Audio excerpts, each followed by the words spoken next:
time. Y'all niggas should've left with my 9. Bust a shot, hit the cop, and that's a federal crime. But before I go to jail and do the federal time, eat my wife's pussy, incredible edible dime. Petro said, fuck it, you can do it again.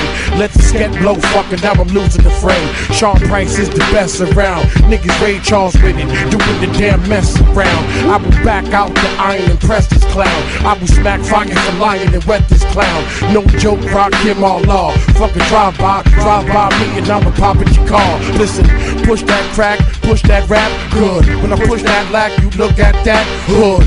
Wanna know who the fuck I'm signed to? What difference do it make, bitch? Listen to the tape dick. Bitch, I give a fuck what you're thinking. Fuck your thoughts. I'm God, and bitch you now. Yeah, and bitch you now. Listen, I'll be that insane nigga from the psycho ward.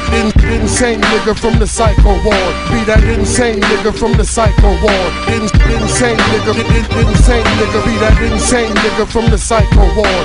Insane nigga from the psycho ward. Be that insane nigga from the psycho ward. Insane nigga, insane. I'll be that insane nigga from the psycho ward. Insane nigga from the psycho ward. Be that insane nigga from the psycho ward. Insane nigga, insane nigga. Be that insane nigga from the psycho ward. Insane nigga from the psycho ward. Be that insane nigga from the psycho ward. Insane nigga, insane nigga.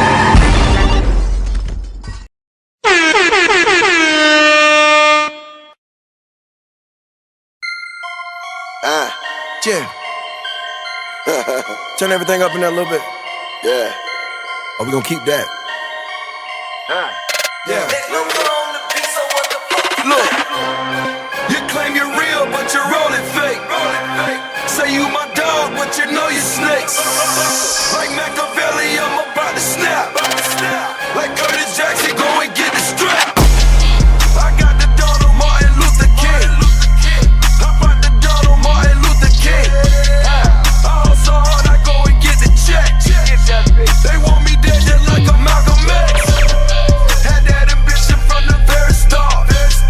Back of that Bentley like I'm Rosa Parks. You get that dirty money, best to watch it. Just keep your eyes out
Ben and Lincoln on their birthday. So now a third name is added to the list of men of peace strong. Major justice. Now, every January on the third Monday, we pay homage to the man who paved the way for freedom, justice, and equality, to make the world a better place for you and me. It's a holiday. It's a gathering For the Reverend Dr. Martin Luther King.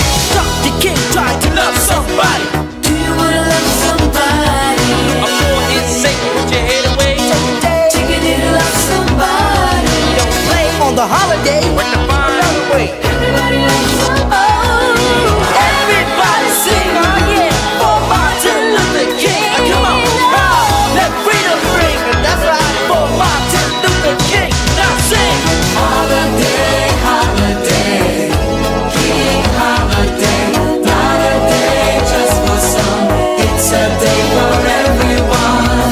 We had a dream, now it's up to you. Had a dream, now it's up to you to see it through, to make it come true. Now do it. Who do we thank for teaching us that we all have the strength to love? You thank the Prince of non-violence for showing us the way. How do we show the children of today how to live together as one? Oh, we'll sing of a king, and his words will light all of our tomorrow. Dr. King tried to love somebody. We wanna love somebody. For his sake, put your head away. Take a day. Take it in and love somebody. Don't play on the holiday. Work to find a better way. Everybody loves somebody. Everybody sing. Come on. For Martin Luther King. Oh yeah. Let freedom ring. That's right. For Martin Luther King. Now sing. Holiday, holiday, King holiday. Not a day just for some. It's a day for everyone. We had a dream, now it's up to you. He had a dream. Now it's up to you because you got to see it through and make it come true. Holiday, holiday, King holiday. Not a day just for some. It's a day for everyone. We had a dream, now it's up to you. He had a dream. Now it's up to you to see it through, to make it come true. Now do it.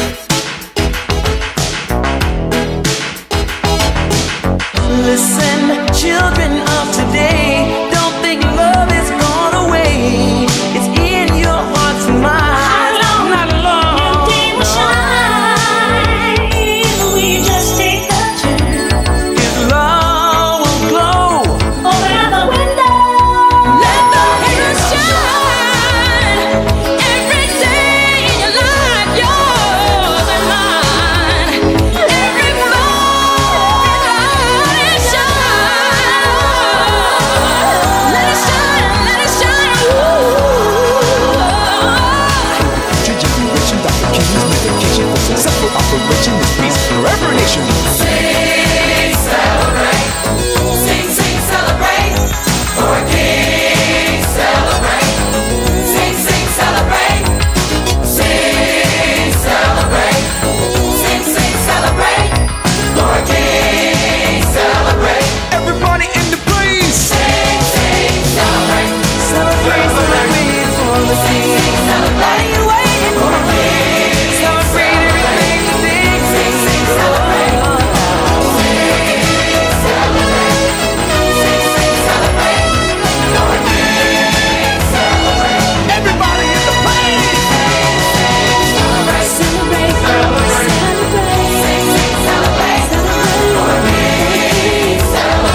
me hear this one time now. Man's world.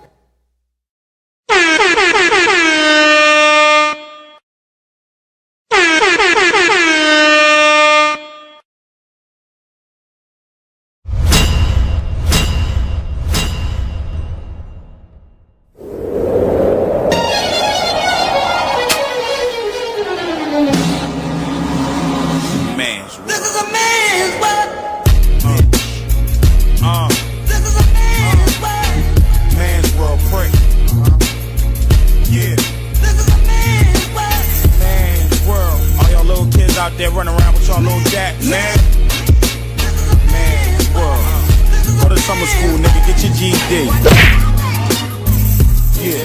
This a man's world, bricks, no brawl allowed. All my niggas with that raw allowed. All my niggas with they paws allowed. Who won't hesitate to bang a nigga right in between their brows. Let's roll, fuck them bitch ass niggas wearing thongs and skirts, trying to catch them while they going to work. Hit them niggas on their job at their lunch break. Make the pump quick, leave them slave when the fucking pump spray. I roll with a sick rollout squad, 10 deep, let's roll out squad. Bring heat when it's cold outside. Max stick the strip and stick the street. Stick and clip and flip the G. Got extended shit in different heat. Mac M1 double now. I'm not the feathers out your bubble down. Stop the blood clot crying.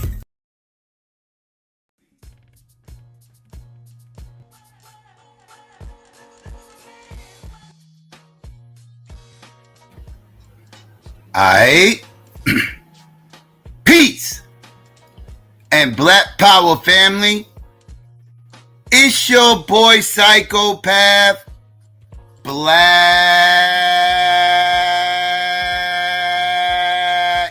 Action. Know what I mean? Well, another Man Cave Monday. What's really hood out there, family? Let me get some words out there to make sure everybody can hear me clearly before I get into all this. Know what I mean? Let me get some shout outs while I'm waiting. Let me see. Shout out to L Little Indian Pigeon Feather Bay. What's going on? Shout out to B1 for life. Shout out to 764. What's good? See, Derek, what's going on? GA was good with you. See, Lena was good with you, sis. See, who else came up in here? See, Third Ward was good. Mika was going on, sis. How you? Let's see, Shatira was going on. Cassandra was good with you. Shout out to everybody else out there that might be listening or slide through. If I missed you, my bad. What's hood, family? What's going on? Y'all know I'm not going to miss this day, right? Right? Like, you know, I know last year I spent Integration Day on Q Butter's joint and just that and third. I was just tearing everybody ass up over there. Pause.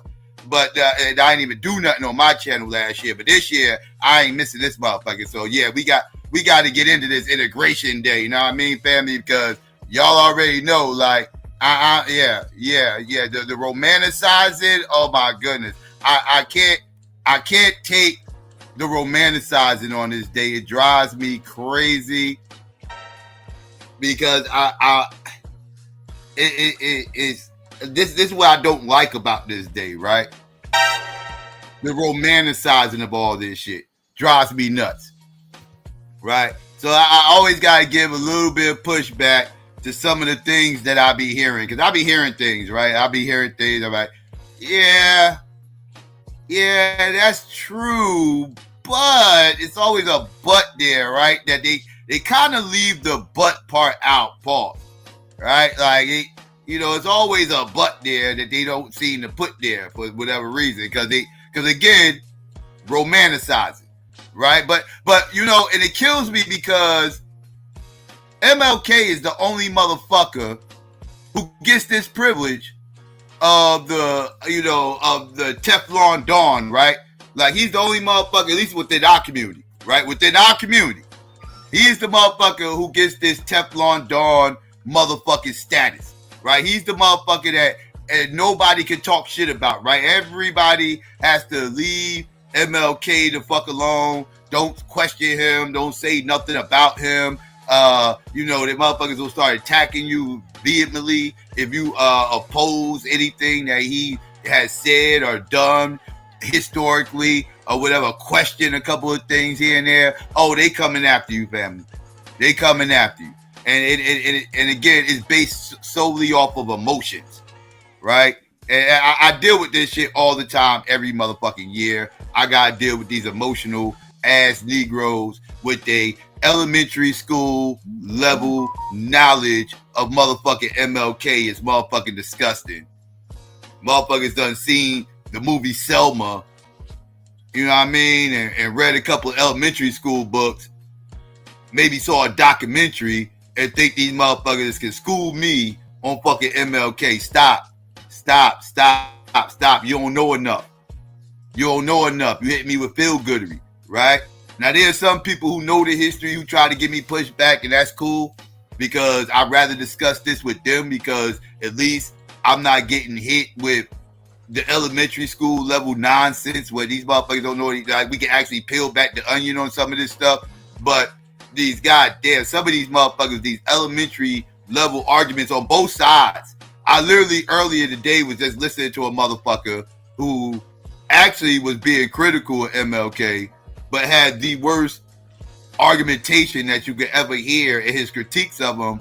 He couldn't even articulate himself properly to get the critiques that he needed to get off, right? So it was a problem, right? So it's like, all right, I had to kind of separate myself. Like, I ain't got nothing to do with this motherfucker talking points. This motherfucker talking dumb shit, right? Like, I know exactly what the fuck I'm talking about when I critique this motherfucker. And honestly, I'm about to shock a few people right now, because I know what y'all used to every year for me on Integration Day.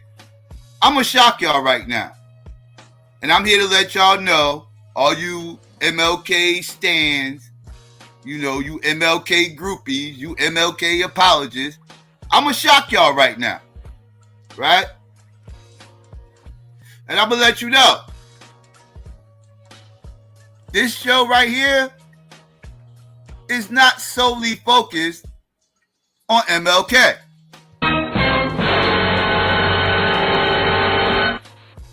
As a matter of fact, MLK himself is actually not even the star of the motherfucking show. Oh, no, family, no. MLK is not the star of said show, right? Again, this is called Integration Day, right?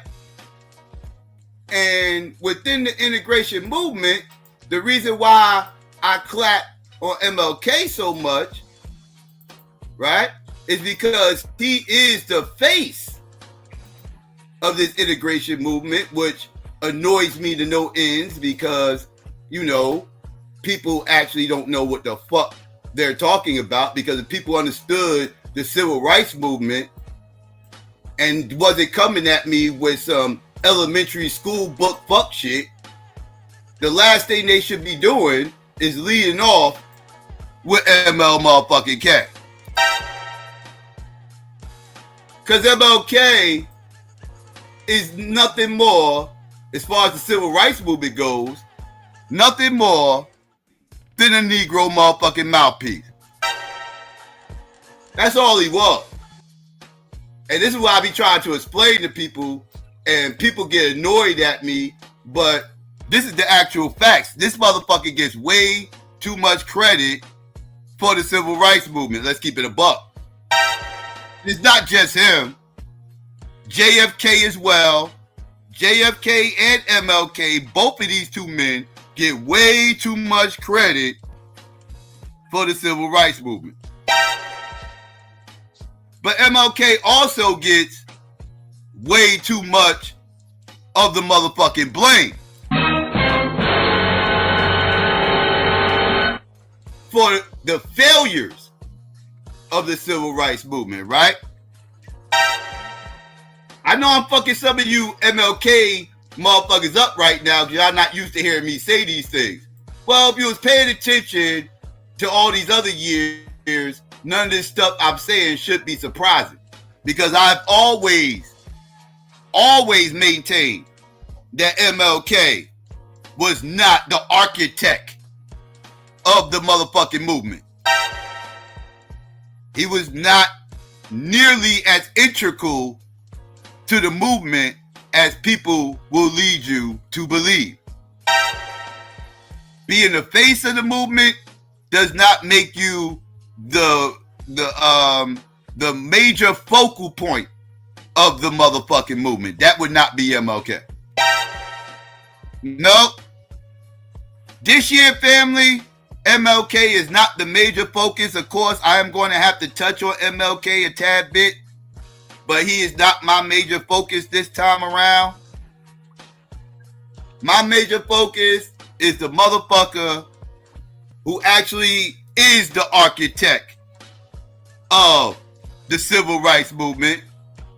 The motherfucker who actually, if you're a fan of the civil rights movement, everybody's not a fan, but if you are a fan of the civil rights movement, this is the man that y'all should be propping up. This is the man that y'all should be having on grandma's wall, not MLK. MLK wasn't nothing but an orator. MLK was just a speaker. That's all he was. He showed up in places, he marched, and he spoke. That's it. He ain't organized a goddamn thing. He ain't have no master plans on nothing. He was not the architect. The architect of the modern keywords, before you motherfuckers start bringing up 1870 and all this other dumb shit, what we know as the civil rights movement, the modern civil rights movement, what we know as that, you know, with MLK and Rosa Parks and all these motherfuckers, you know, the shit that everybody talk about, what we know is the modern day civil rights movement started with one man and one man only, and that'll be this man right here, family. Right here. Right? The modern civil rights movement. Right? And when I'm talking modern civil rights movement, I'm going to get into the differences, right? There's a pre-modern civil rights movement, and then there's a modern civil rights movement. The modern civil rights movement that everybody loves to talk about, that they think happened in the fucking 60s, which I'm going to break that down as well, starts with this man right here. And for those that don't know who he is, this is A. Philip Randolph. Right? This is your architect. Matter of fact, I gotta take y'all to the living room real quick, family. I gotta take y'all to the living room. We gotta leave the man cave for a second. We come back to the man cave in a minute. Cause we gotta peel back the onion on some things. Wait up. Let's go. Okay, my fault. I got a little bit mixed up here. All right, we good. All right, then let's take it to the living room real quick, family. All right, cause we gotta peel back the onion on some of this shit. And who Philip A. Randolph is, what he means as far as like historically, because he doesn't get talked about nearly as much as he's supposed to be talked about, because Negroes is stuck on MLK, right? Because that's what the school books told you to be stuck on. Well, I'm here to put y'all on to the true motherfucking architect of this motherfucking movement, right? Let me set this up real quick. I got you, family. I got you. I gotta make this a little bit smaller. I don't know why this shit is so fucking humongous. I'm trying to share my screen, but I gotta get this shit together. My fault. I thought I had this together already, family. Trying to share my screen over here because y'all need to see this. Y'all know I like to source up. I can't be just telling y'all things and not showing y'all what the fuck I'm talking about. But here you go, right here.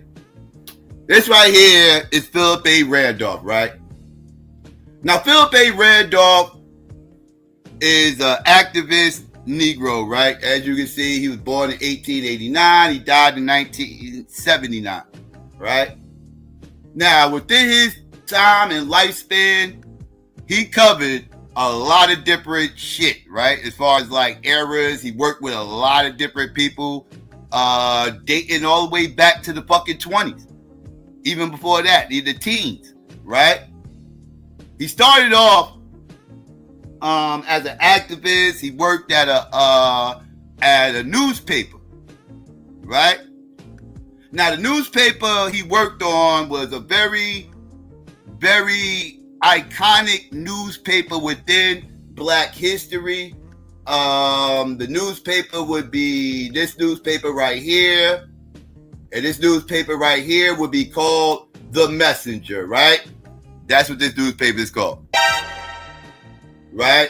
As you can see, the newspaper was started in 1917 with Philip Randolph and Chandler Owens, right? Out in New York City. And this newspaper right here is actually very influential, right? To what would be known today as the Harlem Renaissance, right? The Harlem Renaissance, right? This is what the Cotton Club, you know what I mean? Gabe Calloway and all this other stuff that third, like, y'all understood loosely Black history, you should know what I'm talking about, right? This is during the jazz era and everything else, and a lot of the they was just coming out of burlesque, doing the burlesque shows and stuff like that, and this is when you got the Black entertainers going out performing out in Harlem in these small hat clubs, right? One of them clubs would be the Cotton Club, where you had all these Black performers performing for all these white people that would come uptown. They would come to Harlem late night and enjoy the nightlife out there, right? That's where all the white people back in the early 1900s, all the white people went to Harlem. They go hang out, right? That was the it spot, right? Or they would go, white people go up to the Cotton Club. Black people wasn't even allowed to actually be in there unless they was workers. If you didn't work there, you wasn't allowed to be in there. You couldn't just go in there and just enjoy your show, right? Sit down, chill, and party with the white people. That wasn't allowed, right? So, like, you had to be a performer to even be Black and be in the Cotton Club, right? So, white people would go up to Harlem late night and go party, right? And have Black performers and everything else, right? And so all this happened, and the Messenger actually used to promote a lot of this. They promoted a lot of Boule ideologies up in this goddamn magazine. I actually need to do a whole show on this fucking magazine and a couple other magazines that were prominent within our history. This is a major one. And this one right here, I'll show you, is really influential, like it says, the Harlem Renaissance, everything else. But there's something that is really known for. Let's get this right here. The Garvey Must Go campaign. Right? The Garvey Must Go campaign was pushed heavily by this magazine. And this right here will be the first time, keywords first, the first time that A. Philip Randolph started going after Black leaders that were speaking about getting away from white people and doing for fucking self. Yes, A. Philip Randolph was one of these people that spoke out. He was a W.E.B. Du Bois type, right? We're going to get into that as well. But yes, he followed a lot of his ideals with this talented tip shit and everything. And he supported W.E.B. Du Bois. They worked together. So yes, he worked with the person I like to, y'all already know I think W.E.B. Du Bois is a whole agent. I'm going to keep it a stack. But yeah, he worked with W.E.B. Du Bois, who I am not a fan of. And they pushed a lot of this Black elitist, Black excellent, right, ideologies. And they would always go after any motherfucking Black leader, right, that seemed like they was getting a little bit too, uppity, beside themselves, to me, these motherfuckers talking about, leaving the United States and going to Africa and building their own shit that's a problem, right? So A. Philip Randolph and some others, W.B. Du Bois and others and everything else, they had a campaign started called Garvey Must Go. And this campaign was pushed through the Messenger newspaper, right? It was pushed through the news, through the magazine, right? Basically. And this is one of the things that, this magazine was actually known for. And this is all A. Philip Randolph, right? This is all the same dude, right? So this is the first thing, he pretty much was into when he first got into his quote-unquote activism, right? But like I said, he worked tightly with the NAACP, W.E.B. Du Bois and them, and, he actually, so he was pushing the Northern Negro message, right? And the Northern Negro elitist message, let me be specific, because these were elitists, because the average everyday Negro up here in the North wasn't on that type of time. We talking about the Boule Negroes, the talented temp, right? The bougie niggas, right? They was the ones controlling the message, right? Through the magazines, through the newspapers, right? Through whatever politicians they may have at the time, which wasn't a lot. Right, but this is what they was trying to. This was the messaging of the Northern Negro, which ultimately was nothing but the fucking small hat message, right? Because the small hats controlled the Northern Negro message. Let's get this shit clear. Let's get this shit clear. This wasn't black people that controlled this motherfucking Negro Northern message at the time. No, the motherfuckers that controlled the Negro message at the time was these Negro mouthpieces for the motherfucking small hats. There they go. There they go. For those that don't know, this is the founders of the NAACP. Right? This is the founders of the NAACP, and as you can see, these are 8 founding members. And what you see within these 8 founding members is 2 mulattoes,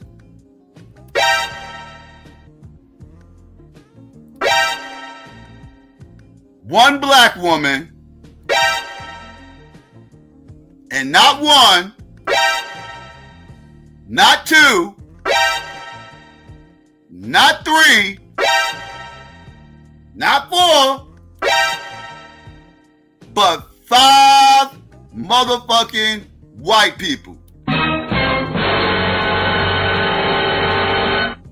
This is who was controlling the Northern Negro message, and I have to be very specific with this. I gotta get on my region shit right now, because this is very key to what the fuck is going on. Everybody not going to tell you the truth. Psycho here to tell you the motherfucking truth. I'm not going to play no games with this shit.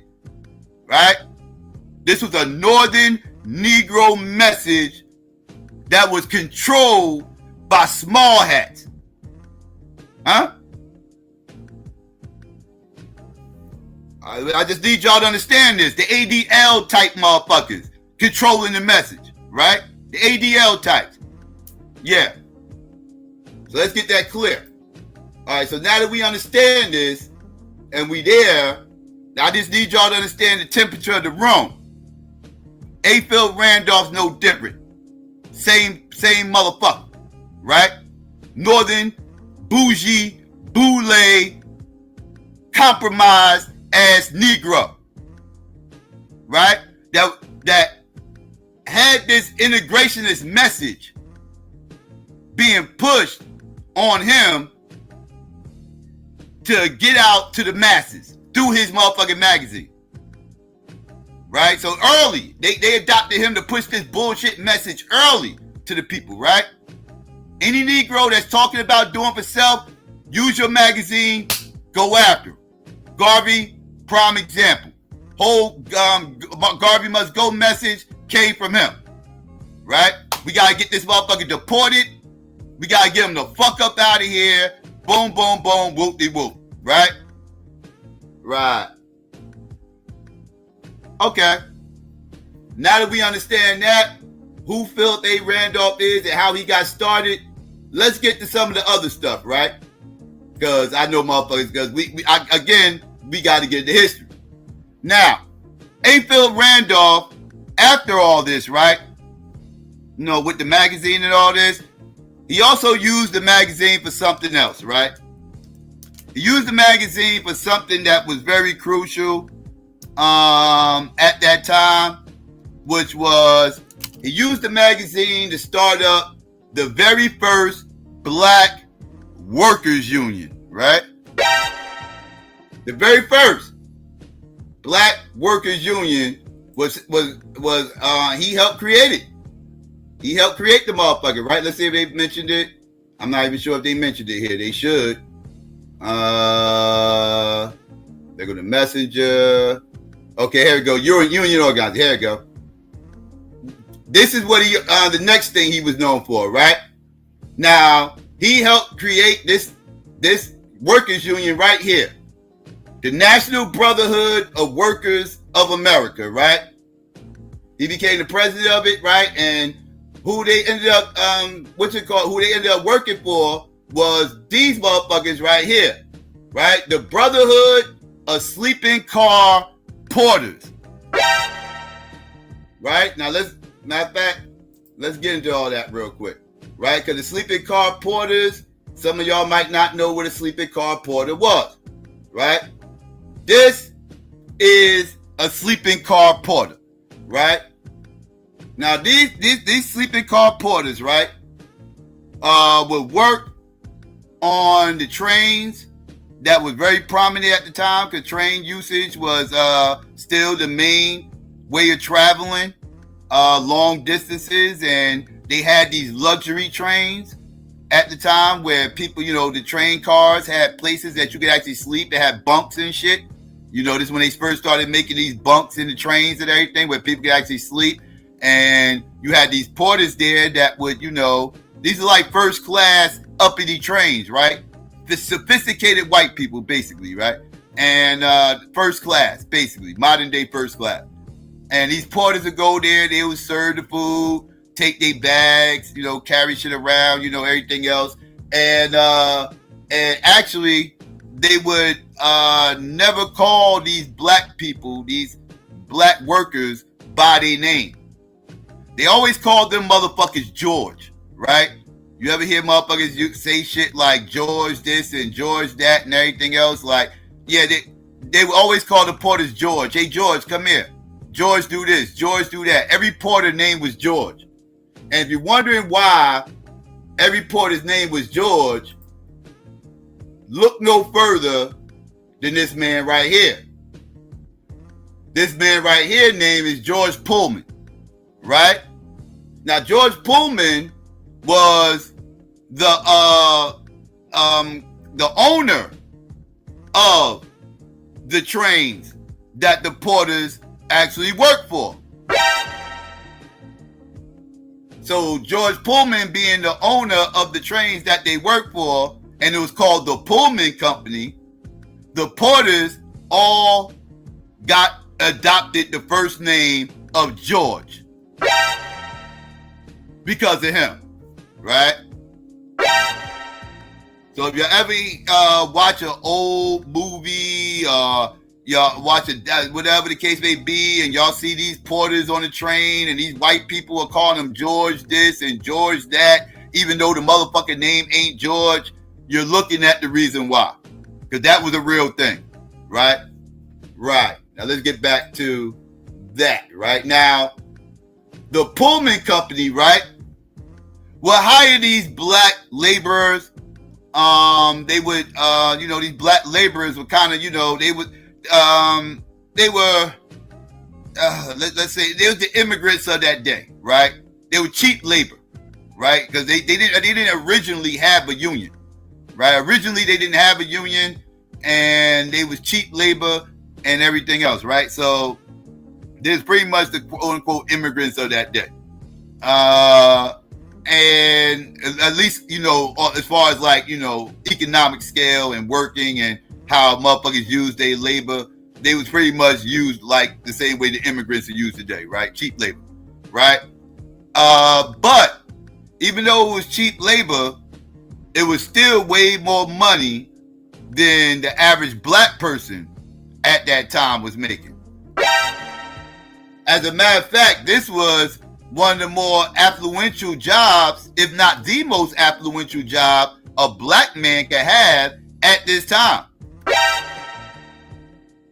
I mean, this is like, a black man that lived in New York could be a porter and see the whole motherfucking country, right?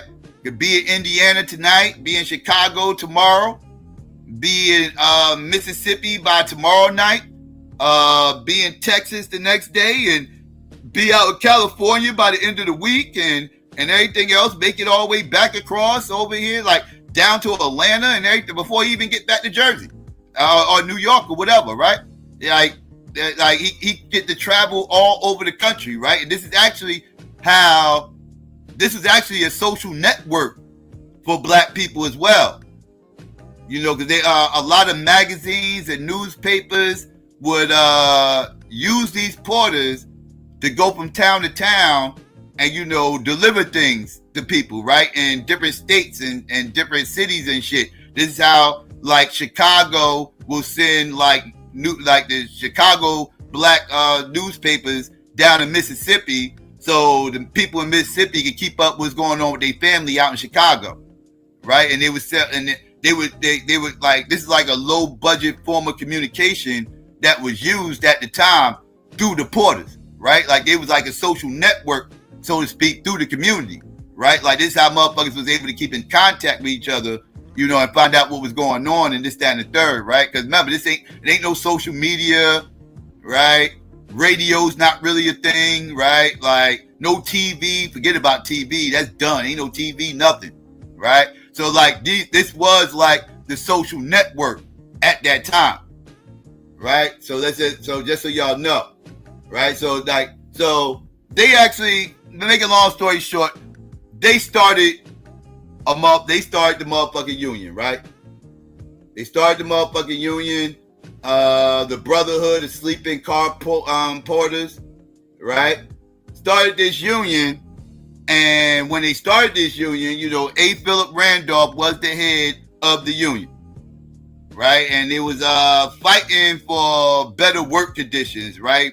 Equal pay, and shit like that, pretty much, normal labor, normal labor disputes that you'll normally hear still to this day, fighting for this, fighting for that, whatever. And they was pressing a certain individual, right? And that certain individual, that certain individual was no other than this man right here.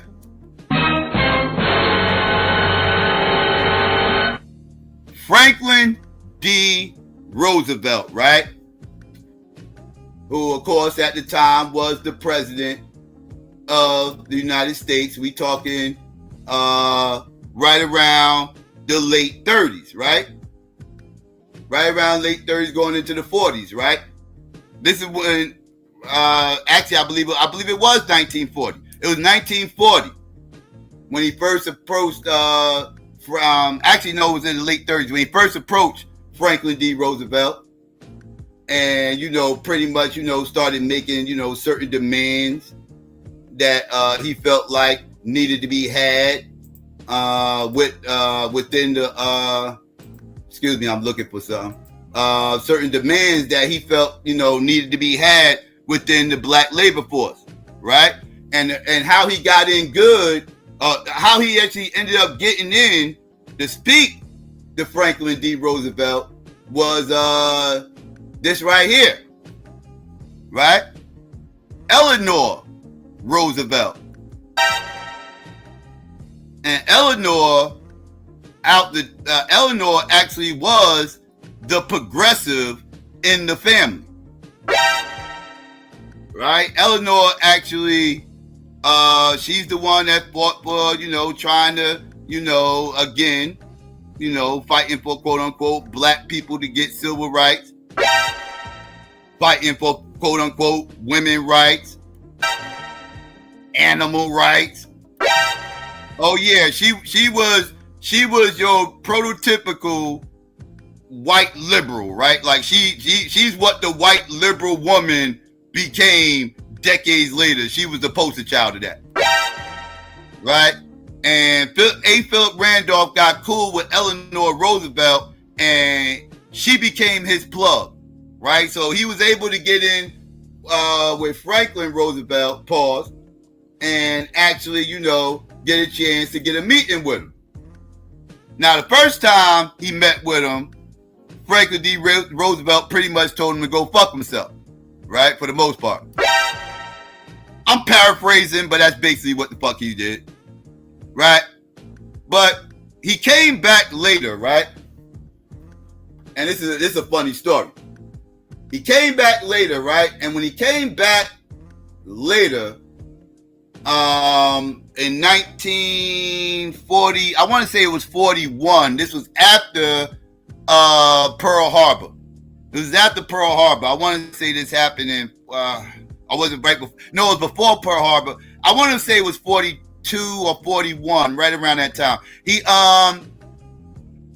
went there. I believe it was after Pearl Harbor, though. He went there to see Franklin D. Roosevelt and make more demands, right? Now, this time, he was actually threatening with a certain movement and everything else, because what happened was he went there with the NAACP.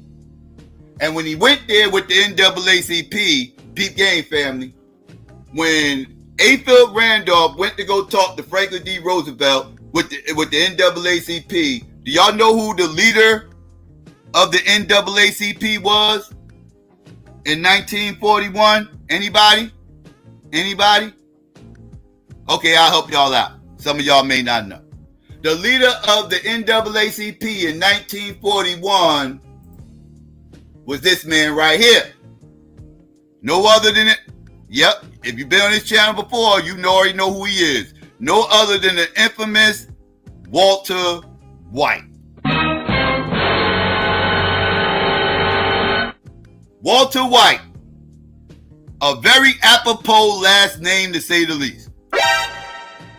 Because this European that was running around here trying to portray like a black man of all things, which is very disgusting. But this motherfucking European right here, right, who, as you can see, he led the NAACP for a quarter century, from 1929 to 1955. This is your NAACP, by the way. This is who's controlling the black message from 1929 to 1955. This is who's controlling the black message. I need y'all motherfuckers to pay attention. Not MLK, not Rosa Parks, like you elementary school history knowing ass motherfuckers like to push. No, the motherfucker that was controlling this message leading up to MLK and all these motherfuckers was A. Philip Randolph and Walter motherfucking White. That's what was controlling the Negro message. And that control was coming from Northern Negroes in the fucking South and some Europeans, looking to integrate the motherfucking country. Anyways, I digress. A. Philip Randolph and this white man, Walter White man, to be exact, went up to go see Franklin motherfucking Roosevelt, right? Now, A. Philip Randolph goes and tells Franklin Roosevelt, yo, listen, bruh, we need y'all motherfuckers to do something with this motherfucking this union, help our union out. If our workers don't get better conditions with these porters, then we have no other choice but to get. I'm gonna have to get me 130,000 Negroes to march to Washington.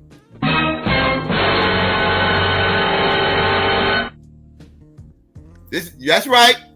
In 1941,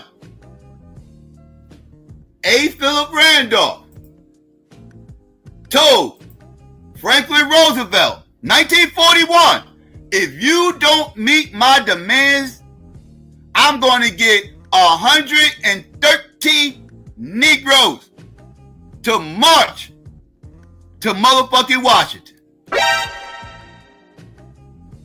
Right?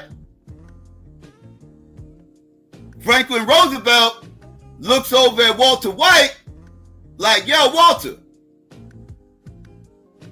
can he really do that? Because, he had to go to the white man. He looked at the white man like, because that's, he looked at the white man like, yo, that's your man's in them. Like, yo, you can't talk to him? Like, you know what I mean? Like, he looked at Walter White and was like, yo, for real? Like, do he got the power to do that? Walter White looked at him and said, yup. He sure do.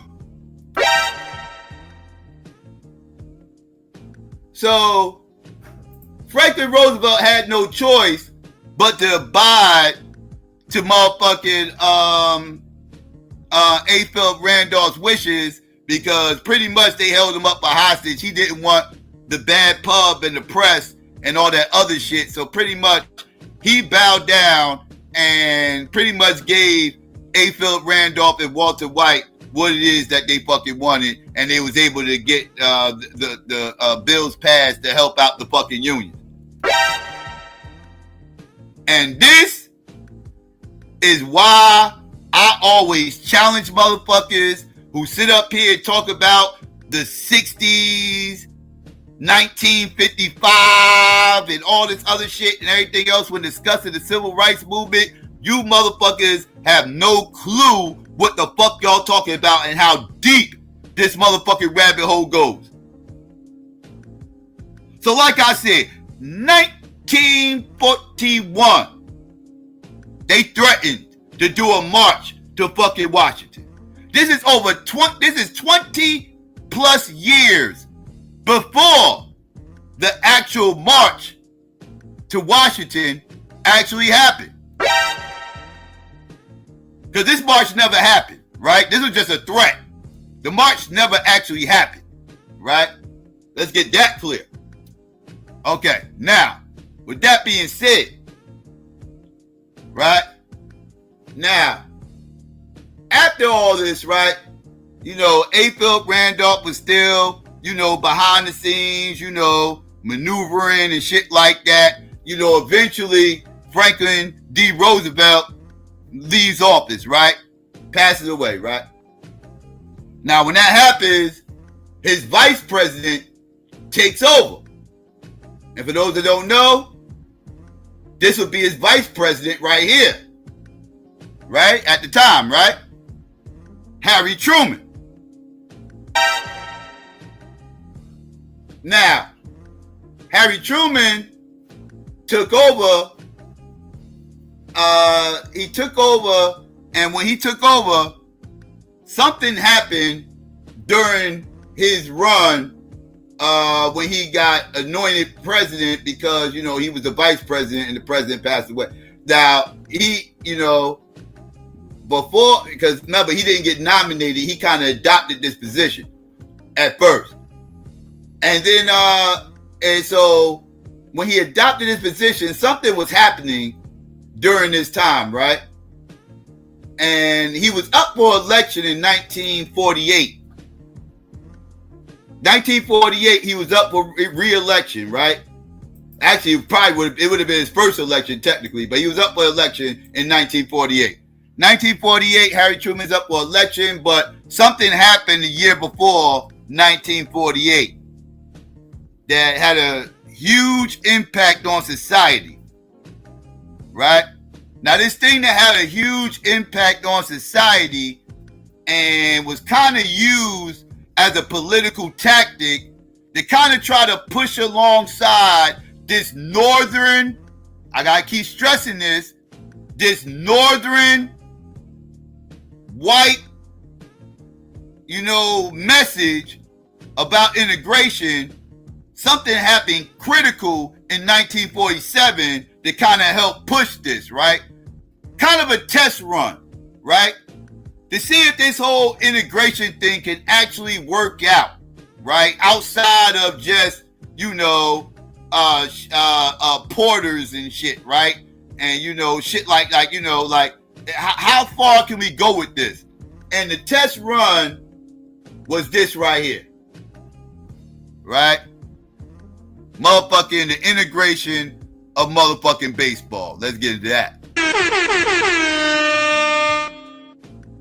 Jackie Robinson being integrated in Brooklyn. Again, northern message. I can't stress this enough. Northern message.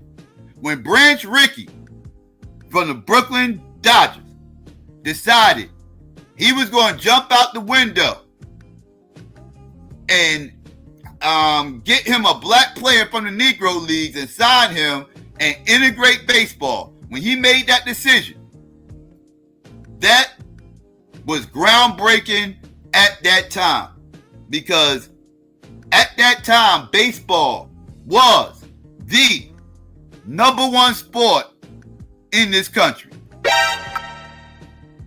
Not football,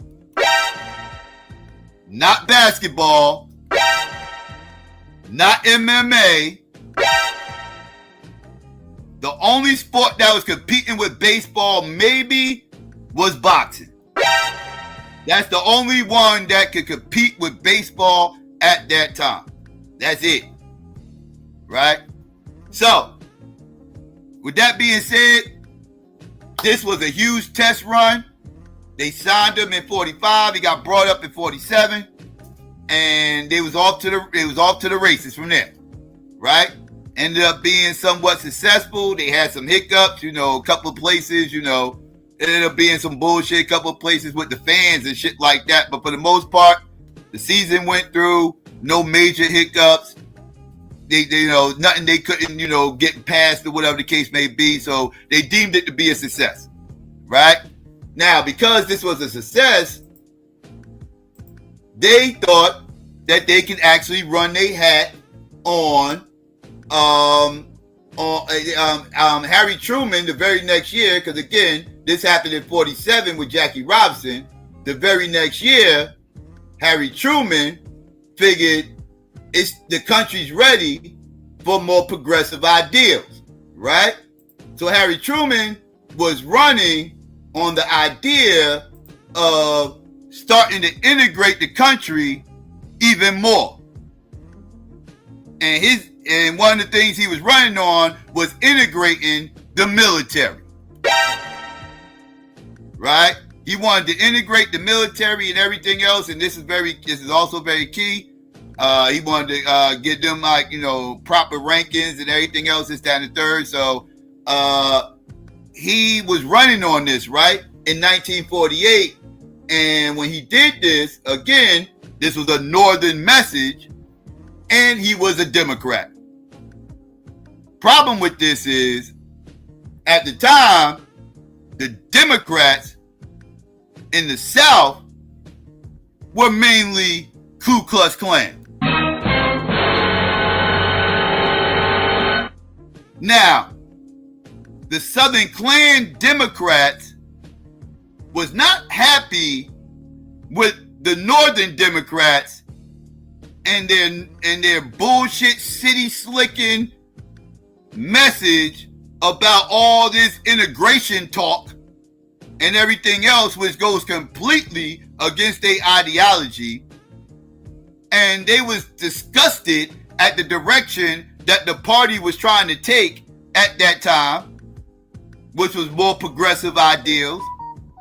And they was ready, and they started giving heavy pushback. And they tried to fight to get Harry Truman off the Democratic ticket. When they failed to get Harry Truman off the Democratic ticket, what ended up happening was there was a defection within the party. And this defection within the party that happened in 1948 at the Democratic National Convention was the birth of the Dixiecrats, right? This is what everybody loves to talk about, the Dixiecrat this, the Dixiecrat that, right? And a lot of people don't even know the history of the Dixiecrats, because a lot of people think all Southern Democrats were Dixiecrats. No, all Southern Democrats were not Dixiecrats. Dixiecrats were a splinter group of frustrated Democrats that formed in 1948. They was actually a party. It was actually a third party. They wasn't even Democrats, technically. They actually ran against the Democrats in 1948. And they was running against the Democrats. They had a third party ticket in 1948, and the whole purpose for running independent was to make sure that Harry, or at least to attempt to try to make sure that Harry Truman does not get elected. They wanted to split the Democratic vote and have it to where Harry Truman loses the 1948 election, because they did not want him to win and push in these progressive new policies that they were dead against.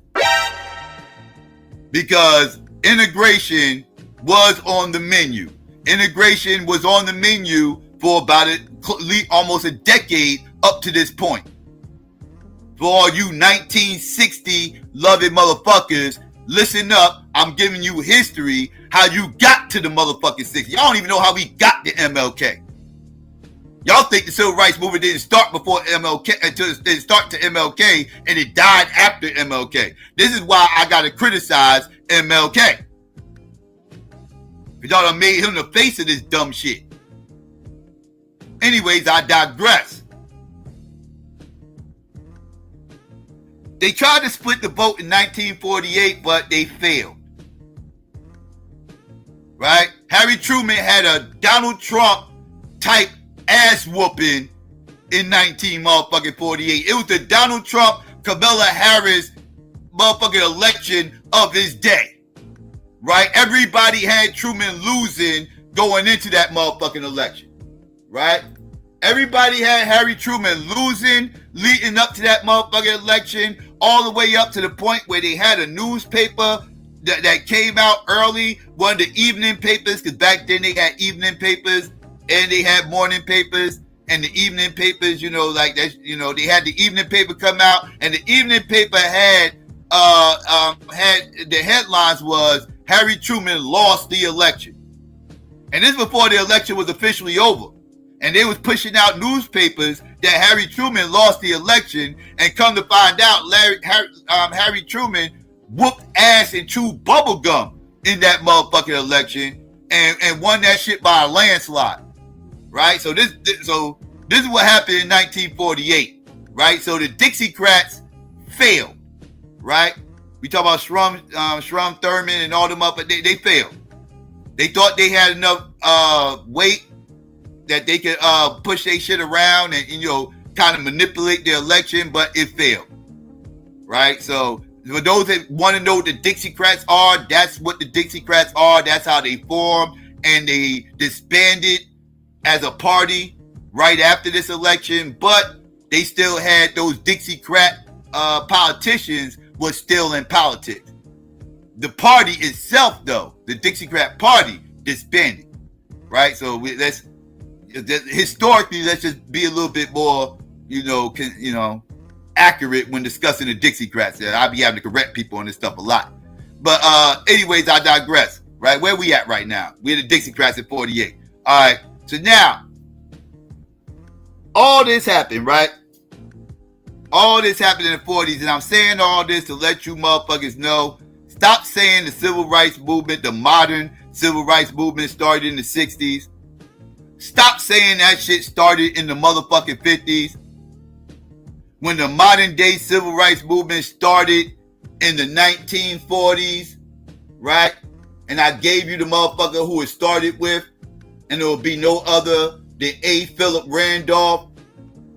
He is the architect, him and Walter White and them other NAACP motherfuckers of that. They are the architects of this movement, not MLK. Right? Because of course, after this, what happened after this, right? Y'all know, now we start getting into territory that you motherfuckers should know. The shit they actually do tell you in the school books, right? This is when we get to motherfucking, this is when we get to Rosa, this is when we get to Rosa, 55, the Montgomery boycott, yada, like, I could give you that history, but y'all should already know that's school book history, right?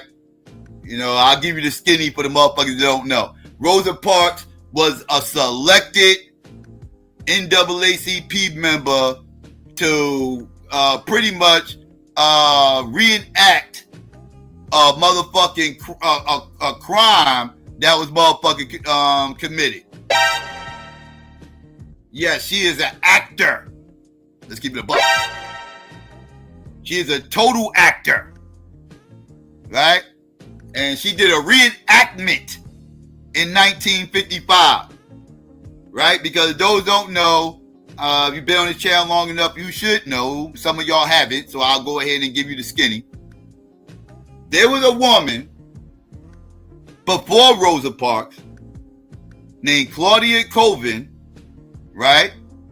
A dark-skinned sister, young sister, right? Who actually was a teen mom, right? And I don't think she was a mom at the time. I think she was pregnant at the time when this happened. But this happened before Rosa Parks and them, right? Like, I think it was like a year before Rosa. It might have been a year. I'm not sure if it was a full year before Rosa, but it happened in the same area, right? And what happened was, same situation, but this one was real. This one was organic. Claudia Colvin was sitting in the front of the bus. They asked her to move. She refused to move because she was pregnant, and they ended up locking her up, right? Now, the NAACP caught wind of this, and the NAACP wanted to take action, right? They wanted to take action to support the sister, right? But it was an issue there. First issue was she was young, right? They was a little bit nervous about making a young woman, young sister, putting her in Front Street with a movement like that they was trying to do, right? And then the other reason is she actually was dark skinned. Let's keep it a fucking buck.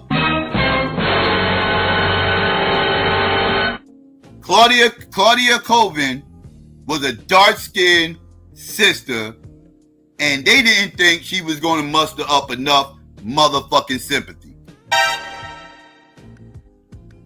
So what they did was they went to the local NAACP in Montgomery, and they conjured up a plan to reenact the crime that was done to Colvin on that day, with an older, lighter sister that was married,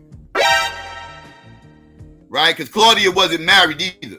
She's a teen mom that wasn't even married. So now you got you an older, lighter, married NAACP worker that can actually garner up a whole lot of sympathy and rally the troops to motherfucking get what they need to get done, which was integrating the bus lines in motherfucking Alabama. Let's keep it a buck. Let's keep it a buck. Right? I'm just here to tell y'all what the fuck happened. Fuck your feelings. Fuck your goddamn feelings. This is what happened. I ain't gonna sugarcoat shit. Fuck your school books. The school books ain't telling you everything. The motherfuckers telling you half truths.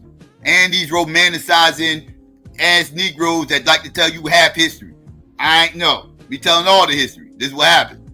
Right? So that happened. Right?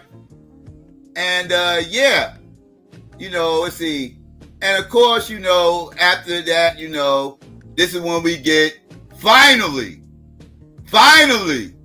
this is when we get to y'all boy, Michael motherfucking King. Let's get into Michael King. Right? Michael King actually, you know, became the face of the Montgomery boycott and everything. You know, he was out front and center marching and everything, this, that, and third. Now, mind you, again, I can't stress enough, he was not the architect of this fucking movement.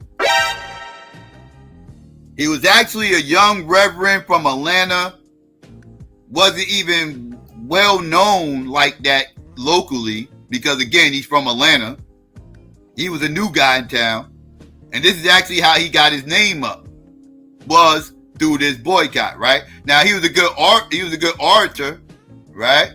You know, his father was well known, well respected out in Atlanta. So, you know, he had that, you know, grooming process. But a lot of the northern blacks didn't really like MLK. One of the people that really didn't fuck with MLK like that was motherfucking A. Philip Randolph. Let's keep that a buck. A. Philip Randolph thought Martin Luther King was just some dumbass country spooked out nigga and that didn't deserve being on front stage and being the face of the motherfucking movement. Right? Let's keep it a buck. A. Philip Randolph's position was he was doing this since the 20s. He the motherfucker that's putting all the work in, did all this goddamn organizing, kissed all this white ass, and now here come this young motherfucker who got a good mouthpiece, pause, but this motherfucker ain't putting no work in nothing, and he a dumb country nigga. Spooked out ass reverend. What is this stupid shit? Motherfucker over here still eating hard balls and chitlins. He's not even sophisticated. Right? This is A. Philip Randolph's opinion about MLK. Right? This is his opinion. Right? So he at first he was not a fan of MLK and him being the face of the movement and all that shit. Because again, A. Philip Randolph and them were the motherfuckers pulling the strings. They did all the work. They just told MLK where to fucking be. He shows up, does a speech with the cameras in front of his face, and he gets all the motherfucking credit. But Philip Randolph and them, he wasn't digging that shit. He wasn't digging that shit. A few others wasn't feeling that shit either. Right? It wasn't just them. Right? And then they thought MLK was stuck up weirdo because he actually didn't even want to join the NAACP. That's another issue they had with him. He wanted to start his own motherfucking shit, you know, the Southern Christian Leadership Conference, the SCLC.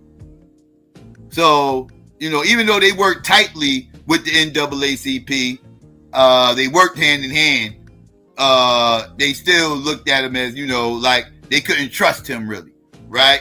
Like he's down, but not really, right? Like they're real iffy about this motherfucker, right? Because, you know, he was liable to fly off the deep end. Like they was, you know, but as long as they could reel him in, they was good. And they was able to reel him in, right? This is what's going on. I hope everybody keeping up with what I'm saying. I hope I'm not losing you motherfuckers. know what I mean? But yeah, so this is what's going on during this time, right? When he first got down and shit like that, and then he got down with the the movement and became a bigger face of the movement as the years went on. Again, he became the face of it, right? Even though he didn't start this movement, even though he wasn't the architect of this movement, even though he really wasn't calling any shots in this motherfucking movement. Let's keep that shit a buck. I can't stress that shit enough. Even with all that, right? Like I said, he still was the face. He was the motherfucker that was always in the camera. He was the one that they always had all the quotables, right? He's the one with the mouthpiece. He became that guy, right? But all the other motherfuckers, like A. Philip Randolph, and I can't forget this motherfucker as well. Let's not forget, where he at? Let's not forget this motherfucker as well. You know what I mean? This motherfucker is very key as well. Cause he's another motherfucker. He's another one that had his own motherfucking agenda. But he was a shot caller though. Like he was actually a shot caller. Martin Luther King wasn't no shot caller. A. Philip Randolph, shot caller. Bayard Rustin, who we looking at right now, complete shot caller. And he came up into the motherfucking movement, pause. He came up in the motherfucking movement pushing his motherfucking gay ass motherfucking agenda. Let's not get into that motherfucking shit, man. How you doing? Pushing his gay ass agenda, right? You want anybody that want to know how come the gays and black people movements kind of got, meshed in together and kind of, coincide with each other, and how, motherfuckers just saying, the gay plight and the black plight's the same thing. Y'all want to know where that whole ideology stems from? How the whole fruitcakes got, meshed into our movement, and how all that shit became synonymous with each other? Oh, look no further than this motherfucker right here. How you doing? Look no further than that motherfucker right there. Right? Let's keep it a fucking stack. Let's keep it a fucking stack. Oh, my bad. I thought I was showing my screen. There you go, family. There you go. I thought I was showing my screen. There you go, family. Look no further than that motherfucker right there. This is the culprit right here. Bayard Rustin. Right? Now, with that being said, Bayard Rustin is another one that really wasn't a huge fan of MLK, really like that. Like, they'll put on cap after he died and everything else and make it seem like they was all cookie crunch. No, the fuck they wasn't. No, the fuck they wasn't. He's another northern nigga that didn't want nothing to do, like, it was pushing his fruitcake shit, pushing his fruitcake ideologies all up in the motherfucking civil rights movement. It's fucking disgusting. It's fucking disgusting. And, but as time went on, wait up. There was something else I wanted. All right. Like I said, they was not a fan of Martin Luther King, but they figured like he was a useful fucking tool. He was useful, right? They can use him, right? They can use him for this. They can use him for that. He got a good mouthpiece. He really ain't asking for too much, right? He kind of believes our bullshit. He kind of believes, this is what it is, this, that, and third. But yeah, so they was able to use him until MLK started seeing the bullshit behind the motherfucking movement. MLK started seeing what this fuck shit was all about around 1967 when he left Chicago. Right? After he went up north and went to Chicago and saw what life was like with northern black people, and he lived up there for a while, his whole attitude and opinions started to change about this motherfucking movement. He started seeing that he was being had and used by these northern Negroes. He started seeing what these northern Negroes was really all about. And it wasn't about empowering the collective of fucking black people. It was all about integrating black people into this white fuck shit and having it so white people can get monetary gain off of the motherfucking black community to siphon our motherfucking money. Right? He started seeing what this shit was all about.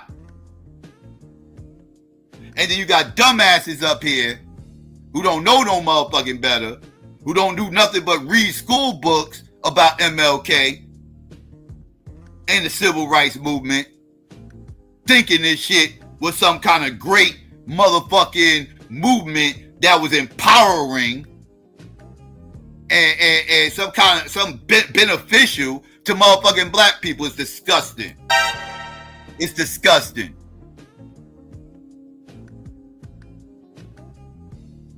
This movement was all about getting white people richer. And ain't had shit to do with no motherfucking empowerment, motherfucker. This is bullshit. A bunch of boule weird ass niggas. Oh, did I say boule? Speaking of the boule, how many of y'all know what the boule is? The boule is a motherfucking, let's see, here it goes. Sigma Pi Phi. Also known as the boule. Is an African-American professional fraternity founded in Philadelphia, Pennsylvania in 1904. It is arguably the oldest fraternity of for African Americans. The fraternity does not have collegiate chapters and is designed for professionals and mid-career or older. Excuse me. Sigma Pi Phi has over 5,000 members and 139 chapters throughout the United States, the United Kingdom, the Bahamas, Colombia, and Brazil.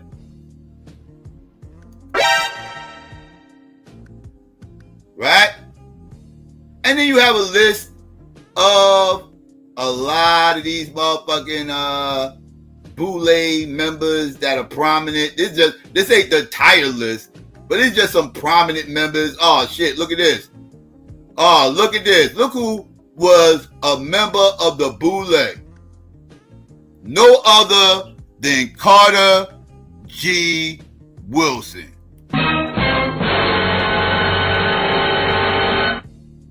The father of Black history.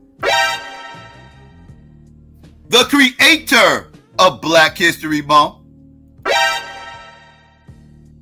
And also the motherfucker who gave Philip Randolph, the idea of having a march to motherfucking Washington back in 1941. Because when Carter G. Wilson was a kid, he actually saw a bunch of white boys, a populist organization, right? I forgot the name of the organization. I know it was a populist organization that was protesting and had a whole huge march in Washington. This is like the 1890s. Carter G. Wilson saw this, was very impressed by it, spoke about it to A. Philip Randolph, and A. Philip Randolph came up with the bright idea of following those white boys, right? Taking that white boy model and figured he'll threaten with doing a march to motherfucking Washington. Oh shit, did I say that? Yes, I did. This is what the fuck happened.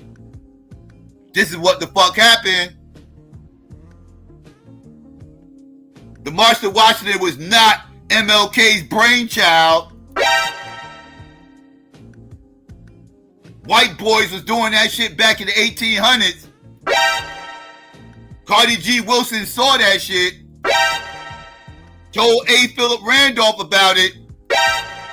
A. Philip Randolph weaponized it in 1941 and kept weaponizing it all the way up to 1963. Let's talk about it. But y'all motherfuckers want to talk to me about some goddamn I got a dream speech and Martin Luther King and how he organized all this. If y'all don't get y'all dumbasses out of here, learn some fucking history. Stop playing with me. Oh shit, look. Who else is a goddamn Boule member? Look at this motherfucker. Y'all see this motherfucker? There go that agent again. There go that motherfucking agent again. Can't escape this motherfucker. There you go again. There you go. There you go. Use an H. Use an H. Use an H.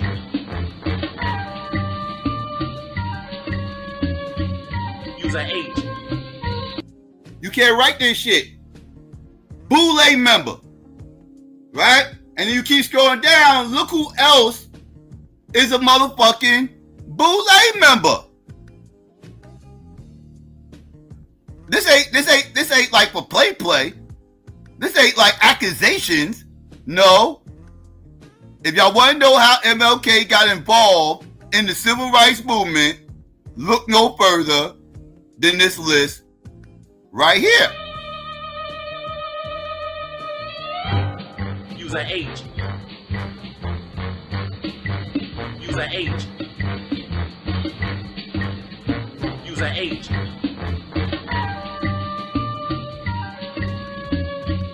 Use an H. Right? These are just some prominent Boule members. I just want to let y'all know. Right? So, I'm just here to let y'all motherfuckers know, man, this whole integration shit was all a plan from white people and Boule members from the North because motherfuckers in the South can give a fuck about motherfucking integration. I can't stress this enough for you weird Negroes who actually believe the propaganda that black people universally wanted some fucking integration. Y'all sound crazy to me. And y'all obviously been talking to old heads from the fucking South. Because if you talk to old heads from the fucking South, these motherfuckers will tell you the vast majority of them, unless they was Boule themselves, the vast majority of the average everyday Southern black motherfucker can give a fuck about reparations. I say reparations, not reparations, excuse me, separation. I don't know what the fuck I'm talking. Separation, excuse me. I misspoke. They didn't give a fuck about integration. They didn't give a fuck about sleeping with those motherfucking white people. None of that shit. That was them Northern Negroes that had that white message. That they was lying to people saying what the South wanted. Because you had a bunch of Northern Negroes telling everybody what the South wanted. And the only Southern Negro that was talking that shit was a Boule member. The only Southern motherfucker that's talking that shit, a Boule member. All the rest of them motherfuckers talking that shit, Northern Negroes. Pushing a white message. Oh, y'all think I'm bullshitting? No, I ain't done, motherfuckers. I hope y'all don't think I'm done. I hope you motherfuckers don't think I'm done. Y'all got me fucked up. I ain't done. I got more motherfuckers. Y'all motherfuckers think I'm bullshitting. This motherfucking shit is all set up, dog. It was all a plan. It was all a motherfucking plan. What should I play first? I got some shit I need to play for y'all. I just wanted to drop some knowledge on y'all first before I get into this other shit. What should I play first?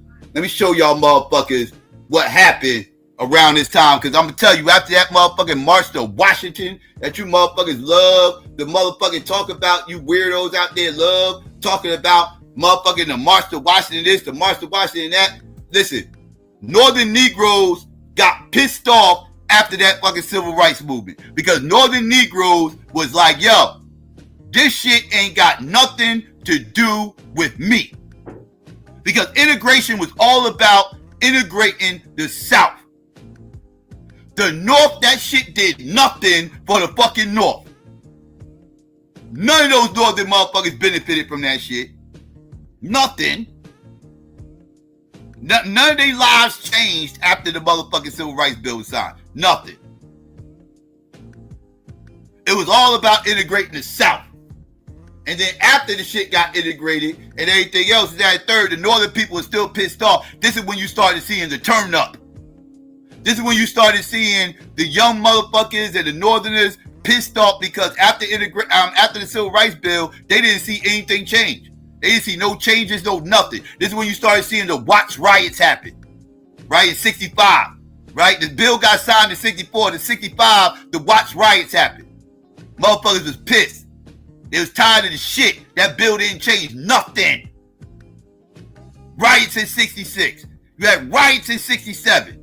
The North riots was in 67. The Detroit riots in 67.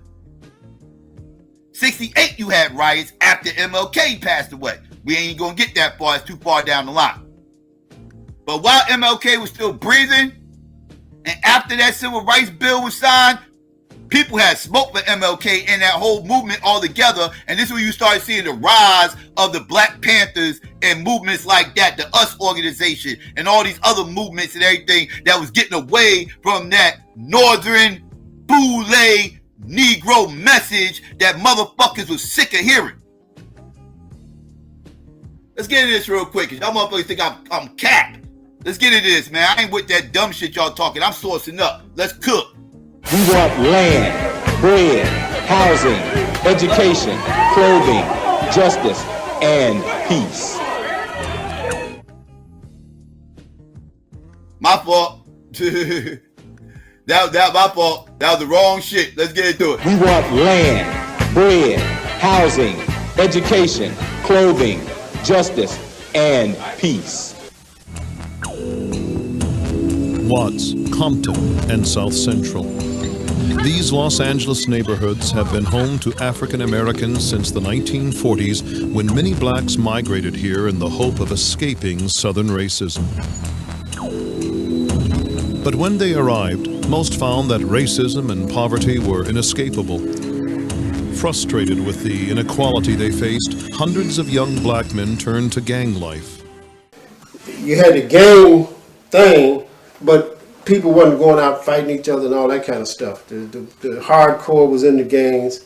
You know, then when the riot jumped off, then everybody united against the police. Now let me ask you this, which gangs were these? There was Slauson, businessmen, bartenders, that's where I was from, Vineyard, Boot Hill, rebel rousers, it was farmers, it was Compton had the, you know. But I was over here on the west side. But anyway, when the riot jumped off, a certain consciousness took place. And it, you know, ran the police out, then the National Guard came back in, and then the police came back in and just started killing people.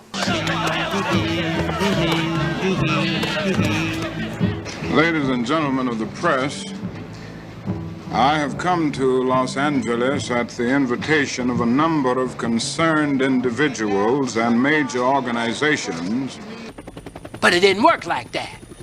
I say this, sure we like to be nonviolent, but we up here in Los Angeles area, we're not doing that other cheek.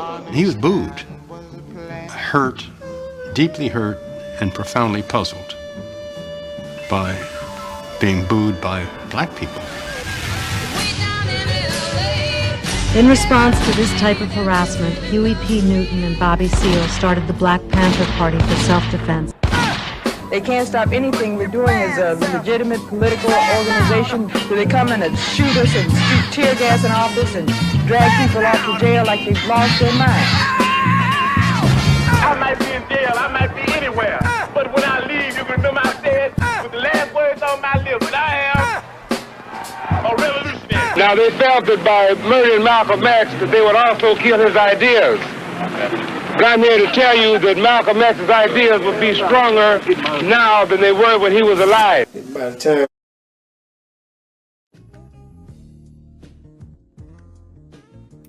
And there y'all go, family. There y'all go. You know what I mean? Like, as y'all can see, they booed the shit out of MLK. MLK took his ass out the motherfucking Cali. It's like, oh yeah, listen, we ain't trying to hear all that. We shall overcome fuck shit, dog. We throwing hands. We throwing hands. They got guns. We got guns. We ain't playing no games with these motherfuckers. We ain't about to be getting our heads hit in the head. We ain't about to be getting our heads bashed in with motherfucking bricks. Listening to your Gandhi bullshit. We not fitting to go through none of that shit. They booed the shit out of fucking MLK. You heard me? They booed the shit out of that motherfucker. In real time. They ain't give a fuck about none of that northern boule fuck shit them weirdos is talking about. Get your boule ass the fuck up out of here. They wasn't even having it. Right? For the people out there that want to act like everybody loved MLK. Oh, black people just loved MLK. That was just the white people that talk shit about MLK. Black people just loved MLK. They all knew MLK was the king of everything. Yeah, whatever, motherfuckers. Whatever. FBAs, how many FBAs out there? Where my FBAs at?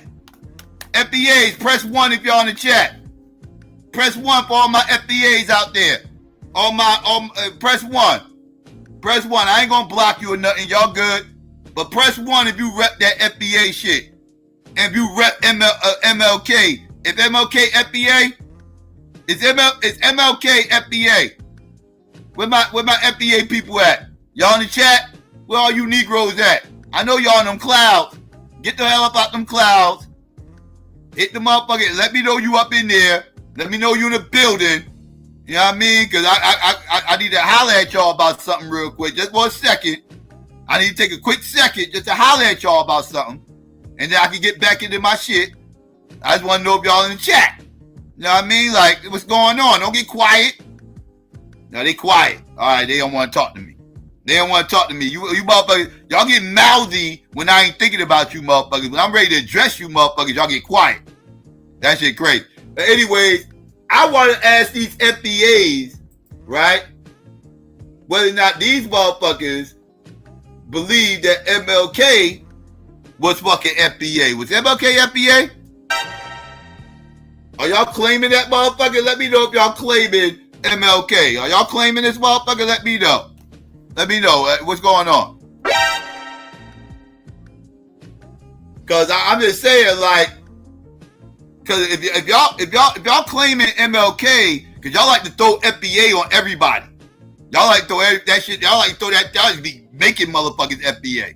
So, you know, according to y'all, it's about lineage. So that means he's FBA. That means y'all claiming him. I've seen him on y'all website.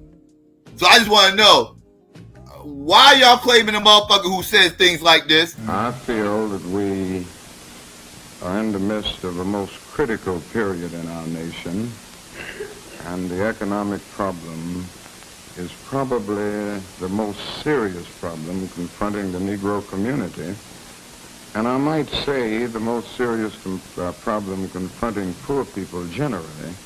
And I don't want to be narrow about this, talking only about the black poor in our country, because I must be concerned about Puerto Ricans who are poor, Mexican Americans, American Indians, and Appalachian whites. And we are confronting a major depression in the poor community. And I think the time has come to bring to bear the power of the direct action, the nonviolent direct action movement, on the basic economic conditions that we face all over the country. Oh shit, did y'all hear that? I'll be there. Well, I'll be there. FBAs, what's going on? FBAs, this motherfucker is up here talking about getting reparations for every fucking body. He ain't just say he want to get reparations for FBAs, right? He didn't say he wanted to get reparations for FBAs and Jamaicans. He didn't say he wanted to get reparations for FBAs, Jamaicans, and Haitians. He didn't say he wanted to get reparations for FBAs, Jamaicans, Haitians, Trinidadians. He didn't say he wanted to get reparations for FBAs, Jamaicans, Haitians, Trinidadians, and Africans. That motherfucker said he wanted to get reparations for FBAs, Jamaicans, Haitians, Trinidadians, Africans, Colombians, Indians, Asians, Puerto Ricans.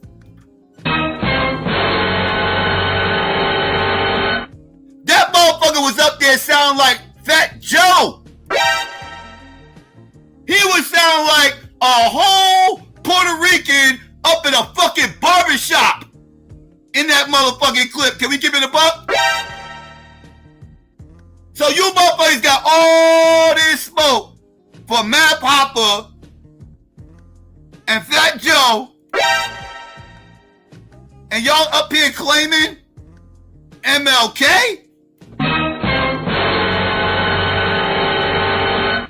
How is this not a contradiction? How is it? MLK, as you can hear, totally don't agree with you motherfuckers. MLK do not agree with you Negroes, you Uncle Sam ass niggas. He don't agree with you motherfuckers. He agrees with Fat Joe. He a whole Fat Joe loving ass Negro. He said he wants reparations for Puerto Ricans, motherfucker. He said his Puerto Rican brothers. He might as well said Puerto Ricans are my motherfucking niggas. He might as well said Puerto Ricans is my niggas. He want to get reparations for them? Well, I'm lying. What here to get? Here it go. I feel that we are in the midst of a most critical period in our nation, and the economic problem is probably the most serious problem confronting the Negro community, and I might say the most serious problem confronting poor people generally. And I don't want to be narrow about this, talking only about the black poor in our country, because I must be concerned about Puerto Ricans who are poor, Mexican Americans, American Indians, and Appalachian whites. And we are confronting a major depression in the poor community. And I think the time has come to bring to bear the power of the direct action, the nonviolent direct action movement on the basic economic conditions that we face all over the country.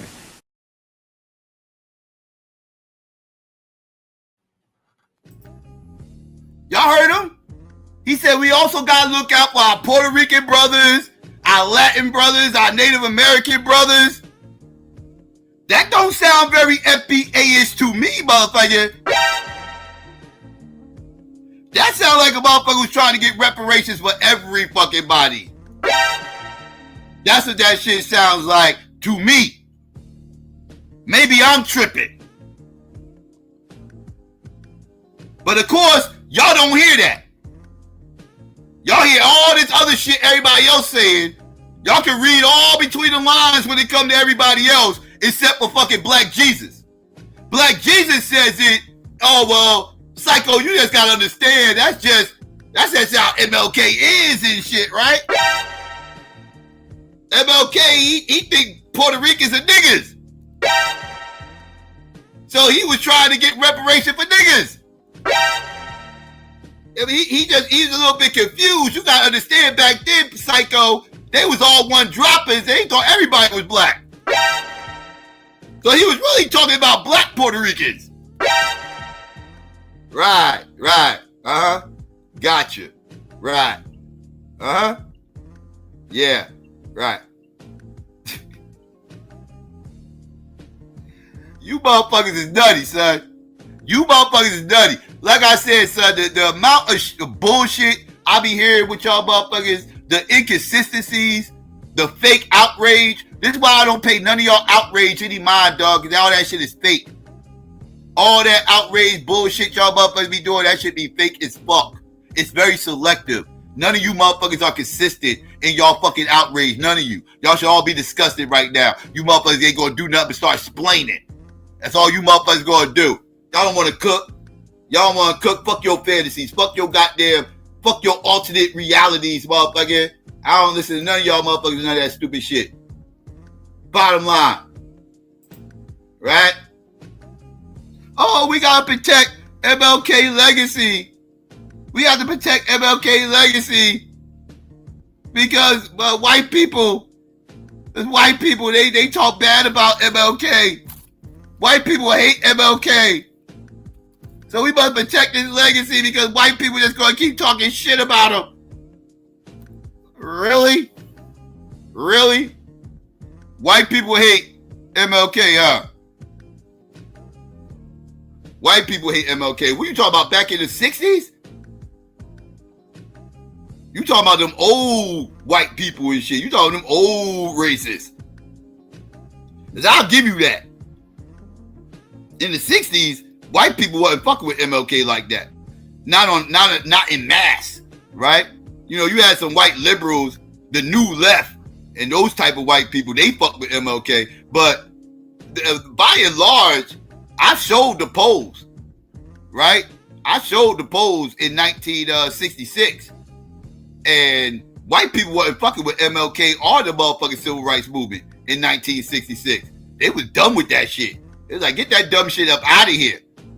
At like an 80-something% clip, they was done. White people wasn't fucking with MLK like that back then. But in 2024, you tell me white people don't fuck with MLK's message in 2024, you a lying sack of shit. You a lying sack of shit if you try to say them motherfuckers don't fuck with MLK today. Today. Oh, well, Psycho, that's them progressives. And no, motherfucker. That's all white people. They love MLK in 2025. What are we talking about right now? You shitting me? Man, stop playing with me. Because I have a dream that my 4 little children will one day live in a nation where they will not be judged by the color of their skin, but by the content of their character. I have a dream today.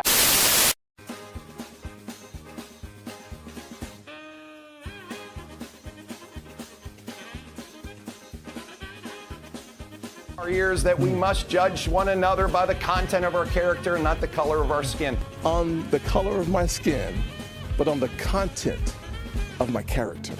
We should judge our fellow citizens by the content of their character, not by the color of their skin. One thing protesters would like to hear is leaders say Black Lives Matter. You won't say that. Why?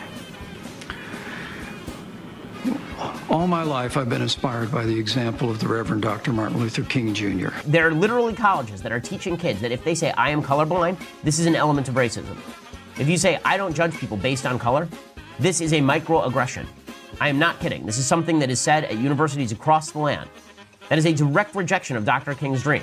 You think about what MLK stood for. He said he didn't want people judged on the color of their skin, but on the content of their character. You listen to some of these people nowadays, they don't talk about that. We're trying so hard to live up to those immortal words of Dr. Martin Luther King Jr., who implored us to be better than we are, to judge one another based on the content of our character and not the color of our skin. And so let me be clear. Let me be clear, on day one, we will not have political agendas in the classroom, and I will ban critical race theory. Because if America was a racist country, like some people say that it is, Arbery's killers would not have been found guilty by a nearly all-white jury in Georgia. Now, most Americans, people of all races, truly believe in and are inspired by Dr. Martin Luther King's adage. that we are all God's children. And as such, we should judge each other based on the content of our character, not the color of our skin. It's called the MLK Dream Score, which would grade political candidates based on their adherence to Martin Luther King's I Have a Dream speech. So Obama would get a low score because although he was cool, his policies left blacks cold. Biden would get scored 0 for excusing physical violence at protests, creating polarization by branding people as racist, and having no interest in a, quote, beautiful symphony of brotherhood. But you can say that about everyone, from Jesse Jackson to the Squad. Compare that to Trump. His policies were more helpful to blacks than any modern-era president. Today is the anniversary of the assassination of the Reverend Martin Luther King Jr. I was thinking, like, if he were alive today, I wonder what he'd think about such dismissive comments and about a Democrat Party that believes it can regain power by living in a constant state of protest or racial hatred and denial. Every one of us has a right to equal treatment by our government. That right is guaranteed by our Constitution. It's the heart of countless laws passed with well-deserved fanfare by our Congress over many decades. That right is inscribed on a monument on our National Mall to the Reverend Martin Luther King Jr., who would be shocked and disgusted if he watched Susan Rice on television today. Now, in Vermont, they are saying that you need to be a person of color or you don't get to get in that line. How do you react to that? Well, you know, this whole identity politics stuff is poisonous. You know, if Martin Luther King, Dr. Martin Luther King were here today, he would be absolutely offended. You know, he wanted people to be judged by the character and not by the color of their skin. Critical race theory is a Marxist doctrine that rejects the vision of Martin Luther King Jr. Martin Luther King was a great teacher, and Martin Luther King Jr.'s dream of having a colorless society. He wanted his children to be judged by the content of their character and not by the color of their skin. People are judged by the content of their character and not the color of their skin. He didn't want people judged on the color of their skin, but on the content of their character. We're committed to a society in which all men and women have equal opportunities to succeed. And so we oppose the use of quotas. We want a colorblind society, a society that, in the words of Dr. King, judges people not by the color of their skin, but by the content of their character.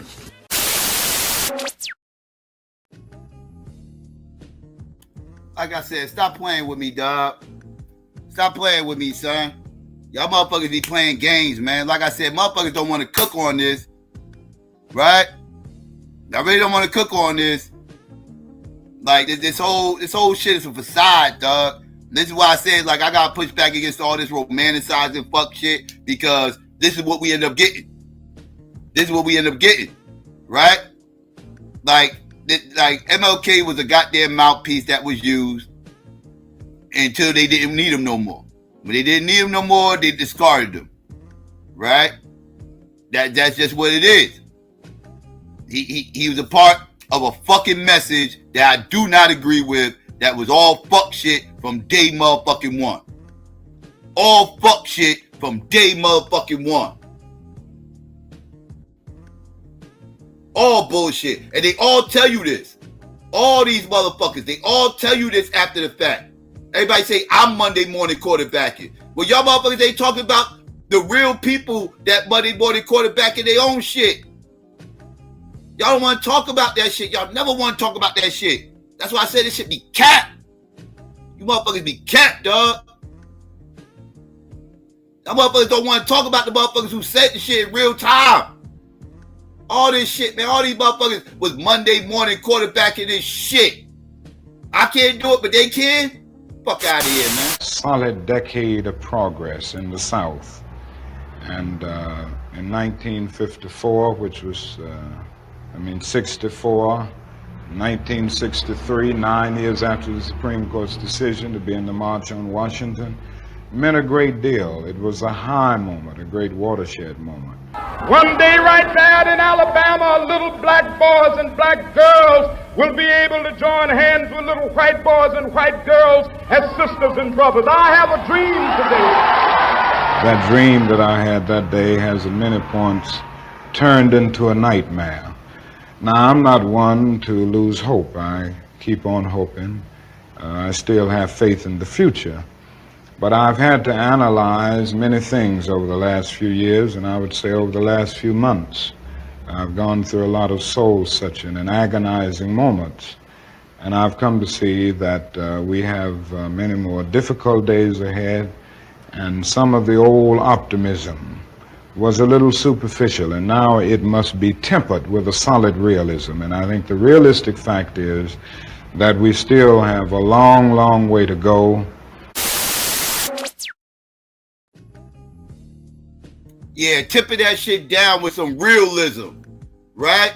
That's he need that. That message is for you Negroes that run around here acting like everything was sweet with this goddamn movement. That's cap. That's cap. Stop playing. That's romanticizing.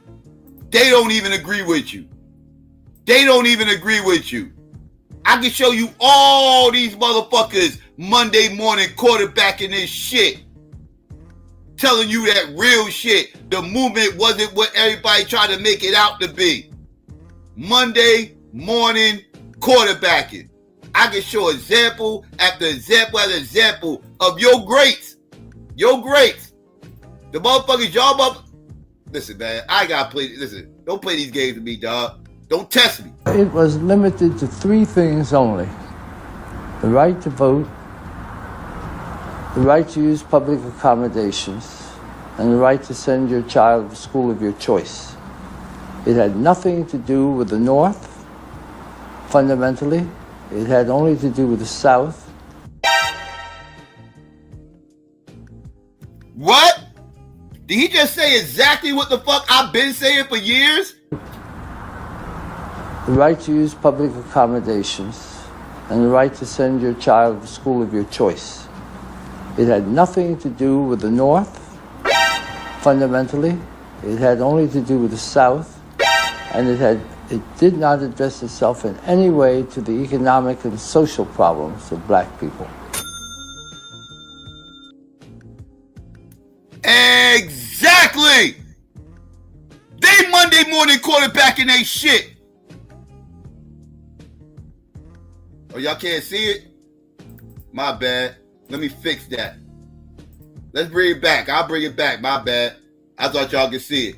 They Monday morning quarterbacking their own shit. Monday morning quarterbacking their own shit. And I gotta hear you motherfuckers tell me what the fuck I shouldn't do. So I shouldn't listen to the motherfuckers who lived it, who ran it, who went through it, telling me that this shit wasn't what the fuck everybody's telling me this shit was? Who am I supposed to listen to? Them? Or you romanticizing ass niggas? Who should I listen to? I'm not listening to you niggas. Y'all try to romanticize shit. School book ass bullshit. It was limited to three things only: the right to vote, the right to use public accommodations, and the right to send your child to school of your choice. It had nothing to do with the North, fundamentally. It had only to do with the South, and it did not address itself in any way to the economic and social problems of black people.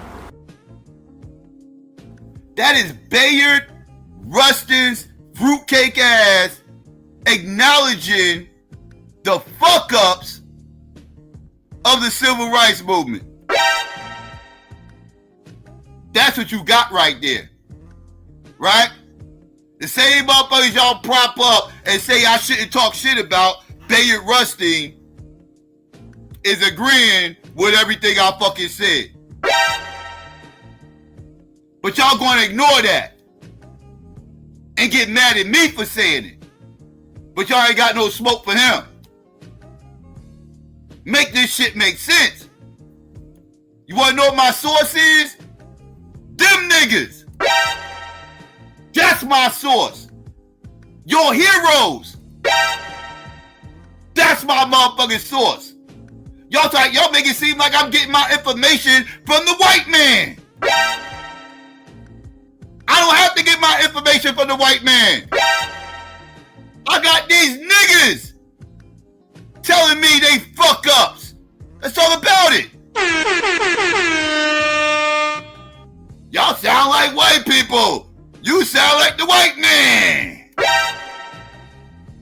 when I'm quoting nothing but the black man. So if I sound like the white man, what the fuck do they sound like? Because that's who I'm quoting. Not the white man, not Gay Edgar Hoover, not the CIA, not no Klansmen. I'm not quoting neo-Nazis. I'm quoting these niggas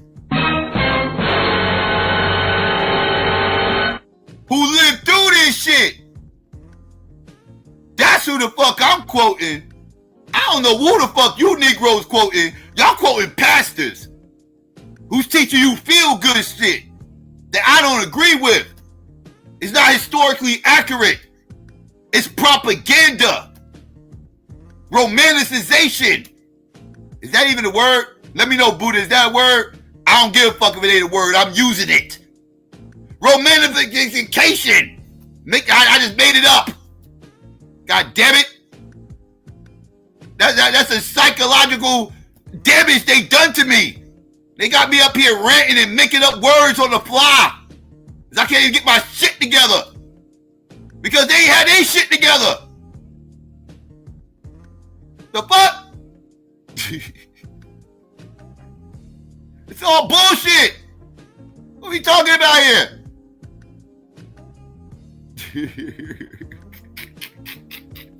I know that's right. It's a word now, motherfucker. I just made that shit a word. Fuck that. You know how we do. We'll make up a word in a minute. We make up some shit. I mean, though, family, real talk, though. Like, stop playing with me, man. I got these motherfuckers. I'll quote these motherfuckers. I ain't got to quote near white motherfucker. I ain't got to quote no newspaper articles and all that. Fuck all that. I got they words, nigga. This ain't 1914 where I got to whip up a newspaper article. This shit happened when people were recording shit. They had TV cameras back then. I ain't got to pull up all that extra shit. I will show you. You can hear them. I got audio. Right? What the fuck are we talking about here? Fucking VCRs was out back then, motherfucker. I got VCR tapes. What the fuck I don't need your articles? I got these motherfuckers talking about this shit. Telling you. I'll show you, nigga. Listen to their words. Fuck my words. Listen to them. Don't listen to my words. I make shit up. I be making words up all the time. Don't listen to me. Listen to these motherfuckers. The fuck? Shit crazy. Anyways, I digress. These motherfuckers don't want no smoke, man. You know what I mean? I already know what's going to end up happening. Motherfuckers ain't going to show up, don't want no smoke. Motherfuckers rather beat up on remedials who don't know this fucking history. That's an easy dub. It's easy to beat up on remedials who don't know this motherfucking history. You step to a motherfucker like me, get your shit right, motherfucker. Get your shit together. Cause I'm gonna show you, motherfucker. I promise you I can lay out my argument better than you motherfuckers can. Y'all just can give me y'all feelings. All you motherfuckers got is y'all goddamn feelings. When I got motherfucking your own people. I got your own people that y'all defending, agreeing with me. This is why y'all motherfuckers rather talk to these other motherfuckers. Go talk to them. Don't talk to me. I'm glad motherfuckers don't have to talk to me with that shit. Get y'all motherfucking feelings hurt. I will fuck your whole integration day up. Your whole integration day fucked up. Get it out of here. You wanted to enjoy this shit until you ran to me, motherfucker. I take a dump on this whole shit. Fuck out of here. This European fuck shit. This small hat agenda that you motherfuckers love so fucking much. Thinking black people wouldn't be shit unless we linked up with the white man. It's disgusting how they trained you motherfuckers to think. This shit pisses me the fuck off. This white savior complex. We need that white man to save us in 64. No, the fuck you did. He ain't saved me from nothing. He ain't saved me from shit. He filled up his pockets. Dumb niggas. In 2025, I just see mad black people worshiping white people and shit. Being extra gracious to white people. Thank you, Mr. White Man.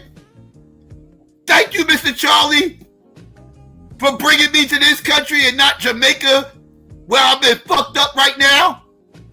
Thank you, Mr. White Man, for not dropping me off in Haiti, where I'll be real fucked up now in the middle of a goddamn revolution. Thank you, Mr. White Man, for giving me closer access to your empire so I can feel better about myself and realize who I really am, because we don't know who we really are. But now that I'm next to you, Mr. Charlie, I know exactly who I am now. I am a foundational black American thanks to you, Mr. Charlie. Thank you, Mr. Charlie. And thank you for integrating my community, Mr. Charlie. Because if my community wasn't integrated, Mr. Charlie, I would be fucked up right now. The South would be looking like Jamaica. The South would be looking like Jamaica. Harlem would be looking like Haiti. And Compton would be looking like Nigeria. We'd be fucked up. Thank you, Mr. Charlie. I appreciate this shit. Because without you, I wouldn't even have an existence. I wouldn't have an identity without you, Mr. Charlie. Because without you, Mr. Charlie, people would not be judging me by the content of my character, but by the color of my skin, Mr. Charlie. That's what you Georgians sound like. That's what you Georgians sound like. I just be hearing a whole bunch of white worship. A whole bunch of thank you, Mr. Charlies. That's what the fuck I hear. This is bad. Fuck Mr. Charlie. I got me fucked up. I don't even know what the fuck y'all over here talking. That shit crazy, son. That shit nutty as fuck. Oh, integration is so great. We doing so much better now. We are? Okay. So much better compared to what? Compared to what? Everybody in 2025 is doing better than everybody in 1960. So that's a false motherfucking claim right there on this fucking self. White people are doing better in 2025 than they was in 1960. So to say black people are doing better in 2025 than they was in 1960 means what? So are Mexicans. Mexicans are doing better in 2025 than they was in 1960. What the fuck is your point? Cubans are doing better in 2025 than they was in 1960. What the fuck is your point? What are you basing this on? What are you basing this on? Is that so? You telling me the wage gap disappeared because the wages got raised on everybody's side? Somehow or another, these dumb motherfuckers think the wage gap no longer exists. No, you dumb fucks. They still a huge wage gap. Yeah, black people making more money now. So is white people. Hence why the wage gap ain't changing. You dumb fucks.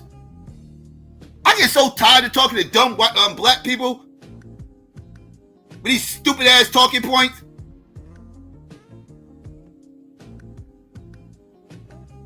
We so much better now. Society is better now. What are we talking about? You making it seem like we came this long roads and all this other shit. No. Society made these long leaps and boundaries, not black people as a collective. Dumbasses, what are we talking about? Motherfuckers in Boston still got a motherfucking net worth of $8. I want to talk about how much better we got it now. We got motherfuckers in Boston with a net worth of $8. Y'all sound dumb. Integration was so great. Great how? In what way? outside of access to white people, which that ain't no motherfucking dub for me. That might be a dub for you. That ain't no dub for a motherfucker like me. So I'm confused. We had rich black people back then. We had rich black people back then. Y'all make it seem like rich black people didn't come around to the 70s. It was rich black people in the 60s, the 50s, the 40s. Yes, it was rich black people. The problem was, just like today, the wealth is not spread out. It was just these Boule niggas.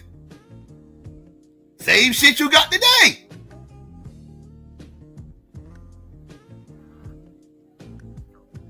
Most black people in working class back then, guess what? They still fucking working class. Where's this big fucking advancements at? And what are y'all, how are y'all gauged in this? Because if you gauging this off of, oh, well, black people only made like $100 a week back then, and this, now they making like $800 a week and shit. Motherfucker, that's called inflation. You dumb fucks. That's not called advancement. That is called inflation. The fuck are we talking about? This shit is bad.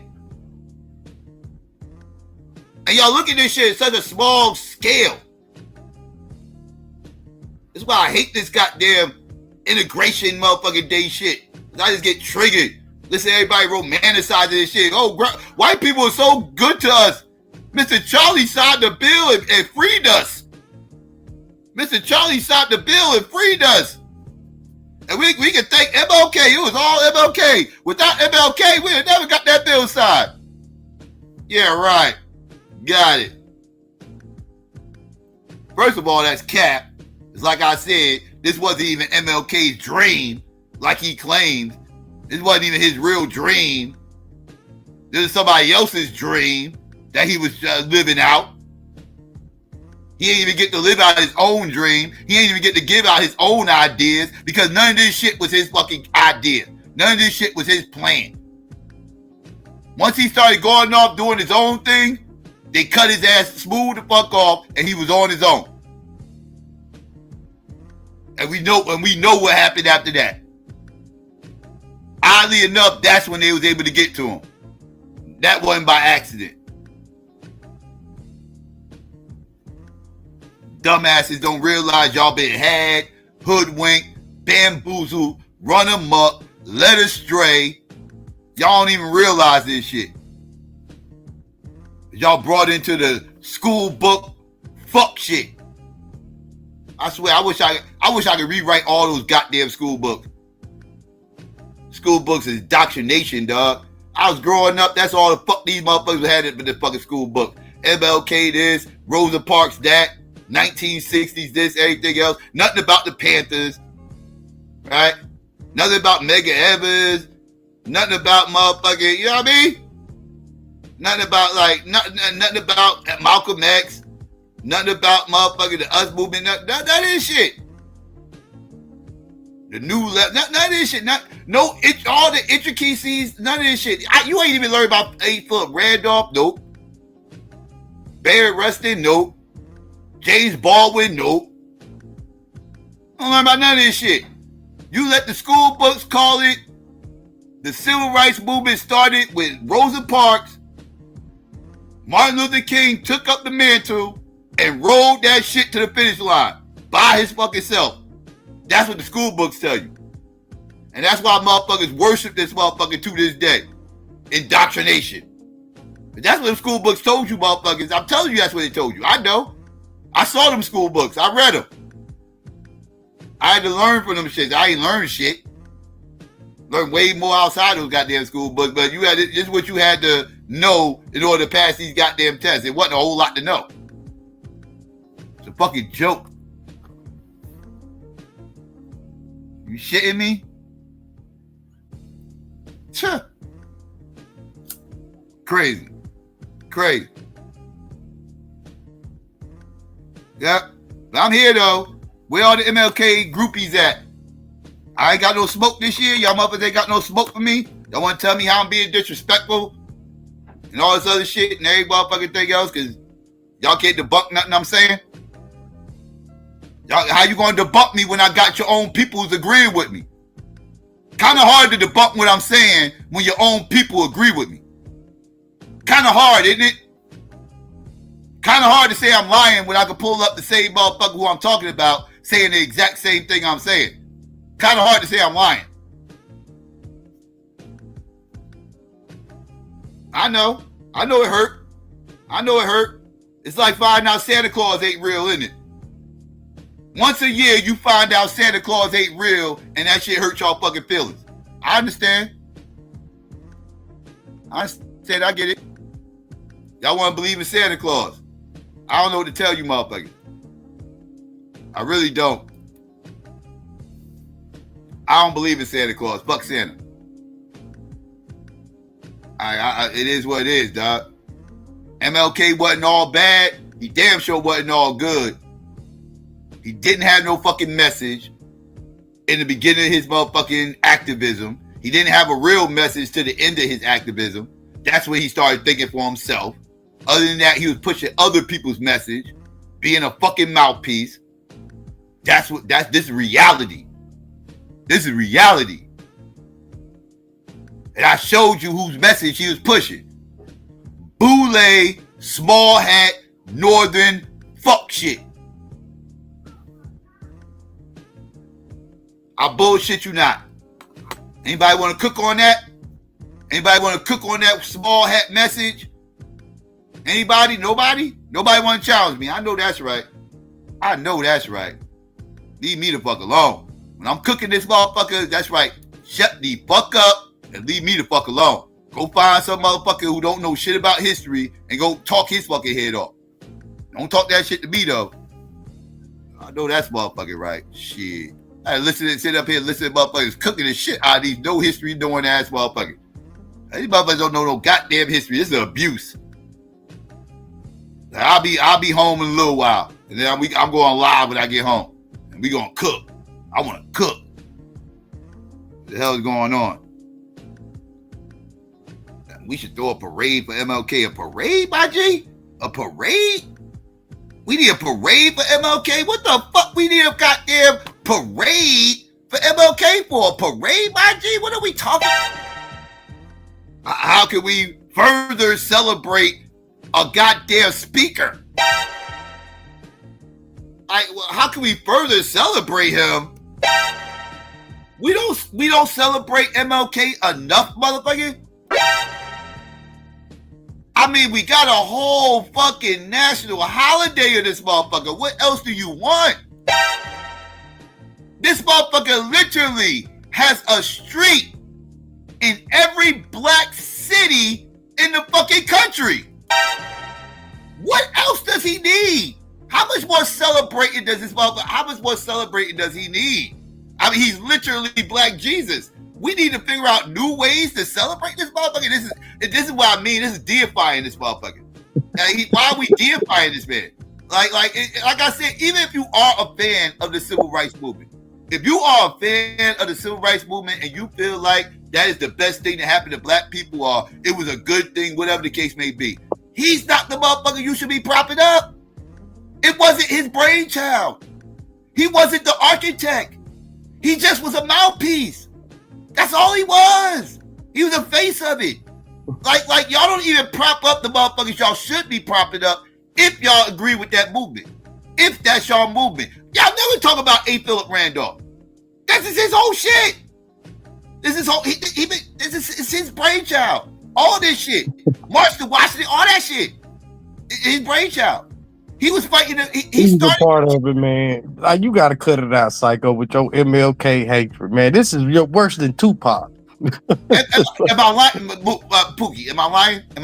I mean, yeah, he was a part. I mean, Bear, yeah, he played a pivotal role, but to say Martin Luther King was relegate him to just a mouthpiece, that's bullshit, Psycho. And I know you know that's bullshit. What else did he do? What else did he do? Besides, what else did he? he helped brainchild a whole lot of that shit too. No, he ain't. You know what I'm saying? Yeah. But and according to you, hold on. According to you, he didn't even do his speeches because he didn't even write the "I Have a Dream" speech. Well, I'd agree. You know what I'm saying? History does tell he didn't write the speech. But what I'm saying, but yeah, you don't even give him a credit for a speaker. You know what I'm saying? I do give him credit for speaking. I say he was a great orator, but that's he's one of the greatest orators of the century. I wouldn't even argue that. But people act like he's so much more than that, and he wasn't. That's what he was. But he was though. And to say that he wasn't is it is honestly disrespectful, especially when I ain't see Malcolm getting no dog sicked up on him. Malcolm was an outstanding orator too. But you don't come at Malcolm like this. You know what I'm saying? But Malcolm wasn't out there in them trenches. Malcolm don't got a national holiday. Malcolm don't got a street named after him in every fucking city. And that's for a reason. And that's obviously for a reason. Wait up. I'm explaining why I do what I do with MLK and not Malcolm. Malcolm ain't the one that white people throw up in your fucking face saying you need to be more like him. You need to follow his message. You know, there's other shit, this, that, and third. Like Malcolm ain't the one that was sitting up here telling black people to get beat up by motherfucking white people and hit with bricks and get bit by dogs while he running around with a gun in his pocket. He got a gun in his pocket telling all the other black people go get bit up by them dogs and hit with bricks while he got a gun. But he was getting hit with bricks and stabbed with knives too, even with that gun in his pocket. He got a gun. Why he got a gun though? If he had a gun, why he ain't pull it out when old girl stabbed him? Well, that was a crazy. You know what I'm saying? How about when old boy ran up and socked him in Chicago and hit him with that brick? Yeah, well, that dude he had a pistol then. That dude got his ass whooped. They rolled that motherfucker out. Yeah, they did roll him up. You right? Yeah, they packed him out, but still, he got it off. But I mean, he got at him though. Yeah. But like, man, it's like, like I get where you coming from. Like, now he ain't the end all and be all, because it's a lot of people that's in the civil rights movement that don't get talked about. To me, Fannie Lou is one of the biggest, you know what I'm saying, contributors to civil rights, and she don't get talked about. You know what I'm saying? Or even a motherfucker that popped off the civil rights movement, George Wallace. He ain't even discussed that at all, and he popped off the whole shit. It wasn't even the Emmett Till shit. It was the murder of George Wallace in Arizona. You know what I'm saying? That's what popped that shit off. To me, you feel what I'm saying? It happened even before that. Like I just did the rundown. This shit started in the 40s, dog. This shit started. Yeah, that was in the 40s. I think he got murdered in like 1941. The modern movement, the modern civil rights movement started in the 40s. It started with Randolph. It started with A. Philip Randolph approaching Franklin D. Roosevelt and threatening him with the first march to Washington. Is that what I'm saying? You giving A. Philip Randolph too much credit. Yeah, was he? Yeah, go and grab that shit. Go and grab. Yeah, if he was. In 1941, the whole March to Washington shit was his brainchild. The first time he tried it was in 1941. That was the first time. Yeah, I agree. Yeah, I'm not saying, but that was just one element of the whole movement in and of itself. Like, man, you tripping? Like, the March on Washington wasn't the whole movement in itself. As far as the modern movement, and when I say modern movement, I'm talking about when the civil rights movement hit the president's desk. It started in 1940. It started in the 1940s with Franklin D. Roosevelt and A. Philip Randolph and Walter White. They were the first ones to bring civil rights grievance to the president. Okay, from that standpoint, if you want to say they was the one to bring it to political attention to white folks and shit. Yeah, but it had done. But what I'm saying, they had done already started in the 1940s, even before then, because take it back. If you want, that's why I said the modern day civil rights movement. But that's what I'm saying. The modern day started with George Wallace in 1941. I was talking about the one everybody built. That's the one that everybody talked about in the 60s and the 50s. That actually started in the 40s. That's what I'm saying. That was with George Wallace murder in Arizona when he was trying to get black folks to. Well, he was getting them to register. That wasn't the 40s though. What? That wasn't the 40s. That was the 50s. Wasn't it? No, that was the 40s. Yeah, that was like 1941. I want to say I could. It's been a while since I read about that shit, but I think it was 1941. If I ain't mistaken, it was right before Emmett Till murder, like a year, like a half a year or something like that. It was the workers unions that started the civil rights movement with them porters, them sleeping car porters. That's what started the civil rights movement with with like I said, 8th Philip Randolph, 1941. I'm about to look up this other joint you talk. I could have sworn that. Yeah. I want to say that happened in 1941 in Arizona. You said it was Mississippi, right? Yeah. That's what I thought, yeah. Remember, it was Alabama, Mississippi, right?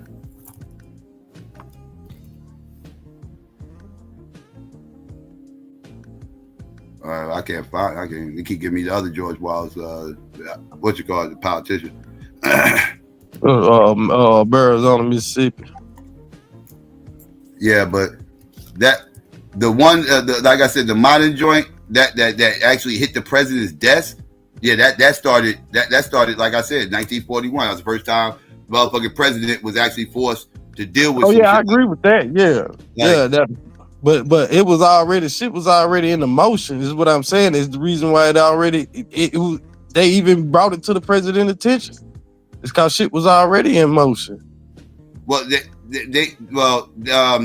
shit, like I said, that had to do with the workers' union, and he had the people. He threatened to bring 130,000 black people to march to Washington, and that was in 1941. And he was shocked that 8th Philip Randolph had that many people that was ready to ride and go up to Washington. And he asked Walter White, "Is that true?" Walter White's a whole white dude that ran the NAACP for 25 years. Yeah, but he looked at him and was like, "Is that true? Like, can he do that?" And Walter White looked down and was like, "Yeah, he got the power to do that." And that's when they first put in the legislation about the porters and shit. That's when they won their joint, and the porters got equal treatment with the Pullman company, and that's what kicked shit off. And that was in 41. So yeah, that was the first time he threatened with the March to Washington. It didn't happen. He didn't make that March to Washington, but that was the first time he threatened with that. And he did. Hey, Walter White say he's black. He ain't white. That's a whole white dude. He ain't black. He tried to claim he was black. That was a joke. But yeah. I had to throw that in there. You got the name wrong. They say it's George Raymond you talking about. Okay, then. Yeah, that might be. It's been a while since I read it. It's been years ago since I read about it. Yeah, I learned that shit in Mississippi Studies. Okay, Junior. Yeah, here we go. Yeah, I learned that shit in Mississippi Studies. Yeah, this is. I said this wasn't the 40s either. He was born in 1941. I mean 43. He was born in 43. No, that ain't the dude then. That ain't the dude then. That ain't him then. Nah. I definitely could be getting the name wrong though, but that ain't the dude.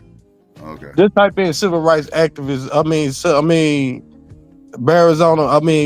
African American, Arizona, Mississippi, doing civil rights movement. During the 1940s or some shit. Yeah, I learned that shit back in high school. That's how I remember that shit.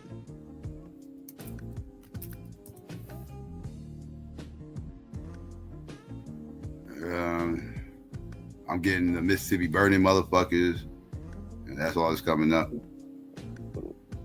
Type in Arizona, Mississippi, civil rights movement or some shit like that. Because I know it had to do something with registered black people to vote, but I want to say his name was George something, if I remember correctly.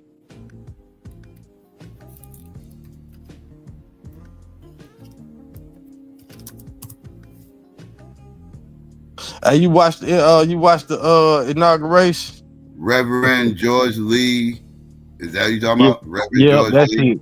voting rights activist killed in Mississippi. Yeah, that's it. Yeah. This was in 55. Like I said, yeah, this is 50. Okay, I've had a decade, bro. Yeah. I know he wasn't born in 1943. Yeah, this is 55. Yeah, I know about this case. Yeah. I forgot his name, but yeah. I know. I thought that shit happened before MT. Yeah, I know you're talking about once I saw the picture. This was around the same time. Yes, 55. So it was around the same time. But nah, Emmett Till happened in the 40s, didn't it? Nah, it happened in 52. Yeah, all that was in 50s. Like Emmett Till, him, Medgar Evers. That was all in 50s. Yeah. I thought Medgar Evers was in the 60s. Medgar was 57, I believe. Let me check. I thought it was like 66 or 67 or something. No, yeah, right around that time. 60. Now you got me questioning. I thought it was 56. Yeah. Look it up real quick. I'm getting my dates messed up. All right, well, he died in 63. You was right, 63. Okay. Yeah. I don't know why I thought it was 57. No, I said 66. Oh, you know what? He did something else in 57. That's what it was. Okay. No. He started in 57. That's what it was. He started doing certain things in 57. Okay. I'm getting my dates mixed up. But 1941 is when the modern day civil rights movement started. And it started with, like I say, that's the first time it hit the president's desk. That's the first time it hits the president's desk. That's the first time the president was forced to do something about civil rights. And this is when the Southern Democrats started flipping. And they started, and they think because Franklin D. Roosevelt was a Democrat. And this is when the Southern Democrats started flipping, because the Northern Democrats was starting to, they was looking at like, okay, they started to push this progressive integration shit and everything else. They don't like. And then in 1948, with Harry Truman was running for office and everything else, that's when the Dixiecrats formed, because again, the Democrats already signed off on the labor issues and everything else. And Harry Truman was running on integrating the military, and the motherfucking Dixiecrats wasn't having that shit. So that's when they split off from the party, and they formed the Dixiecrats. Them Southern Democrats split off and formed the Dixiecrats, and that was in 48. And this is all this is backlash from the Franklin D. Roosevelt shit that happened in 41. So like again, like I said, the 40s kicked off the modern civil rights movement that MLK and all them, like that shit was already popping off when MLK got on. Like that shit was already in full blown effect. Like they was already working heavy trying to get policies and everything done and hurry up to integrate the country and everything else. That Jackie Robinson, that happened in 47. Jesse Owens happened in the 40s. Like all this shit is going on around this time. All this. So the 40s, dog. That's what kicked off the civil rights movement. Everybody like to start in the 60s. No, you gotta go back 20 years before that, because that's where shit really. Philip Randolph, excuse me, is the one that really got shit going, because he's the one that was able to get shit on the president's desk. And that's because he was cool with Eleanor. He was cool with Eleanor Roosevelt. She was an activist and into that. She was a progressive and a weirdo.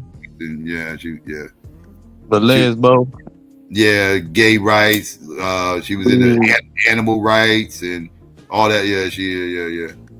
Yeah, when they were switching over to, cause that quote unquote, according to the Dixiecrats, that when communism started taking over the Democratic Party.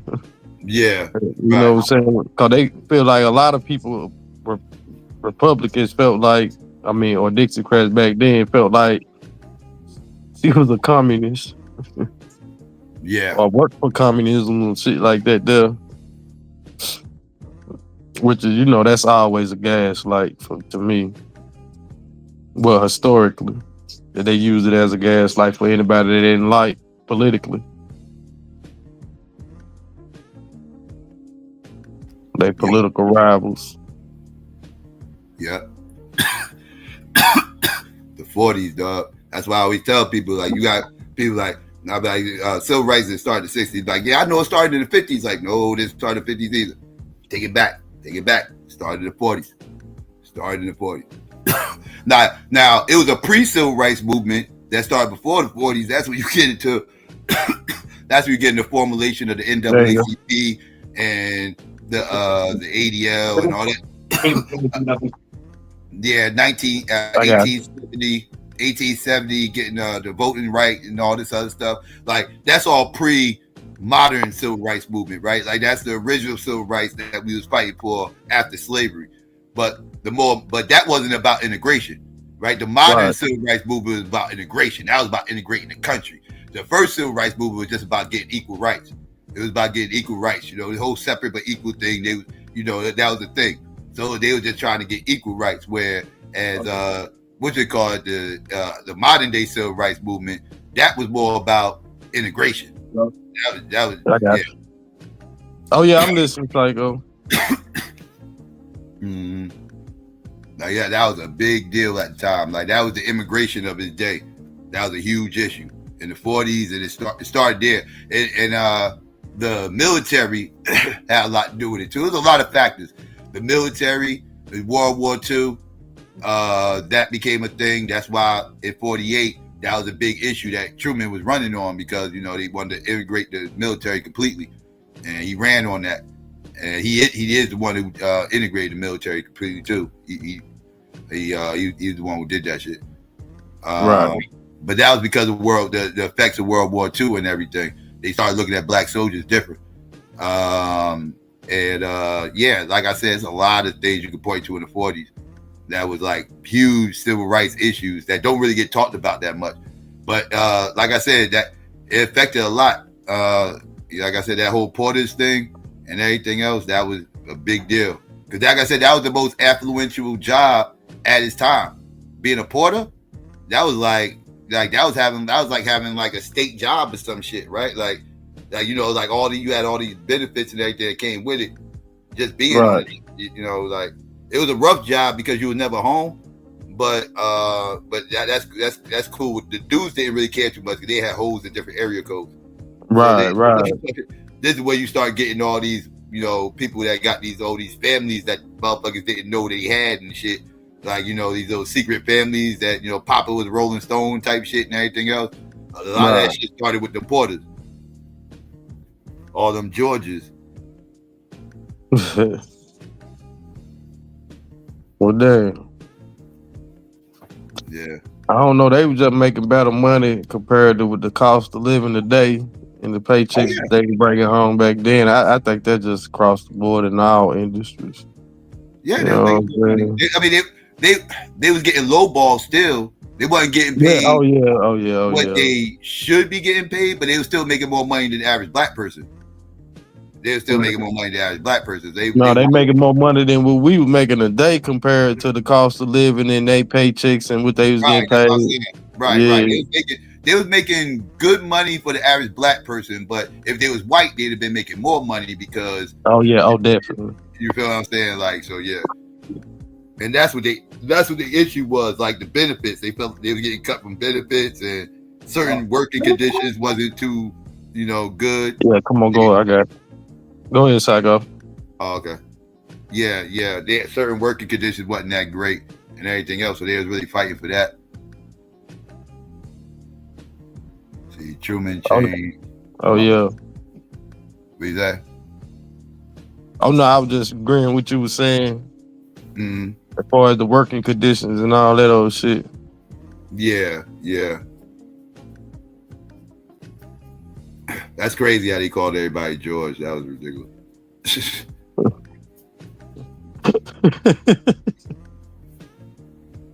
Motherfucker, George, you gotta answer this motherfucker like, nigga, my name Tariq, nigga.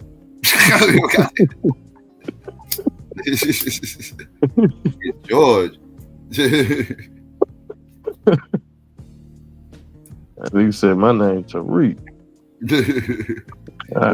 It wasn't no goddamn Tariqs in 1940s, but you get my point. No, it wasn't none back then. Hell no, it wasn't no Tariqs in the 40s, motherfucker. That's some Gen X shit right there. Gen X is Tariqs ain't come around to the Gen X generation. That's when Tariqs came around. Right.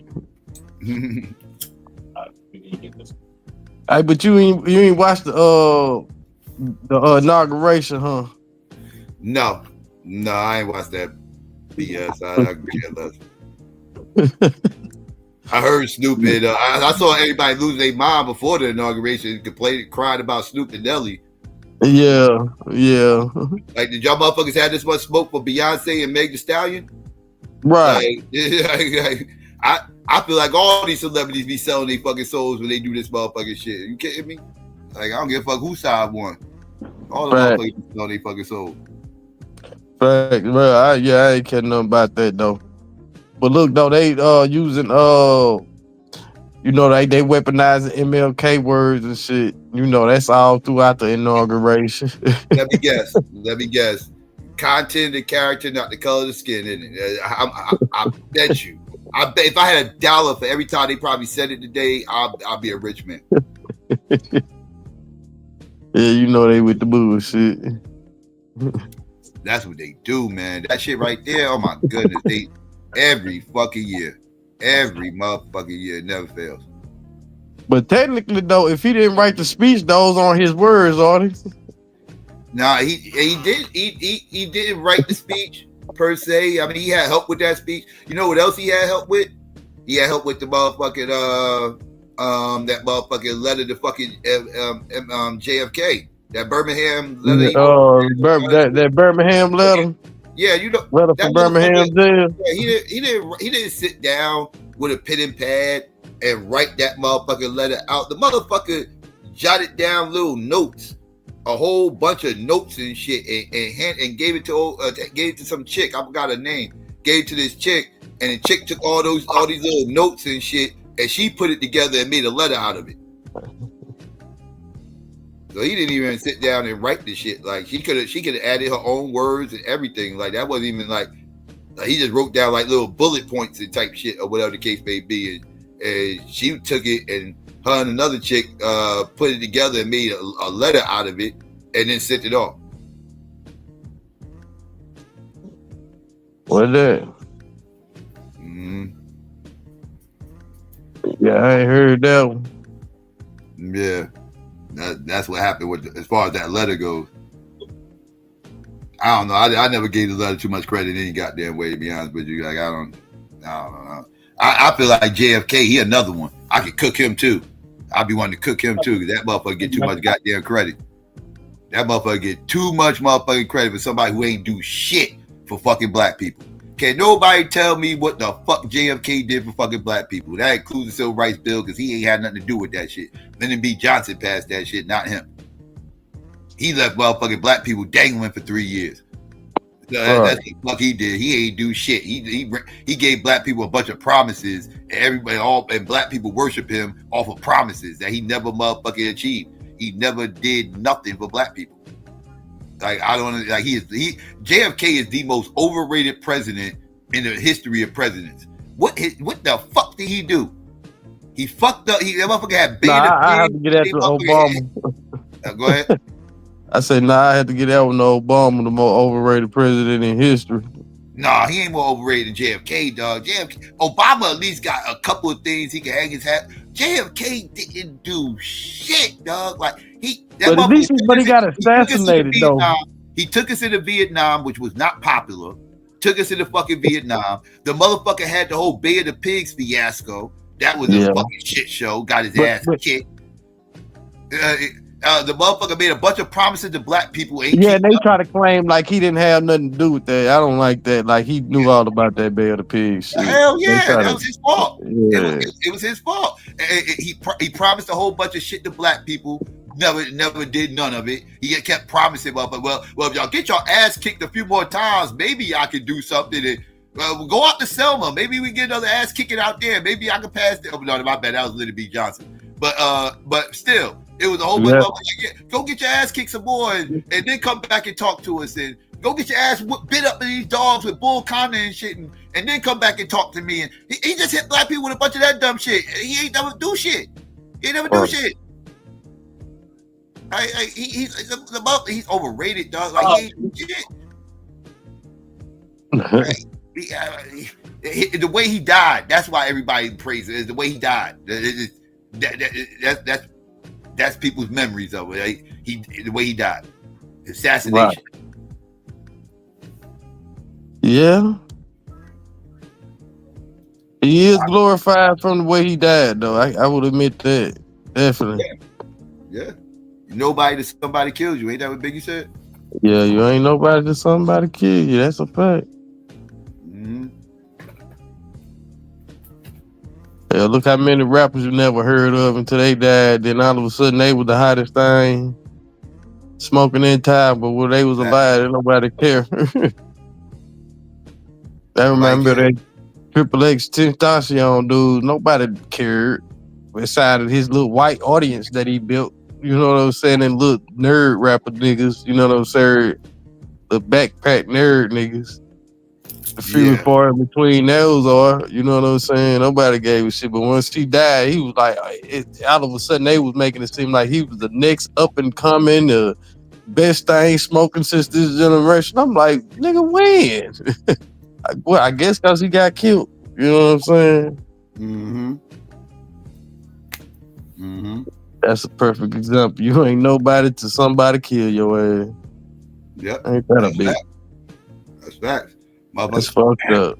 People never mentioned Nipsey in the GOAT conversation until he died. After he died, Nope. people started saying he was a GOAT and he top fives and all this other stuff. Like, come on, now y'all doing too much. I mean, outside of West Coast people and people that listen, you know, from fans from the West Coast and shit, nobody really never even called him a lyricist or a great rapper until you died. That's what I'm saying. Like chill, like y'all doing too much. Like, it's sad he gone and all that and this, that, and third. But when they started, that's motherfuckers that be doing too much. Like, I mean, I ain't gonna lie, he is a good rapper now. He can spit, but he like when he died, they tried to make it seem like he was I never heard people say rapper. he was in anybody's top five. Yeah, I never heard people say he was in top fives until after he died. Like, people got to show me proof that they was talking this. He was top five before he died. They gonna have to show me. I ain't never heard that. Yeah, before he died. Even though, you know, I can acknowledge he can rap, he can spit. He was a bit of a poet, but at the same time, nobody was saying that he was in a top five. Nobody. Right. That's what I'm saying. Like, I'm not even saying he trash or nothing. It's just motherfuckers doing too much. They start saying he a GOAT or top five all time. It's just like y'all doing too much. Definitely, I agree. Just say he was nice and just keep it at that. Just keep it at he was nice and just leave it at that. Right. Agree with that shit. Damn, I thought you were gonna take it on light on MLK, but well, I did. I didn't really. It was more about Philip A. Randolph. I really went in on him and the small hats and the agenda and shit like that. And I'm bugging that people, like, you know, again, so focused on MLK when it comes to this civil rights shit. When he was a speaker. He was a speaker. They made him the face. I mean, he did marches. He did marches and he spoke. That's basically what he did. That's basically what he did. He did marches and he spoke. It's the truth. You know, I mean, the man caught a whole bullet to the neck, man, and this man gonna say he ain't doing it. He did speeches and he marched. I mean, they attacked him for it. I mean, I'm not saying he didn't get attacked for it, so I'm not gonna say, yeah, he got attacked for it, but that's what he did, though. Like, we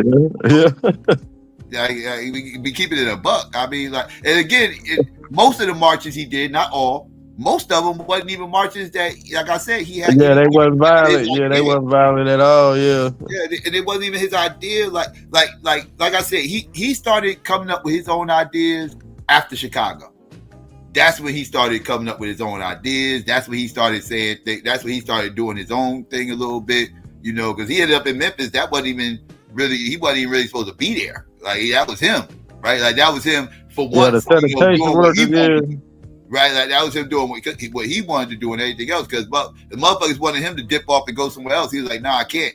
I already promised the motherfucking people I'm gonna be. You know what I mean? This, that, and third." So, like, that was him making decisions right there on his own and not listening to other people anymore.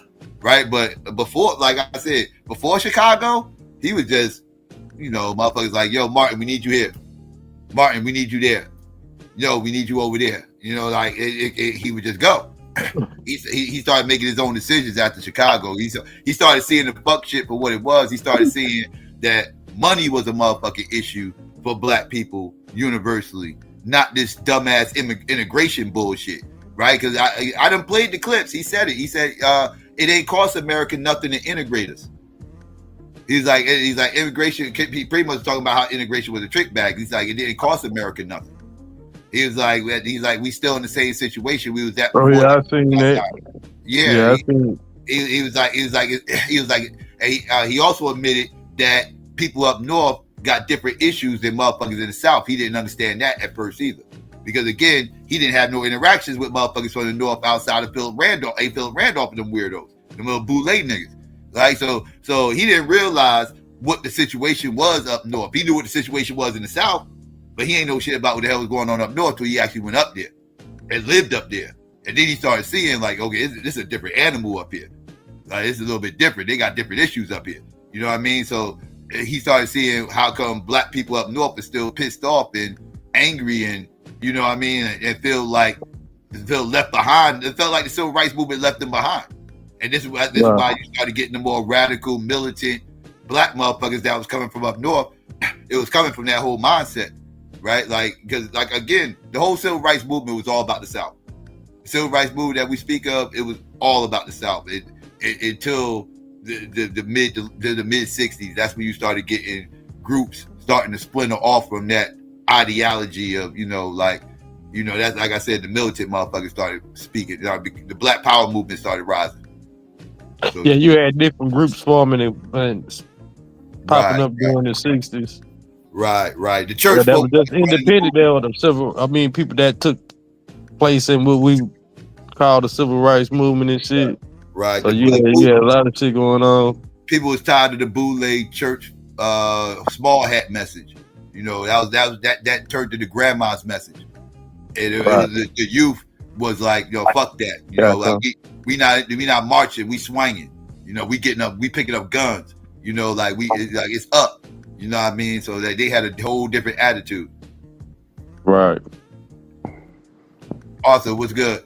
What's good, fellas? Just listening. Y'all be kicking this shit. Pookie motherfucking ass be trying to act like he not a nerd and shit, but I let it live. I don't say nothing. Pookie a nerd like a motherfucker. You crazy? Oh, hell yeah. I always been there. But, I'm a I just want to say, I just want to say, I can do both. You feel me? I could do all three, my nigga. I'm with you. All my taglines say intelligent hoodlum. All of them. I mean that. Oh, man. Yeah. It's just 2 points. I usually don't really get into the King thing with Psycho, because I ain't gonna say I totally disagree with everything he's saying. But today you kind of gave a different take, and it kind of gave me your perspective from a different angle, which I wasn't really used to when you do this, because I usually kind of tune out when you do this, and not because I'm such a champion of Dr. King. I just think the last part of his years, just like with Malcolm, they started articulating this different position once they was put onto game. They didn't have the game. Like you just kind of eloquently said it, just like in the last part of you talking to Pookie about the confusion of what civil rights was. Because I don't really think the civil rights movement hit the Northeast. I don't think it necessarily became one of the motivating or permeating things that happened up north with Black Americans. I think that the Muslim populace and the Malcolm X and them, they had more of a hold, or more of a audience than the civil rights movement ever really had. Like, you had some people who was college students or who just traditionally came from the South and may have had some small groups, but I don't think it necessarily took place like it did in the South. And another person, I missed a couple things watching some other shit.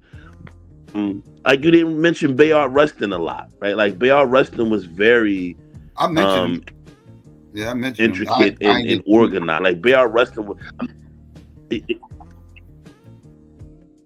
I'm not going to say that he was necessarily the mouthpiece for Randolph, but he was kind of that.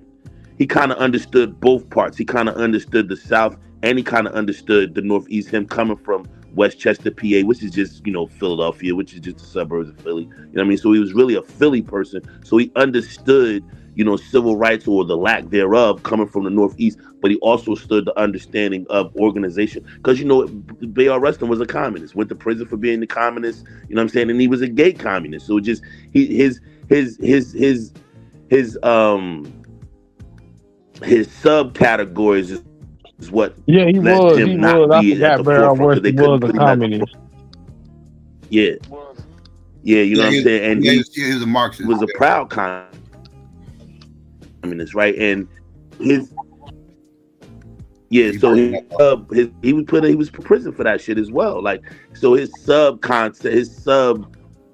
labels didn't allow him to be at the forefront. So it was him to organize in the back and kind of give Martin the ideas and kind of help him write his speeches, or not even so much help him write his speeches, but the marching was, right? And I also think that for me, it's also a thing of Dr. King at the end understood what he did. Like he understood how, like you just said eloquently, like, you know, he understood that it wasn't just about that, it was about money. It was about economics. The people in the North don't really care about accommodations. They care about creating their own accommodations through economic improvement and economic empowerment. So once he learned those things, I think he understood that his integrative ways wasn't necessarily the best way. It should have been more about independence and having our own cultures. And because they didn't really have, like, they had their own things, but it was on such micro levels that they could never translate that into the big cities where the populations were larger. And they definitely had, like, I think the people in the South, I think Dr. King learned that the North is totally different from us, and even amongst themselves, they're different. Like a black person in Philly don't think like a black person in New York, or don't think like a black person in Baltimore or DC. So I think he learned a lot and learned that, you know, each region has its own challenges, and just having one civil rights dynamic to cover it all wasn't necessarily the best thing to do, because all that did was make them think that we all wanted accommodation. We all wanted to sit next to them, eat next to them, drink next to them. So that's what they focused on, us having accommodations, us having the ability to go into spaces and sit down at coffee tables. And up here, we didn't care about that shit.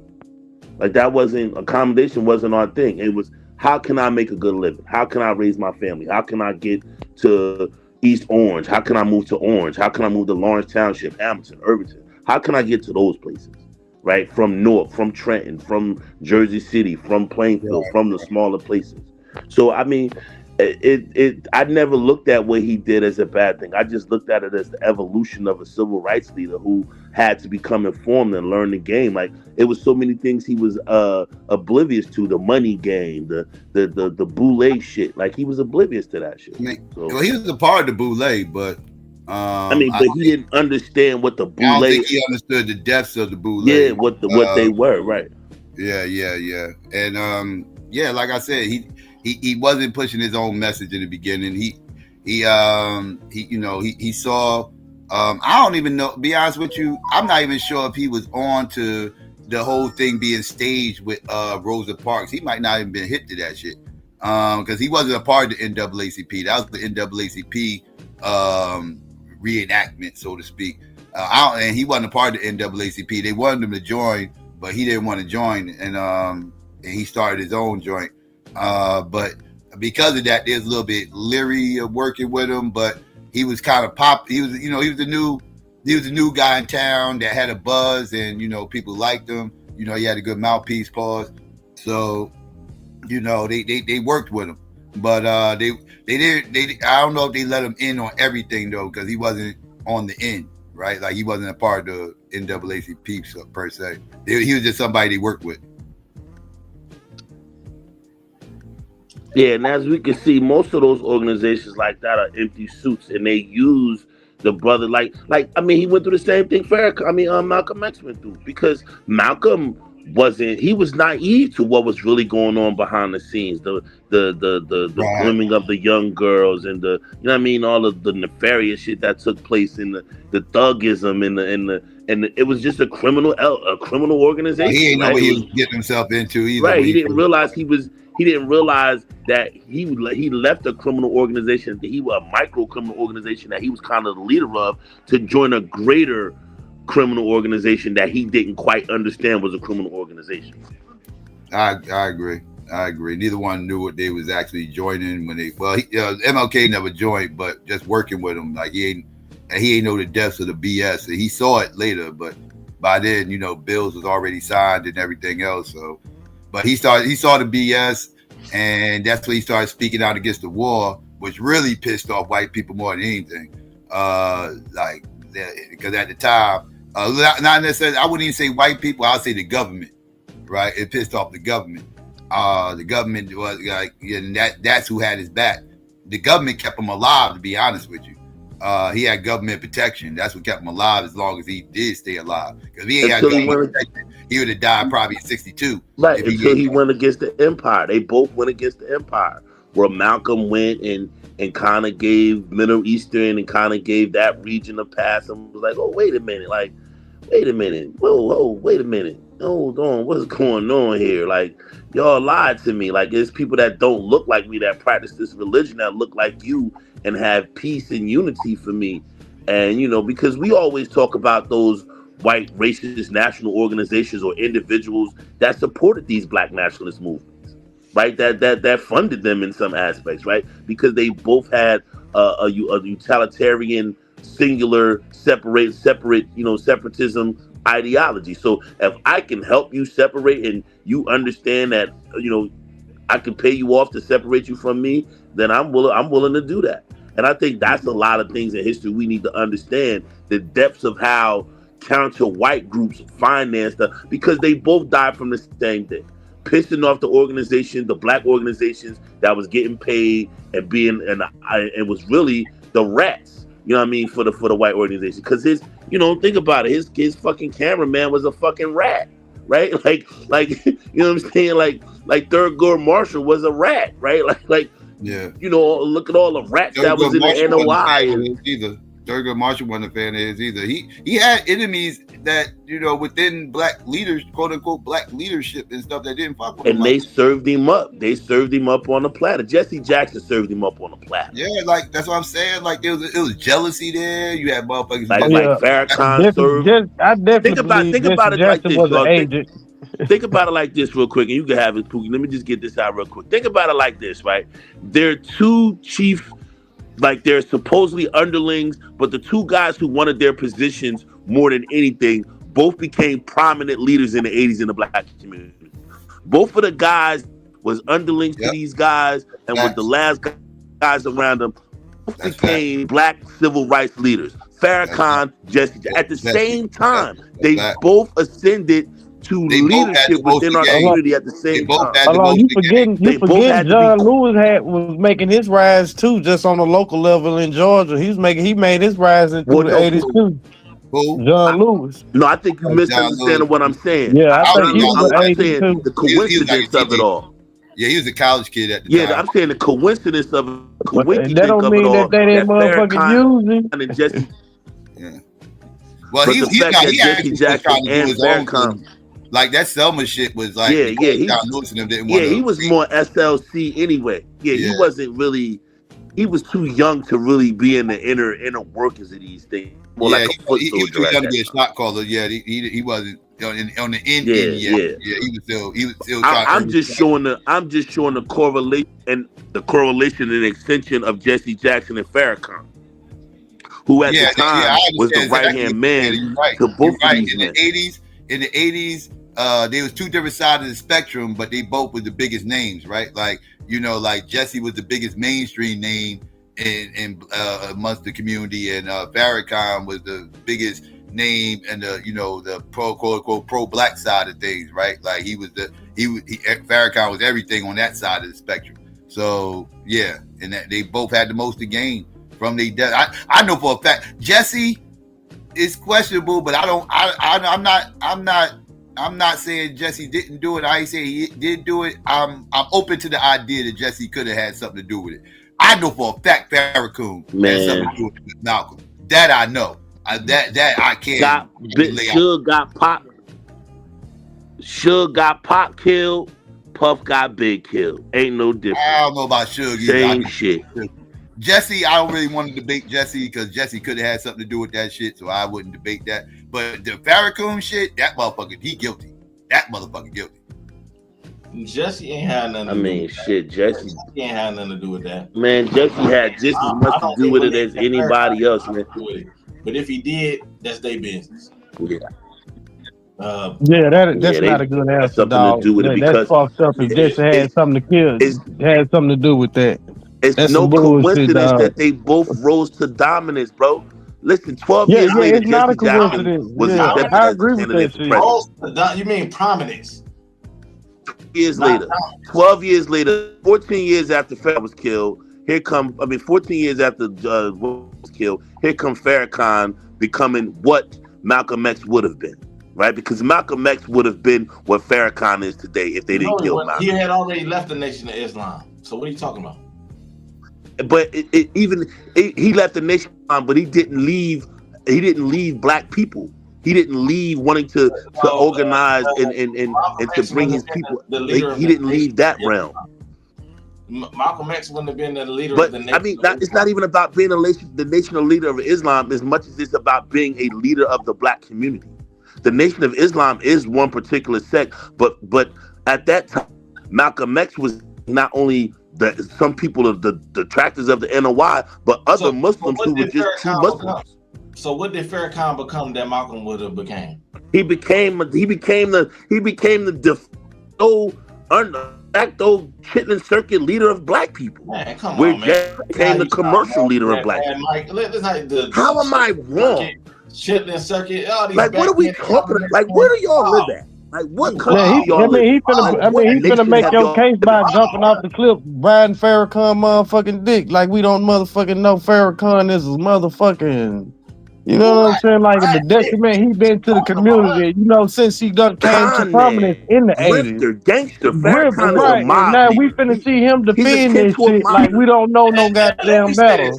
Let me say this, right? This is why these type of guys right here is why black people never don't get nowhere, huh? Oh, it's cause of us. We ain't. Me and Arthur is the reason black people can't progress.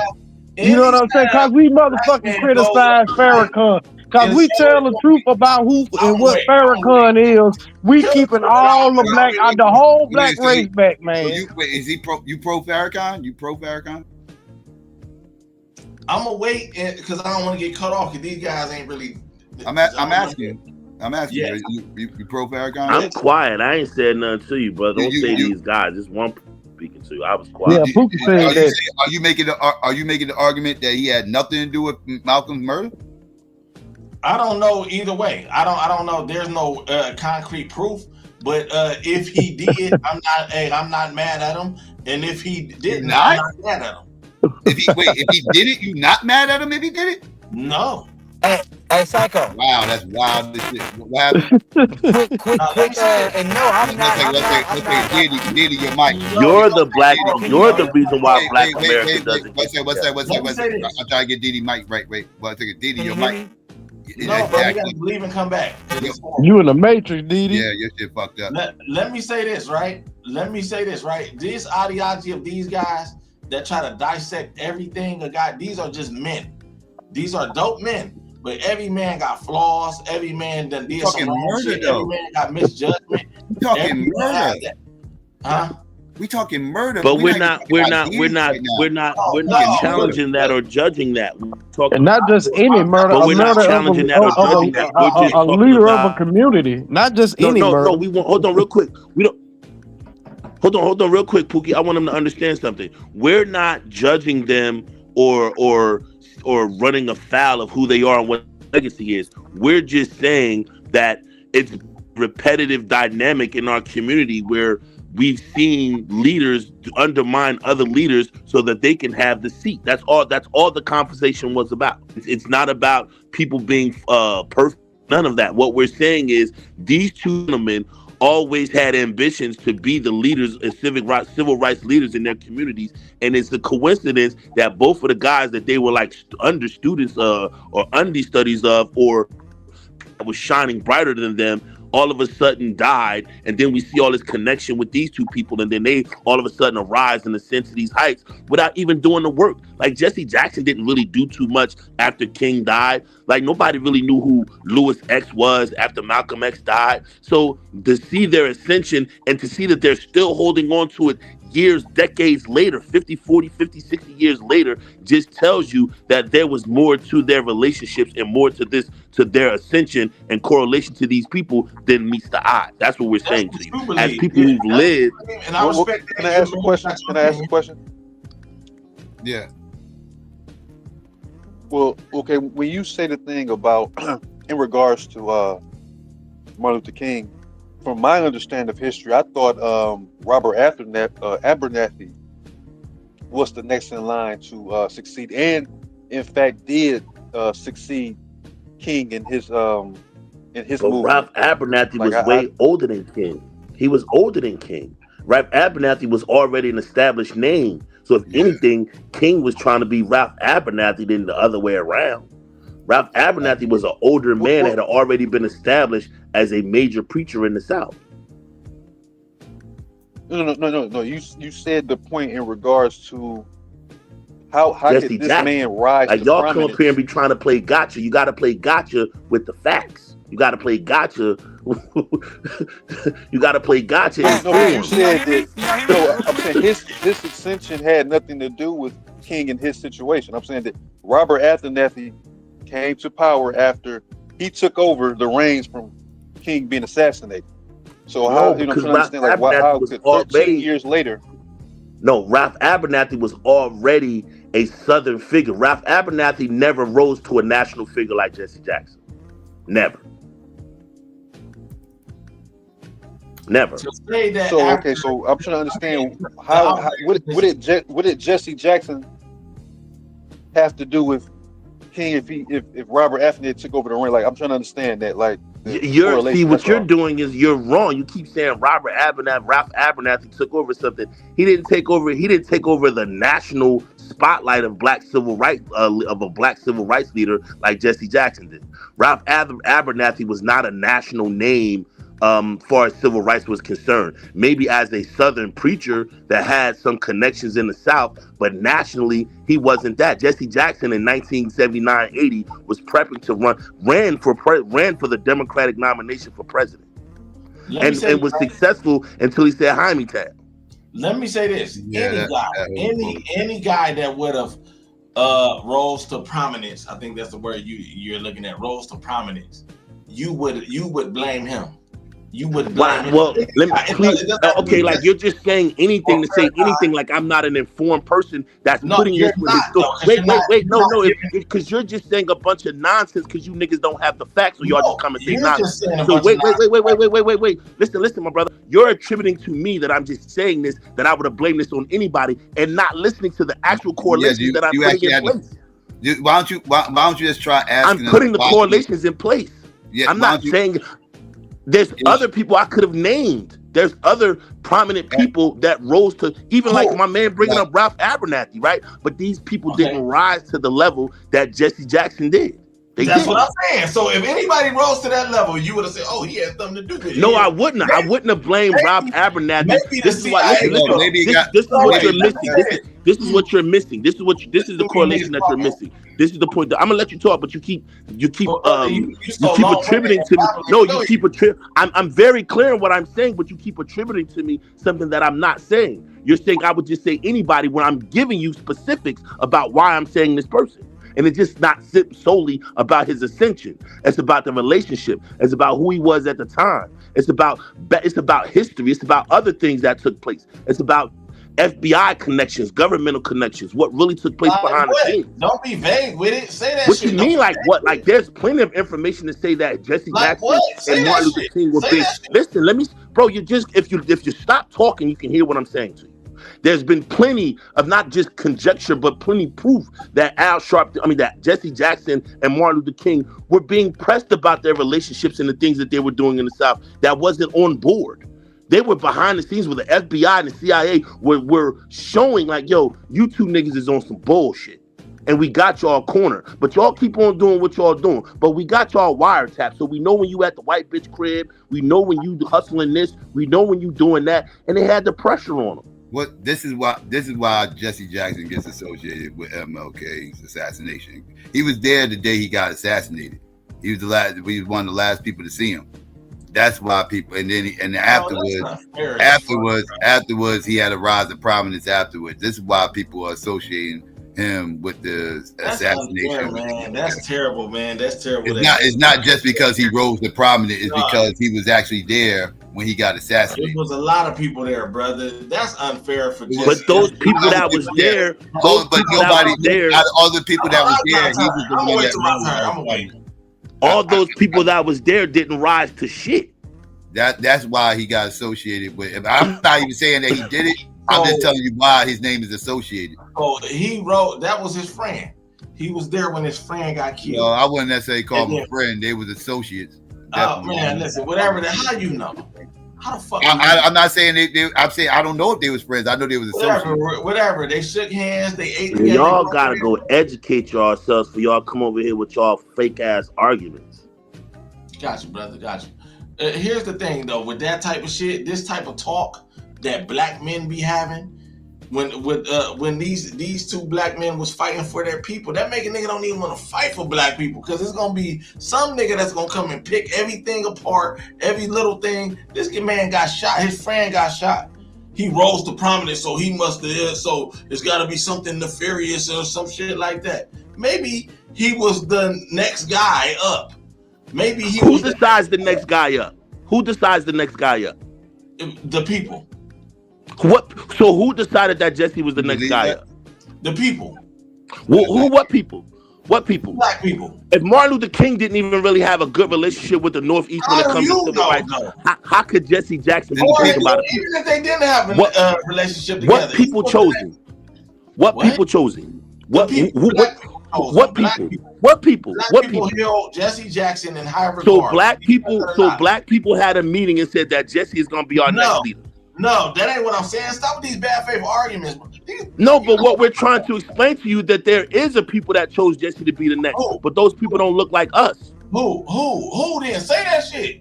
The government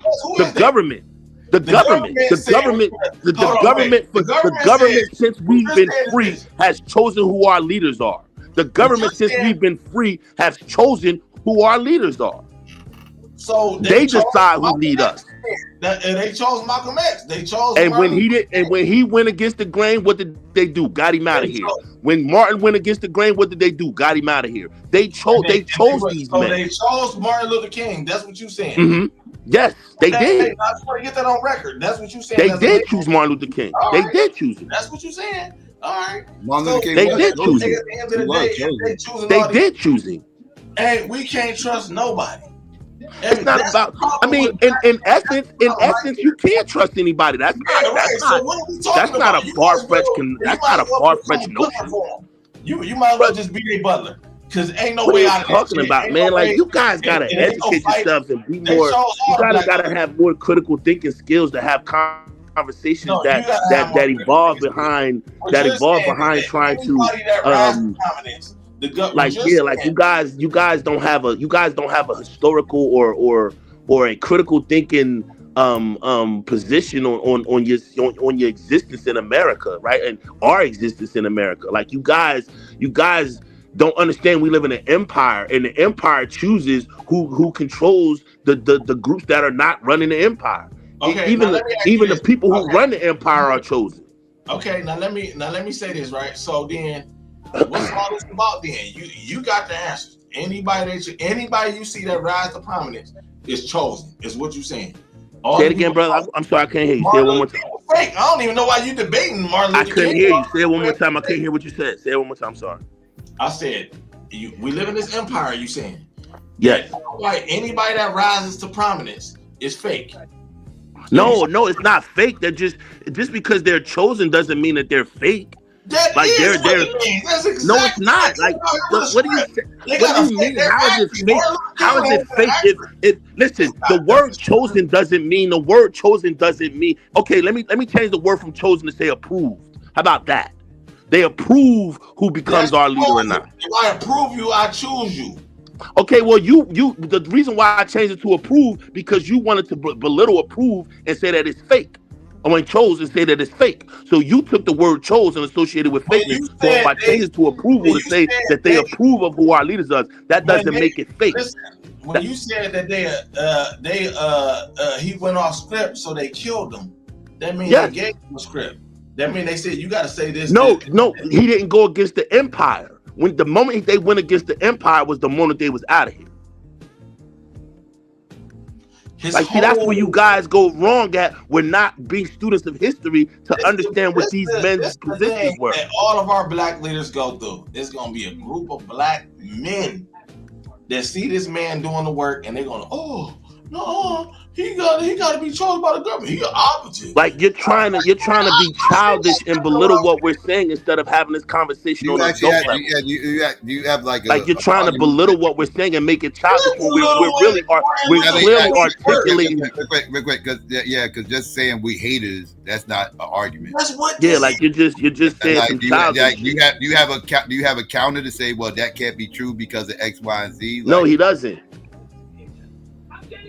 I'll listen. I mean, because I don't have a firm position one way or the other on Jesse. I'm here to cook. I will cook on the Farrakhan Malcolm thing, but the Jesse thing, I ain't got no firm position on. But the Farrakhan thing, I'll cook on that though.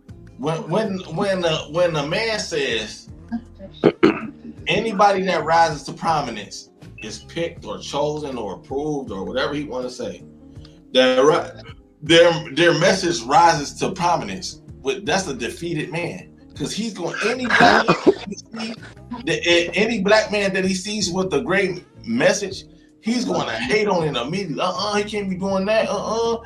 That's Sambo shit. But what are you saying? You don't even what you're saying is very. It's my turn. It's very incoherent, bro. Like.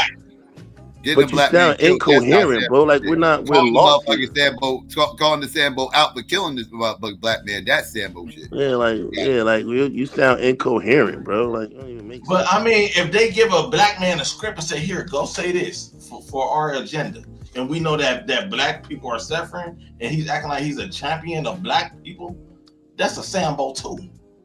Bro, but what you're getting wrong is the words. See, what you're doing is you're attributing the words that we're saying to these lesser ideas. And what we're saying is just because they were chosen doesn't mean that they were actually reading the script of the empire. What we're saying is their script was, hey, Mr. Empire, in the beginning was, hey, Mr. Empire, give us a place in your empire. Give us positions in your empire. Don't make us go drink out of other water fountains. Accommodate us in the empire. We've been here for 400 years. We're going to help you build this empire. Let us get a motherfucking seat at the table at the empire.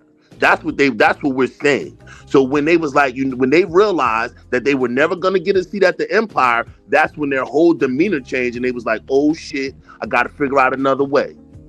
Right? So King was like, I integrated my people. So Dr. King, in his last interview in NBC News, was like, yo, I think I integrated my people into a burden builder because I didn't understand that the people in the North and the Midwest and the West had different needs and wants than the people in the South. So me wanting accommodations may not have been what the brothers in the North wanted or the brothers in the Midwest wanted. That's what we're saying to you. So when he said, hey, don't send my people to war because you won't even give them a seat at the table, but you want them to go fight a war for your empire and go get more resources to build your empire, I don't think that's fair. Either give us a seat at the table as we fight these wars and die for you as you build your empire, or leave us the fuck alone. So what they said to him was, hey, young man, you're getting too big for your britches. I don't need you out here telling these black men not to come to this motherfucking foreign land and die. I don't need that right now because I'm losing this motherfucking war bad as hell. I already got racial strife within my ranks, and now I got you telling motherfuckers that ain't get here yet to be militant when they get here. I don't need that. I need soldiers that's gonna be willing to die and fight this Viet Cong with me. That's what we're saying to you, my brother. That's what going against the script, going against the grain is, not actually throwing the script that's given to them by white men in the trash. Okay, now, so Jesse had something to do with him being killed because Jesse was willing to play ball. I think that Jesse made it easy for him to be killed because Jesse wanted a bigger piece of the pie. When Jesse, all right, this how I want you to know he did it. When Jesse Jackson said he wanted to cut Obama balls off, it was no different than what he probably said about. No, we ain't talking about Obama. That's no, I'm just telling. See that's the problem. You guys don't want to expand your brain and flex your brain. I'm asking about one thing. We can't move the goalposts. So Jesse, what did you just say, man? Like you said, Jesse has something to do. You said Jesse made it easier for him to be. That's outrageous to say some shit like that with no proof. Just your feeling. I'm giving you the proof. I'm giving listen. You don't want to take the proof. You don't want to take the proof because you don't want to take the proof because you don't have the babbler, bro. Listen, bro. You ain't even got the intelligence. Compress it, brother. Compress it. I'm asking you a question. Bro, listen, you can try to take shots at me, all this, but bro, we're listening to you. We're listening to you, and we hear that you're incoherent. You can take all the shots you want at me. I'm very clear in what I'm saying, and I have the historical narratives, the information to back up what I'm saying.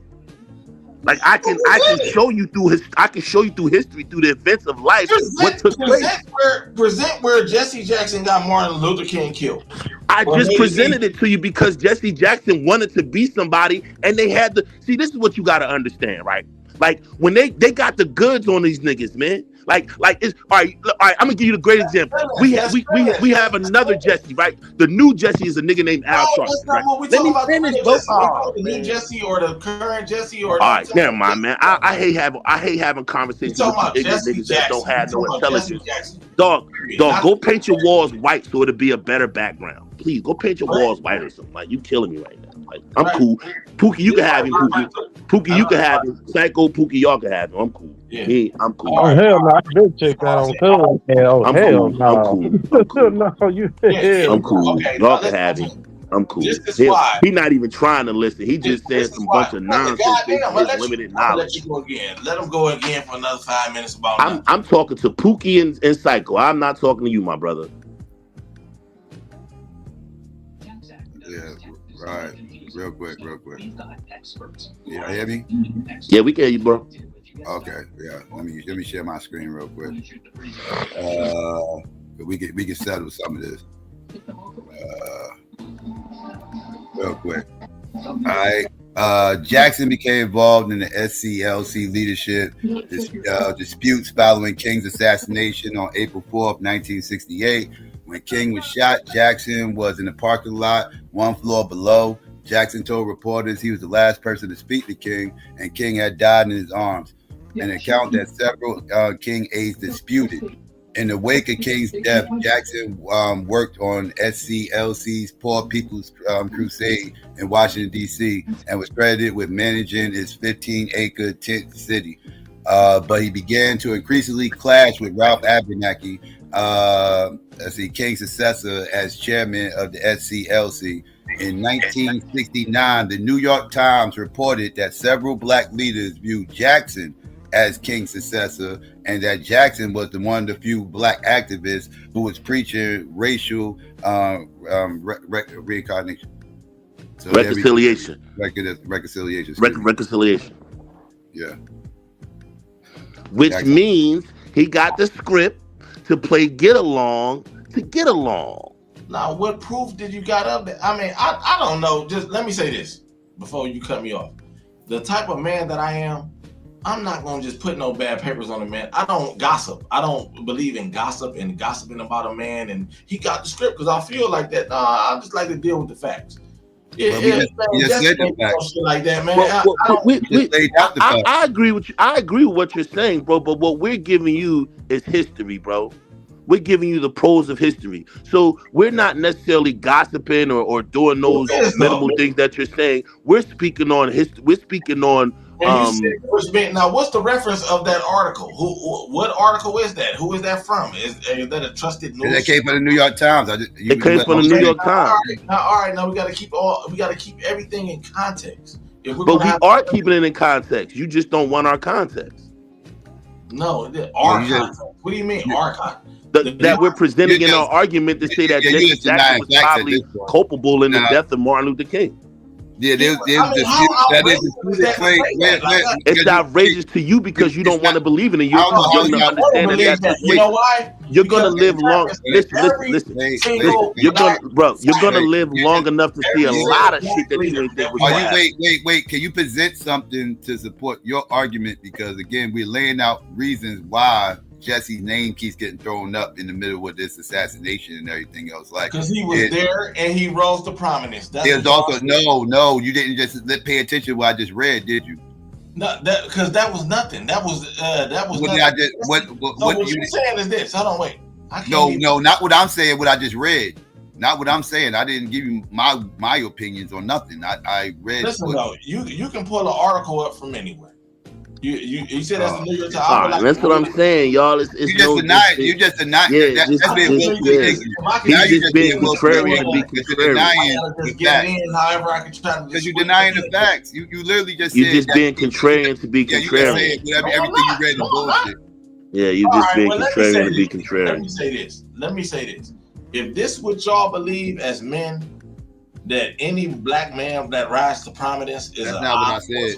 I never said that. You're saying that. I just read. You're saying we're very clear in what we're saying, but you could change it to fit to suit your lack of knowledge and lack of contextual information. That's on you. But we're saying what we're saying. What the argument is. We're very clear in what we're saying. With MLK's death, and I didn't even get a chance. I'll cook you on the whole Farrakhan being associated with Malcolm. But I'm cooking him on the Jesse Jackson shit. Let me off and talking over me is not reasons why. It's not just because they rose to prominence. But we've gave you several times to speak, and I'm trying to have an intellectual conversation. But you can't have one because you just cut me off and talking over me. But in order to have an intellectual conversation, can you show some fact? Can you stop saying we haters and not showing facts? That's not have nothing to do with that. Period. Bro, when we let you talk, you just say a bunch of nonsense. You just say we haters. You just say we haters. I mean, That's not intellectual. Listen, let me say this, right? I seen. How old are you? How old are you? How old do I look? About 40. No, I'm 38. All right, 40. So you're 40. 40. Yeah, 40. All right, 40. Right? So what we're saying to you is you're going to live 10 years longer, if God willing, and you're going to learn a lot of shit that at 38 you probably possibly didn't believe. Of course, I hope That's what we're saying to you.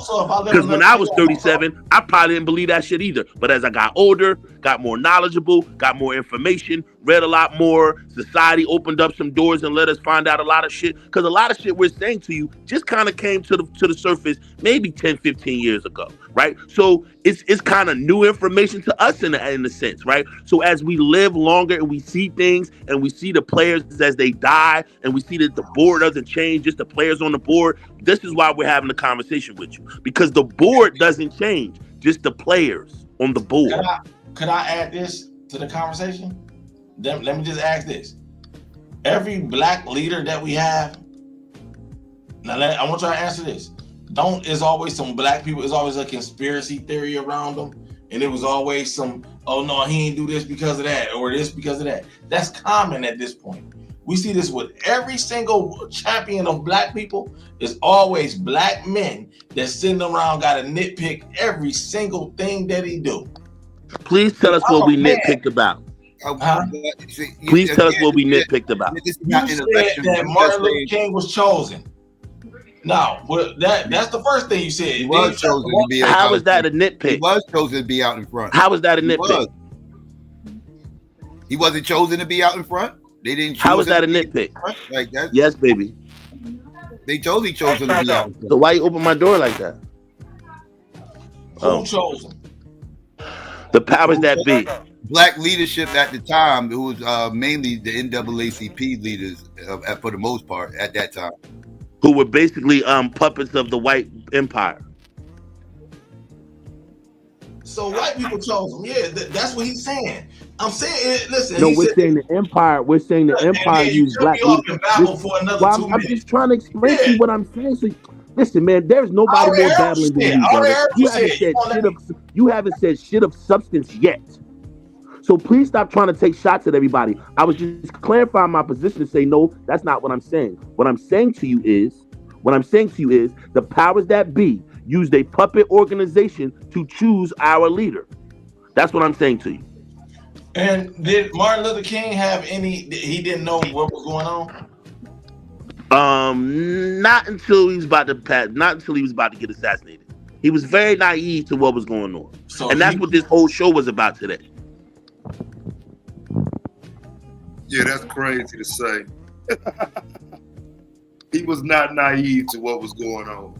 He knew exactly what. All right, well, before we argue, what's up, bro? How you been, man? Long time no motherfucker see. Glad to hear your voice. I'm chilling, bro. How you been, bro? I'm good, man. No complaints, bro. You? That's what's up, bro. That's what's up, man. Good to hear your voice. Happy New Year to you, bro. I don't know what's up with your mic today, D.D. Your jacked up. Let me say this, right? When I hear black men talk like this, right? it was another black man that said, "Get money and just get out the way, bro." It's like, bro, because I see this with every single black man that go out here and put himself on the line in the forefront. There's always another black man. Integration day, I go through this. Everything is he got to nitpick everything he doing. Let me say this. I believe I'm gonna make it simple. Whatever the argument is, Martin Luther King's heart was in the right place. He fought for his people. Period. Jesse Jackson ain't had nothing to do with that. Period. He ain't had nothing to do with it. He made it easier for Malcolm X. Y'all find these people in, man. No, the question is, how the fuck will they find us? That's the question.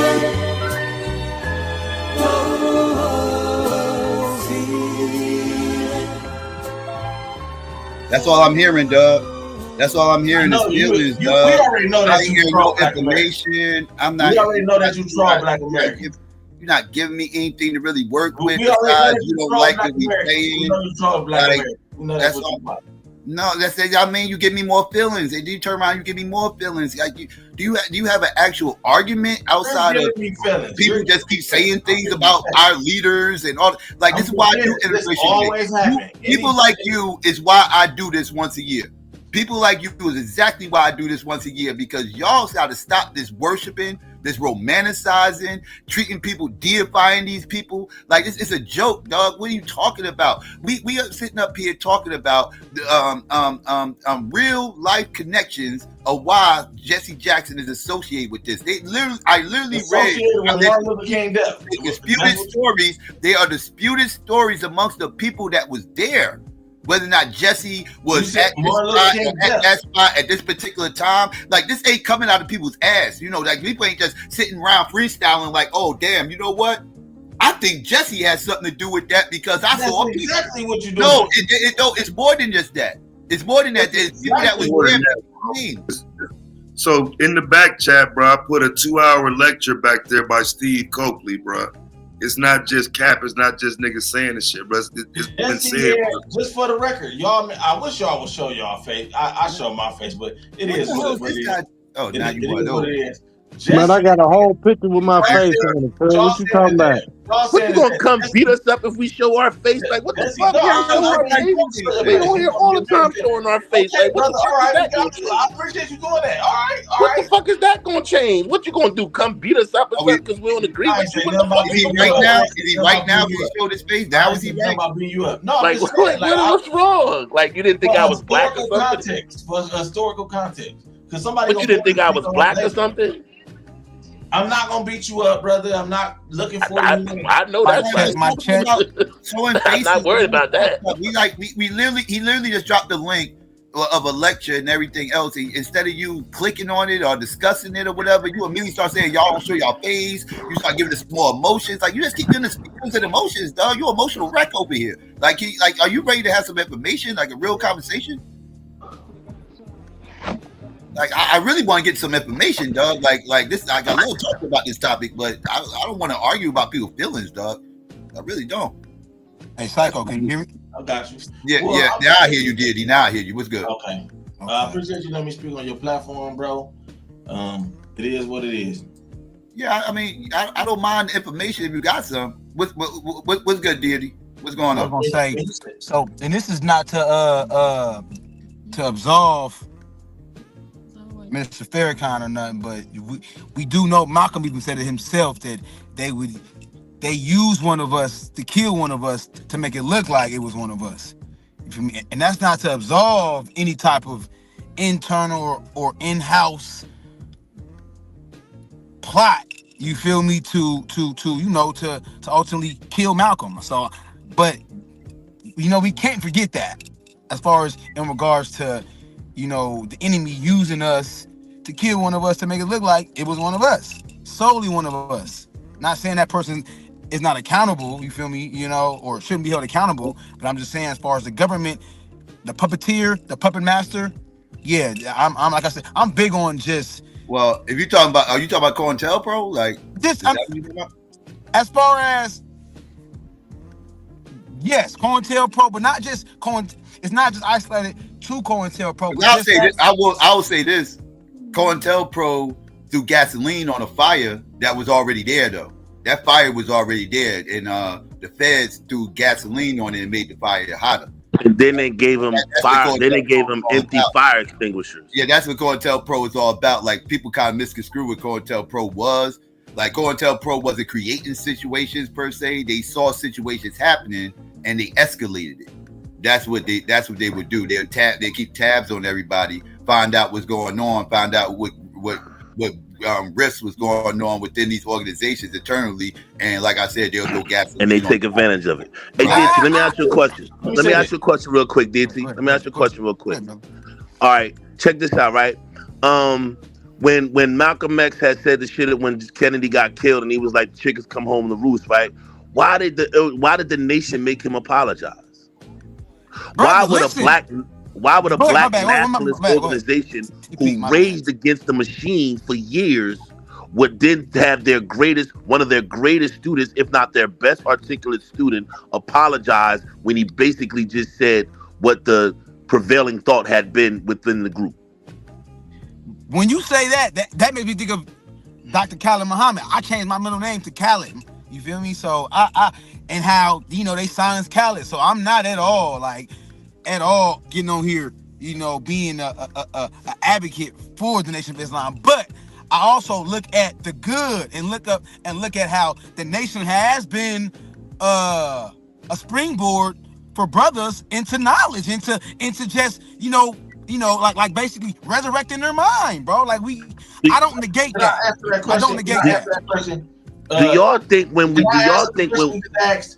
If you're a part of this group and we brought you in, like Minister Farrakhan said, we brought Malcolm. He was a drug addict. He was a pimp. He was a thief. He was a robber. He was in prison. We rose Malcolm up. If we tell you to shut up, you off cold, we invite you into this army, you need to shut the fuck up. I love him. He said that? They asked him to shut up because a white man. That's why they asked him to shut the fuck up. They asked him to shut up because they asked him to shut the fuck up because they ain't want him to keep on exposing that the honorable, so-called honorable Elijah Muhammad was a fucking pedophile. That's why they wanted him to shut the fuck up. Because they would have got their ass and put him in jail for being a fucking pedophile. No, they had nothing to do with being a pedophile. They had everything to do with JFK's assassination. That's why he told them to shut the fuck up. They told all the ministers to shut the fuck up because they didn't want to cut. Let me say this, right, fellas? They didn't want to get their funding cut. Let's keep it a buck. 48 laws of power, law 4. Say less than necessary. All the time, you don't got to speak on every little thing. Malcolm was doing too much. Why not? He been speaking. Why not? He been speaking on JFK. You don't know what them guys working on JFK. Listen, why he gonna be fake? Well, he's supposed to be one of these fake phony motherfuckers. After the motherfucker died, he act like he's and take an order. And this, that, and the third. Like, yeah, I always fuck with that motherfucker. Like we used to hang out. We do all this other shit. No, can't follow an order. We used to smoke hookah together. Yeah, exactly. He been talking shit about JFK. He ain't wait till that moment to start talking shit about JFK. But if they ask you to be quiet about something, then and you're a part of the army. You're a part of you might not agree with it, but sometimes as a man, you gotta know how to give an order. You know how to follow an order to give an order. Wait, fuck it. Listen, that motherfucker sat there and said, "Anybody here got sons?" He said, "I don't care." You tell your son to take the order, and he don't want to take the order. What happened?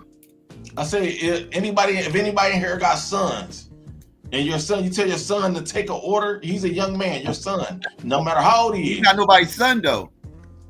You comparing him to son? Who's his daddy?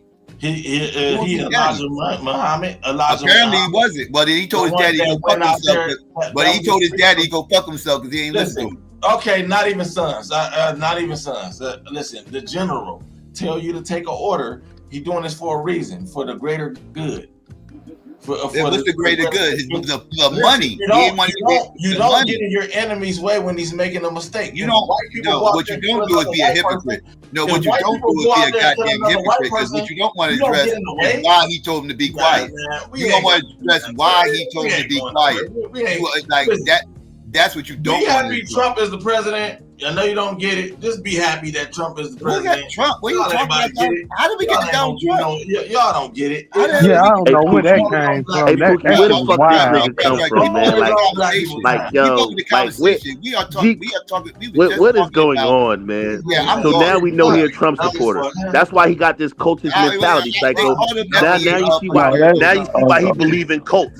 Now you see why he's like, yo, like, no, Jesse didn't do it. He was a good soldier in the cult, and Dr. King was the leader of the cult. And then he was like, Arthur, you biting. That's what he want. That's what he want. I don't want that. Like, let's keep it on. What's going on, Taz? What's going on? How you say? It ain't no biting. It ain't no biting. I'm talking. No, he said I'm taking the bait, nigga. He said I'm taking the bait. And you want me to take the bait. I know. Let me say this, right? Are y'all soldiers? Wait. Are y'all soldiers? Nah, I'm sitting watching the game, bro. I ain't no shit. Yo, Notre Dame, Ohio State whacking these niggas, man. Yeah. Are y'all soldiers? Even the game, even LeBron got to take an order. Fool. Right. LeBron got to take an order, and you know, every so often LeBron don't always listen to those plays that get called. LeBron go out there and start freestyling. Yeah, LeBron and that coach ain't gonna pull him out the game either. Yeah, LeBron go out there and change the goddamn play. LeBron go out there and change the goddamn play that JJ Redick scored in. If JJ Redick calls it a play and tells LeBron to do this play, and LeBron goes out there and changes the play, JJ Redick ain't going to bitch him. Yes, he is. No, because LeBron is bigger than JJ Redick. Same way Malcolm was bigger than Elijah. JJ Redick. LeBron got JJ Redick hired. He went from his podcast co-star to his coach. Who the hell? Nobody gave a fuck about no goddamn Elijah's outside the nation. You're a fan. Outside of the Nation of Islam, nobody gave a fuck about Elijah. Elijah's name didn't hold the weight that Malcolm's name held outside the Nation of Islam. Elijah's name was only bigger than Malcolm's inside the nation. That's it. Nobody called me. The shit popped off. But nobody looking to see what Elijah had to say about it. They went to find Malcolm to see what Malcolm had to say about the situation. They didn't go to see what Elijah Muhammad's comment was about JFK's assassination.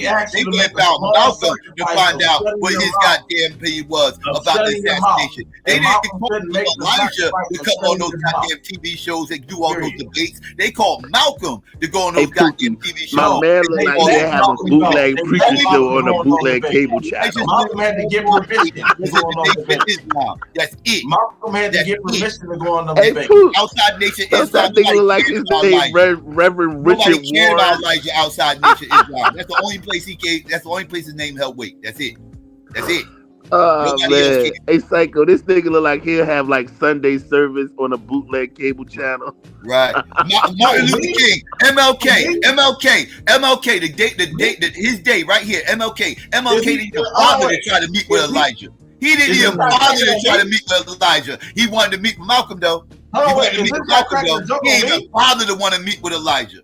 You know why? Because Malcolm's name holds more weight than Elijah. He ain't give a fuck about meeting no goddamn Elijah Muhammad. He wanted to meet with Malcolm. Let's get that clear. Was that a joke about me? Let's get that clear. No, was that a joke about me? Yeah, that was definitely a joke about you. Oh, that was you talking about you got on a preacher pork chop suit.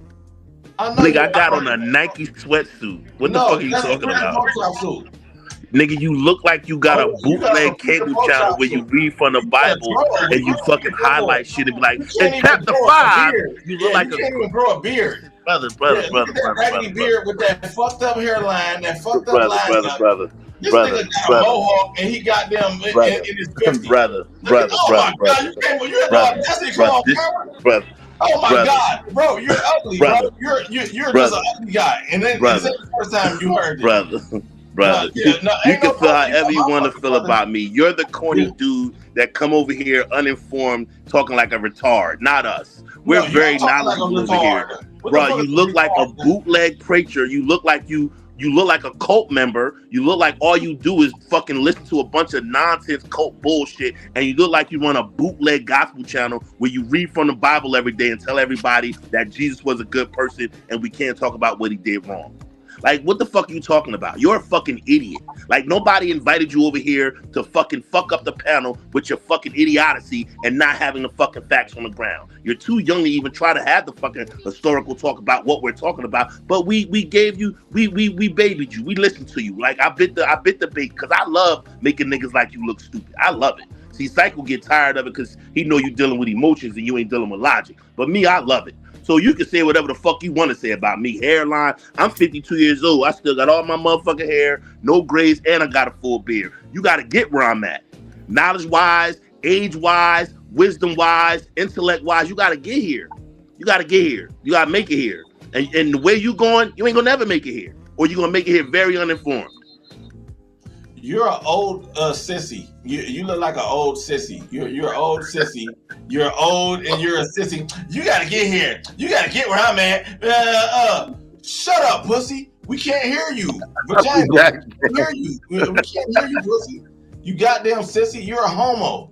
You're a fucking homo. You're an old homo. Look, he think he's still talking. Look at this guy. He's a fucking clown. Look, he's zesty. He's a big fat, overweight, zesty motherfucker. Look at him. Look, he think he's still talking. Look, huh?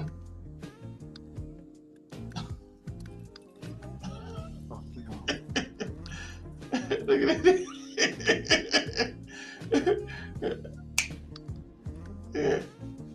it. Wait till he realizes that we can't hear him. Just let him talk. Huh? What if I told you that MLK ain't FBA? He is. You just trolling. We know what you is. Oh, y'all turned the Pan-African flag into a flag. Psycho? Y'all turned the Pan-African flag into a No. What I'm saying is his ideology is not FBA. I'm not saying like his ancestors. Okay. How's his ideology FBA? He only cared about black people in this country. Listen to you look kind of small and fragile. You might want to. Nice try. That's not. You look kind of small and fragile. Are you claiming MLK is FBA? Yes or no? It's not an ideology. It's not Yes, he's of the lineage. You claim it? You are? Yes, he's of the lineage. Yes. He's of the lineage. Okay. Yes. Period. So he's not. So I thought Tethers was. Tether. Wait. I'm trying to get understanding. Can FBAs be tethers? No. I can't tell the way you call it. No, you mean can a tether be FBA, Psycho? That's what you meant to say. Can a tether be FBA? Yeah, that's what I meant to say. This zesty man talk on here. You listen, the zesty man. The zesty man has offered you an opportunity to square up 5 times, and you keep running from it. So let's square up, and you can see if I'm zesty or not. Like wherever you at, I'll come to you. I'll come to you. I'll come to you. Like, look how small you are. You're too small. Like, you're too small, bro. I'll punch a hole through your entire chest. You're too fragile. You're too little. You're too little. See what they do, Pookie. See what they do, Pookie. When they don't got no intellect, they start trying to play childish games. Now I told the man, let's meet up and fight. He don't want that. So what's next? What's next? What's next? What's next? What's next? What's next? Don't be mad because you're a fucking dummy. Don't get mad and try to call me a homo because you're a dummy. Like you're pussy. You're a bitch ass nigga. And we can see you a bitch ass nigga. We can see you a broke bum ass bitch ass nigga. We can see that. We can see you a broke bitch ass nigga.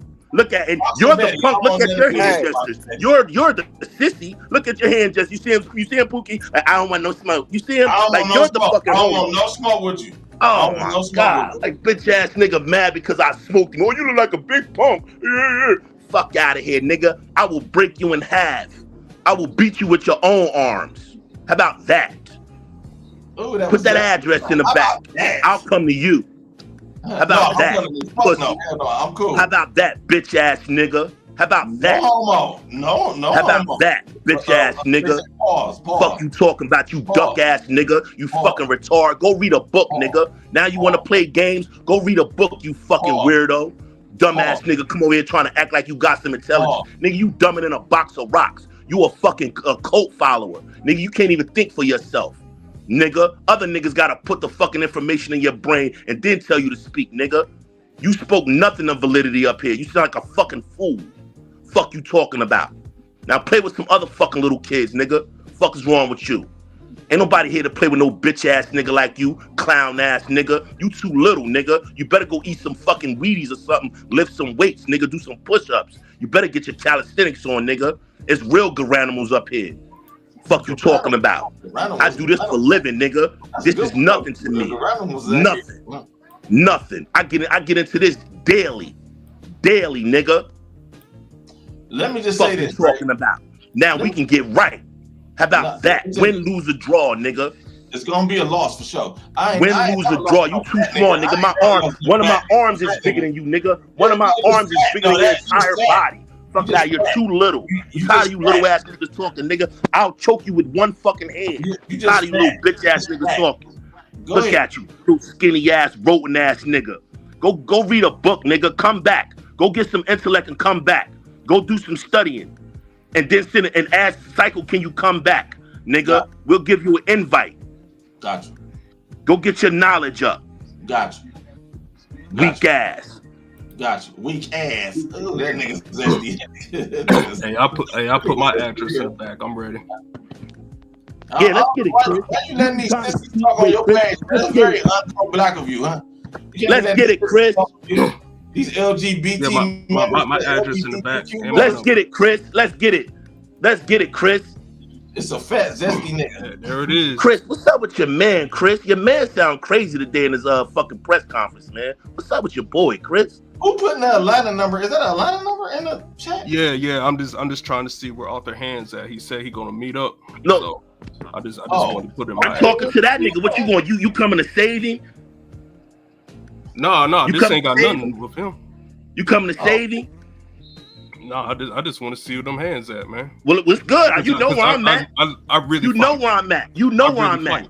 But you gonna come see him. Nigga. You ain't said nothing to me, bitch ass nigga. I don't give a fuck about what you talking about, nigga. You don't scare me with that goofball shit you talking, nigga. You gonna talk that shit don't mean nothing to me, Chris. We can get right too, nigga. You will come. That shit don't mean nothing to me, nigga. You mad because you a fucking another retard just like this nigga. You won't see somebody. Because you come on here and talk retarded shit. We supposed to accept it from you too, nigga. Really fights. You won't see somebody who really fights.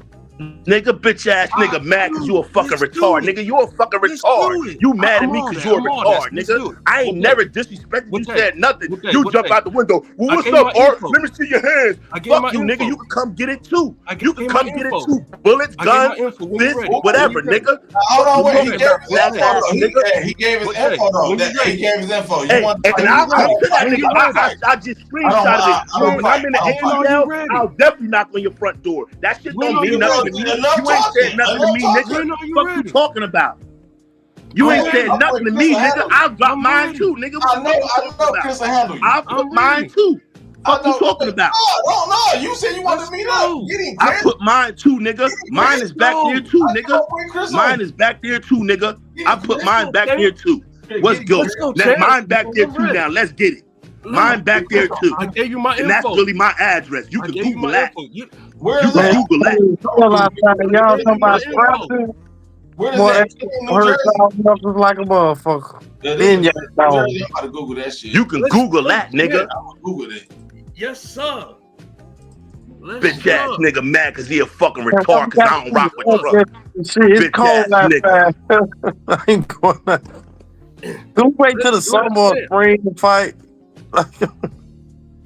Nah, you know these bitch ass niggas, Pookie Chris a retard. Like, just come up here and talk shit because he's a fucking retard. I'll be all that. Faggot ass nigga. Do something. Nigga, you too. Y'all can come together. I don't fight, bro. Y'all can come together. That shit means nothing to me. I don't give a fuck about this retarded nigga, man, because I embarrassed him because he's not smart. I don't give a fuck about this nigga. I don't know this nigga from a can of paint. He can come get it too. He can come get it too. He can go. Listen, you talking all that shit that you don't fight, then join that nigga. Like, what the fuck? Like, what do y'all think? Like, we're gonna run from y'all or some shit. What the fuck are we talking about? What's we? What you need? What you got? What are we talking about? And this is what happens when you dumbass niggas get cooked. This is what y'all turn to. And I'm with whatever. I'm with whatever. You got titties. You got titties. You ain't about to beat up nobody. You got gonna beat out America's top. You a big fat nigga with titties. I'm with whatever. You ain't beat up nobody. We gonna do 3 5-minute rounds. Boy, you ain't about to do nothing, titty boy. That's it. I'm with whatever. And then you say you meet up at America's Top. You a senior. You a senior citizen. How you gonna I'm with whatever. Chris bitch ass always want to come here and talk shit because he a fucking retard. Nigga, go back to being a retard. Go back to showing your fake ass stats on YouTube. That's why you mad, nigga, because you're a retard just like this nigga. And your feelings got hurt because you a bitch ass nigga just like this nigga. Lying ass nigga about I was in the ring with Carissa Shields. Yeah, she hit hard. Lying ass nigga lying on YouTube. Papa, take your pressure medication and go to sleep. Lying on YouTube. It's past your bedtime, Papa. Oh man, nigga, you better pray to God that you get this age. You better pray to God that you get this age. You better pray to God that you get this age, nigga. You better pray. Like, man, I love you too. I love you. I love you too. I love you. You gave us your address. I love you. Gave us your address. I love you. So I can send the ambulance over there in case you stroke out real quick. Just cornball. Pookie man, where do y'all get these corny ass country ass niggas from? I just be wanting to know, man. I just be wanting to know. Calm the fuck down, Papa. I just be wanting to know, bro. Where y'all get these corny ass niggas? Just cornball ass niggas. Cornball ass nigga. Your diabetes fucking with you. Nigga, listen, I've been fighting longer. You've been alive, Chris. So you can talk that shit to somebody else. That shit don't mean nothing to me. You ain't scaring me. No way, shape, form, or fashion, nigga. I don't give a fuck about no retard talking crazy to me, nigga. You're a retard. You're a retard, nigga. I ain't worried about no retard talking crazy to me, nigga. I'm ready You're a right retard. now. I'm ready. Listen, man, I don't give a fuck what you. My address is back here. My address is in the back. Go bring tickets flights. My address is in the back. You got my address. That's my real address, nigga. It's in the back. You come holler whenever you want. That's my real address, nigga. So now I gotta come see you. This is real. But you were ready to come see This is real. You want this is real. But I gotta come see you. My address is in the back. My address is in the back. But you said you back. ready to go. Hey, all right. So which gym you want to meet at on your side of town? My boy, both of my boys got gyms. I got two boys that got gyms. What's the name of the gym? One gym is called Knuckle Game, and the other gym is called Ike Williams. Okay, and this is trend. Can you put that address in the back? I don't know the address. I gotta get the address. I don't know the address. We'll get it. You can look it up. They real places. You can look it up. You ain't got to nigga. Are you a member of this gym? You can look it up, nigga. You can look it up. No, you look it up. Oh man, fuck out of here, man. Listen, my address back there. Whenever you ready to mix it up, nigga, you let me know. You let me know. Well, it's back there. Just come on, and we can. When you get here, we can call and we can go to the gym. We don't gotta make no special arrangements. None of that shit. When you ready, we go straight to the gym. Like, listen. I've been fighting all my life. Y'all are not talking to niggas. You ain't never mixed it up. I've been mixing it up all my life. I'm not afraid to mix it up on no level. On no level. On no level. On no level. Nobody. On no level. We ain't talking about on no level. How you like to mix it up. On no level. Nigga, you can't. I know you can't fight, nigga. I know you can't fight. I know you can't fight. We can look at you and tell you can't fight, nigga. We know you can't fight. What's that gym address in the back, and I'll come see. Nigga, look it up. Look it up. You ain't gotta do all. Listen, you ain't gotta do all that, nigga. When you come here, we can go to the gym together. We ain't gotta look it up and put it in the back. When you get the Trenton, you hit me up. I'll give you my email address. When you get the Trenton, you hit me up. We go straight to the motherfucking gym. What are you talking about? I got the house on my boy, man. I'm talking about. Put it all in the back. Hurry up. Put it in the back. Bitch ass nigga. Put it in the back. Put it in there, bro. Listen, like I said, Chris, bitch ass nigga, when you get here, we go straight to the gym. Don't be trying to put it in the back. Go ahead and put the address. Baby, I hear you. I hear you. Fuck all that. I hear you.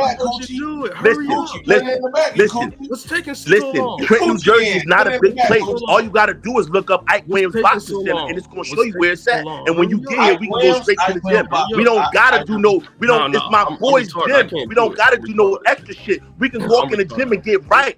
Fuck you talking about? I'm retarded. You say I'm retarded. I can't do it. You super retarded, and you know you retarded. You super retarded. I need all the help I can get. Hurry up. You super retarded, bitch ass nigga, mad because he a fucking retarded. Put it in there. Fuck you fake ass Trump supporter. Listen, bro, I'm here. When you ready to get here, I'm here, nigga. Bro, you talk all that shit, you can talk that shit to them. I'm right. What do you need in the back? If you come here, nigga, we go to the gym. What the fuck? I'm gonna give the address to the gym. What you gonna be there by yourself? We can go together, nigga. What you talking about? He's a boxer. Yeah, boxers do that. They show up to gyms and they get smoked. And I'm telling him, show up to the gym and I'll be right there. Wait, Bro, what the fuck I'm gonna run from you for, nigga? What the fuck I'm running for? I got nothing to run for. Not worried about no retarded nigga on YouTube. I'm gonna wrap his hands. He gonna beat the fuck out of you too, you old ass nigga. Bro, not worried about no nigga on one nigga mad because he's a fucking retard and the other nigga mad because he's a super retard. Fuck you talking about? I know you. Two bitch ass, goofy ass nigga. One nigga a Trump supporter because he's part of a fucking crew. So now you want to fight, nigga? I'm here. My address is in the back. That's my real motherfucking address, and we can get right whenever you get here, nigga. You too old talking about. Hey, put the gym address in the back. Put the gym address. What the fuck the gym address got to do with anything? If you come to see me, nigga, we don't even need a gym. We can do it right outside. No, we ain't gonna do all the street stuff. No, we ain't doing all the street stuff. Talking about. We can do it right outside. No, we ain't doing all the street stuff. We ain't doing all that. That's an excuse to go get a weapon. Bitch ass, retarded ass nigga, come on here, sucking the dick of somebody else. Fucking fake ass, fucking cracker loving dipshit, dirtbag ass, goofball ass nigga. You's a fucking retard, nigga. You need to box yourself, nigga. Fucking with goofy ass, retarded nigga, mad because he put dumb ass, stupid ass facts on the internet was supposed to let you fly. You fucking goofy nigga. Suck my dick, nigga. You got my address whenever you ready to get it on me. Get it on you fucking retard. Suck my dick, nigga. I know you let a man suck your dick. Suck my dick, nigga. You let a man suck my dick. Gay too. Fuck that. Suck my dick, you bitch ass. Two young, stupid bitch ass niggas. Yeah, Chris, come on up here to Trenton, New Jersey. Yeah, bring your ass on up here so they can take you back in a body bag. Yeah, that's right. Come on up here now, nigga. You want to play that game? I'ma send you home in a body bag. Yeah, come on up here, Chris. Get on that flight and come on up here so you can go home in a body bag. We're not even gonna play no game. If you like that and you think it's like that, just bring your ass on up here and find out. Bring your ass on up here and find out. Because I'm a damn sure send you back with some bullets in your ass. Now you want to play that game? Bring your bitch ass on up here. Come on up here. Come on up here. You got my address. Come on up here. Knock on my front door, nigga. Knock on my front door. Fuck all that gym shit. Now let's take it to the guns, nigga. Fuck that gym shit. Come up here and talk crazy and see what happens. That's my category. Now you want to play tough? Let's get right. Let's get right. Let's get right. I'll handle it, Chris. I'll handle it from here. Now, let's get right. Let's get right. You got my address, nigga. Let's come on up here and come visit. Come on up here. Come on up here. No. That ain't your. No, come on up here. Let's get right. Are you on Summer Street? Are you on Summer Street? Hey man, your daughter ain't your biological daughter. I like the slide. I like the slide. Now, that's my category. I'll handle that. Yeah, come on up. Come on up here thinking you about. Come on up here thinking you about the slide. Come on up here thinking it's something sweet. Yeah, come on. Bring Chris with you. Bring Chris with you. Your biological daughter is not your daughter. You know your daughter's not yours. Like I know she ain't. Retarded ass nigga. Retarded ass nigga. Just fucking retarded ass nigga. What? His daughter ain't his daughter. I know retarded ass nigga. She's retarded ass nigga. Pussy, bro. Yeah, alright, whatever. You the fuck. And you won't put the gym address in there, bro. Listen. Over all you gotta do is come up here. We don't even gotta worry. It's not even about boxing anymore. If you come up here in a body bag, nigga, I'm not even gonna play with you. I'm gonna put a bullet in you. I'm not even gonna play with you. If you think it's all like that and you built like that, nigga, I'm gonna show you what it is. I'm gonna show you what it is. I'm gonna show you what it is. I knew you a pussy. That's fucking bitch ass nigga. Fake ass lying ass nigga. I was in the ring with Carissa Shields. I was in the ring with Carissa Shields. Lying ass bitch ass nigga. Just mad cause you a fucking retard. Thinking every light skin nigga is pussy. Well, come on up here and find out if I'm pussy. Come on up here and find out if I'm pussy or not. You fucking retard. Nigga, come on here. You the slowest nigga on the fucking channel. Then when I'm a fighter, I want to fight you. Cause I'm dumb, you smarter than me, so I want to fight you now. Cause I can't let you embarrass me and make me look like a retard out here. So now I want to fight you now. I want to do some Come on, bring your country bumpkin ass on up here. Bring your country ass on up here and see what it's here that shit for. don't work. Come up here thinking that the city's slicker and slow. Come on up here thinking that the city's slicker don't got no head and he ain't never fought before. I've been fighting longer than you two niggas been alive. Boy, you in Fuck out of here. Two faggot ass bitch ass niggas. Let's go, champ. New Jersey is the country. Two bitch ass niggas. Let's go, champ. Bitch ass, corny ass nigga. I was fighting with Carissa Shields. Lying ass, old ass nigga. You's a fucking duck, nigga. Bring your bitch ass up here. Stop asking for the gym address. You got my home address. Fuck the gym address. You got my home address. Let's get it. Let's get it. You got that addy, nigga. Make it happen. Fuck all that. Y'all talk so pussy because you a bitch. I'll be all that. Bitch ass nigga. Yeah, come on up here with your tough guy antics. Come on up here with your tough guy antics. I'll be all that. I'll do all that. Yes, sir. Come up and put your tough guy antics. Fucking retarded ass nigga. Duck ass nigga. Mad because he's a fucking duck. Yeah, man, you a cornball, nigga. You sound like a fucking. How does your daughter feel that you're a pussy? My daughter see me knock niggas out. See, the problem is, like, you niggas don't think shit is real, but my kids know that I knock niggas out. They've seen me fuck niggas up, so it's not lost on them who I am. Matter of fact, my kids don't like that I'm the way I am. They don't like that I get in the fights that I get into and I do the shit that they do. So yeah, you got the wrong one here. And see, that's wrong with retards because y'all think on such a low level that you don't have no intellect to have a proper conversation. You just a fucking cornball duck ass nigga on internet trying to act like you bigger than what you are. You a hating ass cornball ass nigga, a duck ass nigga. Hey, how does your daughter feel that you're a pussy? How does your daughter feel that you're a pussy? You niggas is cornball, duck ass nigga. Suck my dick, nigga. Shut the fuck up, you bitch ass nigga. You fucking retard. Fucking yellow helmet wearing ass nigga. And you gay with chlamydia in your voice. Oh man. And you gay. All right, man. You got my address, man. Whenever you're ready to get right, we can get right. Other than that, you just running your mouth. You just running your mouth because you a fucking retard. You's a bitch ass retarded ass nigga. That's why you don't come on the panels no more because you ain't got no intellect. And I told you for being the retard that you are. That's why you mad. So you got the address. So if you about that life like you say you is, and you gonna prove something to me, pull up.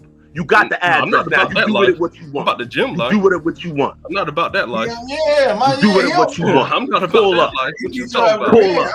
I'm way ahead of you with the man. Pull up. Pull up. That life. What you talking about, bro? Pull up. Yeah, you want some weird shit. Pull up. You can check my record, nigga. You can go on public record. You ain't got no record. You can see what I did. What's your name? It is what it is. It is what it is. It is what it is. Two cornball ass niggas, some bum ass nigga on the internet who a fucking bum. Come on, every black man that say something about black people and pick it. You two fucking niggas are retards. We gotta exclude you niggas from the race. We gotta get the retards out the box. We gotta get the retards out. Enough is enough of the fucking retards who came and fucked the conversation up. Now you wanna talk tough when we all can see that he a pussy.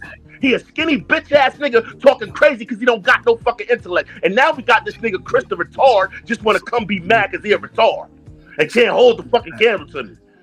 You a fucking retard, nigga. You got the address. Whenever you ready to make that move, nigga. That's all you gotta do. All this rapping and bumping your guns that you doing, just showing that you a fucking retard. I don't even fight, but I'm thinking about making it. I'm thinking. Make that move, then, nigga. Swing the block. Swing the block. I think I can beat your ass. I'm glad y'all think this. I'll beat your ass. I put money on it. I put $1 million on it. You can't beat me. I put $1 million on it. You can't beat me. You don't got $1 million. I put $1 million, nigga. This gonna be the worst underestimating you ever did in your life. No, I don't think that's the worst and I love beating up niggas like you. I love it. I love knocking niggas. I still do it. 50, you 50 something, you still knocking niggas out? I still knock niggas out on a daily basis. And you I gotta tone it down. I gotta tone it down because my wife just texted me and said I'm too loud. So I gotta tone it down. So I'm gonna tone it down because my wife just texted me and said I'm too loud. You don't pay no bills in there. You don't pay no bills in there. You live with your bitch. She tell you how to talk. Look, I get as loud as I want in my house. You live with your bitch, bro. You a broke boy. You an old broke nigga. That's what you is. You gotta calm that shit down. She don't want to hear it. She gotta work tomorrow. You ain't about to do nothing but just hop on here tomorrow. Broke boy, you an old broke nigga. You an old broke miserable nigga. Think you tough still. You ain't tough no more. That shit over with, paw. What you need to do is your blood pressure up. You probably dizzy right now. You look dizzy. You dizzy. You dizzy? Are you dizzy? Hey Pookie, ain't these the niggas that be getting fucked in jail and shit? Like these the niggas that be getting extorted and all that shit, right? These the bitch ass niggas be taking their money. Like look at that nigga Pookie. You can tell niggas take his money. Look at that skinny bitch ass nigga. Think about that. Look at that bitch ass nigga. Like this is the funny thing. They come on the internet, right, talking crazy because he's a fucking retard. Like look at him, he's a skinny bitch ass nigga. Don't have no intellect. Now he came over here trying to be a smart guy. Now he's I got paper. Everybody's broke. I got paper. You're a broke dude. Blah blah blah blah blah blah blah blah blah blah blah. Just a corny ass nigga. Like Pookie, this is what I be talking about, man. Like niggas like that. Duck ass niggas like that, who we can see is a duck ass nigga. If the nigga got his camera on, we can see he a duck ass nigga. It's not a mystery to us. It's not like we trying to figure out who he is. We can look at the skinny bony ass nigga and be like, look at this duck ass cornball ass nigga.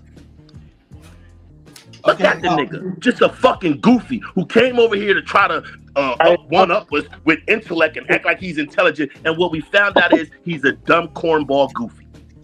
What are we talking about? How good you were doing about you not going off on motherfuckers and then god damn, I be damn blessed a week later. Right, and then he got to calm down because motherfuckers always try to bring that nigga up to, you know what I'm saying? Real quick. All right. Y'all let y'all fight for a long time. All right. Y'all got y'all sisters. Diddy, what's going on? All right, leave it alone. Listen. It's over. I'll let y'all box. All right, it's over. I ain't get a chance to get mad off. You both of y'all was saying shit, so it's over. It's done. I'll let y'all box. It's done. Yo, look, my man. My fist is bigger than your face. Arthur, look, my fist is bigger than your face. Start back up. Arthur, he gonna start back up. My fist is bigger than your face. Right. Arthur, he gonna start back up. Come on, Psycho, man. You let these niggas come on here and attack me, say all kind of shit. I'm trying to get back. I'm trying to get off this. I'll let y'all box for a minute, Arthur. Like it's been like I wasn't trying to rock Psycho, so I'm not understanding why you saying to me. The last thing I wanted to do was come on here on a Sunday and argue with you. I'm not saying you tried to box. I'm not blaming nobody. I'm just talking about, man. If that was the case, you should have stopped this shit a long time ago. But then you let Chris come on talk crazy. I know. Arthur, I'm trying to move on. He don't leave the house. He's laying up with some fat funky bitch. Listen, bro. See, this is what I mean. See, now he's starting back up. That's what I'm saying. Like I'm trying to move past all this. Like everybody said what they said. It's done. We can move past it. Diddy, what's going on? Diddy been trying to talk to me since he was in the car. So I've been trying to figure what's going on, Diddy. What's going on, bro? Yeah, man. I ain't gonna lie. As far as MLK, you know, I you know, past tensely, like, well, historically, I've always had a abrasive opinion when it comes to MLK, but you know, over time. Didn't know. I mean, at that time, I didn't know as much as I knew prior to, prior to not knowing as much. But basically, what I'm trying to say is that, and over time, you know, I have a different perspective. Like, yeah, I'm still critical of him, but I also know in his speeches, like in that I Have a Dream speech, he said the wheels of revolt will continue to perpetuate in America as long as, you know, Black people are under duress. Then the wheels of revolt will continue to perpetuate. So I just, but like King, like but like basically what I'm trying to say is that I'm not as, you know, as I'm critical of him, but I'm more so critical of.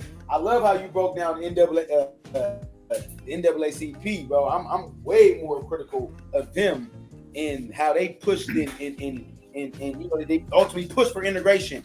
You know, they pushed for integration, which was our demise in so many ways. You know, as far as economics and etc. You know, so your whole not disposition, but your decomposition of the NAACP you know, who was the spearheader, etc. You know, yeah, bro. Like I fully agree with you as pertains to them and how they basically was the yeah, bro. Like I'm yeah, bro. I'm cooking right now, so I'm trying to find. They was the main arbiters of the message. Yeah, they was the main arbiters. Let me say this, right? How can I say this without making motherfuckers mad? Trump said that he's going to release all the information that he have about the MLK assassination when he becomes president. That's a good thing. That's a good man. That's a man that said he's going to release all the information that he has. He said about JFK, about the other Kennedy that got assassinated, and about Martin Luther King. He's going to release this stuff. We should be looking forward to that. Minimum. He said the same thing before. He said he's going to release those JFK papers before when it's first president. Oh, did he? Mm-hmm. Oh, okay. Well, I mean, he's in there. How does that make him a good man? You say that. I don't know if that makes him a good man. I mean, I would say that. I mean, well, I look at this. This how I judge a man. I understand that y'all got a problem with white people. Me too. Why are we talking about Donald Trump right now, though? I'm just saying. You made it into that. No, I don't think they got nothing to do with King, though. Let's just look forward to that. Period. I'm gonna leave that alone. I mean, I'm just saying we got 4 years to talk about Donald Trump. With Integration Day is 1 day out the year. We got 4 weeks. Trust me, we got a long time. There's gonna be a lot of Trump talk, guys. So it got plenty of time for that. Yeah, but I'm trying to figure out what we're gonna learn from that shit. Like, I mean, what the fuck more can we learn? What the fuck? Like, all the shit is, most of the shit that's redacted, if you read it properly, you can really figure out what the fuck's being said in it. As far as what? The assassination? What the fuck we gonna learn from it? Well, people, you know, the conspiracy people feel like some people feel like it was the government, some people feel like it was the police, some people feel like it was Jesse. You know, like. But is anybody gonna be held accountable for it? No, because most likely the person that is responsible, unless you're talking about Jesse, is probably dead.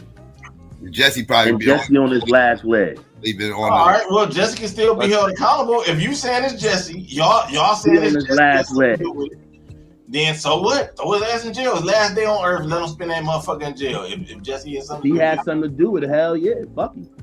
Yeah. So what's the issue? I don't know. What's the issue? But Psycho, so because there's nothing we gonna learn from that shit that we don't already know. How you know? You don't know until they release the information. And we've been living long enough to where we know. We're knowledgeable. Unlike you, we're students of history. We know shit. You the one that come uninformed. We know shit. We don't need no redacted or no fucking shit from the government to tell us what's going on. We got street sense, we got street smarts, and we got intellectual smarts. So we can put 2 and 2 together. That's what we telling you. You might want to go get one of the two to help you out because you don't got neither at this point. I can't wait for Chris to beat your ass. Well, won't you come with him and see what happens? Won't you come with him and see what happens? How about that?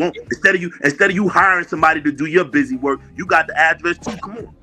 Can't wait to get y'all. Let's stay productive. Let's stay constructive. Right, yeah, that's him. He talking about unlike you and all this type of shit. He dragged me back in. All I was saying, I'm just giving some game, something that we can look forward to. It's a miserable old nigga that didn't make it in life. Yeah. Yeah, the NYU graduate, the 10-year Army veteran, the business owner, that everybody on the panel. No bitch can tell you to shut up in the house. Can't nobody tell me to shut up in my house. Well, because you're a Neanderthal. Because you're a fucking disrespectful Neanderthal. And you probably live by yourself and you ain't got no furniture based on the echo that we hear. No, I just live in a big ass house. Yeah, that's it. With no furniture. That's why it's the echo. No, I live in a big house. With no furniture. That's why it's the echo. No, I'm actually upstairs. It's all. Yeah, that shit was hilarious though. Big ass house. That's it. That's what happens when you live in a big ass house. There's a lot of space. That's something you wouldn't know nothing about. I seen your house.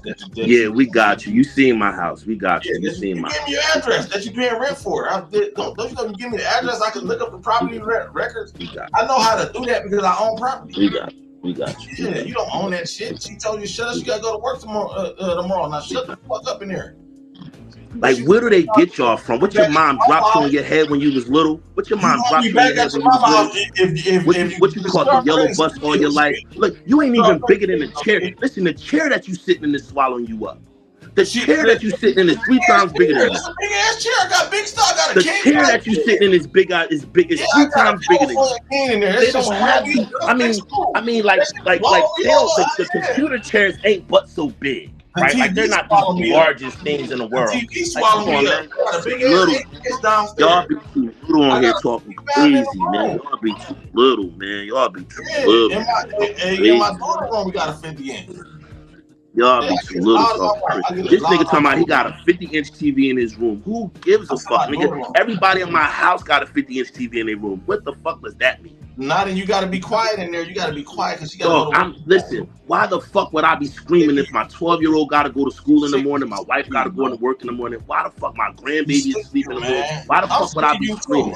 Wouldn't I be quiet? Wouldn't that be a respectful thing to be quiet if your grandbaby is asleep and your son is asleep? Wouldn't that be a respectful thing to do? Wouldn't that be the logical thing to do? To be responsible and be considerate of your children and your grandkids. You don't pay any bills in there. You about to be back at like, where do they get y'all from? Like, think about that. Where do they get? Think about that. You're saying to a man that you've never met in your life, you're saying some country Midwest bullshit. Where you from, yo? Where you from? Where you from? I'll tell you that. All bullshit aside, where you from? I don't want you to pull up on me. Shit. No, I'm saying, I'm coming. Where you from? All bullshit aside, where you from? What part of the? Just tell me the region. You ain't even got to tell me what state. What part of the country you from? I don't want no big sissies pulling up on me, man. I'm scared. I ain't gonna big fruity motherfuckers pulling up at my door. Shit, I might have. Just soft ass girls, man. Just soft ass little kids that act like 5-year-olds, man. Just immature, no pussy getting ass weirdos. Bunch of Kevin Samuels, fresh and fit ass niggas. Fucking Trump loving, fucking cracker loving, cock sucking weirdos. Unbelievable. Y'all niggas make the internet a terrible fucking place. Bunch of fucking weirdos. Goofy ass weirdos. Mad because they fucking retards. Retards? Who talks like that? But go ahead. Retards, man. Fucking retards. Well, Pookie, man, we was having the most amazing conversation ever, bro. Let me say this. Let me. Yeah, these big fat sissy niggas, they gotta shut up in their own house.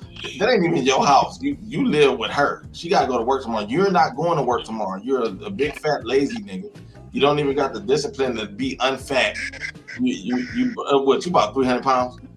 Yeah. Dog, I'm 6'2", 250 pounds, and I would love for you to come up here. Nah, so you more than 250. Come with Chris. Come, bro. You can look at me, bro. I'll put the camera on me. You fat. Yeah, you fat. Yeah, you fat. You more than 250. See, the problem is you a little nigga. The problem is you a little nigga. So you think everybody that's bigger than you is fat. But you a little nigga, and that's the problem. So when you see a nigga my size, the first thing you think, oh, he's fat. But if you were up close, I don't have titties. I have a chest, my nigga. That's the chest. That's not titties. That ain't no chest. That's the chest. That's a chest. If you had titties, they gonna make that solid sound like that. Titties don't make that solid sound like that. Titties don't sound like that. That's a chest. Now look at them little hands and beat that little chest you got. You look at that little chest you got. Look, bro, you need to stop talking. You too small. You way too small. You like 5'5" or some shit like that, like 130 pounds. You gotta stop talking, bro. You gotta stop talking. You gotta stop talking. You gotta stop talking. Don't be mad at us that you're a retard. Go learn some shit. Come back. We'll be here for you. Just don't get come back on Wednesday. We got this nigga Mook. He retarded too, so you and him can match up. Just don't get too loud in that house, cause she told you. Shut that shit down. Don't be. I gotta work tomorrow. You got 1 foot in and 1 foot out. She already done let you come back in. You don't clean up in there. You don't do nothing. All you do is sit online and troll all day. You a big fat funky nigga that like to sit in the house. You ain't got no job. Go and get a dishwashing job or something. Ask them if I got a job. Ask Pookie Psycho if I got a job. Where you work at? Ask them if I got a job. That's all you gotta do. Where you work at? Ask them if I got a job. You're a girl. You're a little girl. If you went to prison, they would fuck you. You would be somebody bitch. You'll get fucked every night. They'll be like, go get the little sassy smart mouth one. They'll fuck you every night. No, they'll tie you to the bed. You will never be able to leave your cell. They'll be like, go get the little smart sassy mouth one. They'll be like, go get the little bitch. They be like, go get the little bitch, and they'll bring you back with your little braids in your hair, and they'll fuck you. Yup. They'll fuck you. They'll be pulling your hair from the back, fucking you. You a little bitch. Okay, now you a little girl. You a little pussy. If you ain't never been outside, you ain't never been on the block, you ain't never been in the street, you ain't never did none of that. Your parents raised you, nigga. You a good kid. You a good kid. Okay. You a good kid on the internet talking crazy, and you probably in your parents' house right now. Oh, really? Okay, all right. Now, I bet you when that house phone ring, you gonna hang up. When your mom tell you enough and stop using her Wi-Fi. Even if I did live with my parents, everybody got no house phone. What are you talking about? Old ass nigga talking about house phone. Watch when that house phone ring, Pookie. Watch when that house phone ring. If you was in jail, watch when that house phone ring. If you was in jail, you would watch that house phone ring. Them niggas would be fighting over them titties. Them niggas would be fighting over them titties. You would be thick in jail. They would consider you be thick. You would have titties and everything. They would love you. Hey Pookie, hey Pookie, keep it 1,000, right? Is this nigga not the nigga that they probably took this nigga lunch money every day? What you think? That nigga ain't never been outside, Pookie. He ain't never left the porch in his life. You can tell by how he talk. He don't even know how to drink out the bottle properly. Who don't? Boy, we drink big bottles. Huh? I drink them every night. Every night. Oh, that's what's wrong. You an alcoholic. I knew it was something. I knew you was drunk. I knew that's why you came here, because you was drunk. I didn't want to say that because I don't like to cast aspersions on people, but I kind of figured you was drunk. I kind of figured you wasn't on your P's and Q's because that shit you was saying wasn't making no sense. Like, why do everybody on the internet come and get drunk? Like, why is that y'all thing? Y'all don't know how to smoke weed and be relaxed and have a good conversation. Like, y'all all a bunch of alcoholics. I never understood that. You done, nigga? You don't smoke weed? I'm a truck driver. I can't smoke no fucking weed. Oh, no, you can't smoke weed. We don't want you. Well, you shouldn't drink either, nigga. You gonna kill somebody.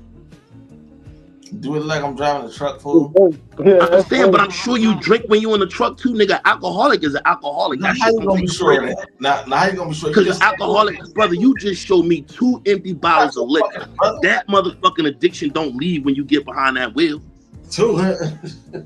You just showed me 2 bottles. Damn, that's even worse. I'm gonna leave you alone now. Fuck, I'm gonna pray for you. You too young to be drinking like that. I drink champagne every night.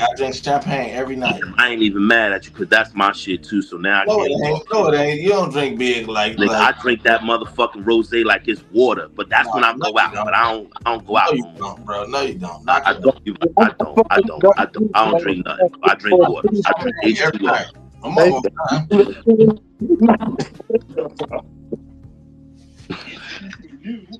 I drink that rose every night. I've been drinking champagne every night since I was 15.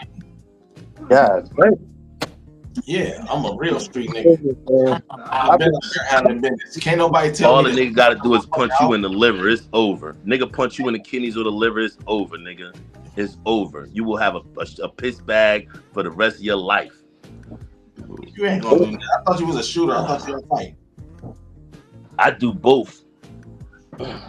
Now, let me ask you this. Did your mama tell you to shut up, or did your bitch tell you to shut up? Who told you to shut up? Your mama or your bitch? I think it was your mama or your auntie or something. You probably live with your auntie. You an old ass nigga. An old broke miserable nigga that live with his auntie.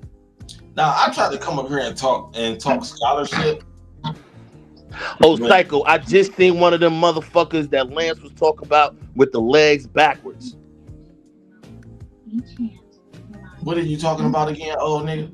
I just seen that shit, yo. That shit, he right, yo. Look at your living. He right, yo. He right, yo. He right, yo. He right. He right. Clean up. Clean the fuck up. That room is filthy. It's mess everywhere. Nah, bro, that's my jacket on top of my. It's filthy in there. I took my closet apart. Nah, I took my. Those my work jackets. Those are my work jackets. Pillow. You're laying on top of a blanket on a mattress that's not even dressed. It's a pillow, nigga. It's not a mattress. It's not a mattress. It's a futon, goofy nigga. They got you on a futon in there? What you just It's my office, dumbass. It's my office on the What you third just got out the joint? That's not an It's my office. Live in there. It's my All office, your my stuff brother. is in there. It's my office, brother. Like when you're a that's grown not man, when you're a grown man, I'm when you're in a my grown man, office. I'm in you my get your office. own office. When you got I'm your in own my business office. and shit, you get your I'm in my office. office right now. Yeah, well, okay. Then you understand what I'm saying. Right now. It's the same thing. You understand what I'm saying. You know what I'm saying. No, that's your room. That it sounds good. I'm in my office. And make You got it. in my office. You got it. If my wife wasn't asleep, if my wife wasn't asleep, I would go downstairs to my room. If my wife wasn't asleep, I would go downstairs to my room. Like, yo, check this out, right? Like, check this out. Check this out. Check this out. Check this out. Check this out. Check this out. Check this out. Who is Connie? Check this out. Do me a favor, bro. Do me a favor. Do me a favor. Do me a favor. Get to my age. Before you call me old head, get to my age. And by the way you drinking, you ain't gonna make it. You gonna die of cirrhosis of the liver very soon. You ain't gonna make it. You ain't gonna make. You so miserable that you gotta drink 3 bottles of liquor at night. I don't been right there. That's even worse that you got empty bottles. That's even worse that you so sloppy that you won't even throw away the empty bottles. I do need to clean my office. I got all types of shit. So before you start talking shit to me, you need to go to a program and get off the alcohol and then do better. Like, do better. I got paint, all type of shit. This is my real office. I really work in here. I own a business. Fool. You don't know nothing about Psycho, ask Psycho and Pookie what I do. What do you do? I ain't gotta ask them. You can tell me. Bitch ass, unintelligent, goofy ass nigga. Drunk. A fucking alcohol. Another one. You niggas come over here drunk, then get mad at us because y'all drunk and stupid.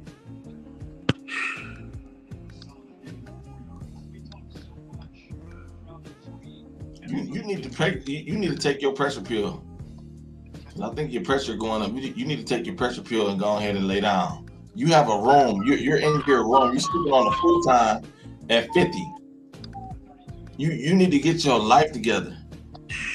You're sleeping on a futon at 50. You're a grown man sleeping on a futon talking about this my office.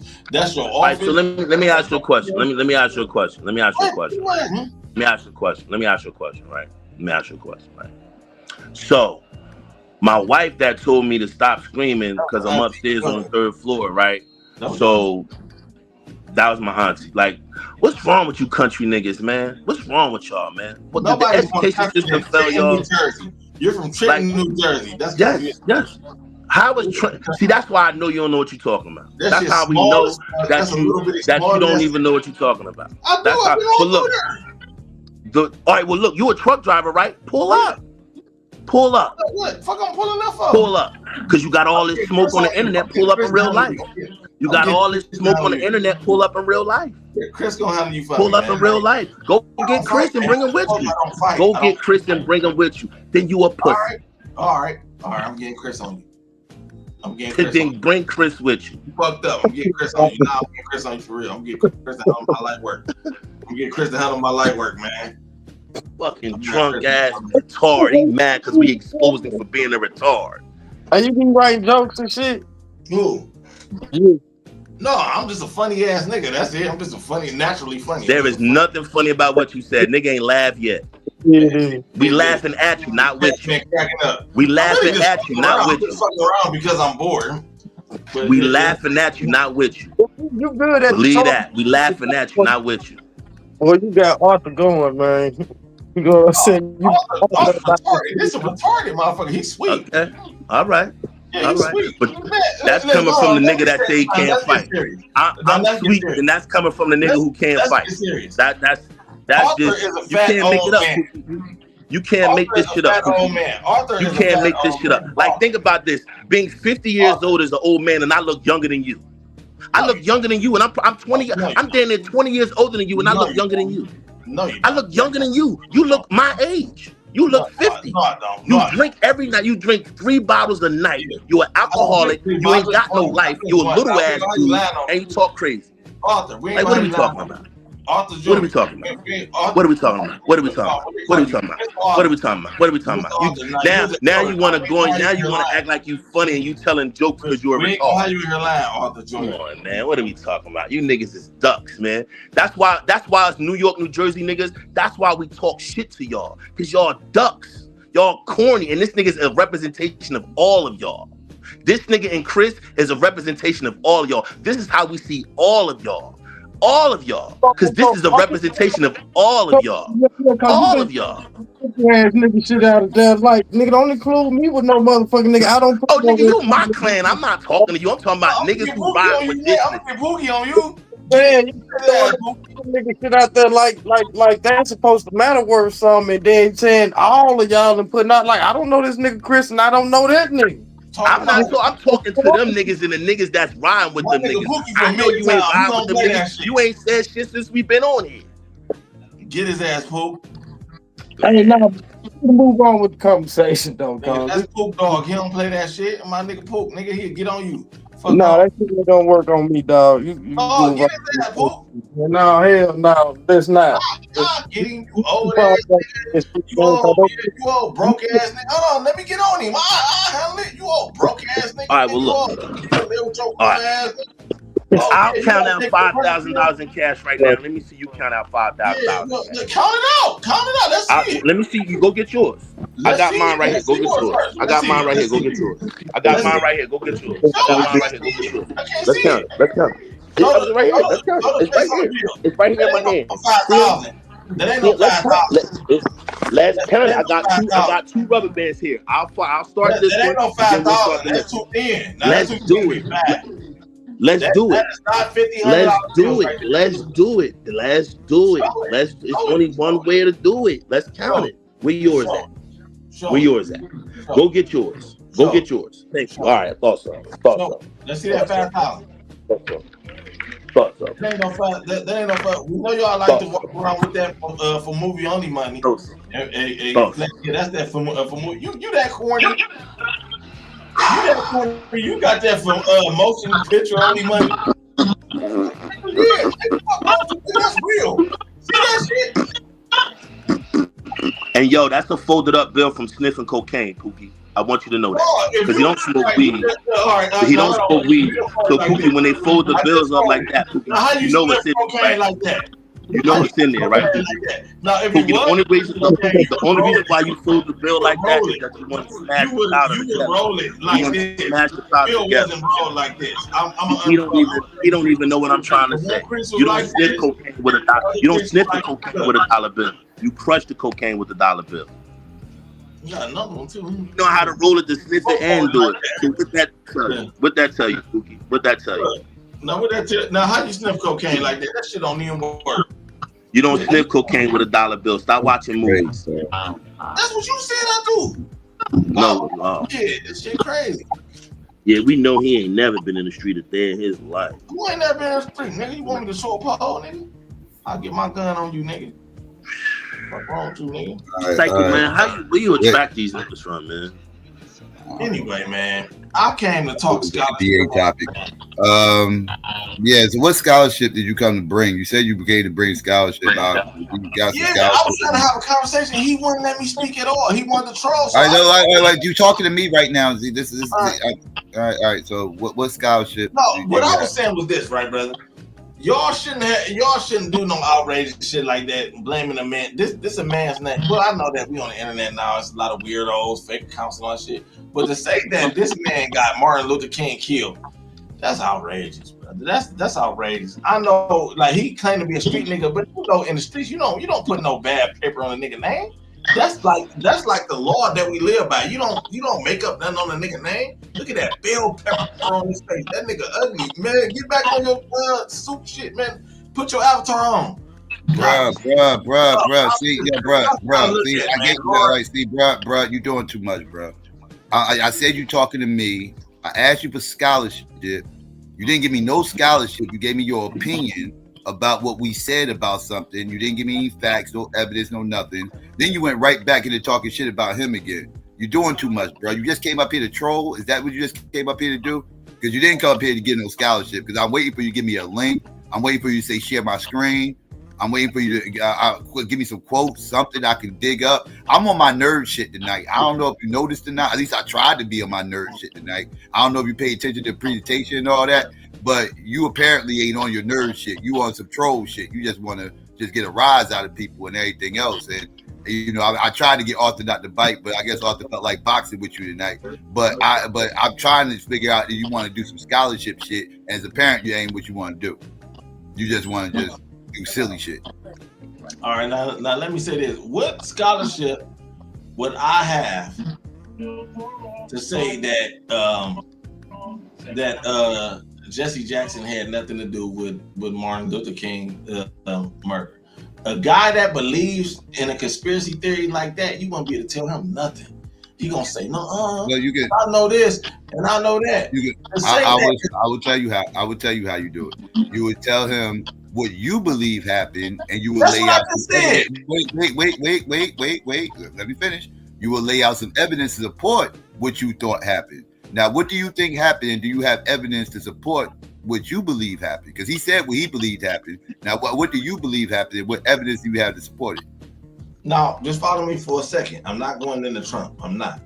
But whatever I believe or whatever you believe, Trump said he's going to release it. Now, even if Trump releases it, still going to be some guys saying, no, that ain't, you know, that's a conspiracy. So here's what I believe. Listen, man. Listen. So I believe that the government killed him. That's what I believe. As far government, when you say the government, can you be more specific when you say the government? Like, what entity are you talking about? Well, if he was under surveillance by the FBI, whatever, I don't know for sure what he was. He was under surveillance by the FBI. He was. Right. So if they watching him, right, and they know they got intelligence on him, and they watching this guy, he's a prominent guy. If somebody was a sniper that did that, a sniper did that. Me and you couldn't go up there. I got 100 guns in there. I don't think I can hit a guy from far back like that.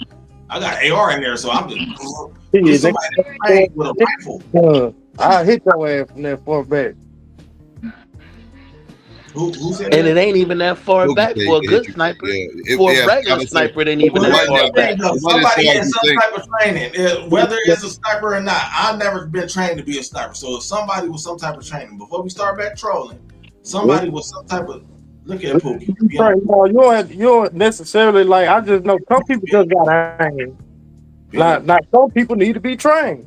Hell, most people need to be trained. Right, most people need to be trained. So I guess it's safe to say that the guy was a sniper. He had some type of training. Most people that kill people with guns. Yeah, but you get traded in the military. That ain't there it go. So this is a military guy more than likely. I don't know for sure, and you don't either. But I'm saying, like, you got civilians out here who have military training. I know friends that my friend got a big piece of property in PA. We be out there shooting all the time. The shit that he can hit with that scope is outrageous. He got military training? And he never been in the military, nothing. But he be out there shooting, training himself all the time. He's a gun nut. He crazy. He love guns. And he be out there, I done seen him hit shit and make it explode and all types. Right, you're right. You teach yourself how to shoot. Right. Yeah, so what I'm saying is this guy, whoever the guy is, got some type of training. If the president of the United, not to get into that, but if he's saying that he's going to release the information that they know, then they know something about this guy's training, who the guy was, who squirrels the trigger. Would you sign up to be next to a nigga you know that's about to get shot? Because I'm not. I don't give a fuck what you about to give me, what prize you about to give me at the end. Jesse ain't really getting nothing. But Jesse was right next to him when it happened, though. Huh?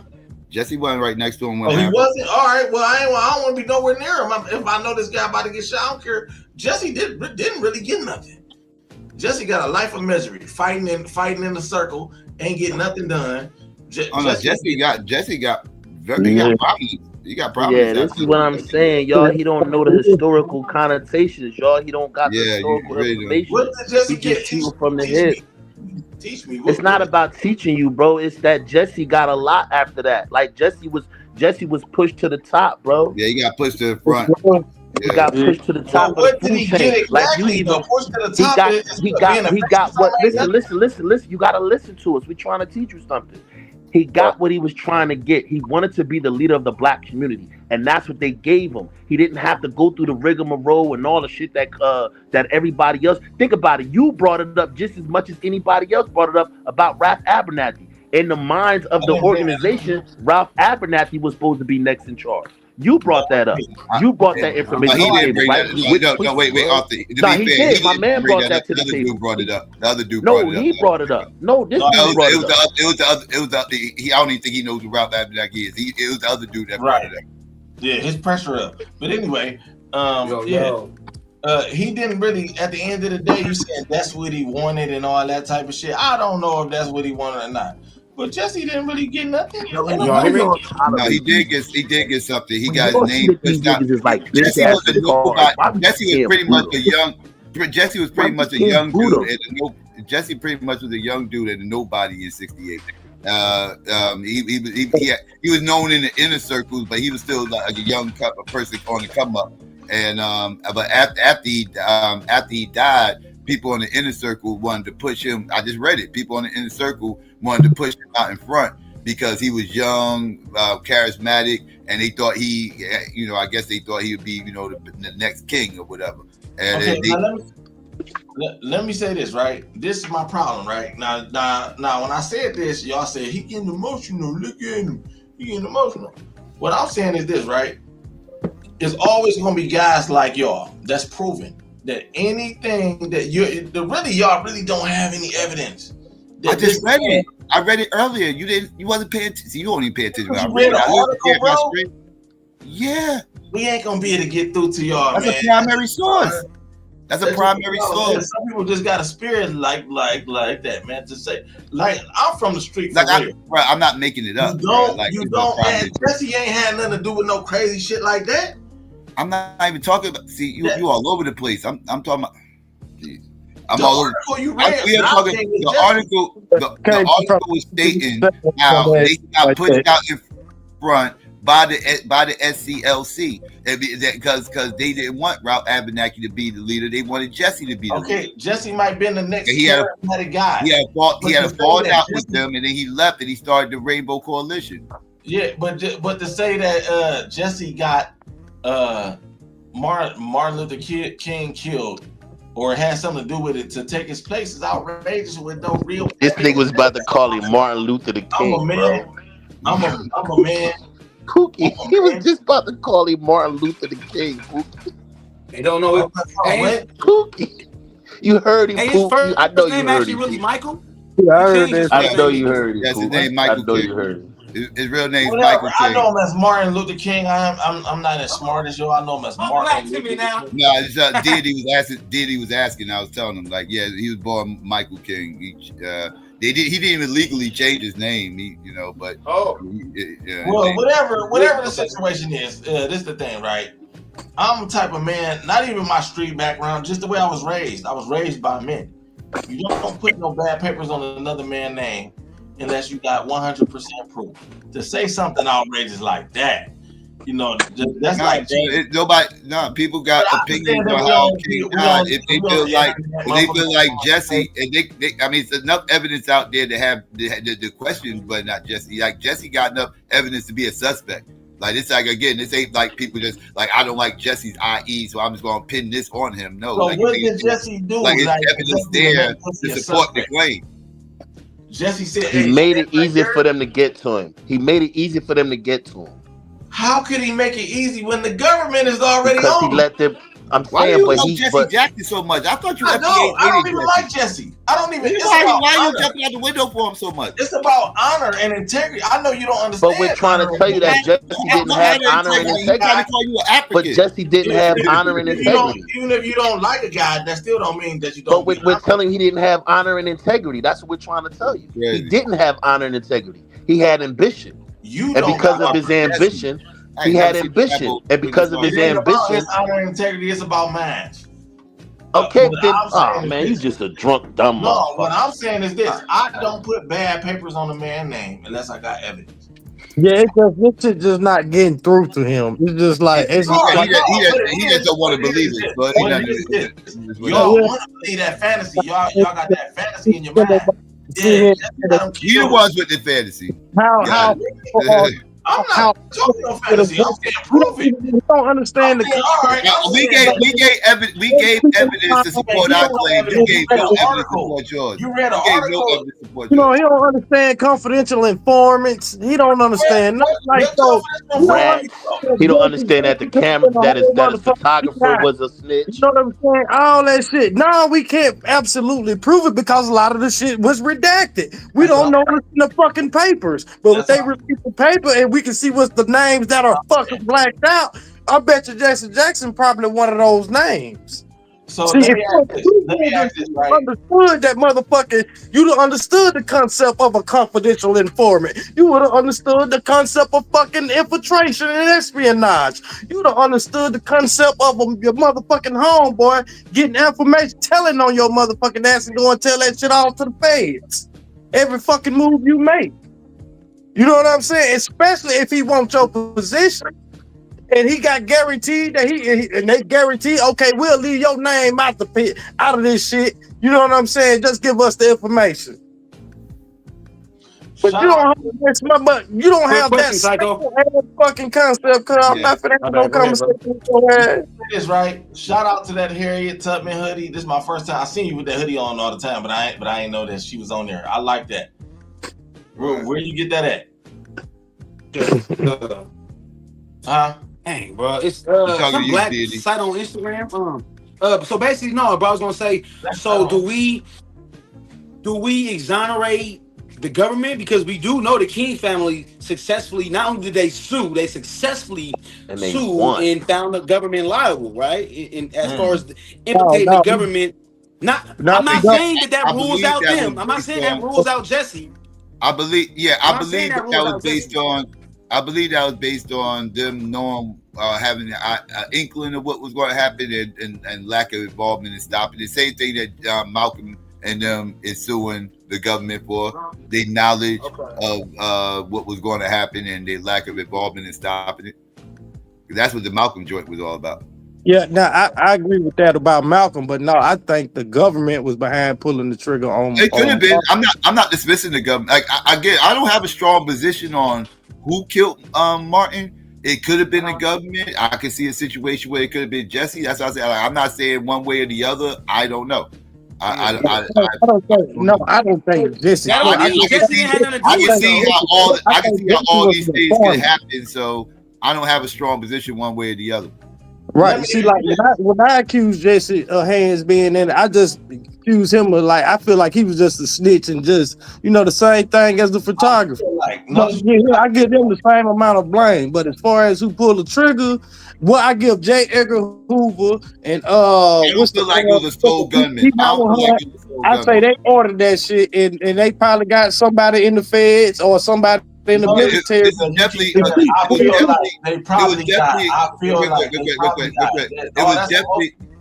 was definitely a conspiracy, right? Like I don't believe it was just one perpetrator. I believe it was somebody it was a conspiracy, right? Like multiple people. It's kind of almost obvious that it was J. Edgar Hoover. Now whether or not that was the government or the Clan or whatever. Man, come on. Let me say this, right? It was J. Edgar Hoover. You playing games, man. I don't know. It could have. No. I don't think it was J. Edgar Hoover. No, you said J. Edgar Hoover. I don't think it was J. Edgar Hoover. Why wasn't it? He was in office. I don't think it was J. Edgar Hoover. You don't think it was J. Edgar Hoover? He had nothing to do. Didn't know nothing about it. Come on, bro. You ain't. No, that's different. Wait. You didn't know. I didn't say he didn't know nothing about it. I say I don't think that was him that pulled it. I don't think that was him or the feds. Of course, it wasn't him that climbed on the roof with the gun.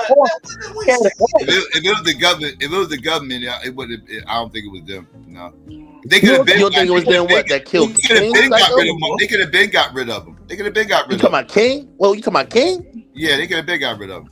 No, Psycho, they got rid of him once for a decade. Psycho, they had no reason to get rid of him before then. You mean? Psycho, they had no reason to get rid of him before then. What did he? He wasn't no threat to the government before then. I don't believe those gay Uncle Hoover in them. I don't believe Yeah, I mean, only the empire can cause some shit like that. Ain't no regular niggas killing Dr. King. He made it his business to sabotage black people, and this top police officer the white women, but they still ain't never dropped down one of those papers. But yeah, no, but they, I don't think they tried to. Yeah, they tried to. So if they tried to assassinate his character, Psycho, they're gonna assassinate the man too. What you say, Boogie? You was breaking up. Let me say this, right? I'm about to get up out of here. Just as far as the Malcolm thing, either way, the Nation of Islam, if that's how they handle their business, like Farrakhan said, if that's how we handle our traders, that ain't none of your business. If they feel like Malcolm was, which what are you talking about? You sound crazy. Yeah, that's a crazy paraphrase. That's their business. Really? Now y'all want to tell this nigga you sound crazy. It sounded crazy since he came up. You making excuses for Farrakhan? I love Malcolm. It's like, so fuck it. Who cares? Why mind our business? The fuck you sound crazy as hell.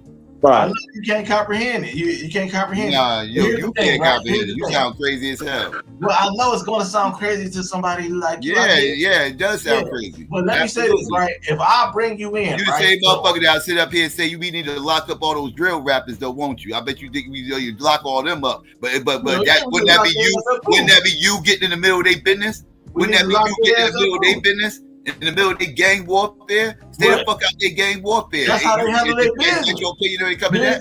Here's the thing. Your opinion when it comes to gang warfare? Stay the fuck out of it. All right. Well, let me know. This is your space. So I'm asking, is that your opinion when it comes to that? Is you consistent with this? When it comes to gang warfare, they shooting up each other. Should we get in the middle of it and mind our business? Because they handle their trade. No, we gotta get in the middle of it, and we should mind our business. We gotta get in the middle of that. What do I mean when I say that? What do I mean when I say that? We gotta have law and order in the country.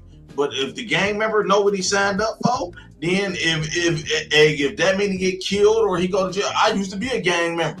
I wouldn't want nobody feeling Ain't no used to. What the fuck is a used to? I'm not active in the end. Let me say that. What the fuck is a used to? Meaning I used to get active. Pookie, you used to, Pookie?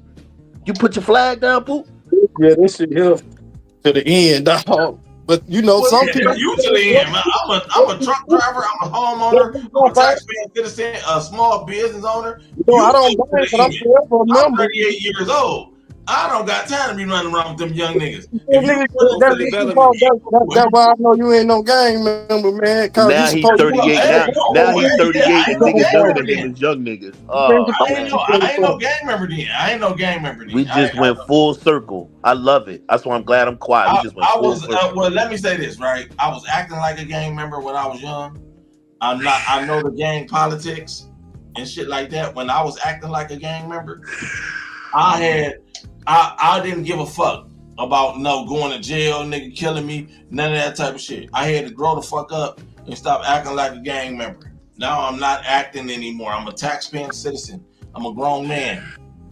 I pay bills. It's people that I'm responsible for. How do you feel right now, Pookie? How do you feel right now? So I'm supposed to be up in arms about. I don't know really. I'm supposed to be up in arms that MLK. I'm mad at myself even arguing with this nigga, man. But I'm supposed to mind my business when it comes to Malcolm getting assassinated. I'm supposed to mind my business with that. When you say mind your business, what do you mean? Anybody that killed Malcolm? He means that don't have no opinion on it. Like what you're saying is we shouldn't have an opinion that we think Farrakhan set him up to be killed. That ain't what I said. That's what you just said. You said Farrakhan said. I know exactly what you said. I know exactly the speech you're talking about. He said, "Mind your business when we handling our traders. This is our traders. We gonna handle it the way we handle it, whatever the case may be." I know exactly what you're talking about. That was right after the Malcolm X movie.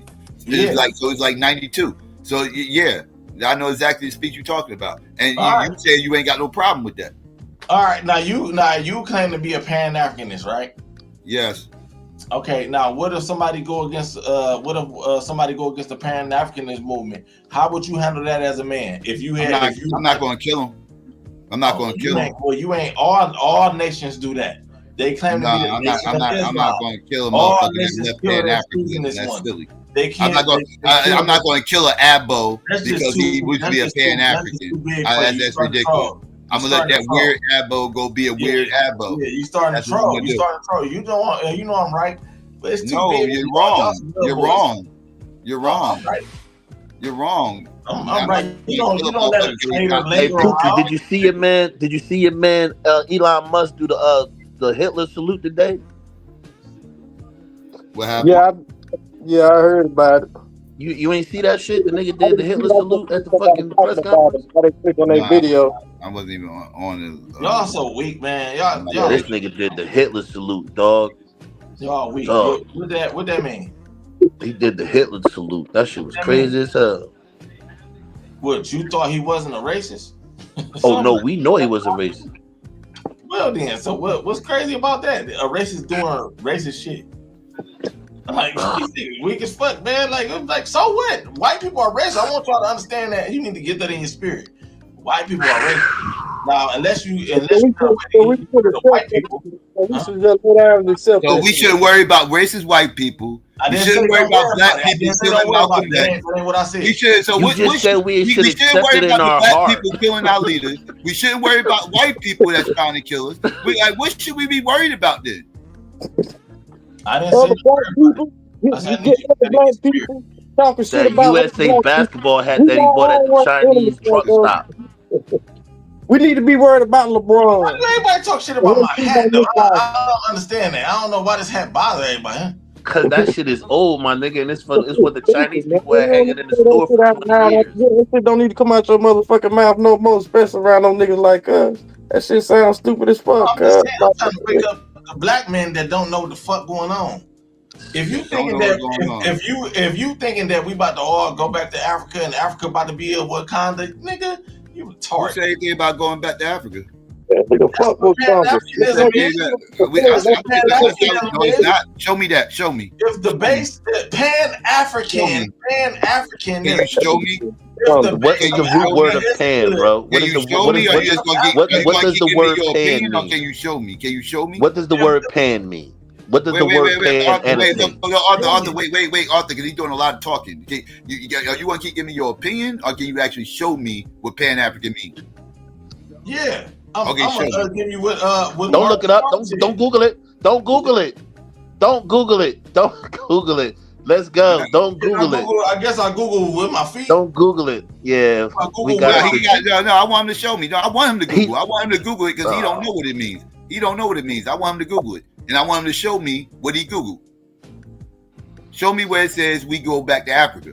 We got us a new Africa supposed to be the base. Right? Show me where it said, no, you said going back to Africa. That's we what got you us said. a new MOOC. That's what you said. No, I'm wrong. Show me where it says we need to go back to Africa. I got to talk real clear with y'all because I want you to say what you mean and mean what you say. That's not what you do. Yeah. We got us a new MOOC. There's no way for all so-called black people to go back to Africa. It doesn't require no black people to go back to Africa. It's not what it requires. What you're talking about is the UNIA movement, and this is what you abos always confuse. Y'all make the UNIA movement. Oh, he got those hats as a representation of Trump. The UNIA the UNIA is an organization, and that organization was about going back to Africa. But Pan-Africanism does not state you have to go back to Africa. That was an organization's movement, not the Pan-African movement. So what does it mean then? Y'all always do that. It was a guy Pan-Africanism. An insurgency movement. It's been an insurgency movement. But go ahead. Well, I could show you better than I can tell you. Just tell me. You ain't got to do that. Okay. Well, Pan-Africanism states that we people of all of African descent have common interests and common goals, and we should all work together to achieve these things. Yeah, and we should all work together, right? But the base is Africa, right? Would you agree? That we have no base. It's outside the fact that we have African descent. There's no base. Yeah, There is no base. Africa No, there's no base. The African is nothing just says we the have to go African is back the to thing that we I said, unify is on. Africa the Nothing. base? Like I said, No, I can Africa show is you. not the base. Africa not the mother country, is not Mother Africa, or none of that. No. Africa ain't even a country. Africa's a continent. It's not the base. You know what I'm saying? That's the motherland. No, it's not the mothership. We get what you're saying. You're saying that Africa is the mothership that everybody reports to. It states that Africa. It states that we all. It states that we all. The foundation. God damn! Are you listening? There you go. Yeah, I give you that. You asked a question. It says that Africa is where we all come from. Basically, we all have African descent. That's what it states.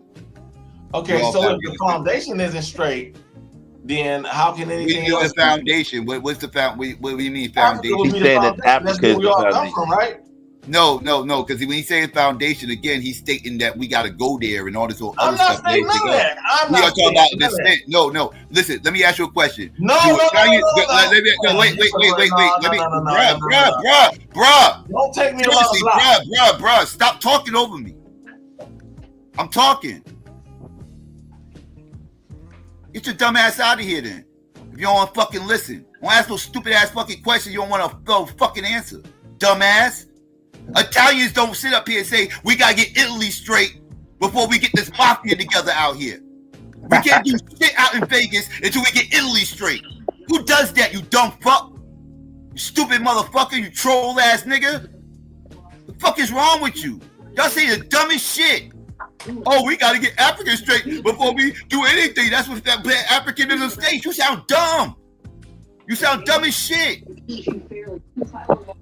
No, who does that? Again, like I said, look it up, motherfucker, and source up. I'm tired of y'all motherfuckers talking. You hear this stupid ass shit, all these stupid ass emotions from you stupid motherfuckers. Y'all never source up nothing. Don't never show nothing. Got definitions of Pan-African all over the fucking internet. Find one of those motherfuckers and read it.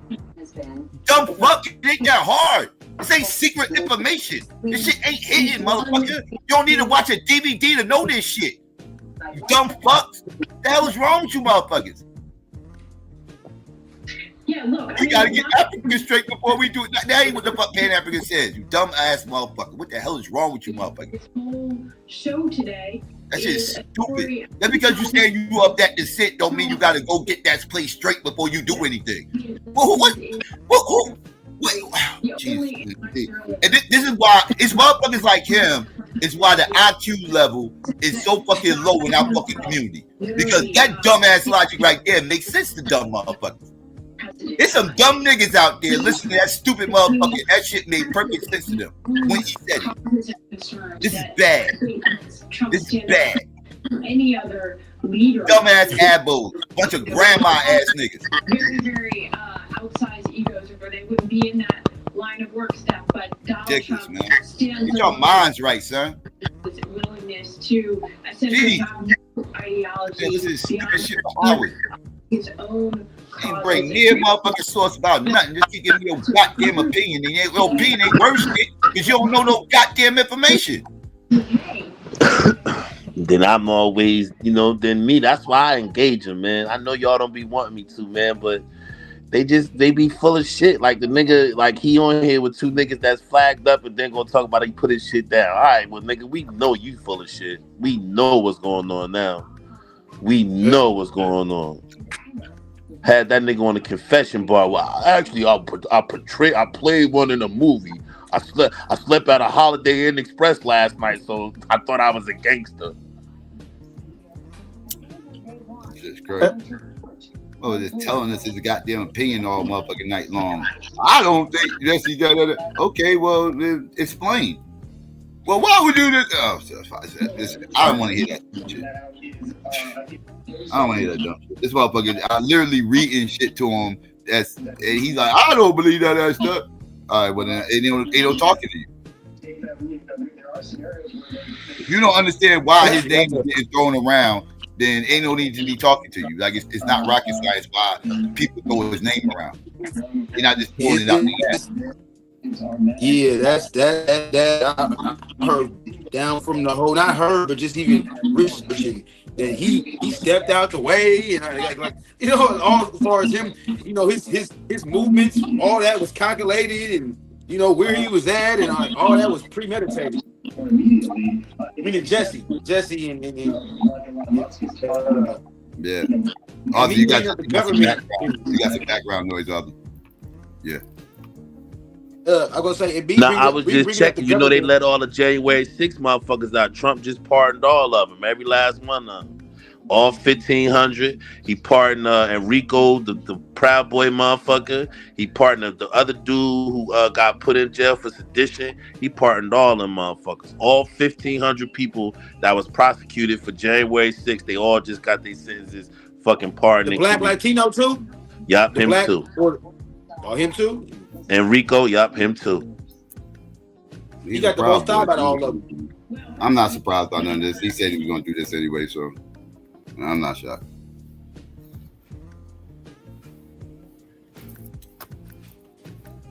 Yeah. But yeah, when I say I was bringing the government up, I'm not like omitting Jesse or type of because we gotta remember too. I want to say it's called it's another agency, is another COINTEL like type of government constructed entity prior to COINTEL. I got to get the name. It was called the Informant, but something is prior to the COINTEL. So basically, what I'm trying to say is, bro, this it's been a lot of another FBI program. Yeah, I gotta get the name. Hold on, bro. Yeah, I'm gonna get the name of it, but it's prior. It's two programs, two like governmental, you know, espionage type of programs put together. I mean, that was it FBI? Was it CIA? Operation Mockingbird. I'm gonna get the name, brother. I'm gonna get the name. Hold on, so I can stop talking. All right. Was it like Operation Mockingbird or something like that? Wasn't Mockingbird the CIA and what's the name? Mockingbird wasn't that like a joint operation? Yeah, in the media. Yeah. I thought. Yeah, that's what I was asking him. Like, was this like a CIA program he talking about? Or is this FBI program? Hey, GQ. Biden pardoned his family because he's afraid that Trump's gonna come in and try to put shit on him. He did the right thing by giving those people a pardon today, because he know Trump gonna try to lock all them people up.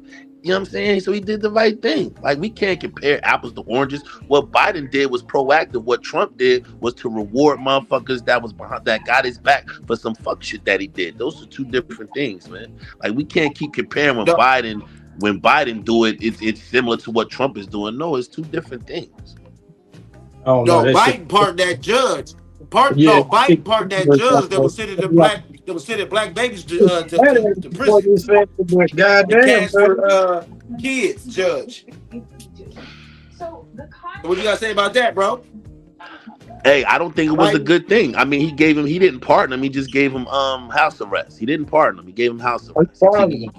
He got him out of jail, and he got to spend the rest of his time on house arrest. Do I know how to? Hold on, let me make sure. I could have sworn I know what I read, bro. He's still on house arrest, just like the indigenous guy that killed what's his name? What's that guy named? Pookie, I know you know his name. The Indian guy that was like the Indian Malcolm X who killed those two FBI agents, and they let him Nelson Pelletary or some shit. But now that dude, he was already on probation when he got pardoned. Who? He didn't go with the judge from Pennsylvania. No, you mean he was already home on house arrest? Yeah, he was already home on house arrest. So he just extended his house arrest and shit. You know what I mean? No, he pardoned. No, he didn't get off. He still got to stay in the crib. Yeah, he got got to stay in the crib. No, he don't. Yeah, what I read, he still had to. No, he got to stay in house arrest. No, he got this. We find this name of this other COINTEL like organization. If he did take a deal like that, that was stupid. Bro, he pardoned that judge. That judge. He pardoned him. He pardoned him, bro. He's absolved. He's been he got, what's the term? Completely completely reprieved. He got reprieved. He ain't got He got clemency, so he got to stay in the crib. He got clemency, so he got to stay in the crib. We might have to. We're gonna have to fact check. We're gonna have to put our sources together, because I got a source. I'm reading it now. He got clemency. Not clemency. That's articles I read and shit like that, and watching that shit. People do videos and shit on it. He definitely received backlash behind it. But the media didn't talk about that though.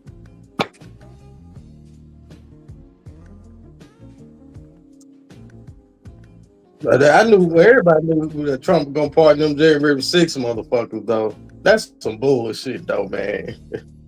Well, I'm mad that they didn't charge him. That what the fuck they should have charged Donald Trump with for inciting a fucking insurrection. He got all the fucking stupid charges I felt like that coulda, woulda, and was gonna get dismissed. You know what I'm saying? Except for the rape shit. I don't know how he got evicted, but how? I'm gonna just be real with you. Stormy Daniels is a fucking whore. She's a goddamn whore, dog. Are we serious? We goddamn, he had to rape her property. Could I add a word to it, Pookie? She a mega whore. Right. Are you freaking serious? You know what I'm saying? Like, come on. What they should have got him on was inciting that damn fucking that January 6th shit. So I felt like they was setting it up for him to get off, and not it was all a circus. It was just a fucking circus. Nah, the fucking Supreme Court did it, man. Once the Supreme Court made him immune to that shit, it was over. Oh yeah, that did over. Yeah. It was over. Like Jack Smith had it ready to roll. Like he was ready to roll, dog. Matter of fact, and then when they quashed the first indictment, that nigga doubled back, took people names out, rerouted that shit, and came back with it to be like, all right, well, cool, I got this one now. And that's when the Supreme Court was like, yo, he if he do it in the tradition of the office, we can't consider it criminal, blah blah blah. Man, He thinks Millie was good right now for that shit. Dog, under the jail. He need to be in Leavenworth right now, under the jail. The shit they should have got him on. That other shit was some bullshit. You know what I'm saying? But that citing that damn riot, that January 6th shit, I don't know how the fuck. Hell, they damn near trying to overthrow the government. How the fuck you get off on that shit?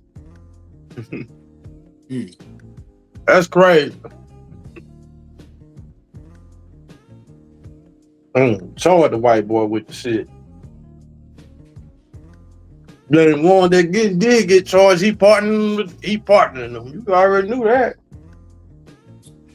So this nigga pardoned all his criminal homeboys that went to jail in his first administration. The Roger Stone nigga, the Mulkey, whatever the fuck his name is, Roger Mulkey, the other motherfucker, always wear the silver suits, like a Queens mobster with the slick hair, Paul Manafort. Like, he pardoned all them niggas. They all went and did a bid for this nigga, General, what's his name? Imagine the General Wesley Clark. This nigga, General, not Wesley. What's the fuck is that general name? Not Clark. What the fuck is that general name? Fucking 4-star general. You just got. Didn't he go to jail for him too? He pardoned him. Pardon him. Pardon Steve Bannon. Supposed to pardon him, like you said. Like you said, Biden did for his family. He supposed to pardon him, motherfuckers. All right. Say it again. Bannon been banging on Elon Musk. Biden's supposed to pardon his son and shit. He supposed to pardon. I ain't mad at Biden for pardoning his son. You know what I'm saying? He supposed to pardon him. I wasn't mad at pardon Paul Manafort, but the rest of them niggas. The only problem with Biden is he kept saying he wasn't gonna pardon. Right. He ain't had no choice though, GQ. He ain't had no choice. Trump told you he was gonna pardon them motherfuckers. He pardoned. Yeah, but he ain't had no choice. Every time a camera got in Biden's face and they asked him was he gonna pardon his son, he said, nope, I'm not gonna pardon. Man, we can't play, man. Y'all gotta stop playing the moral police, man. You gotta stop being a Democrat hypocrite, bro. Man, no, listen, man. If you gonna sit here and say that it's similar between this motherfucker letting 1,500 people who tried to overthrow the fucking government is similar to this man fucking pardoning his son who was fucking brought up in a fucking terrible fake ass criminal thing that about you was hot. Listen, all right. Check it out. Let's talk about what Bro, Hunter Biden was prosecuted for. Come on, bro. Let's be honest. Let's not play the game. Let's not play the political game. Let's be man to man. You don't talk over me, Biden, but I don't want to do You political. don't I don't want to do Democrat apologists. I want to talk real shit. What you doing, The motherfucking son was fucking charged with being high while filling out an application. All the time, man. Ain't no Come on, bro. Y'all just fake ass Trump supporters, man, and y'all can't be honest and say, bro, y'all can't. That's not. You're lying when you say that, GQ. You're lying. You're a Trump supporter, bro. You my brother. I love you, but you're lying when you say that. That's your fake. No, but that's not what. That's not what your position is. That's not what your position is. Your position is a Trump supporter. Is that they all You're are a Trump supporter. Your position is a Trump supporter. My position is that they all are the same. They're not all the same. And when you say that, you're wrong. They're not all the same. Hakeem Jeffries is not the same as the other motherfuckers. All Democratic politicians aren't the same as racist Republicans. Y'all full of shit with that. Y'all wrong with that shit. Y'all just say that shit to deflect from the fact that y'all Republicans, man. Go ahead. That's bullshit that y'all say that shit. Like you trying to compare this man fucking letting his son go for some trumped up charges, and I mean that shit figuratively and literally. But then when this nigga let 1,500 motherfuckers go that tried to overthrow the government, that was beating cops with poles and sticks and bats, fucking just did some crazy shit on the Capitol, you're comparing that to trumped up charges that they put on his son. Come on, bro. Had a motivated ass Come on, bro. to get their ass with big bats, poles, and Come on, bro. Because if that was us trying to motherfucking They would have killed us, man. They would have mowed us down like fucking Reed. Okay, then them police deserve to get their motherfucking ass whooping. They got guns on their hip. The same guns they would have used on us if we would have tried it. Yeah. Fuck them police. Nah, I ain't gonna say that, man. Like them motherfuckers ain't deserve that shit, man. I mean, whether they did that shit to us or not, they ain't deserve A lot of them cops was black. No, it was two cops. One cop I know was black that shot. They killed one of them white vigilantes or whatever you want to call them. But yeah, a black, and they put him on trial. They questioned him. He was scrutinized. You remember, a black cop. So I mean, he did his. He had to do what he had to do. He had to, he had to neutralize the threat. That looked like a white dude that shot that. Nah, he was light skinned. He was a light skinned dude. He was light skinned. Okay. White dude shot that lady. What that mean? He ain't black? Yeah, he was light skinned. Nah, he was light skinned. I thought he was a white boy. I thought he was a light skinned little short muscular motherfucker. Like a caramel brother or something. Yeah. Yeah, because all I remember seeing was the hand come out the door. And bitch, he was about that life, bitch. He ain't hesitate, bitch. He told that bitch, don't. If you move one more time, I'm taking you out. And she thought he was playing, bitch. He pulled that 9 out, put that bitch down with one shot. Bow. Nah, he ain't shooting no more. What? The rest of the crowd stood still. Everybody got spooked in the moment. You right, but I'm just saying he would have let off in the crowd if that was niggas. I don't give a fuck what nobody say. I mean, I agree with you. The response would have been totally different, but that's still not going to take away the empathy that I have for people getting bum rushed because their candidate lost the fucking election. Yeah, I ain't got no empathy for them when I know it would have been a different result for me and my people. No, I don't have no fucking empathy. Fuck the police. Well, Pookie, I mean, shit, you talking to a nigga who charges is throwing a cop off a bridge, so I physically, literally live by the fuck the police, but just that situation a little bit different. That's all. Just a little different. Look at this one. If you add up the net worth of everyone in this picture. But yeah, GQ, you be trying to get away with that comparing apples to oranges, nigga. You ain't no dumb nigga. Elon Musk is there as well, just a few feet away from Donald Trump's swearing-in ceremony. Other tech titans, they weren't that far away. Apple's Tim Cook, OpenAI CEO Sam Altman, and of course TikTok CEO Xiao Chu, where they were all there. All there from the United States. Boy, ain't gonna fall the snow tonight. Really is in the category of itself. Don't, Even got a speaking role. Nigga, it's gonna snow in Mississippi. Yeah, you know when they do snow here, they shut everything down. Pookie, at least y'all ain't gonna have it's snow on the ground here. Pookie, it's about 5 inches of snow on the ground, and it's about 5 degrees outside. Man, it's like it's 18 degrees here. Man, you know that's cold as a mother. Damn, it's colder there than it is over here. Shit. Damn. 18 degrees. Then it's supposed to be like a snowstorm. It's like finna hit any minute. Like I can hear the shit. Like the wind blowing and shit, but I don't know if it's gonna do anything. And yes, of course, well, for me, it's Patrick Swayze and Ghost. We're gonna talk about it. It was Ghost. Hey, GQ, you think they're gonna send the ICE motherfuckers to Chicago tomorrow? That's the word on the street.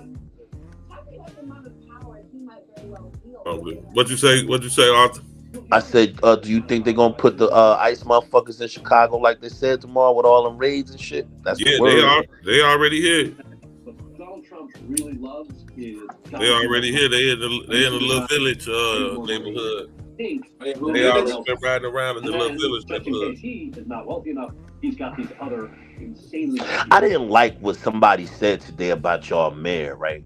I didn't like how he framed it. Like he framed it like he was like, yeah, Donald Trump picking on low hanging fruit. This was a black man, and he was like, and that young guy, he's gonna take the bait. Like I didn't get that. I didn't get where the mayor is wrong for saying, hey, don't come in my city and just run amok with your immigration bullshit. I don't get where he's wrong for that. And then things didn't quite work out. So Vivek is no longer with us, so to speak, at Village. You know, I have to ask you. Yeah, dude. Only problem with that is everybody in the city is going with Trump with the against that immigration. You look at any of our town hall meetings, Brandon throwing himself under the bus. You know what I'm saying? He about to have to get the fuck up out of office just because he wants to stand on immigration. Does that really fuel even further? Yeah, he's gonna die with his problems.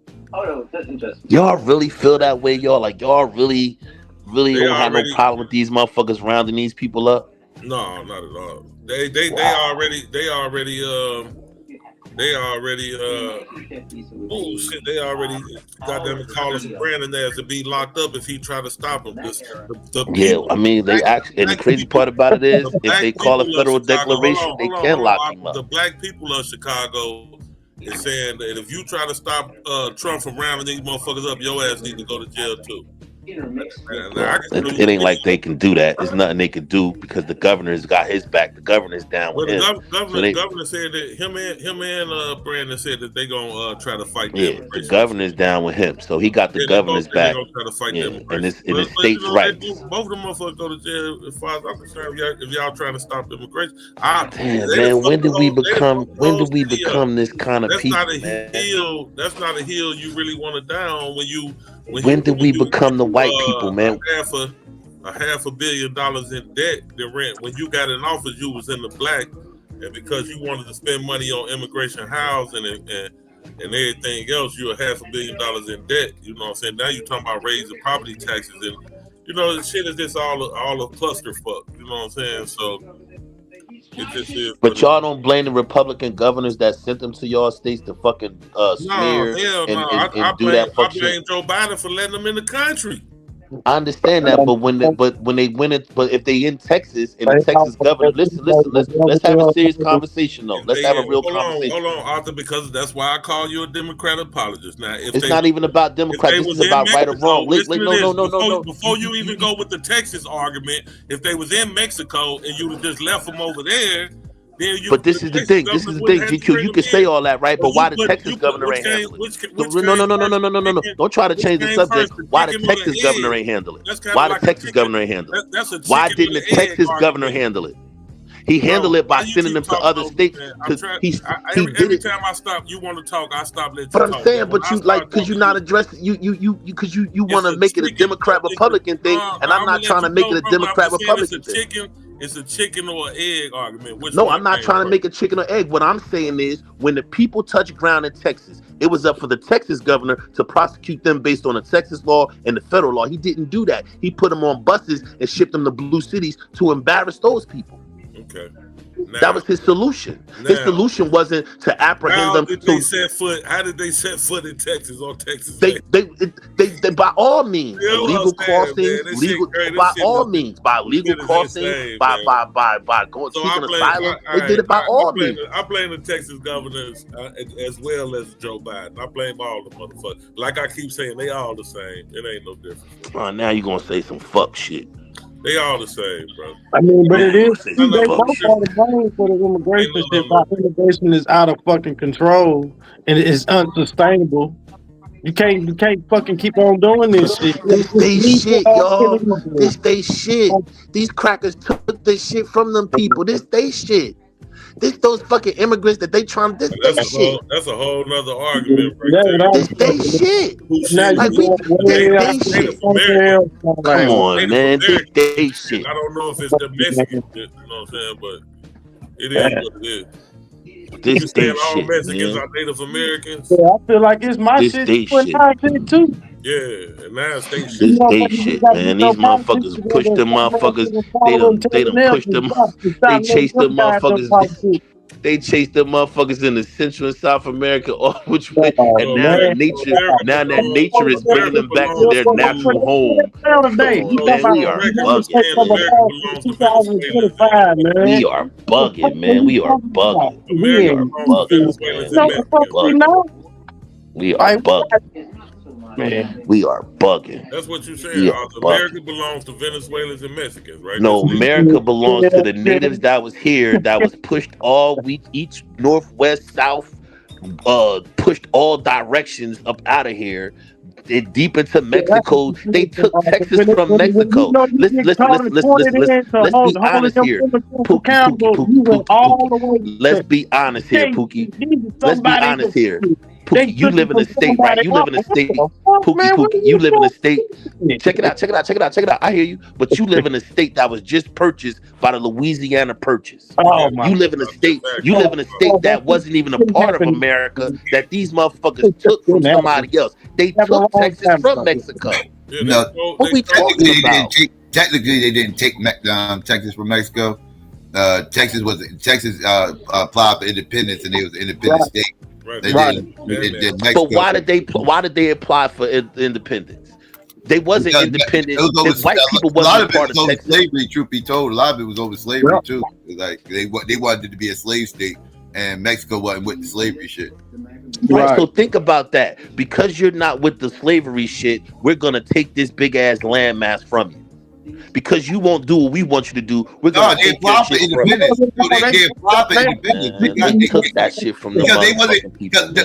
Texas, they had the same problem with Texas that they had with California. Like it was too far from Mexico City for them to even defend it, right? So they really didn't care too much about. Okay, but they still, regardless if they laid the arms down, if they just gave it away, they still took it from them. They made it adversarial to where they were like, I can't even defend this shit, so here you can have it. They made it so adversarial that the people couldn't defend it, so they let them have it.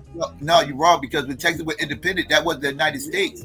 They was independent. Right, but it was right, but they was independent. They were independent based on being goaded by the United States to say, "Hey, don't you want to join in with this?" They didn't want to join the union. Like they didn't join the union until Mexico came back and tried to retake Texas. That's when they joined the union, because they needed the army. How are you retaking something that you said wasn't theirs? Huh? How you gonna retake something that you said wasn't theirs? Well, they was retaking. That's the thing they gave up. They gave them their independence. They changed. That's what I'm saying to you. They gave it up because they didn't have the means. They gave it up because they didn't have the means to fight the adversary that was trying to take it to them and get in the ear of the people that was in the North that was a part of it, but wanted their independence based on the motherfucker coming and be like, "Yo, man." So that means they lost. Right. That's what I'm saying. They lost it, but it ain't no fucking shit no more. They lost. But what I'm saying to you is, we're mad because nature has put it in a position to where these motherfuckers are coming back for their shit. They're coming back for their shit. No. They're coming, whether they're gonna take it or not is another thing, but they're coming back for their shit. Is out. Yeah, they didn't kick I the want to know the day that we turn into xenophobic white people. I want to know that day. That shit is crazy. I want to know that day when we align with the motherfuckers that's brought us here and been killing us and fucking hanging us for 100 years. Now we're just like that. Right. I want to know when the fuck that happened. So if you align with the Democratic Party, you're not aligning with the same shit. That's what I'm trying to tell you. It's all the same. This has nothing to do with the Democratic Party. You can use that rules and that bullshit all you want. This is me talking as an American citizen. This has nothing to do with politics. I'm not talking politics at all. I'm talking real. I'm talking human civilization. I'm talking civilization. I'm not talking politics. I'm talking civilization. I'm talking tribes. I'm talking civilization. That's what I'm talking. I'm not talking Democrat, Republican. I'm not talking that shit. You talk about we supposed to surrender our land to some motherfuckers. No, this ain't our fucking land. What the fuck? This is our home, but this ain't our fucking land. What the fuck are you talking about? So now we co-owners. So now we co-owners. So now black people co-owners. Wait.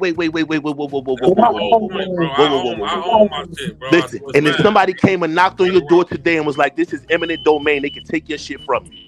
If a government person came and knocked on your door right now and said, "Hey, GQ Auto Sales, we need this land because we want to make it a processing center for the motherfuckers," they could take you home, bro. Would it be cool?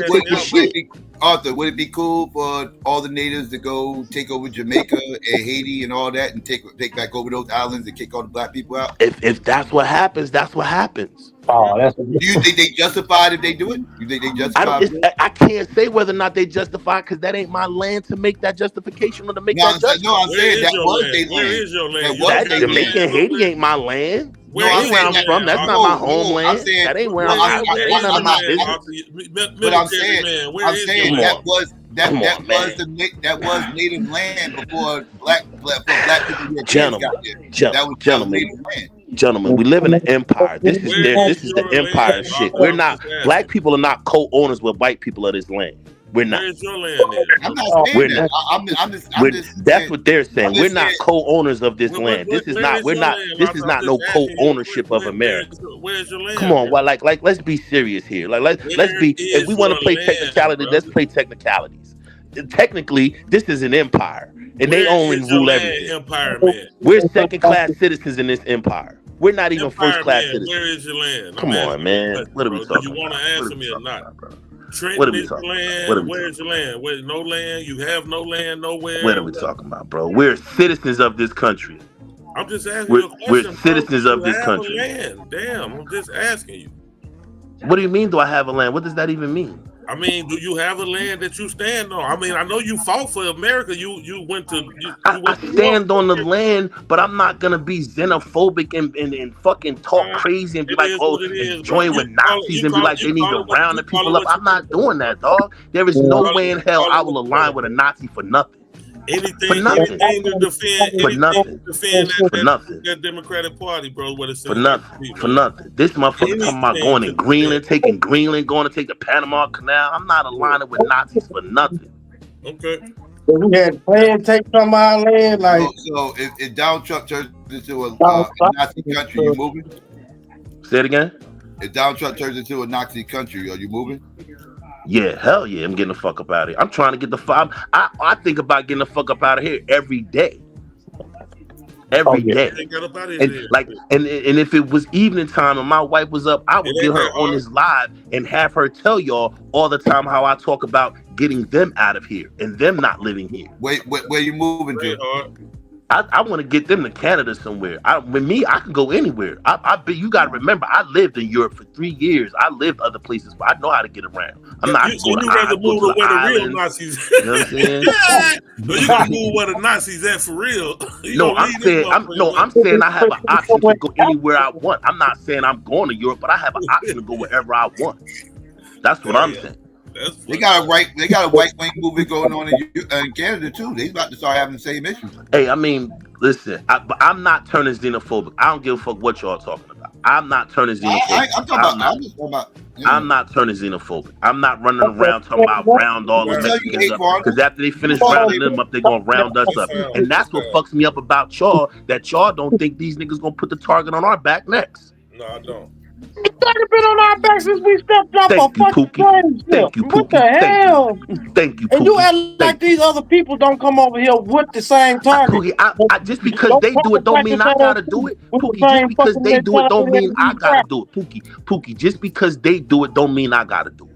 It don't. I ain't saying that you got to do it. Like, ain't nothing we saying is fucking really fuck. See, you get a whole lot of foreign pussy, and that's that foreign pussy talking for you. You got can't say like you got to stop thinking with the tip of your little head and think with the brain, bro. man. I'm pro-black. I'm for my people, bro. But I'm not turning xenophobic for my people, bro. I'm sorry. I'm not hating another group of people. I'm not hating another group of people, bro. I deal with the hate that other groups have for me. I catch more flack from non-blacks than African American. I mean, I catch more from African Americans than I do catch from any other group of people. I come on here and get threatened and called more shit than a little bit than I catch from anybody. I know you're smart enough to know that. Even though me, you, and GQ, we all a tribe now, but nigga, you threaten to spit in my face and shoot me and kill me. I never said anything to you.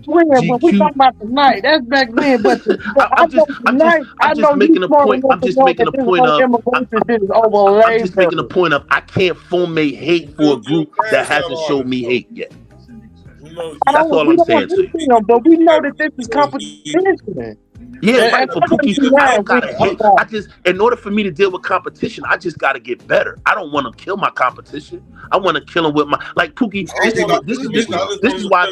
But this is why everybody be like, man, the Mexicans gonna take your job, blah blah blah blah blah blah. I'm not worried about that because I do good work. I'm not worried about what they doing. And now when it first started happening, yeah, but as I get better in what I do, I'm not worried about what they doing. Because I'm skilled now, I'm qualified. Man, I really wish the best for them. I just want them to go home and build their country up and have everything they need over there where they belong, at their crib. And the crazy part about it is the white people let them in to replace us. Mm-hmm. That's the crazy part, man. And that comes from both sides. Listen, the Republicans own those businesses that those Mexicans work at. The Republicans own those corporations those Mexicans work at. Those poultry farms and all those places where they work. Republicans own that. Trump supporters own those companies. Those ain't Democrats that own those companies. Those are Trump supporters. The last Democrat before Biden, he fucking Barack Obama deported more people than any fucking president put together prior to Trump coming in. Before Donald Trump. Prior to Trump coming in. I just said prior to Trump coming in. Psycho. He gets fucking man. Which further makes my point that they all the same. Instead of us having our ire at white people, we worried about some Mexican bitch. Our fight should be at the crackers. Our fight should be at white people. Especially the Republican Party. Especially the Republican Party. Every black person in America should be coming at the Republican Party. But we give them a pass. We let them be fucking Nazis. We let them do all kind of fuck shit. And then we say, two birds of the same feather. Two birds of the same, two wings of the same bird. Two wings of the same. No matter how many times the Republican Party show us that their whole entire existence is to hold us back and to kill us and to mute us and to fuck us up, we still keep talking about Mexicans and the Democratic Party.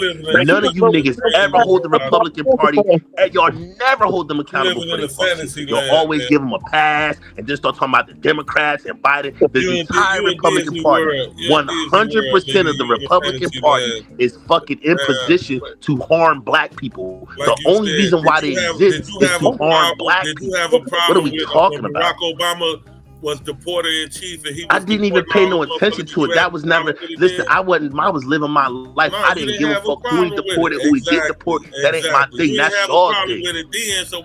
I don't got no problem with it now. I don't have no problem with it now.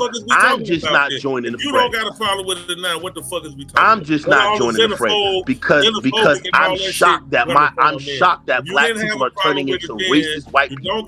I'm shocked that black people who are second-class citizens in this country country null and are void. turning into white It's people. all That's irrelevant. what's wrong. If you don't got a I'm problem shocked with it, that then black. just I'm leave it shocked right that there, man. you have such fervor about it, You and, don't have a it's problem guttural with with the you, shit, bro. Just and it's leave it coming from your alone, gut, and it's instinct, it's instinctual, and you out there filming them, and you out there showing like it's instinctual with you, right? Like you have camaraderie with Nazis just to get these people out. I'm never gonna have camaraderie with Nazis. Never. No, I got camaraderie Never. with black people in Never. Chicago. Never.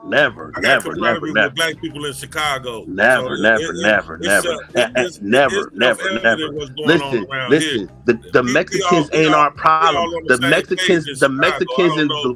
Mexicans and Guatemalans ain't our problem. The white people that brought them in. Listen, man, you can say all that shit you want to say. You can practice your speech, but the problem is not the Mexicans or the Guatemalans. It's the white people that brought them in and want to pretend and make them like they are enemies. That's the problem. That's the problem. The motherfuckers that brought them here is their problem. That's the fuck. We need to check them. All the bullshit you talking, bro, nobody believes none of that shit. Yeah, because y'all xenophobic racists. Y'all now crackers. That sounds y'all right. now crackers. That sounds about right. Like, and they asking for volunteers. Right, they asking for volunteers. Yeah. The ICE is asking for volunteers. You're absolutely right. We xenophobic. Like, y'all sound like crackers right now. You round them up, send them back, and the same thing you wish for another motherfucker is gonna visit upon you. Guaranteed. Oh, because look, I want them crackers to stop going in there destabilizing that country. No, that's real street shit right there. That's real religious shit. That's real street shit right there. You a street nigga, you know that.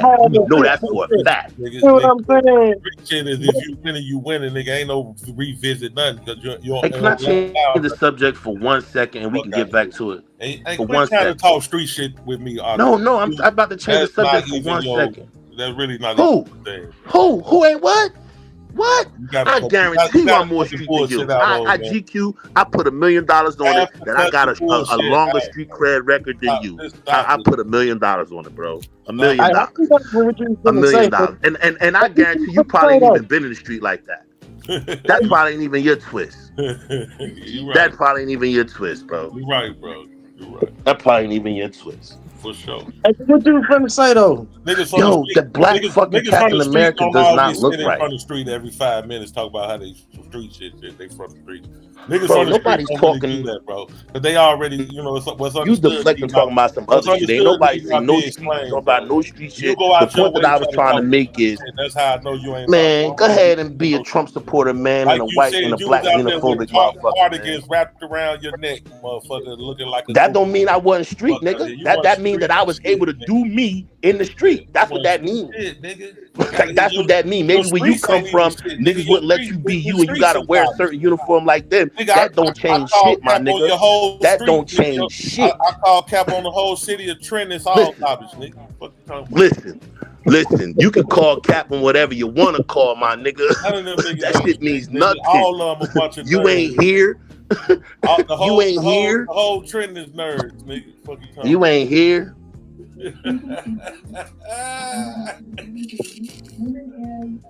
Yeah, but anyway, man, I'm just saying, out the man, cut the bullshit,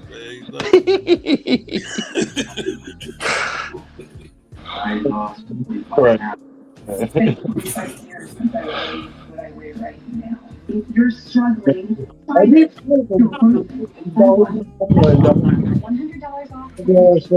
people who know what they talking about sometimes to have these discussions with.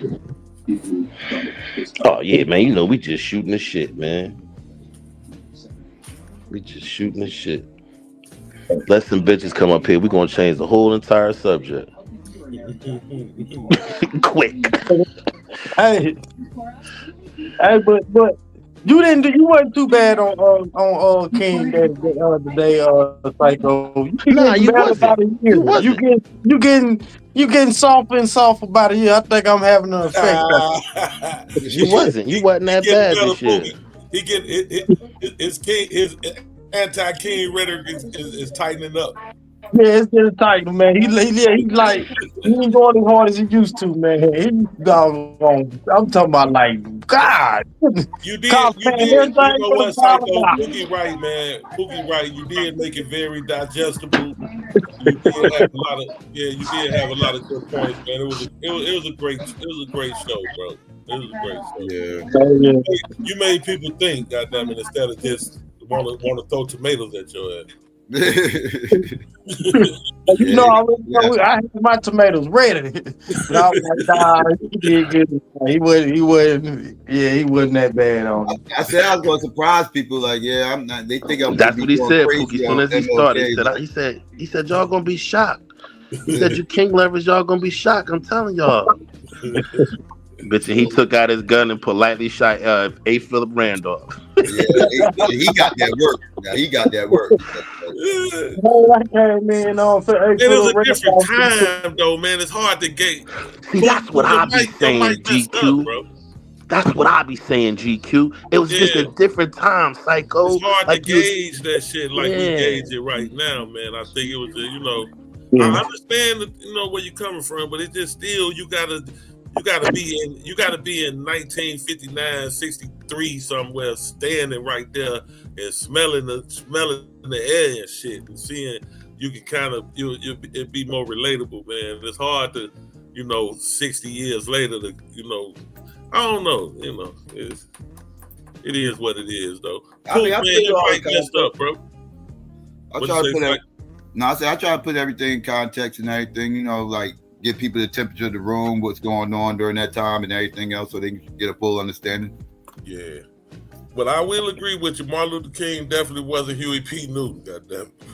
No, he wasn't. He wasn't. I didn't expect him to be, again, he had flaws. Like I said, everything he did wasn't wrong, everything he did wasn't right either. Yeah. I point out the good things that he did do, which is usually me talking about him post Chicago, because Chicago changed his life. Your city changed his life. Oh right? Hell yeah, the motherfucking crackers, them Lithuanian crackers on 63rd and 69th, they were throwing bricks at them, running them up out this motherfucker. Yeah, that's why I always say, it's two different MLKs. It's pre-Chicago MLK and post-Chicago MLK. I like what post-Chicago MLK was talking about. Pre-Chicago MLK, though, he was a mouthpiece for other people.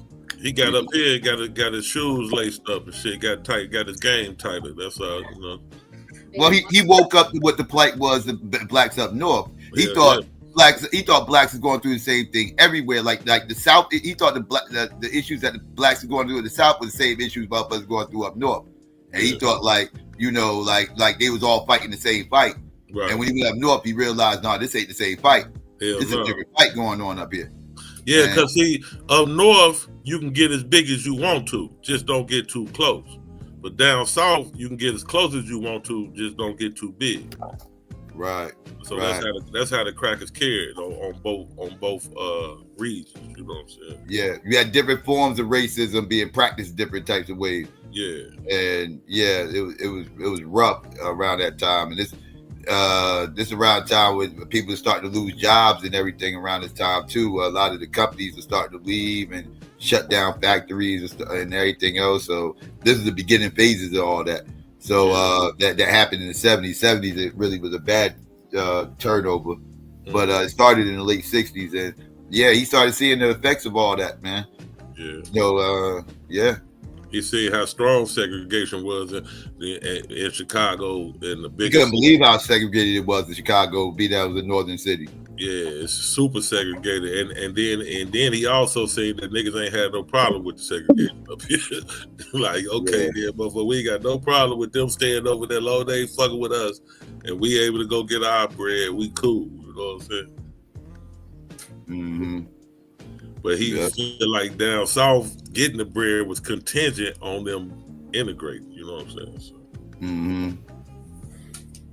Yeah. So, and that's what integration was all about. Integrating the South. That's what it was all about. And like I said, people up north, people in Cali and shit like that, they felt left out of that movement. They didn't even feel really that connected to it outside of them seeing, outside maybe family members or whatever. That might be still in the South or whatever the case may be, but. Like it didn't affect their area none, right? Because they was already living in an integrated space, right. So they didn't. They honestly they didn't really see the benefits in it living in that integrated space because they were still struggling. Right, we already next to these motherfuckers and ain't doing us no good. right? We living in an integrated city, but we still segregated, separated, and struggling in poverty, and the price of living is higher. Yep. So it's like, so you got all these economic issues and everything else that all these other places going through, and yeah, this is when the Black Power movement took off.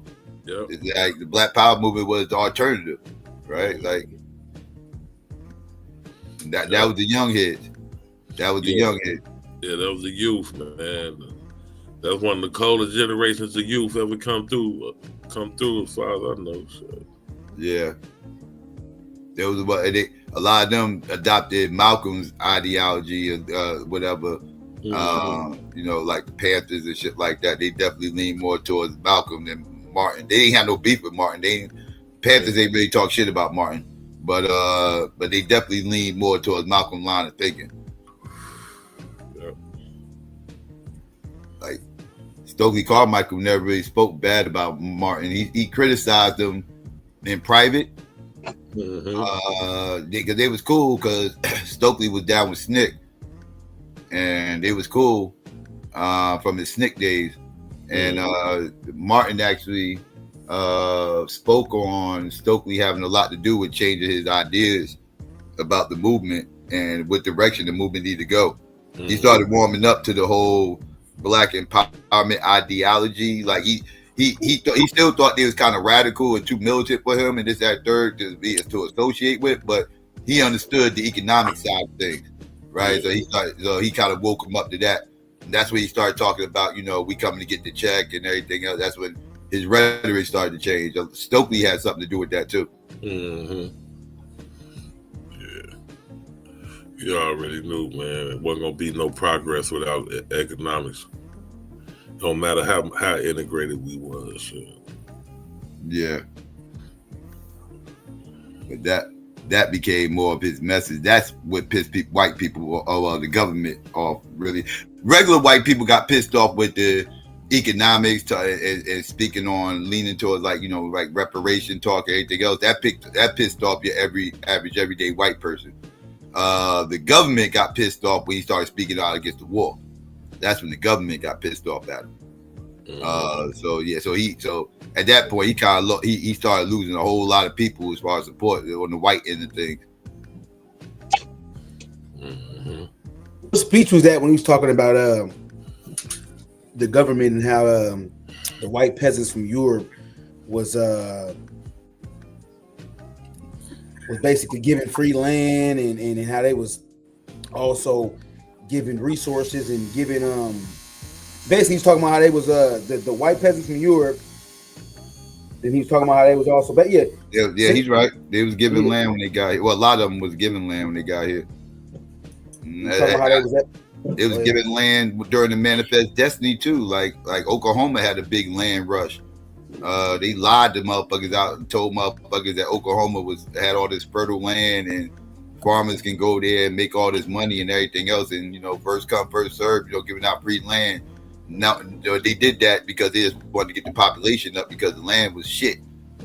A bunch of red clay and everything else. Like they couldn't really grow things that much the way they wanted to, but they had free land though. But that's how Oklahoma got its population up. But it was called the Ghetto Informant Program, though, Psycho. The Ghetto Informant Program, which came as a result of the civil unrest in Newark and Detroit. Detroit and Newark, you said? Gather information, huh? You said Detroit and Newark? Yeah, it was as far as the Ghetto Informant Program came as a result of the civil unrest in Newark. 1967. You talking about the riots in 67? Detroit and Newark had riots 2 weeks apart. First, we had riots first, and then right after our riots, 2 weeks later, Detroit had theirs. So that was the summer of 67. Yeah, but I don't know, bro. Bro. It's I feel like it's a combination of both, man. Government and of course, it's always, it's always a Sambo that works, real for real. Yeah, the Boule is very influential in where we at right now, but better or for worse. That depends on how you view the world. Yeah. Do the Boule even have any relation to us or any like? We don't even listen to the Boule. Like the Boule doesn't have any. Yeah, And that's the Black thing. America don't listen to Boule. We don't even. That's the thing, Arthur. The Boule got it set up to where we don't have to listen to them. Like they're in positions of power, right? Like they get to be the mouthpieces whether we give them the message or not, right? Like black people wasn't clamoring to get called African American. That wasn't a main focal point. The average everyday black person, we was cool being called black. It was them Boule Negroes that wanted to be called African American because they didn't see the benefit in being called black because they frowned upon black. Black got a stain on it because of the whole black empowerment movement, black power, and everything else. Like they was trying to get away from all that in the 80s. So their way of doing that was to find a more sophisticated because black wasn't deemed to be sophisticated enough for us or whatever. So they wanted the more sophisticated terms. So this is what they said, well, we like the term African American. They didn't create the term. For the abos out there, for the record, they did not create the term. They has embraced that term because they deemed it to be more sophisticated than calling themselves black. But that was the Boule that made that decision. That wasn't regular, average, everyday black people. Like my parents wasn't bitching about being called black. They loved being called black. You know what I mean? Like nobody in my hood was complaining about being black. Like that was them Negroes, and they made it happen. They changed the census, and that was Boule niggas. But I don't think that's nothing. That's nothing of significance or consequence. That's just some label shit. You know what I'm saying? I don't know. Find some connotation to change our life. But I'm just saying they didn't need our support to get that to happen. I'm just showing like they do have power, right? Like they will power. Yeah, I mean, and they got all the positions. You know, they hold all the positions of power, and they dictate to you what. You know, they try to dictate to us what's best for us.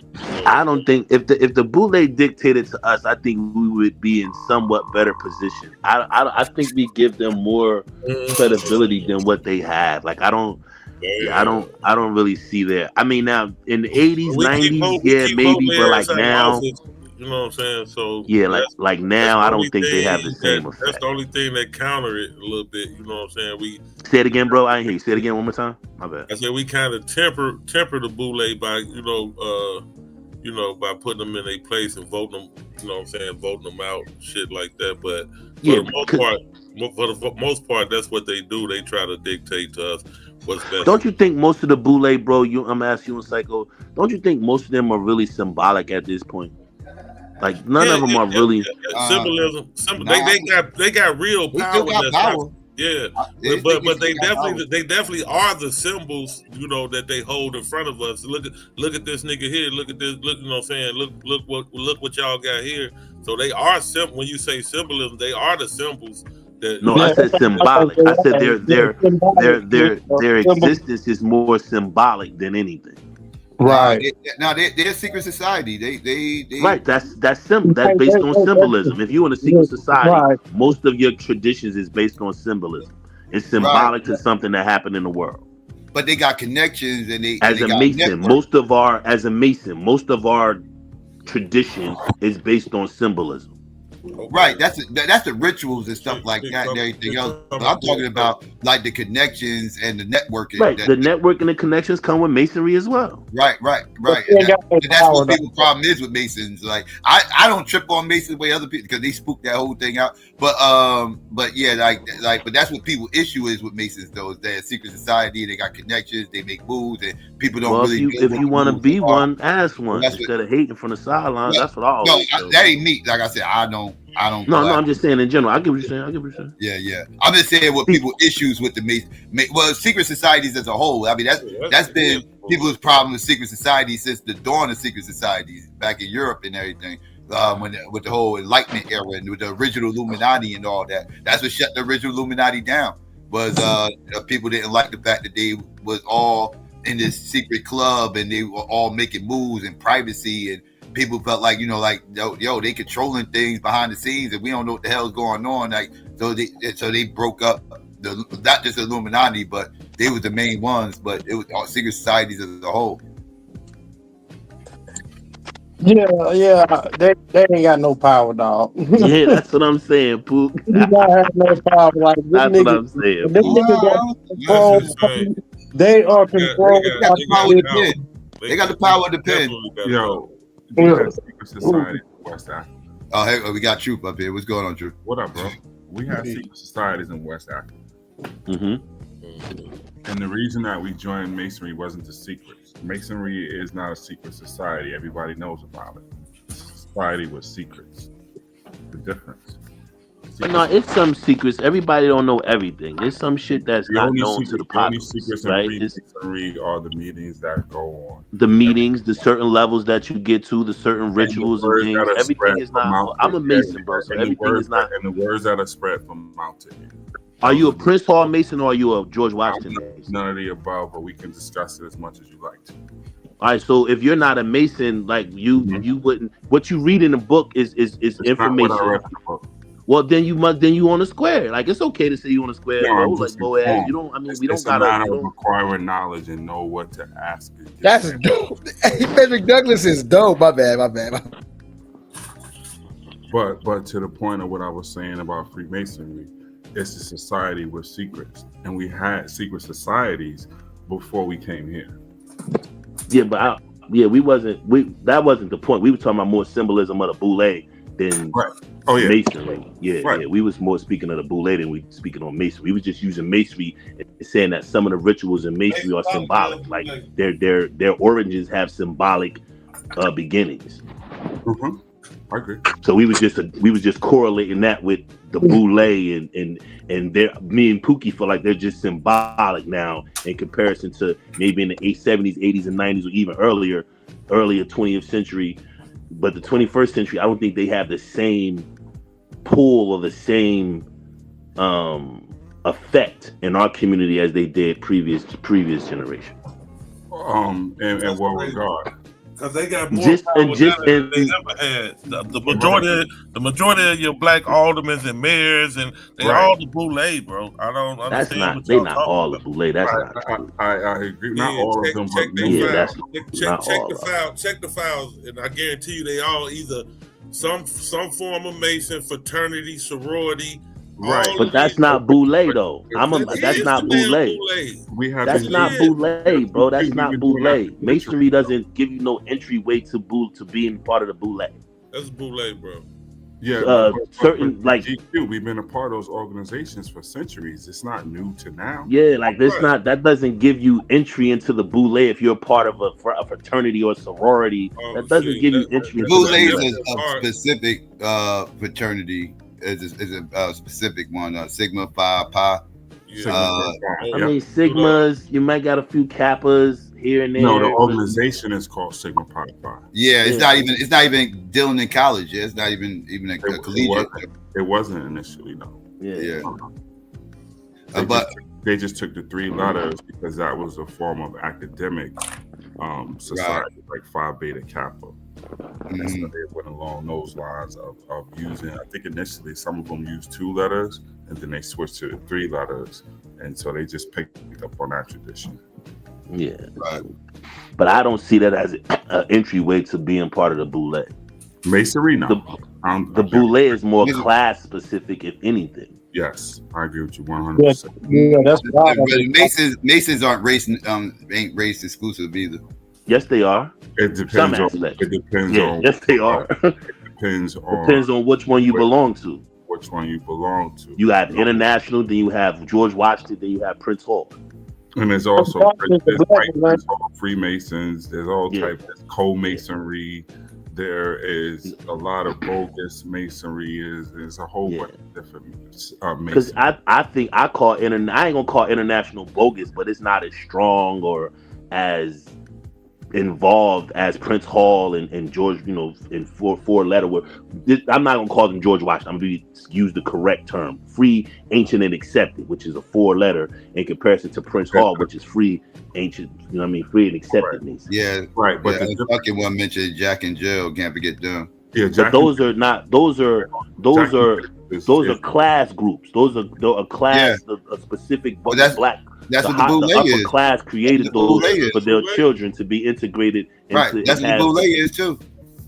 They're Jack and Jill is basically the recruiting pieces for the Boule. And the fraternities are recruiting pieces for the Boule. No, because the fraternities don't give you no Jack and Jill is the boot camp for the Boule. But they all recruit pieces for Boule. I don't. I think y'all misunderstanding what Boule is. It's a class thing. It's not a black organization thing that recruit from several. It's a money thing. It's basically about being from the upper crust. Yeah, it's necessary. Wait, hold on. It's basically the talented temp. It's basically the talented temp. Right. It's a way of thinking. It ain't about the money class. Like you said, talented temp. It's not necessarily just money. Exactly. You can be a politician and have influence as a politician and be tapped or whatever they call it. It's a way of thinking. Become a part of it. Yeah. So it's not necessarily, you have to. And I get what you're saying. Yes, a lot of the people who are in the Boule are, people of wealth, but it's also political clout. If you have, military recognition, if you're recognized to a certain degree or level in your field, then also you be candidate. You know what I mean? Yeah. Hell yeah. Jesus, Scott is right. Scott is right. It's the same type of thing. Yeah, it's the same thing. It's just another level. It's a degree. It's not a separate. It's a degree. It breaks up into. It's a degree. It's not a separate entity like 4-letter international. Scott is right. Is a degree. All right.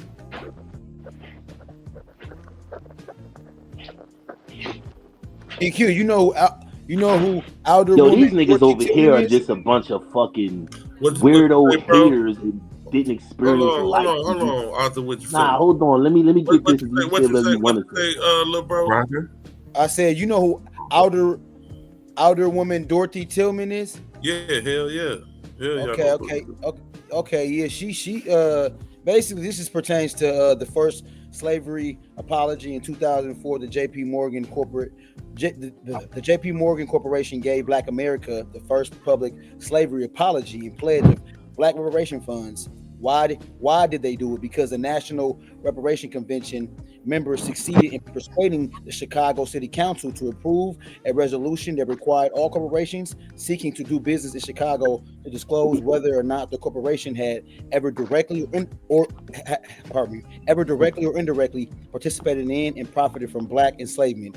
A signed and sworn disclosure document subjected corporations to a financial penalty for false information. 2 years after the resolution passed, J.P. Morgan Company approached the city seeking to open an additional bank in Chicago. Officers of J.P. Morgan Company indicated in their disclosure statement that the company had never engaged in or profited from slavery. Outer Woman Dorothy Tillman, the president of the NRC, requested Dr. Claude Anderson and the president of the Harvard Institute and other members of the reparation group to research historical documents to ascertain whether or not J.P. Morgan Enterprises had engaged in slave trading. Research of museums and Library of Congress files in Washington, D.C. bore fruit. The slave bills of sales and other documents provided evidence that J.P. Morgan, now called J.P. Morgan Chase and Company, had in fact been heavily involved in the slave trade. Yeah, so I just thought that's very Chicago, very Hell yeah, because Dorothy Tillman kept her neck on kept her foot on the necks of these corporations. That's what they got her out. Her voting block was the projects was 40. Dorothy Tillman from 43rd. You used to live in Chicago, young guy. So you think about 43rd, 39th and State, where all the Robert Taylor homes and all the Stateway buildings and the projects, whoever was down there. So when they tore them down, that took a lot of her voting block, and the ACLU, they fought to get her out because she was when the big boxes were trying to get in here, Target and Walmart and Food for Less, she wouldn't let them get into the city unless they promised to give a living wage and not the minimum wage.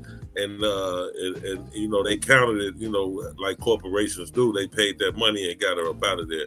But Dorothy Tillman is one of the best aldermen the city of Chicago ever had, and she, you know, she gonna go down in history for that, man. She always. How y'all let the corporations get her out though? She's always been in business. You understand? Been on business because they redistrict her. They rezoned her district. Yeah, they rezoned her district where her voting base and they tore the project down and moved all her voters out of. So she lost a lot of constituents. Yeah, she lost a lot of constituents, and then, you know, they regentrified over there, and and they redistrict over there. So she had to depend on like part of Hyde Park, you know, more of a white base to get for her to stay in office. You know what I'm saying? So. Yeah, and plus she had it. You know, she was when she got out of office, she probably was like 70 years old. She was you know, she was rounding out her career at the time anyway. So, you know what I'm saying? She didn't really go with a lot of fight, you know, kicking and screaming, because she definitely could have moved into another a war and became a alderman there if that's what she chose to do. And she could have pretty much ran for mayor if you ask me, but she didn't choose to do that though. But you see how that wise you see why it's vital. We gotta have our people be. You see how she chimed in with Dr. Hey, I need you to do the. Yeah, I need y'all to come over here and handle this. Yeah. And she knew who to talk to, because look, she had been the alderman over there probably like 30 years. So, you know, she was plugged in with everybody, bro. She been in a position of power for a long time, man. She known for her fancy hats and shit that she wear. Every time you see her, she got one of them old church lady hats on, a different. So what, they just gave an apology, like no financial contributions, just.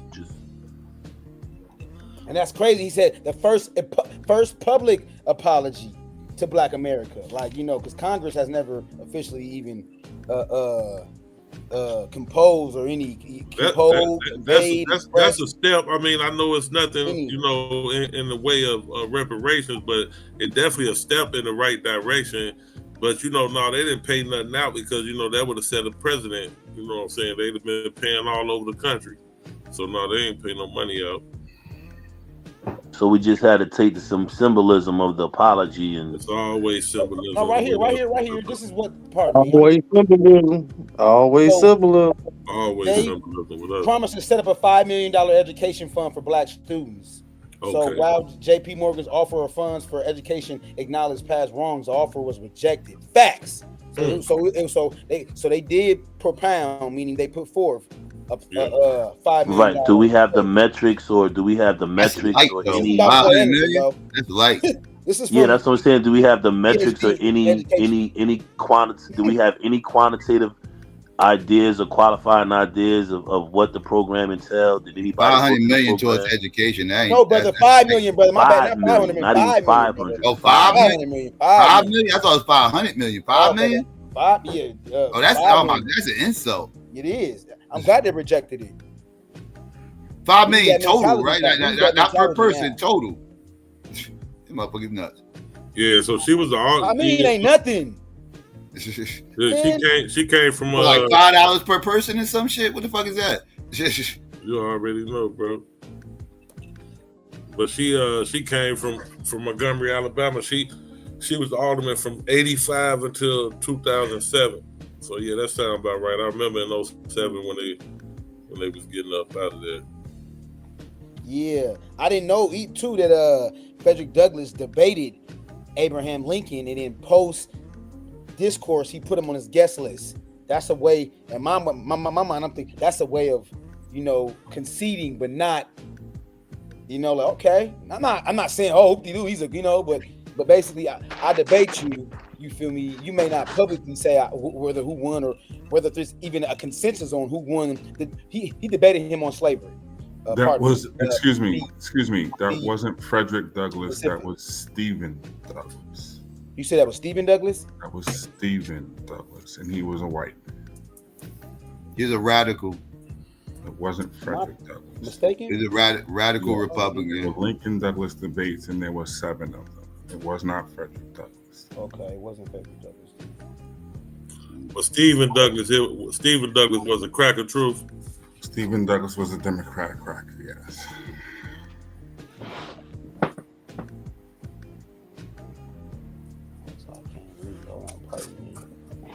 Y'all crack me up when y'all acquiesce to the people y'all think is knowledgeable. Y'all crack me the fuck up. Well, or you could just Google it if you don't believe that's the case. It's called the Lincoln Douglas debate. You talking to me? Whoever. No, I don't. I didn't bring it forth. I'm just saying it's funny how when these niggas, when they think they respect somebody's knowledge, how they just mute up and then everybody else that they don't think is knowledgeable, they want to shoot props at them. That nigga's hilarious. Please don't mute up. You can check me on the spot. I have no problem with it. Yeah. I would be careful.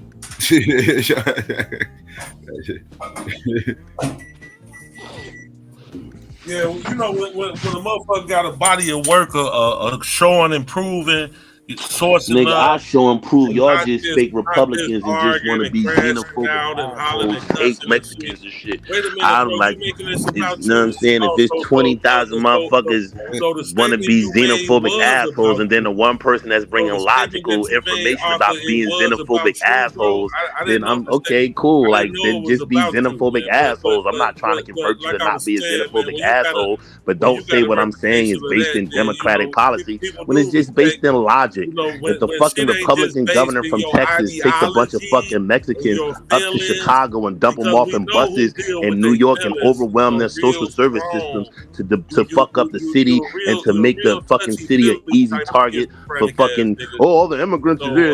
You can't that's just nonsense. It's nonsense. Real touchy feely type of schizo. You know what I'm saying? It's nonsense. You can say whatever you want, man. You can call me all kind of names. You can be disrespectful. That shit means nothing to me, bro. It's just a deflection. It's just some cornball shit that corny niggas do to deflect from what they saying because they don't want to stand on the fact that they cracker loving weirdos and they fucking MAGA weirdos, and instead of being honest and say, hey, I'm a Trump supporter, I support Trump, I support MAGA, they want to lie and do all of the other kind of bullshit. Like, just be honest and say, yo, I'm a Trump supporter, I support Trump, I support Trump.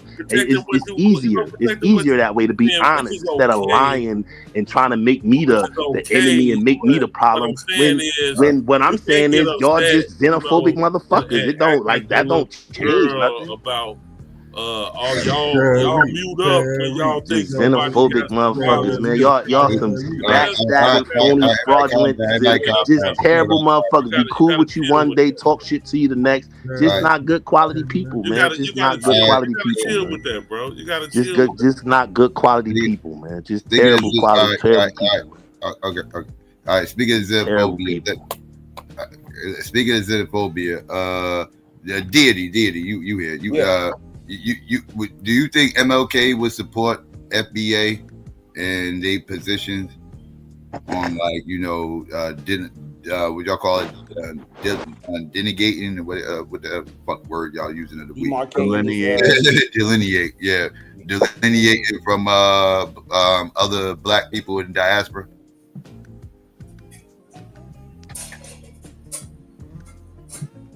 No, he wouldn't support. But see, that's where the misconception is. That not FBA is not about detaching ourselves from the black diaspora. You feel me? It's not. That's the false branding, of it. But it's not. Remember, I played the video. It's not about kicking everybody off the boat, so to speak, bro. It's about attaching ourselves to like-minded individuals. You feel me? Whether or not they're from black Americans or abroad, bro. It's not about just throwing a baby with the bathwater out, so to speak. But to answer your question, no, he would not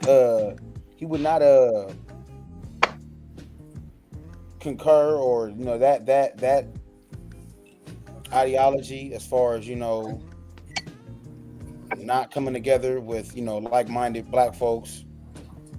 I mean, clearly no, because he clearly was on some, what was that? Rainbow Coalition and, poor white folks and, stuff like that. Rainbow. That's not Martin Luther King with Rainbow Coalition. That's Jesse Jackson. That's Jesse Jackson, but he did have that ideology though. Wait, hold on, Franco, for that matter, I would add neither with my friends. I would agree because Malcolm was Pan-African, so that he definitely wouldn't have liked all this tether talk and all this. So basically, we can agree that neither Malcolm nor Martin would be aligned or support this particular way of thinking. Absolutely not. I would argue nobody from the 60s would align with the FBA mindset, like, because none of them. You don't think the Black Panthers would align with it? I think the group like a Panthers would align with it. They had chapters everywhere. They had chapters in Australia, chapters in Brazil. Yeah, Africa. Yeah, they wouldn't have. No, they wouldn't. The early Panthers, maybe now the ones that evolved and created international chapters. They Smoke was never with other black people in diaspora. I mean, they left it. Most of them went to Cuba. Well, can I say this? Maybe because it wasn't so many here then, maybe, right? It wasn't a plethora of black immigrants at that time like it is now, right? Like it wasn't. You know what I mean? I'm not sure what actual groups was here, but I know the numbers wasn't as high as they are now, because we kind of like the FBA thing is no different than the get the Mexicans out of here thing, right? But it's just a separate principle. The principle of FBA is, okay, all the things that we're owed by this government, if it ever comes to fruition, and we're if we're ever made whole through reparations or made whole through any reformative justice, right? Like it's only for us, right? Like it's not for other groups. You know what I'm saying? So, because they don't fight for reparations. They don't do nothing political. But who you speaking of, Poogie? The tether groups? They were Pan-Africans who kicked off the reparations fight to begin with. So at the core and the root of the reparations movement are people who were in tune with the diaspora. We're speaking about groups that wasn't like that was early 50s, 60s, where there wasn't what I'm speaking of. That wasn't a plethora of other black non-African American black groups that was here that they seen as competition or that they had the ideology. And I guess you strengthened that with saying that Pan-Africanism was a part of the reparations movement. Yeah. Mm-hmm. Your mic making some. See, I think it's xenophobic. I think it's xenophobic. It's a weird noise. I don't know what the hell. Oh, my bad. I think it's xenophobic myself. What are we showing here? This deity sharing the screen. You're telling me that I was erroneous for saying right. that. So show me the debates now. So let's go. Show me the debates between Lincoln and Douglas. Let's go. Huh? Show me the debates between Lincoln and Douglas.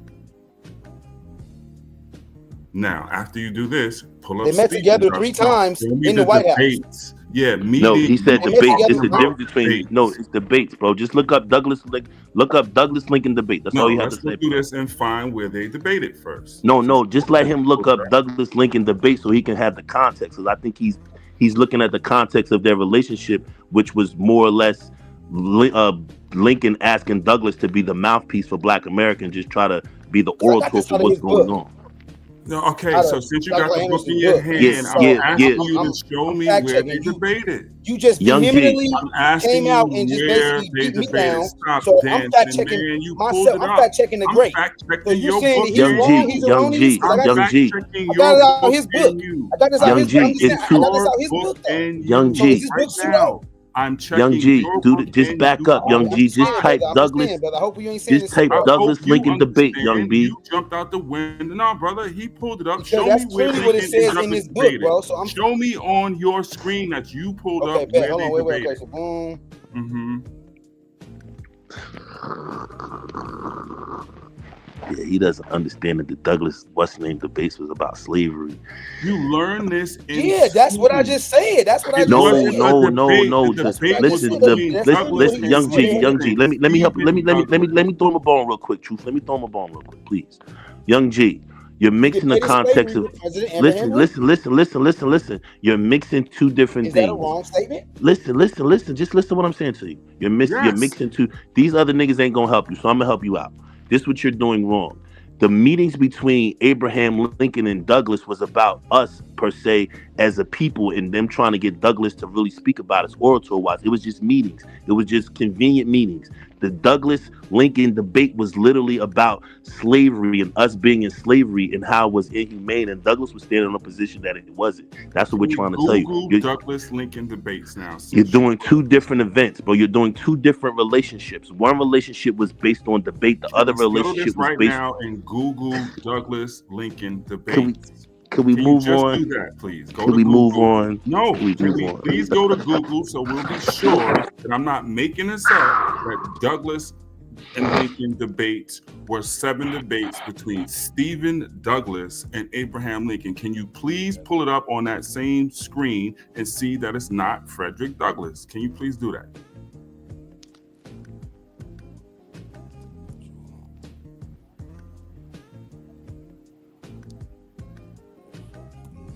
Stephen Douglas. You can type debates afterward too.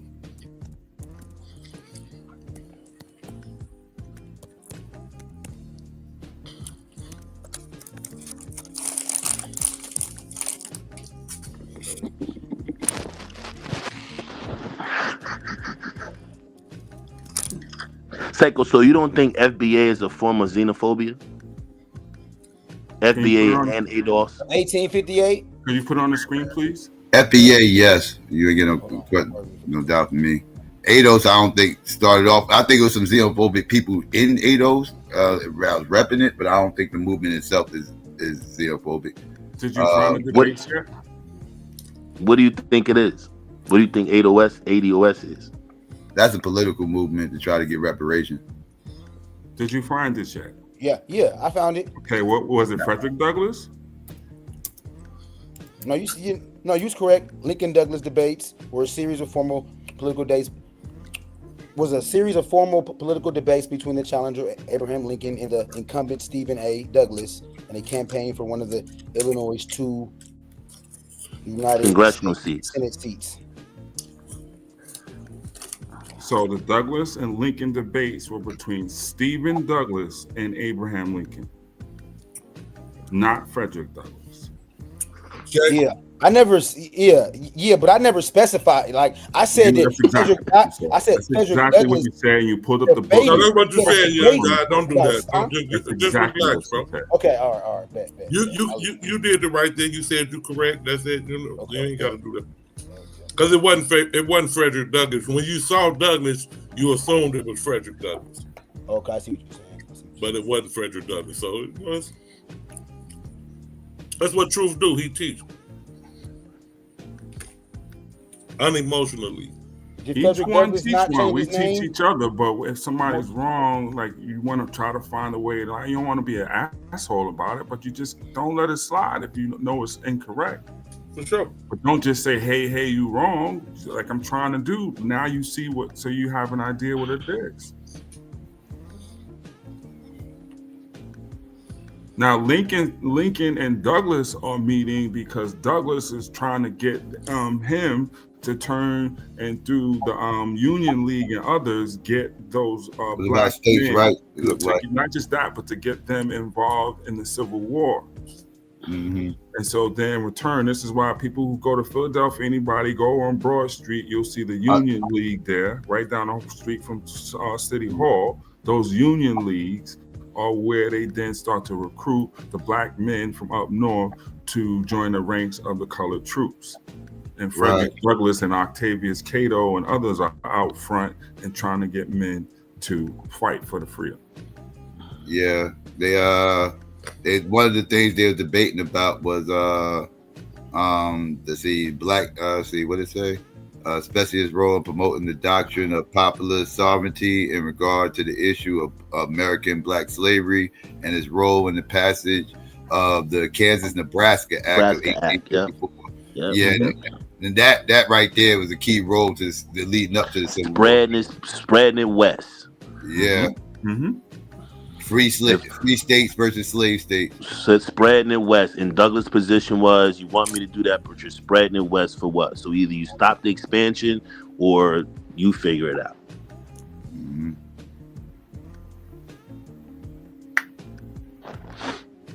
Western expansion. So it was all about the transcontinental railroad, the free states, slave states. It's like I said, Civil War is very nuanced. I think it's nuanced, but at the base of it for me is still capitalism. Because whatever way you turn, it was about someone either keeping their form of capitalism and culture or trying to be forced to take on it. Because the South wasn't going to do that European industrial form of capitalism and factories, and they was against that shit. And well, the irony of it, because at the time, like I said before, the industrial complex, that was the AI of its time, right? Right.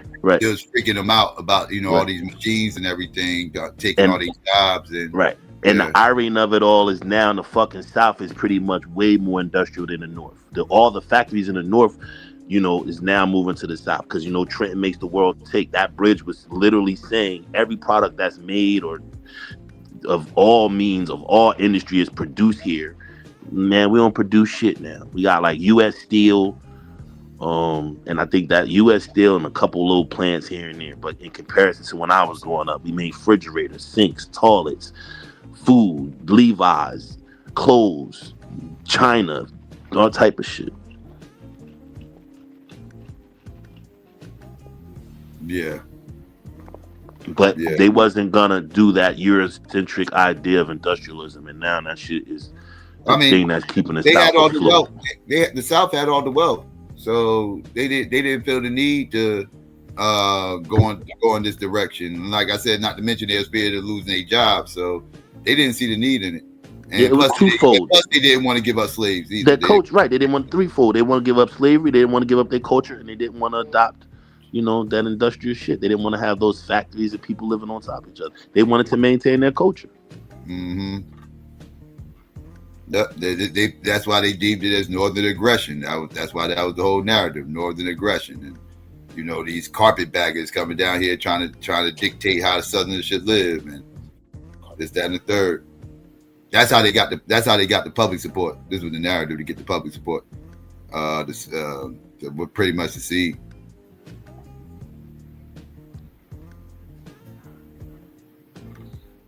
Does Fort Sumter still exist? Do they have any vestiges of it? Does it still exist, or? I believe so. Yeah, they gotta have something. That's a great question. They gotta have something. I believe so. Yeah. Right. I'll look right now, but I believe so. Yeah. That's a good question. They gotta have something. Damn, that's a dope question. Something gotta be. And it's crazy. Something. South Carolina. Yeah, they got a national park there. Yeah. Okay. Yeah, I knew they wasn't gonna. Cause one thing about the Confederacy and that they keep their shit, even if they gotta keep it quiet or they don't. They keep their shit. You know what I mean? Like they keep their shit. Cause the day wasn't just Martin Luther King Day, and Alabama, Mississippi was also Robert E. Lee Day. Virginia too. Virginia did that. Robert shit E. too. Lee Day. Yep, Robert E. Lee Day. American history or global history? World history, should I say? What you say? Which one you prefer? American history. Which one you and Truth and GQ and Young Man prefer? Pookie as well. Which y'all prefer? World history or American history? I study American history more than anything. Yeah, American history. I like them both. I study world history as well, but American history I study more than anything. I've been more interested in American history because, like True said one time, the real history is more interesting than the bullshit that motherfuckers be making up, like the pseudo shit. I don't know, man. I love American history because it's very innovative and very fraught with human frailty. But that world shit, man, I don't know. I just fell in this Korean, Russian, Japanese whole wormhole one day, and that shit just blew my mind. Just well, that back and forth. You definitely have a bigger plate to deal with when you're dealing with world history because that's a lot to. That shit blew my. I mean, the Iranian shit when they, turning it to Iran to pay homage to the Aryan. I was like, yo, this shit is nuts. And then it come full circle in 1979 where the Shah is overthrown because the people who they named it Aryan or Iran after the Aryans, the young motherfuckers like, no, we don't want to be westernized, we don't want to be white. Get the fuck out of here. If you look at, I don't know, and it all depends, because even saying American history is vast. But if you look at it, even from the beginning, it's kind of hard not to include world history. And I don't mean in the sense of right. That's why I said both. I mean in the sense of like just putting together the pieces as far as America is concerned. You know what I mean? Yeah. I mean, yeah. I definitely know what you mean. Because the reason I say that is because I mentioned something. I saw people be like, "Oh, word!" Like, yeah. If we even take a step back, somewhere in between what Columbus is doing and what's going on in the world, we'll understand like there is 100-year wars going on, and then after that, like I say, there's a 12-year truce, and then you got another 80-year war going on that we never learned about in history class, right? And the reason that's important, because in between that 100-year war and that 80-year war, like I said, is a 12-year truce, and you're going to find out in that period, that's when many of the quote-unquote discoveries in America took place. Yep. 1612 to, I always fuck this up. It's 15 something to about 16 It's to 1621. Yeah. Because so that's when the money was loosened up. They had a little bit of money. So if there is a peace accord, then there was more peace on the seas. So you had a better chance that you would not be pirated or your ship attacked. Sunk and shit. Yeah. Right. So then you can go from so you can do a conquest from Spain to Brazil or Spain to South America, right? England, right. Like King Louis will let you ride, like he won't, because that's what the motherfucker that was coming for El Dorado. That's how he broke. That's why the 12-year truce fucked up, because he started that shit between Spain and England again. So yeah. So that gets interesting, because now it's two things. One, they never teach us, for obvious reasons, right, that this is a Christian war. That these wars for 100 years and 80 years are between Catholics and Protestants. Oh, you mean Christian in the sense of intra-Christian. Right, because the Protestants are breaking away, which is causing these frictions between the powers that be, the Catholic ones being Spain and Portugal and France. And now the ones breaking away, England was indeed Catholic at points, but they're breaking away, and then parts of the Low Countries, like I'm saying, with Netherlands, Prussia, Germany, Austria, Catholicism, right? So within this 12-year truce, then you start to see Virginia, New York, a couple other places start to get quote unquote discovered, right? But here's the key: at the end, that's why I wanted to catch on the tail end with what you said. At the end of that 12-year truce is the establishment of the Dutch West India Company. That's what comes out of that. And that's unique in a point of emphasis, because they are now, what's the company? Blackwater. Blackwater. Right. Where they're an arm of the government, but they're also a private entity. Yeah, mercenaries, paid mercenaries. There you go. And they become a joint stock company where the citizens of Holland can invest and make money off of the exploits of the Dutch West India Company. Yeah, that's the first corporation. Right. So that starts literally at the end of the 12-year truce. You go look up when the Dutch West India Company is founded, you'll see it's 1621.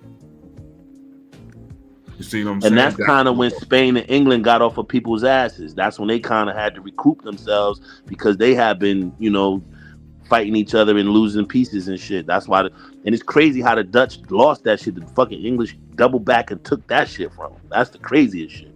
Well, because the English were, we get it as being, the empire, shit like part that of England. Think that this was all an England story. But like I said, they taught us crazy because they're, pro-England, pro-America, right? But the truth is England, takes advantage because they're the last to the party. Right.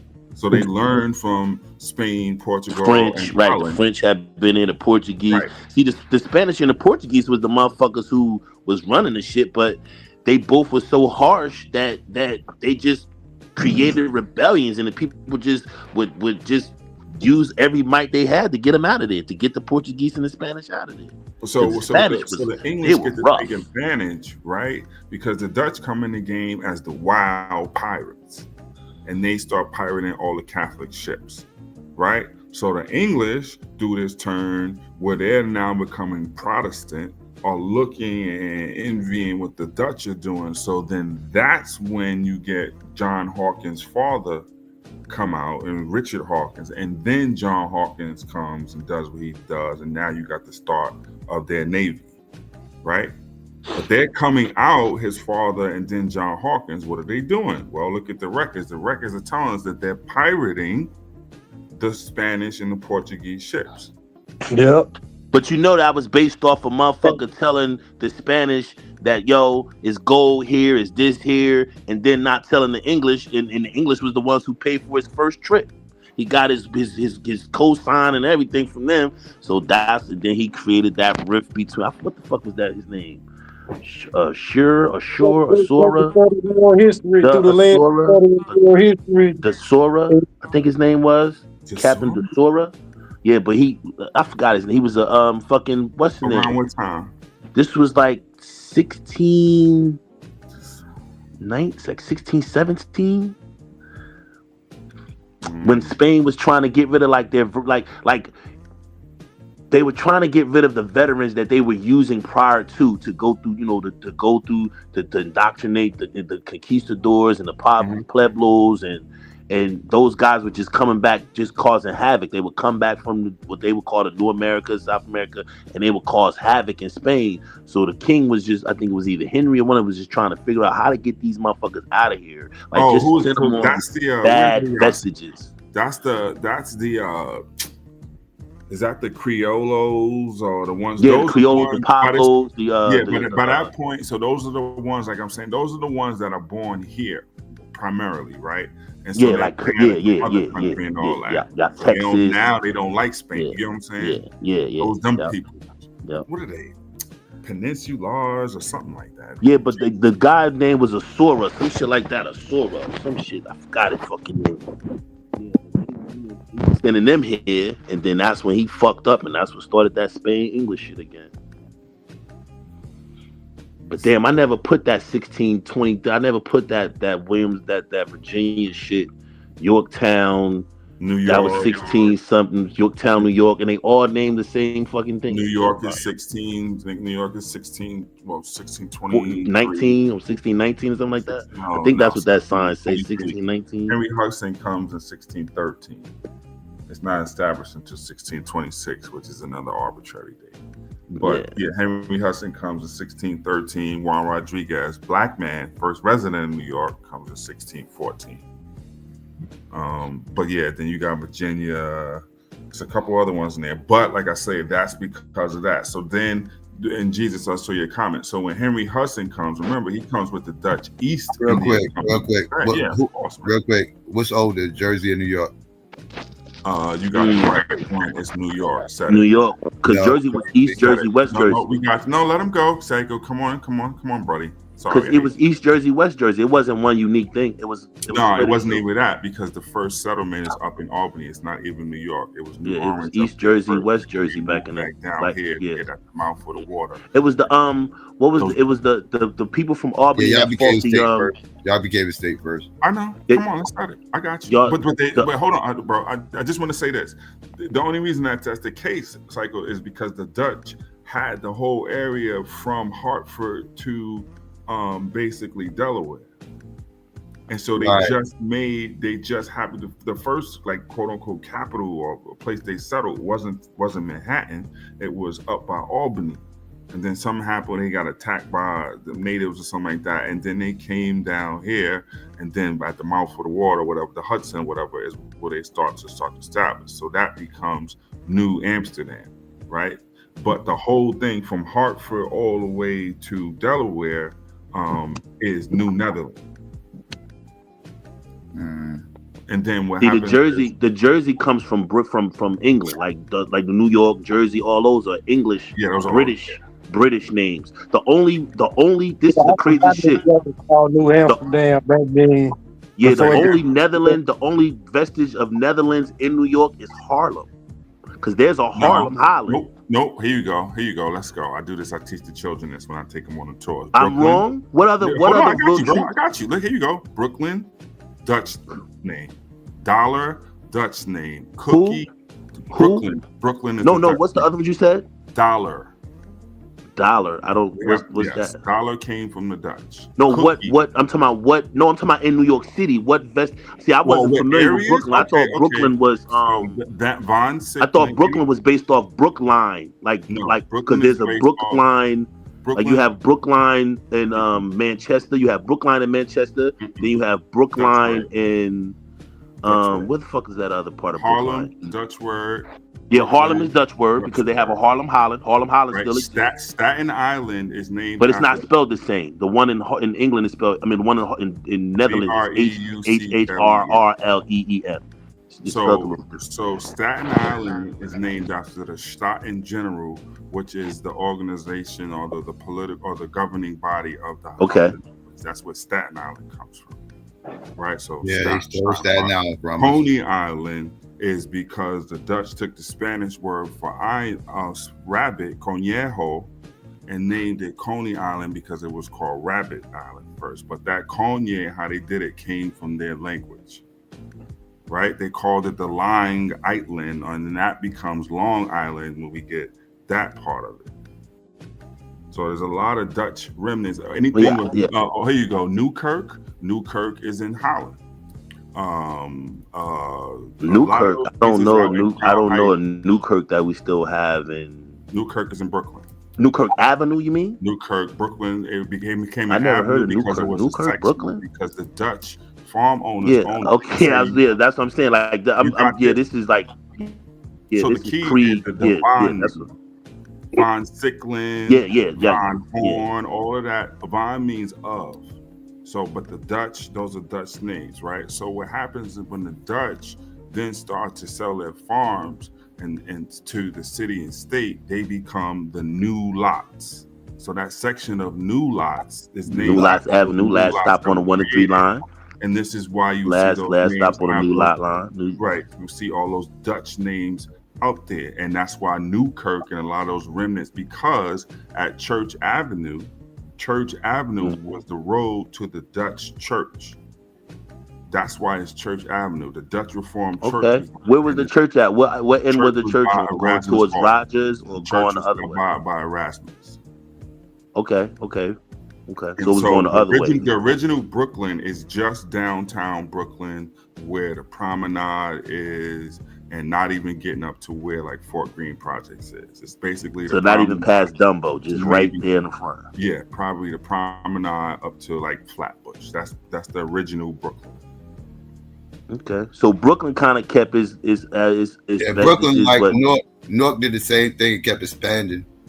So Brooklyn kept its vestiges, and the rest of New York kind of went English. Okay. No. You got places, pockets up in upstate.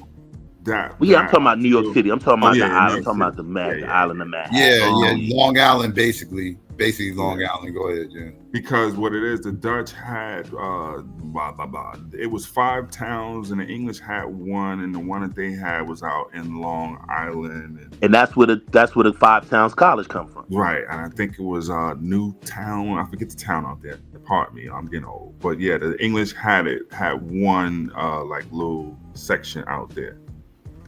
But the rest of it was Dutch. Yeah, because that blew my mind. Imagine you 18 years old and you meet a shorty and she's like, well, I'm stationed in Maastricht, Netherlands, but you can catch the train to Harlem, and then we get in Harlem, you can get off the train and get I'm like, Harlem? Look, we're in Germany. She was like, no, fool. It's the Harlem in the Netherlands. Have you been? Yo, it's dope. I like Harlem. I was stationed over there. I was stationed in Germany. Yo, how long ago? On the Benelux. How long ago? It was a while ago? From 91 to 94. Oh, damn. Okay, so it was the reason I liked Harlem because it was the only place at the time where they had a breakfast spot and you could smoke weed. I told them that. The signs GQ and signs. Did I not tell y'all that the other day?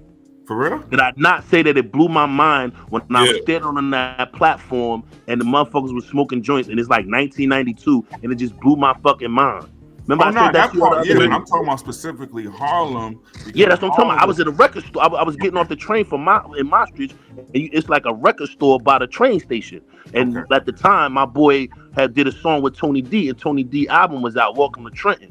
So I was in a record store, and the record is right there with my boy and Tony D on the fucking album cover and the Trenton Makes World Bridge. And I'm all excited with my little album on the fucking platform, and the dude lights up the joint. I was telling Psycho and GQ this shit the other night. And I'm like, yo.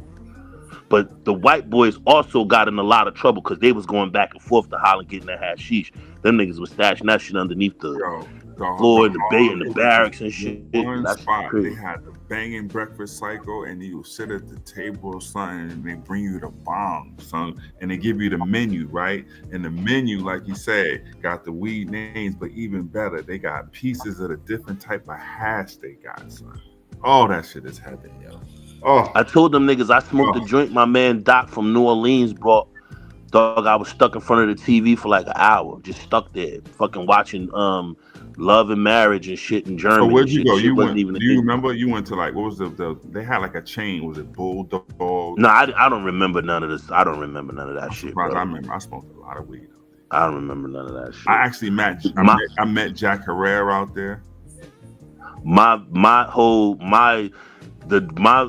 famous thing on that shit was seeing that Heineken bottle on our way to Monster. Driving did you go to the museum? What no, I didn't go to the museum. What? The Heineken Museum? That's where Heineken come from at the end. It was 10 o'clock at night. You know how you go around the bend? All we seen was the bottle. We didn't even know because you see how the factory stood off on that road right there. So we didn't even, it was at night, so we didn't know that it was a museum. Dog, we just seen that green ass bottle coming up that B road. I think it was like B58 or some shit. B58 or some shit. You go, and at the end of the tour, they was letting us drink as much Heineken as we wanted. But the crazy part is when you come out, like one of them trains, because you know the trains run through the street. On the other side, on the other side. Right through there. So niggas is coming out of there tumbling in the fucking train. You can get smacked by the train. Nah, see, we didn't even know none of that, bro. Yeah. Like we went there at nighttime. Cause I was stationed in Bitburg, and Bitburg is on the Benelux. Like Bitburg is like 10 minutes from the, Belgian, Netherlands, Luxembourg border, right? So we just would drive the tree. Like we would go to, Luxembourg City and shit, hang out there. And then we had met these girls at a club there, but they was in the army in Holland. So we was like, oh shit, they was in a communication company. So they was like, yo, we live in Maastricht. They were stationed in Maastricht. And so we drove the Maastricht, man. We turned that motherfucking corner and seen that big ass Heineken bottle. That shit lit up green too. Like, look, yo, do me a favor. Did you happen to notice this since you was out there? A rapper, and not just any rapper, but not even old school, but a rapper they get treated like God is out there like every week. They get you. I told them that the other day. Everything you saying, I told these niggas the other day. Beirut, Boot Camp, but whoever, every weekend somebody was in. Dog, we used to go to the best places to go for hip hop shows was Wiesbaden, Augsburg, and Pirmasens. And sometimes, cause they had the huge African population. So they always had the banging ass spots. But it wasn't really the Africans listening to hip hop. It was mostly the white Germans and shit. But yeah, dog, like going to fucking Wiesbaden to go to concerts, that shit was the best shit in the world. Oh! Yeah, I never really. The Bronx. Hold on, the Bronx is named after Jonas Bronx, and Bronx is was a Dutch dude. I just remember that. Sorry. Yeah, I like Holland, bitch. Holland was it, bitch. All that shit was it. That shit was it. Belgium was fire. Did you go to Iceland? Nah, I didn't go to Iceland. Reykjavik is dope. I had to do TDY in Greenland for like 6 weeks, but we didn't get to go outside. We only got to go outside like 8 hours and shit a day because we was changing out their whole ComSec shit, so we couldn't really get out there like that. But I never been to Iceland. I heard it was nice. I've been to Austria, France, Belgium, Netherlands, England, Spain, and Italy. That's about it over there. Italy was nice. Spain was better though. Spain was racist as fuck, but the weather was amazing. Italy looked beautiful, but it stink as fuck. And Germany is the creme de la creme. Clean as fuck, bitches everywhere, music, peaceful. Yeah, Germany was that thing. So I'm taking it you was in West Germany? Yeah, West Germany, yep. Damn near as west as you can go. Damn near as west as you can go. But we had to make them trips over to fucking Grafenwehr and Vilseck and all that shit.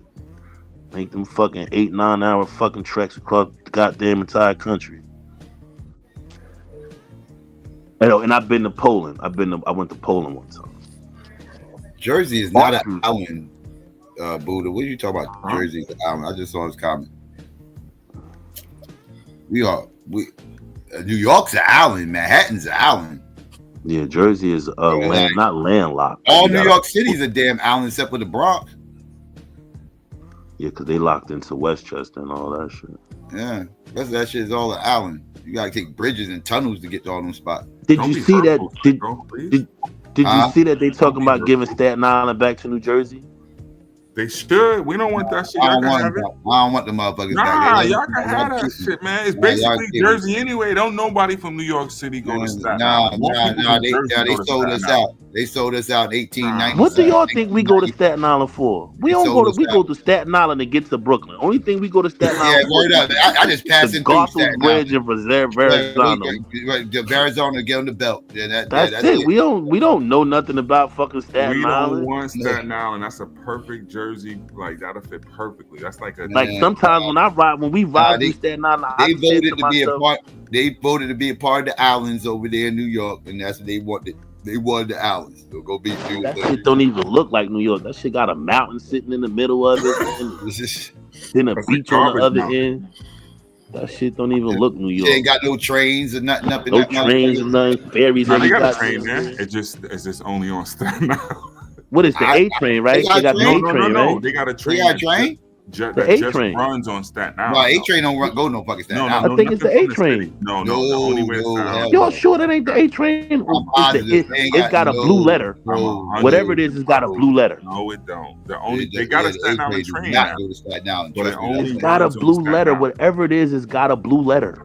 I'm telling you, it's got a blue letter. Ain't no train. That's why they got buses and ferry. Yep, they got the buses and ferry. They got a blue letter. All them Staten Island motherfuckers got to catch the ferry.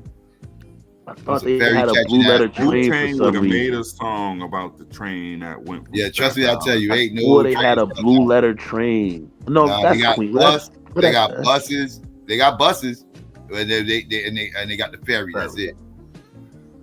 All right, so as you come in over the Gothels, before you get to all right, I'm thinking. So right there. All out there is the yellow trains on the Brooklyn side. Yeah. That's the R's and the N's. You see buses, you ain't gonna see no it's the yellow. I thought it was a blue. All right, it's a yellow. Okay, I thought it was an R. So it's R and S. Think about the E train, but that don't go nowhere near. E train don't go to Staten Island either. No, the E train. Yeah, I know that. Queens.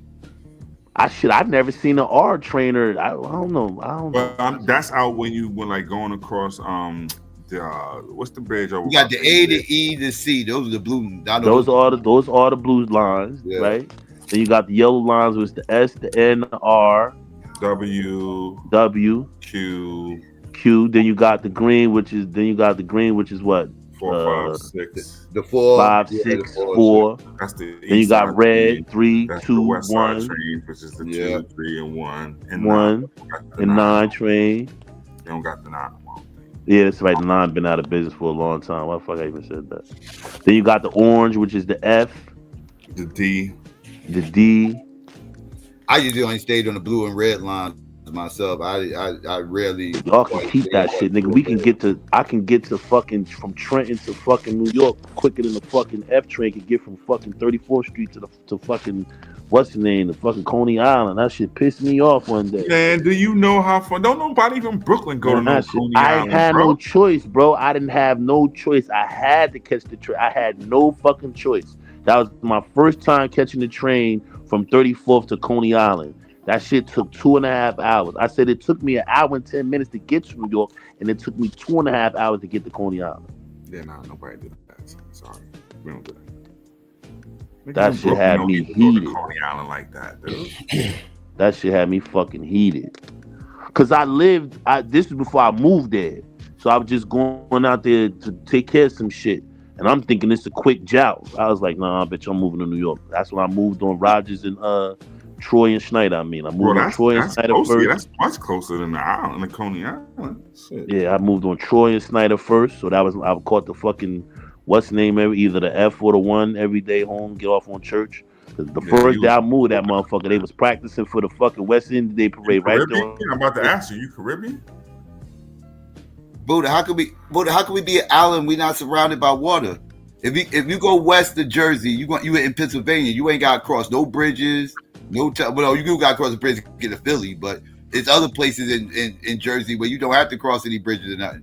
You just keep driving west. You in PA. You keep driving north all the way up North Jersey. You in New York. You in New York, yeah. You up there by Greenwood Lake or whatever the fuck that shit's called up there, and everything else. Like you way up there by Sussex County and all that shit. You hit New York. Like the only place you got to cross water is to get to Manhattan and all that shit, which is an island. Manhattan is the island. Ellis Island's an island, but then that is Jersey, but that's not Jersey in totality.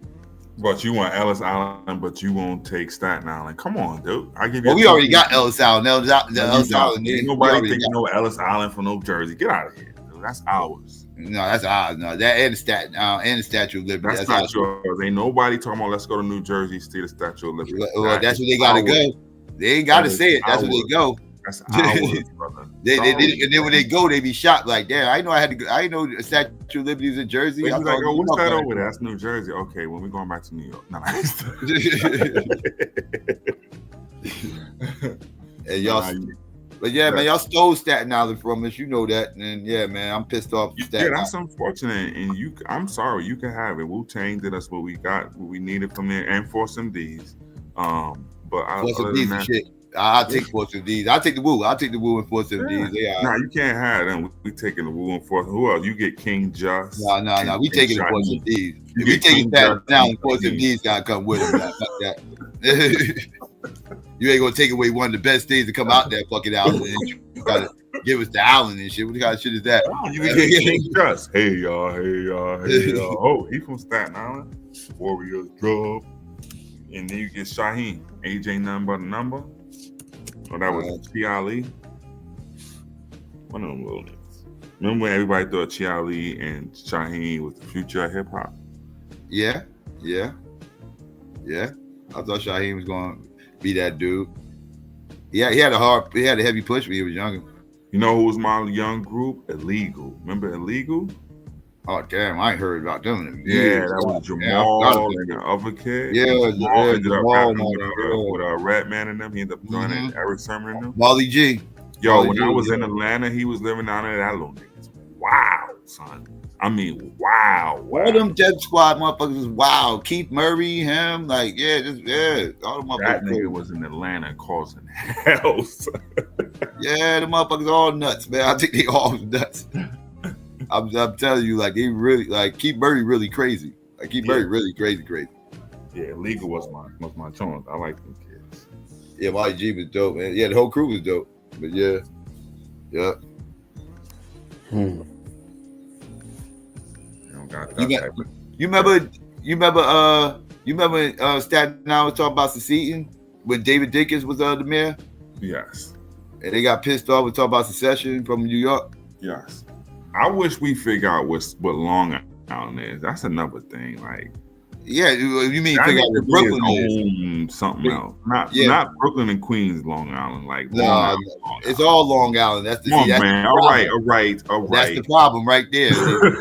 It's all technically Long Island, and they just split off two sections. They called one Brooklyn and called this section Queens. And then they try to make them their own entity, but it's still Queens Long Island. But no, man. We don't need Long Island. Oh, I thought you said so. But yeah, technically it's all Long Island. Y'all just try to, separate shit. Hey, Psycho, you can seem like y'all your own entity, but nah. Yeah, you want to give us Brooklyn. You want to give us the racist borough. He want to give us the racist borough, nigga. We got enough racist boroughs where we live at. Shit. Long Island don't even feel right in New York. Like that's some Jersey type of shit. Yo, it's crazy, right? You say that, right? But like where I live at, Willingboro, New Jersey, and like Levittown, Pennsylvania, is just fucking Long Island here. The same shit, bro. The same neighborhood. The person who created all three of them. Created Levittown, New York, Levittown, Pennsylvania, and Levittown, New Jersey.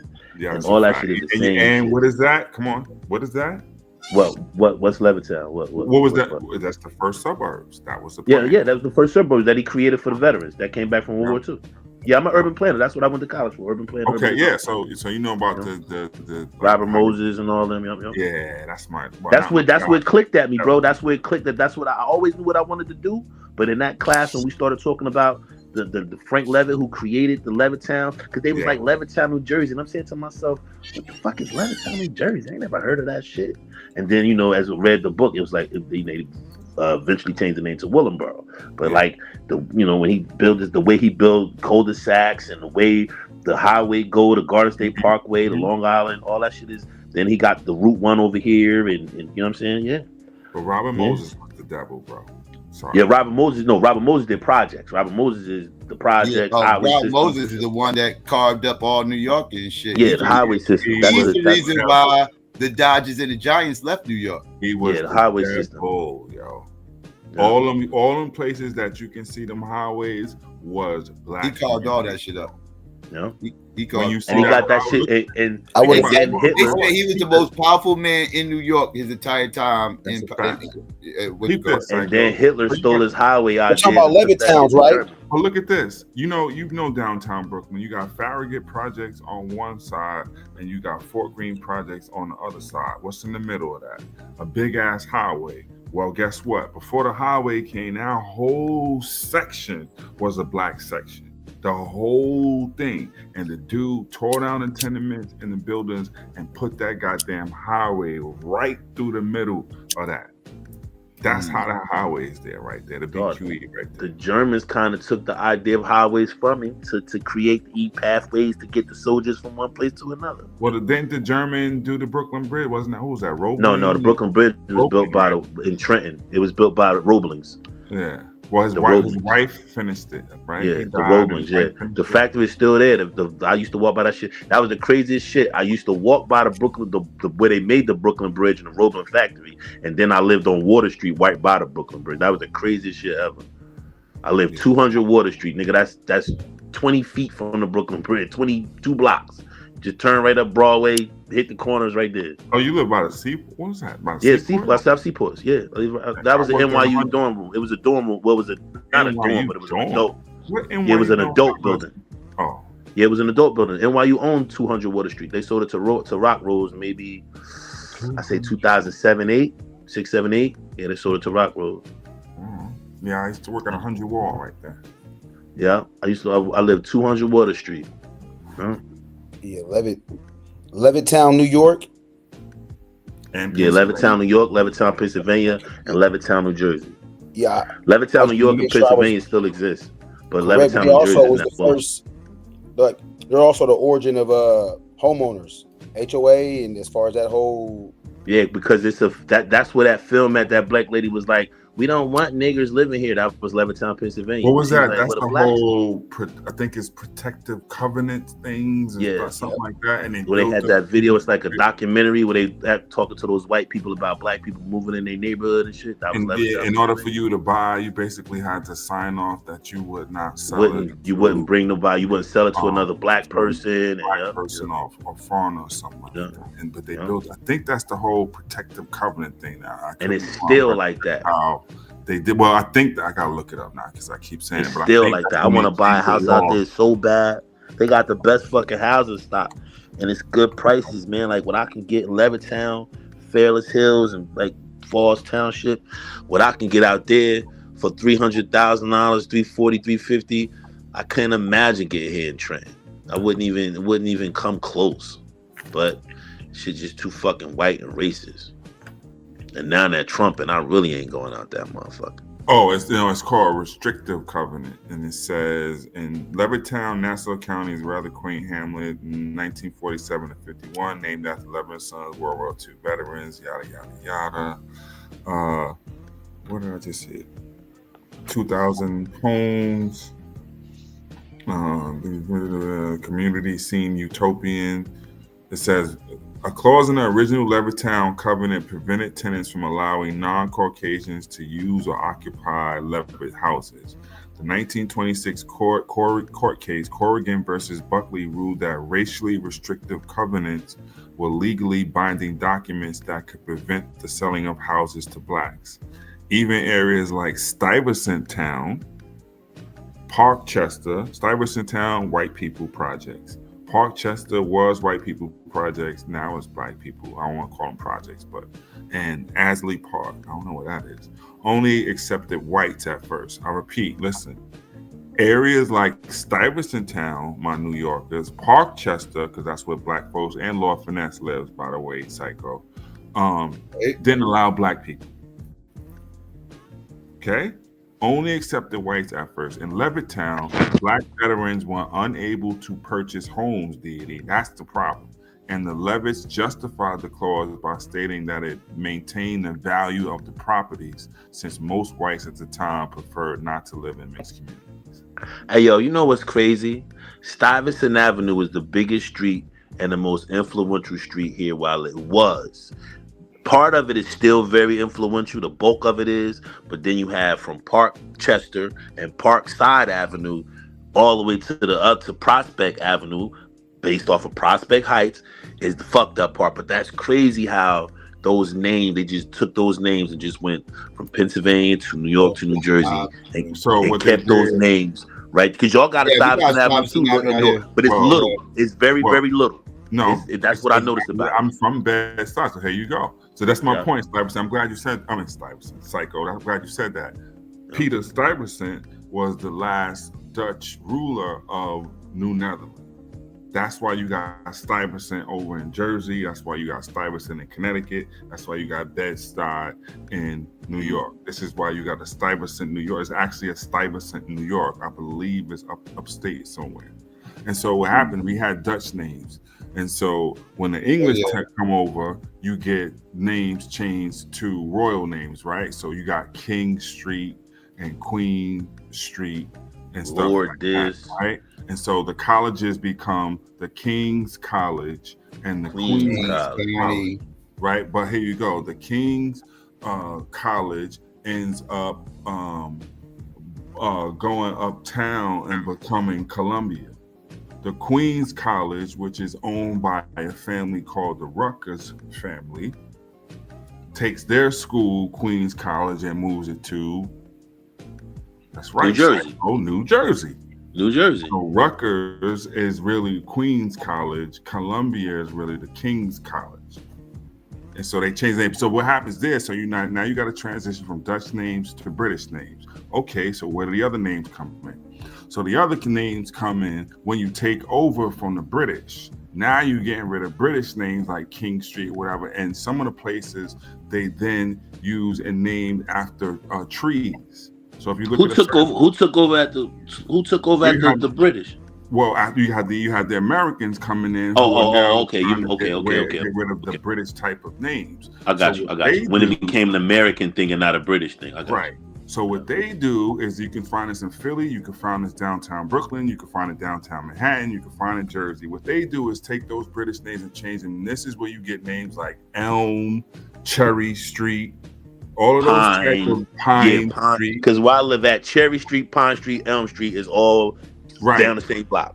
Those are replacements for streets that were once British or English type of names. And when we kick them out, we then put this format. The same thing's in Philadelphia. The same thing is downtown in Dumbo. The same thing is downtown Manhattan, where they then put it after these. Some of these places did, in fact, have like apple orchards and all this other stuff. Yeah. Trenton is full of that. Yeah, and William Trent was a British, British colonel. Right there, British you go. officer. Walnut Kirk. Yeah.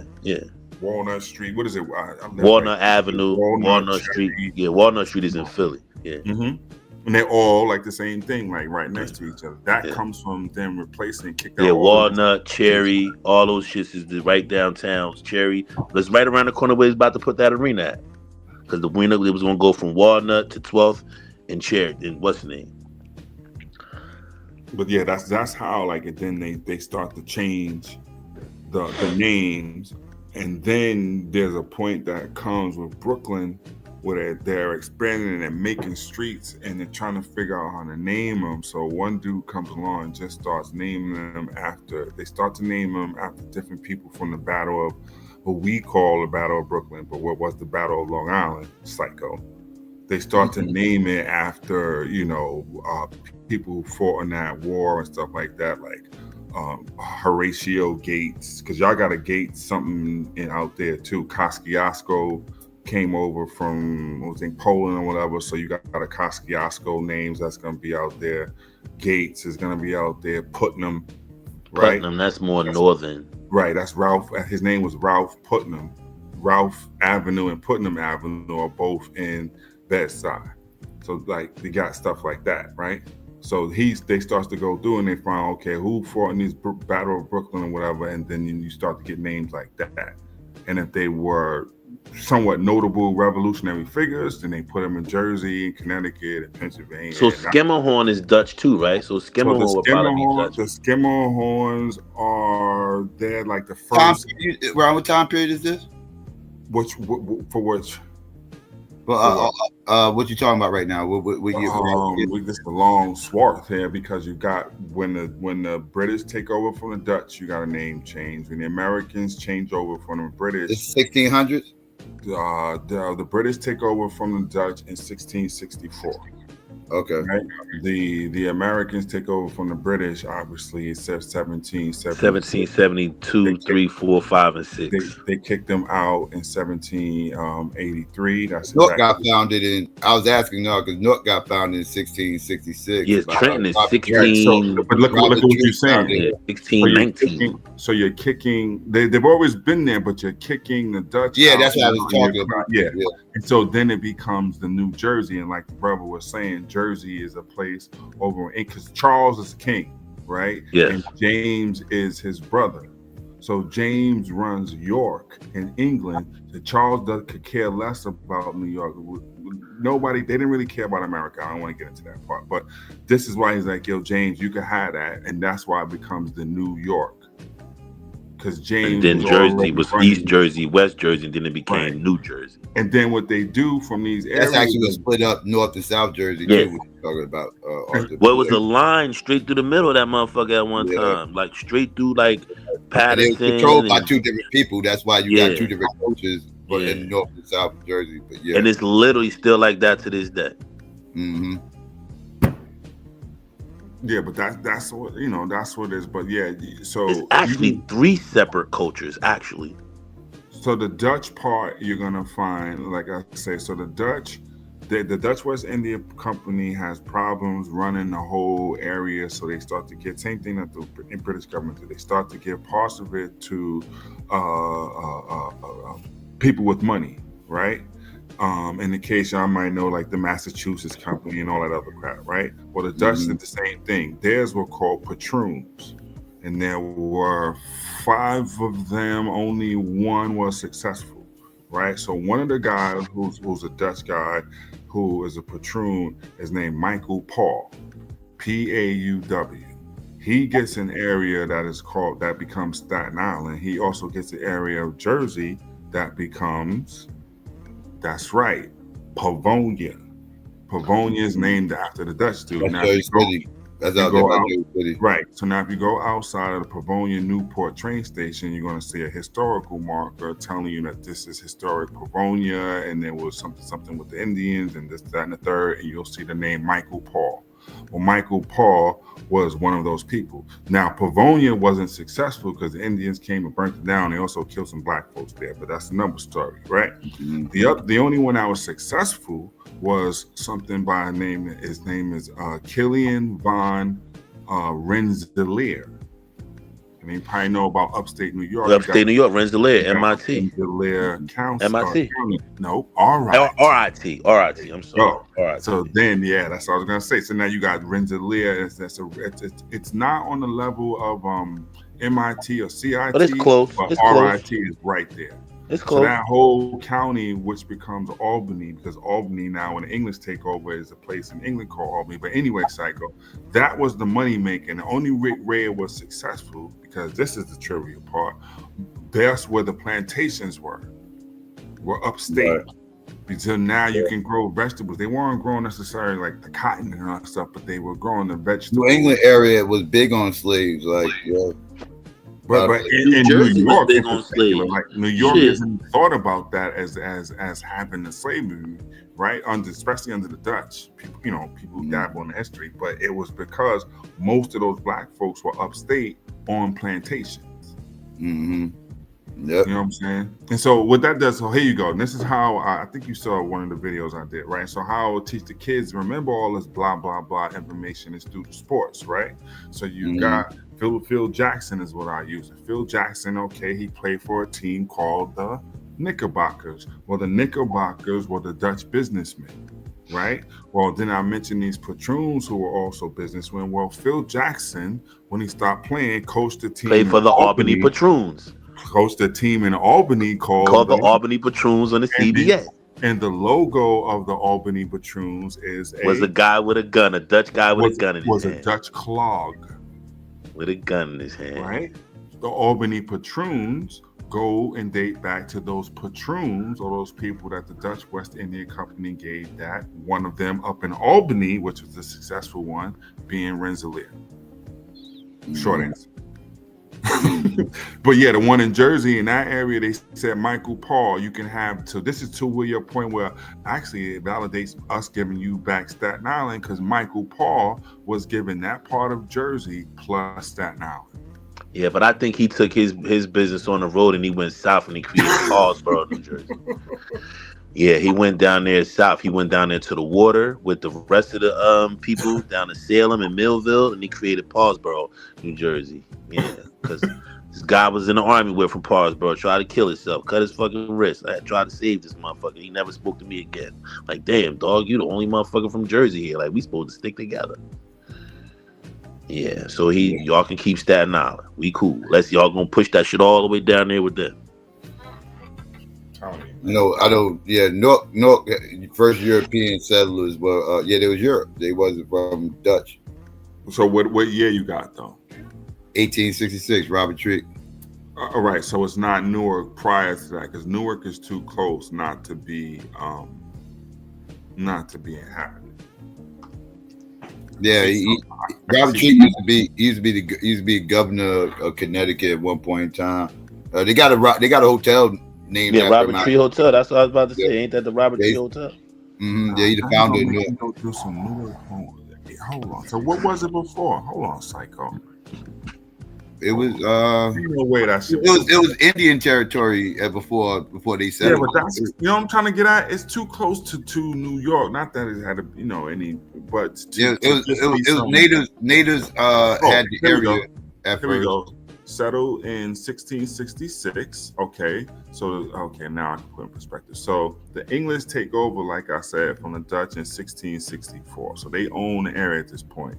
So in 1666, Puritans from New Haven. Remember, I told you that point. That's what I said. New Haven come there but that is okay. Now I can tell you.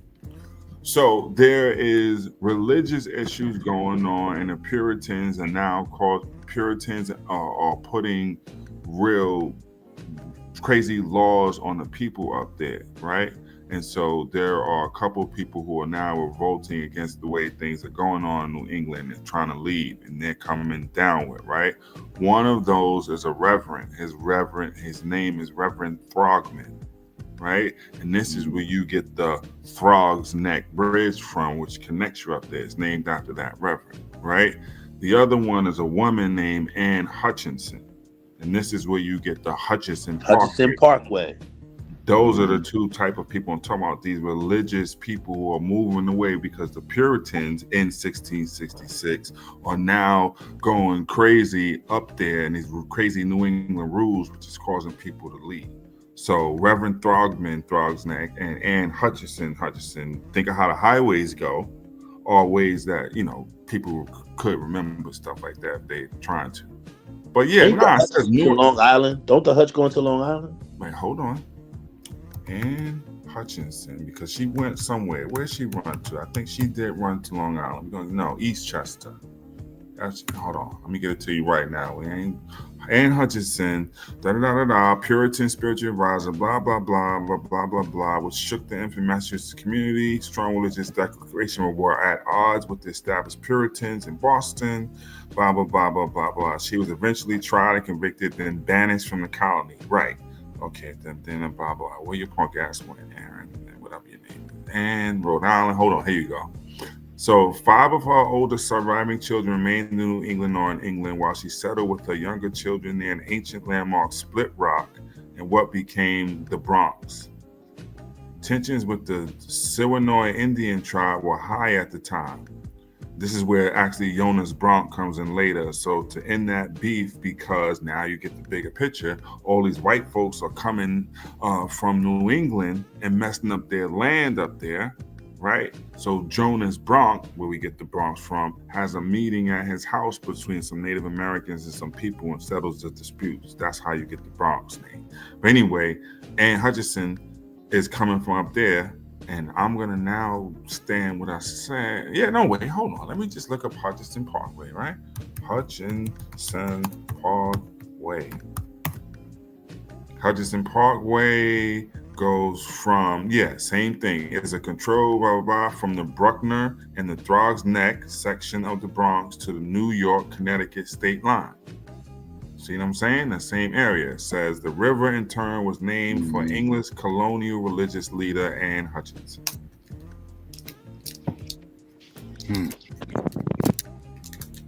So that's the kind of the background. Okay, why is this happening? Because there's people are getting pushed from New England because it's getting crazy up there due to religious issues.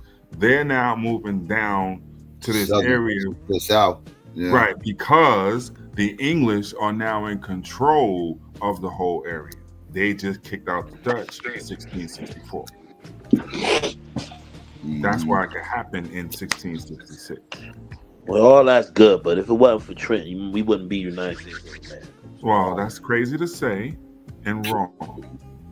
Now, hold up now. Hold up now. What you mean? Go ahead, Jersey. The battle of Trenton turned everything out of here with this. Hold up. You telling me them battles out in Trenton didn't make the battle of Trenton turned everything around. If they wouldn't have defeated those Hessians at Old Barracks, this shit, we would be speaking the Dutch. We would be speaking the Dutch.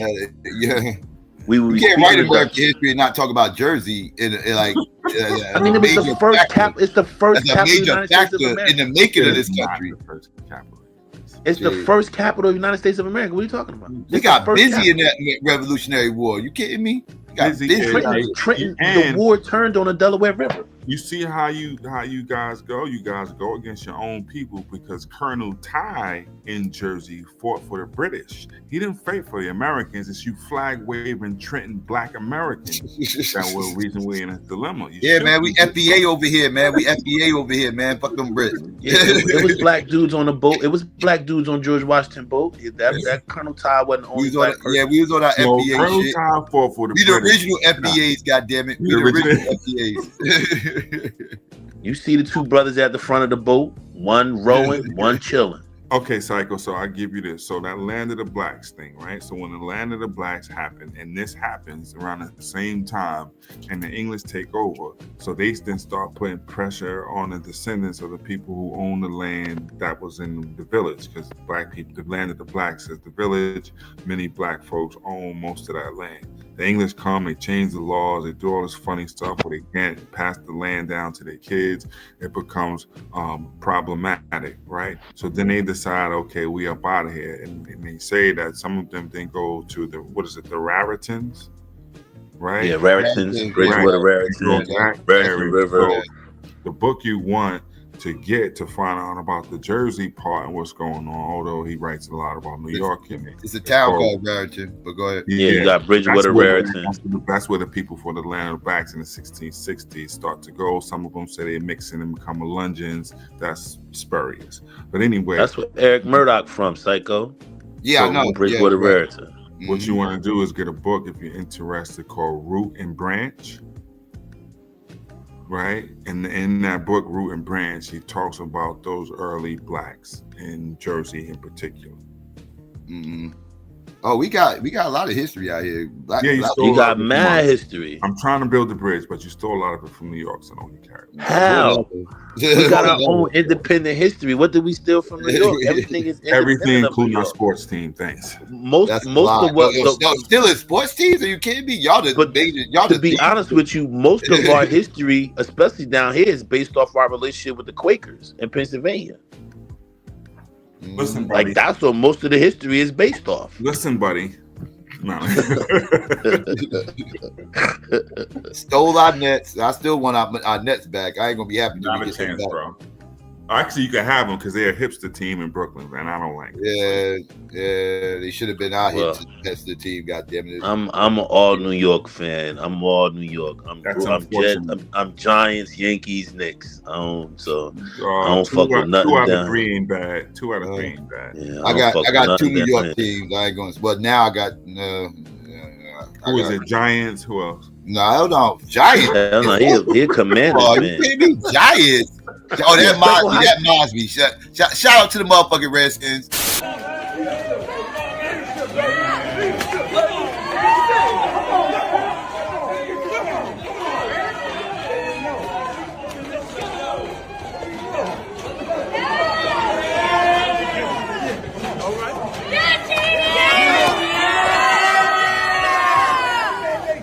Most important thing you've ever done in your life. Why? Because it's the NFL. You know, there's no higher, bigger sports league than the NFL. I can't wait. I couldn't wait to get to the players. I couldn't wait to watch them practice yesterday. What a great group in terms of players and the questions that they had for me. What a great ownership group, because we all have different skill sets that we bring to the table. But the number one goal for all of us, we want to win. What you gotta say though? Put your buffs on. Yeah, y'all see it. Yeah, I see it. Magic and KD there shouting this out. Y'all motherfuckers got the king of LA, and he went and got a young quarterback out of LA and said, "Let's get it." But why Magic Johnson was wearing a bootleg Gucci sweatshirt? He got that shit from Muhammad, man. Look at that Gucci. That Gucci shirt. Get up off Magic. He said he got that Gucci off 27. Yeah, man. The African said, "What you want? Double X? I got double X. You want double X?" Magic's still always gonna be cool to me, man. How you feel, Psycho? Like, damn, y'all going to the NFC Championship? Like, damn, y'all ain't been in that motherfucker. 91, 92 actually. 91 season, but yeah, 1992. Last time we were there. So basically, but before all of Gen Z and a good portion of millennials were born. Got it. Basically, yeah. I was young. I was a teenager. I was a motherfucking teenager. But hey, that's all right though. God damn it, I got to live to see all my teams win all 3 of their Super Bowls, and I got to live to see my team go back to the NFC Championship game. I want to see it. Boy, we win a Super Bowl this year. Oh my God. You gonna talk crazy? I already said, and this is no lie. I'm on record. If we win next week, I'm trying to get tickets for the Super Bowl. Buddha, you might see me in New Orleans. You might see me in New Orleans in about 2 weeks and some change if we win this game this week. Call Kendrick. Who, Lamar? I ain't got that motherfucker. Shit, we got new ownership now, so the old connections I had, I don't know if they still can pull strings for me, but I'm gonna see what I can do. I'm telling you, if I can get me some motherfucking tickets, if we win the Super Bowl and I give me some tickets, I'm gonna be in New Orleans. I ain't mad at you. I ain't mad at you. Last time my team was Super Bowl, I was too young to go. I'm going to. But I was too young to go when I was. Yeah, last time we did Super Bowl, I'm gonna try to go if we make it.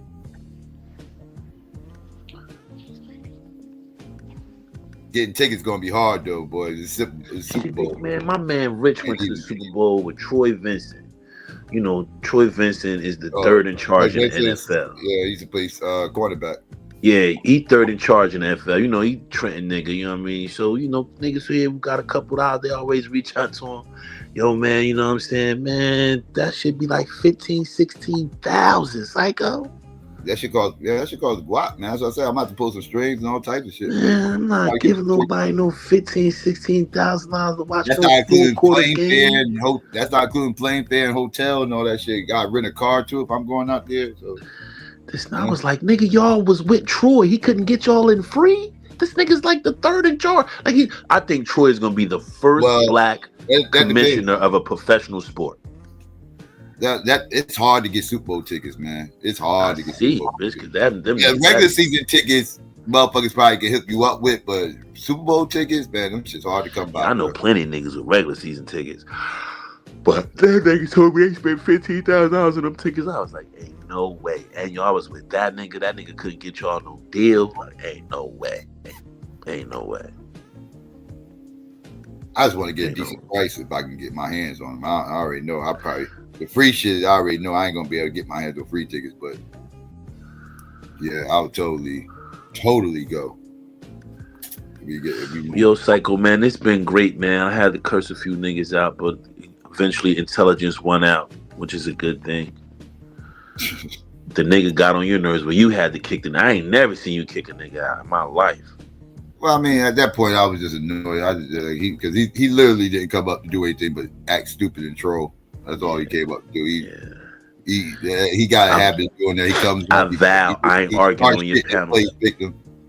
I vow I ain't arguing on your panels no more. I don't give a fuck what a nigga say. I'm gonna just mute up, let them run their race. Yeah, no, these motherfuckers, they come to troll. And I gotta stop feeding into that shit. But you know me, I like confrontation, so I don't give a fuck. I'm a soldier. Yo, man, but this was great, man. That's truth, man. You're truth.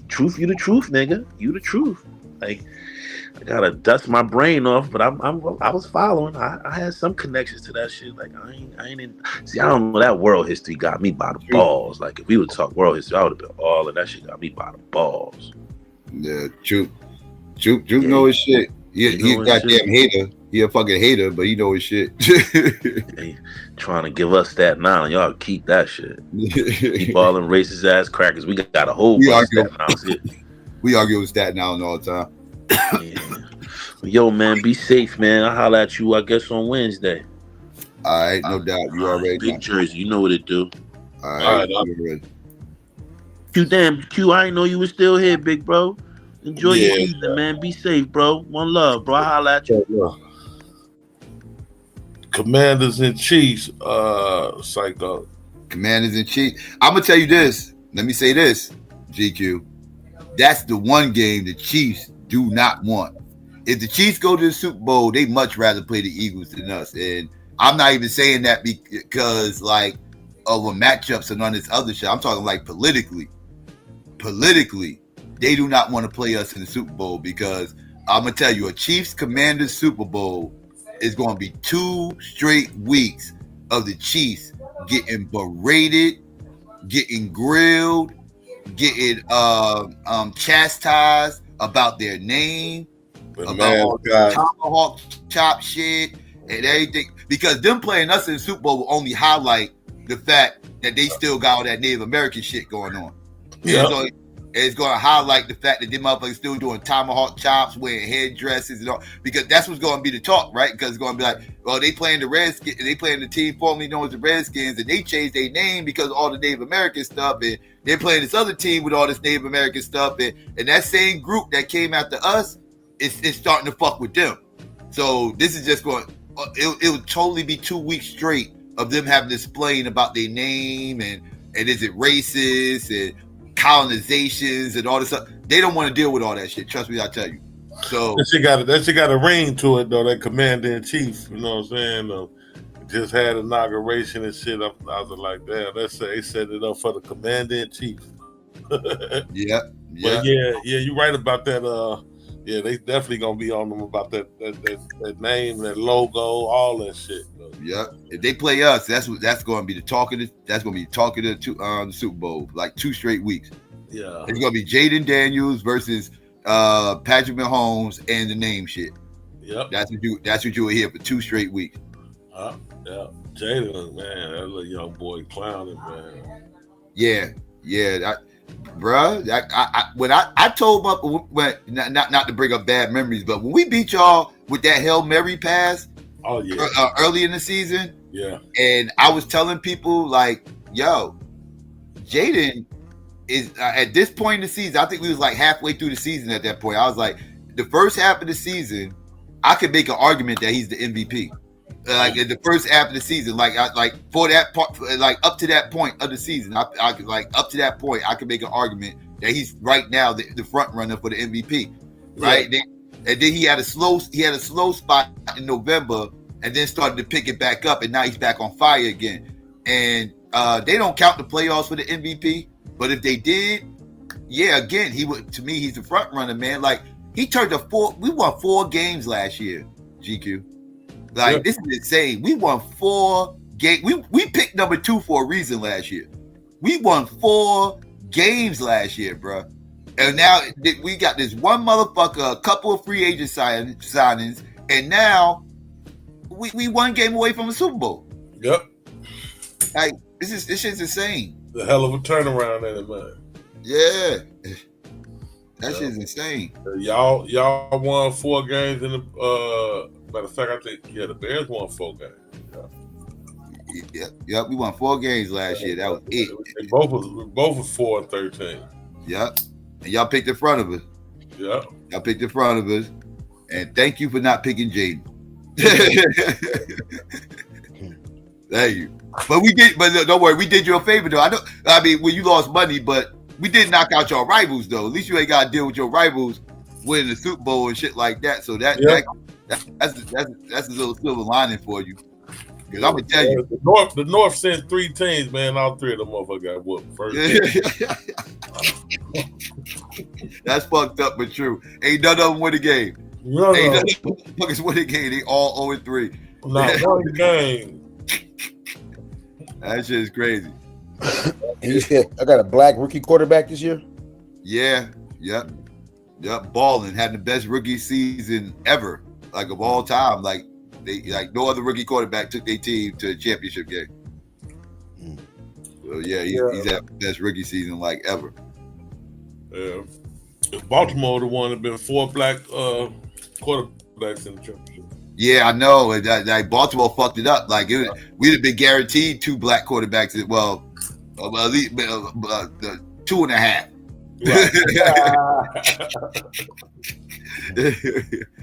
I mean, but we, you know what I mean. But Buffalo's still in it though. Buffalo's still in it. Yeah, Baltimore choked. Baltimore choked. That was really, that was some good shit. That was some good shit this weekend. It's gonna be. I'm telling you right now, the Giants fans and the Cowboys fans are mad as fuck right now. They are so mad because no matter who win this game coming up, it's still gonna be somebody in the Super Bowl. Still got one in the division, right? Yeah, because in our division, nobody in our division season is officially over until all the teams are eliminated. Yep. Your season ain't over till all the teams in your division is eliminated. Then your season's over. You can relax. Yep. As long as you still got teams in your division still playing in the playoffs, you are on edge. Like these motherfuckers cannot win it. Anybody but them. That is your mentality. Like anybody but them motherfuckers. Like that's like having the Falcons still in the goddamn playoffs, and Chris would be losing his mind right now. The Falcons are still playing. Man, you got him right, bro. Man, I thought Detroit was gonna take it though. I thought Detroit won to the Super Bowl. Everybody did, dog. Dog, you gave me a 3 point. You gave me 3 points. You know, everybody else was giving them 9. Like the spread in the game was 9. Right. Like, they just picked Detroit to win. They picked them to kick our ass. Exactly. That's why I was like, okay, I give you a 3 points. That ain't shit. You know what I'm saying? By the third quarter, I'm like, damn, they should have been giving me 3. Heard up. That shit was crazy. Like, God damn, we turned up in that second quarter. Man, Psycho, I did not know the Statue of Liberty was in New Jersey. Yep, see? A lot of people don't know. Yep. Bro, what kind of Mandela effect is this? Yep, Statue of Liberty and Ellis Island, both in New Jersey. You gotta go to Jersey City to get to them motherfuckers. You gotta go. That's what Liberty Island's at. That's crazy. I mean, not Liberty Island, excuse me, Liberty Park. Liberty Park's in Jersey City. Man, bro, my life has been a lot. Man, that's crazy. I thought I was in New York City. Yep. Nope. Chris, what's been up with you, bro? Where you been, man? Before you jumped back a couple days ago. Man, well, when I'm training again, so I'll be sore. Oh, I remember you saying you was finna start back training and shit. Yeah, and I just going on little mini vacations, just hanging out. Okay, that's what's up. Oh, and that Dion shit. I told everybody, true. When everybody was losing their mind when Dion left Jackson State, like, I can't believe he left here. I thought he was going to be here for 30 years and build the franchise up and all that stuff. I was like, listen, man, y'all motherfuckers clearly, it's two things I'm realizing for everybody who said that. One, you do not understand motherfucking football and how the mechanics work in this shit. And two, you don't understand who the fuck Dion Sanders is. Right. Dion Sanders is a me first ass motherfucker. He's a mercenary. He has always been a mercenary. He don't got no loyalty to nobody but Dion. So like Dion, that was a resume. Like that was a come up. Like Dion just went there just so he can get his feet wet in the coaching shit. Right. And you know, like if it works, I'll go ahead and get me a better job and move on up. And that's what happened. It worked out for him. He found a better job and he moved on up. Everybody lost their minds. Like, oh, how you going to do this? And now, how you going to Colorado? And Colorado is this? And I hope Colorado did this. I'm like, why are y'all going? He's going to do the same thing in Colorado. Y'all acting like he's going to be in Colorado for 30 years. This is, once again, he's going to go here and one or two things are going to happen. Either he's going to succeed, or he's going to get a better job, or he's going to quit and go back to TV. Dion ain't pressed about this shit. Dion, this is Dion's little playpen right here. Like Dion just seeing what the fuck he can do and see how far he can go with this.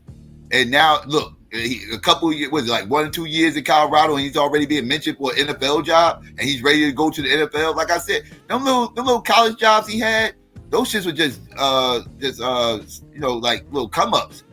Those little small jobs he had just get his feet wet so he can have the coaching resume and he can point to say, look, I did this and I did that, so he can get an NFL job. Because he ain't gonna stay in college. Dion want to be in the prime. They named prime time for a reason.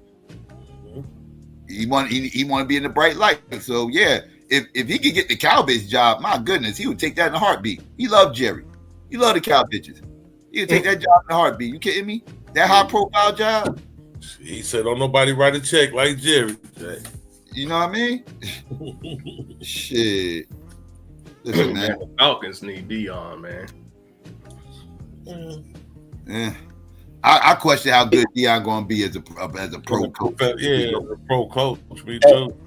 I mean, he can get those kids to listen to him, but getting those pros to listen to him and everything else, like he'll move in the locker room real quick. Because I can see him acting like he wanted the boys and everything else, and that shit don't mesh well with coaches. Like it worked good in college, but it don't for pros. Yeah, that shit don't work.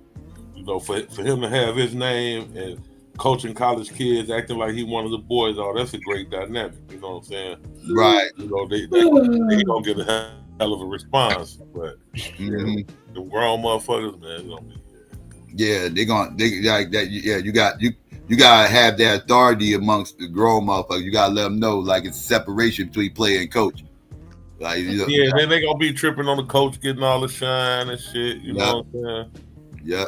You know, them egos big as hell. You know. What'd she say, young guy?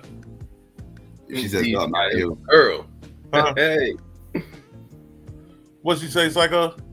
I didn't hear her. She said something. I didn't hear her. What she say, young guy? She unmuted to say something. She said so. What she say? She rolling with Dion.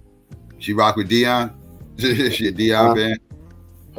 Oh, you talking about the lady? Yeah, she a Dion fan. No, she was watching something on here. No, that was just an output. You know, that was okay. Yeah. I thought you were trying to chime in.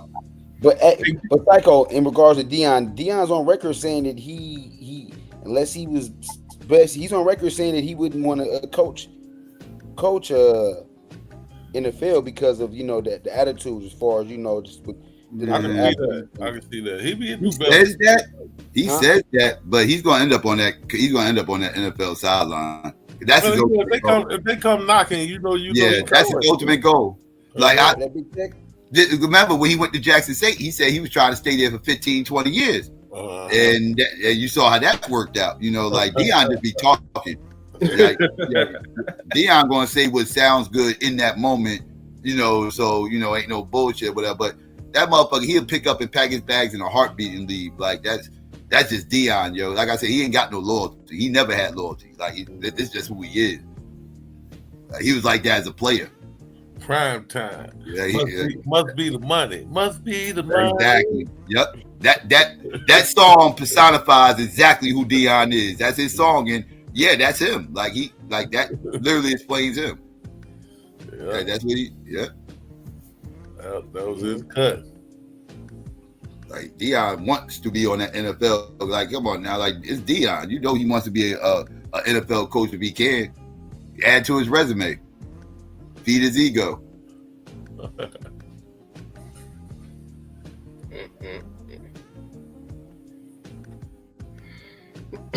Yo, Didi, what happened to your dog? Say that again. I said, what happened to your dog? I remember you used to have a dog. Oh, I got rid of that dog. That dog gone. What? You got rid of your dog? I ain't see your dog in there. You got rid of him? That motherfucker was big. Dog gone. You bullshit. Man, why you do that, man? You bullshit, young guy. Yeah, I'm serious, bro. I'm gonna be moving up out of here, and I ain't gonna be moving with no dog. Oh, okay. You serious you gave him away? I'm busting that move. Huh? Yeah. Yep. Man, that was your homie, man. What the fuck? Away. Yeah, man. Nah, bro, I ain't. How old was he? She was like 6 months. 6 months. That was it. Yeah, she was still a puppy. Yeah, I got rid of her though, man. And plus, there's too much. They be shitting everywhere, tearing up stuff. I trust me. I know dogs are some needy motherfuckers, dog. Yeah, it's like having a child for real, man. Having a baby for real. Yeah, for real. Like if you ain't got time and energy, don't get a dog, bro. Like if you somebody just want to be just left alone and shit like that, do not get a dog, bro. I'm telling you, that shit does not work, bro. It doesn't. Get a cat. Get a cat. Cats are good to have. Cats keep mice out the motherfucking house. The motherfuckers, they solitary animals. They don't want to be bothered. Like, so you ain't got to worry about, like, as long as you keeping the litter box clean and food in the goddamn tray, they good. You ain't got to do nothing else to them motherfuckers. Like, they don't want to be bothered. They the opposite of dogs. Like dogs want to be bothered. Like they hounding you for attention. Them motherfuckers rubbing all against you. They whimpering and shit and barking, and they got to go out and walk them, and they want to lay up next to you, and they are needy motherfuckers. Dogs are very needy. I done had dogs and cats, and I'm telling you, cats are way less trouble. Way less trouble. Yeah. And like you said, I ain't got the space for all that. Living in an apartment with a dog, I ain't doing all that, man. Oh yeah. Yeah, it's hard to have a dog in an apartment too. Yeah, so but you can't just open your door and let them go out and go do what they gotta do and let them come back. And yeah. Mm-hmm. Right now, cool. I'm dogless right now. Really animalist. I ain't doing the animal thing right now. We ain't doing that. Shit, cats are house rats. Cats are useful though. Insects and rodents and any type of critters, they gonna get on it. Yeah. Dog lazy ass sit there and watch them motherfuckers. Play with it and shit. They'll protect you from humans, but them pets and shit, them pests and all that, dog, you on your own, motherfucker. They not pest control, motherfucker. They keep the burglars out, but they are not pest control. Them motherfuckers.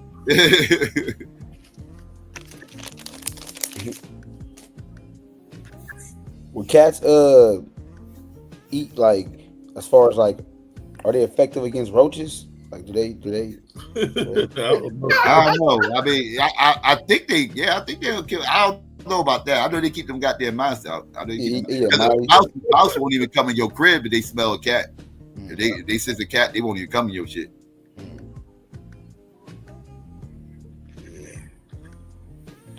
Just having one there to keep the motherfucking mouse out. Just to send them. Yeah, let me see. Are they?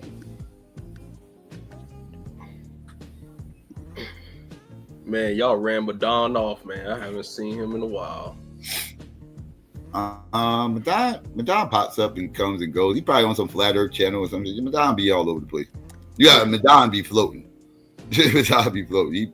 He pop up, he disappear, he come back later, he talk shit. Like, it depends. Psycho. When are you and Lance gonna do the cryptid show? After the Super Bowl. We less than a month away. God dang, bro. Football season. I said after football season. Yeah. Yeah, so we're almost there. It's almost there. Like I said, we less than a month away. God dang. I'm like, bro. Well, it's a good thing I didn't promise to do it now, shit, because we've been screwed because the show would have been canceled this Monday. I mean, excuse me, this Sunday. This Sunday, the show would have been canceled. Ain't no way in hell I'm going live on Sunday. Man. Yeah, I looked it up. It's like, so cats naturally have a natural instinct to, want to kill anything that moves in this a critter. Yeah, they hunters. Yeah, but they're not effective. Like, they're not like, it's not like a primary tool. Well, not with, I don't know about probably not with insects or whatever, but mice, yeah. Roaches, I don't know about. Yeah, that's what I said. But mice, yeah. Mice, birds, yeah, little play hamster and shit like that. Oh, they out of here. Rats too. Oh hell yeah, hell yeah. Rat up too. Huh? Yeah, they fucking rat up. Hell yeah. Cats. Let me tell you, cats will fuck a dog up. Cats are some vicious motherfucker, and they like the motherfuckers are masterful hunters, bro. You know they said if the world if all humans just disappeared from the world tomorrow, all the domesticated animals is finished except for cats. Cats would be the only domesticated animals that will survive if humans just disappeared. Like everybody else would be finished. Dogs, all these domesticated animals finished, done. Because they so used to humans and they can't live without them and shit. They be fucked up, especially dogs, because dogs need packs. They would have to pack up, but it wouldn't be doing nothing for them to hunt. They'd be kind of fucked. But cats would be fine. They'd go out there. They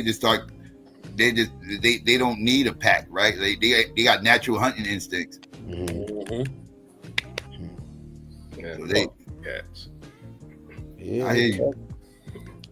Cats ain't that nice, and their reflexes is quick as shit.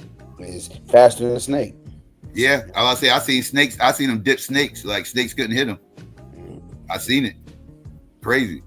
Yeah, cats is crazy how their reflexes are.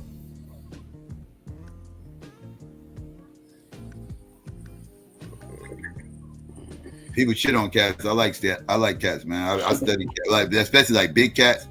I said if I ever if I ever got into like a billionaire or some shit like that, I'll totally get me like a pet panther, like a pet black panther or some shit. Hell no. Huh? Hell no, man. Hell yeah. I would. Give me a pet black panther. Hell yeah. I would love that shit. Yeah, when it's a kitten. Even when he gets older, man, I'm gonna train him from a kitten, dog. I'm gonna train him from a kitten and all that. He said, a kitten? When it's a kitten? Hell yeah. Yeah, I'm getting all the way up to these grown ass fucking panther. Yeah, hell yeah. All that. All right, we'll get a Siberian tiger and raise it. Nah, I want a black panther. I want a I don't want jaguars. They're a little bit too aggressive. I'll probably get a leopard. Jaguars a little bit too aggressive. I probably want to feel more comfortable with a leopard. I'll get a panther though. I'll definitely get a black panther. Man, get a Siberian tiger. They too big, man. They too fucking. Them motherfuckers too big. That motherfucker gonna turn on you so quick. Yeah, and they way aggressive too. That's what I'm saying. That's not. But leopards are aggressive too. But I'll take my chances with the leopard than that fucking tiger. You know, leopard. You had the money in the space, you would do that. You would powerful. We say that's some Mike Tyson shit, huh?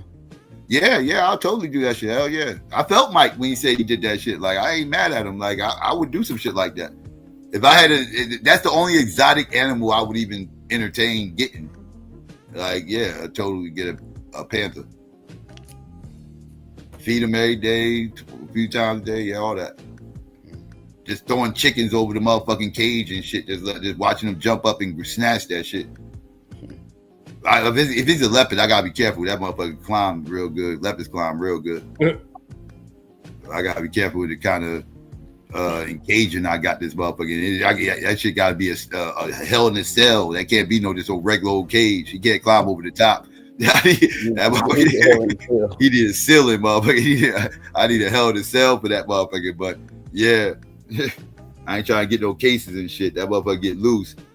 You start killing all the niggas. Like, you have it in the cage majority of the time? What you say? I said you would have it in the cage more like majority of the time. You wouldn't have it. Hell yeah. Like Mike Tyson have it. Hell yeah. I ain't trying to catch no case. Hell yeah. That motherfucker get loose, start killing the neighbors and all that shit, man. I'm done for. They gonna get me for all my billion. Okay.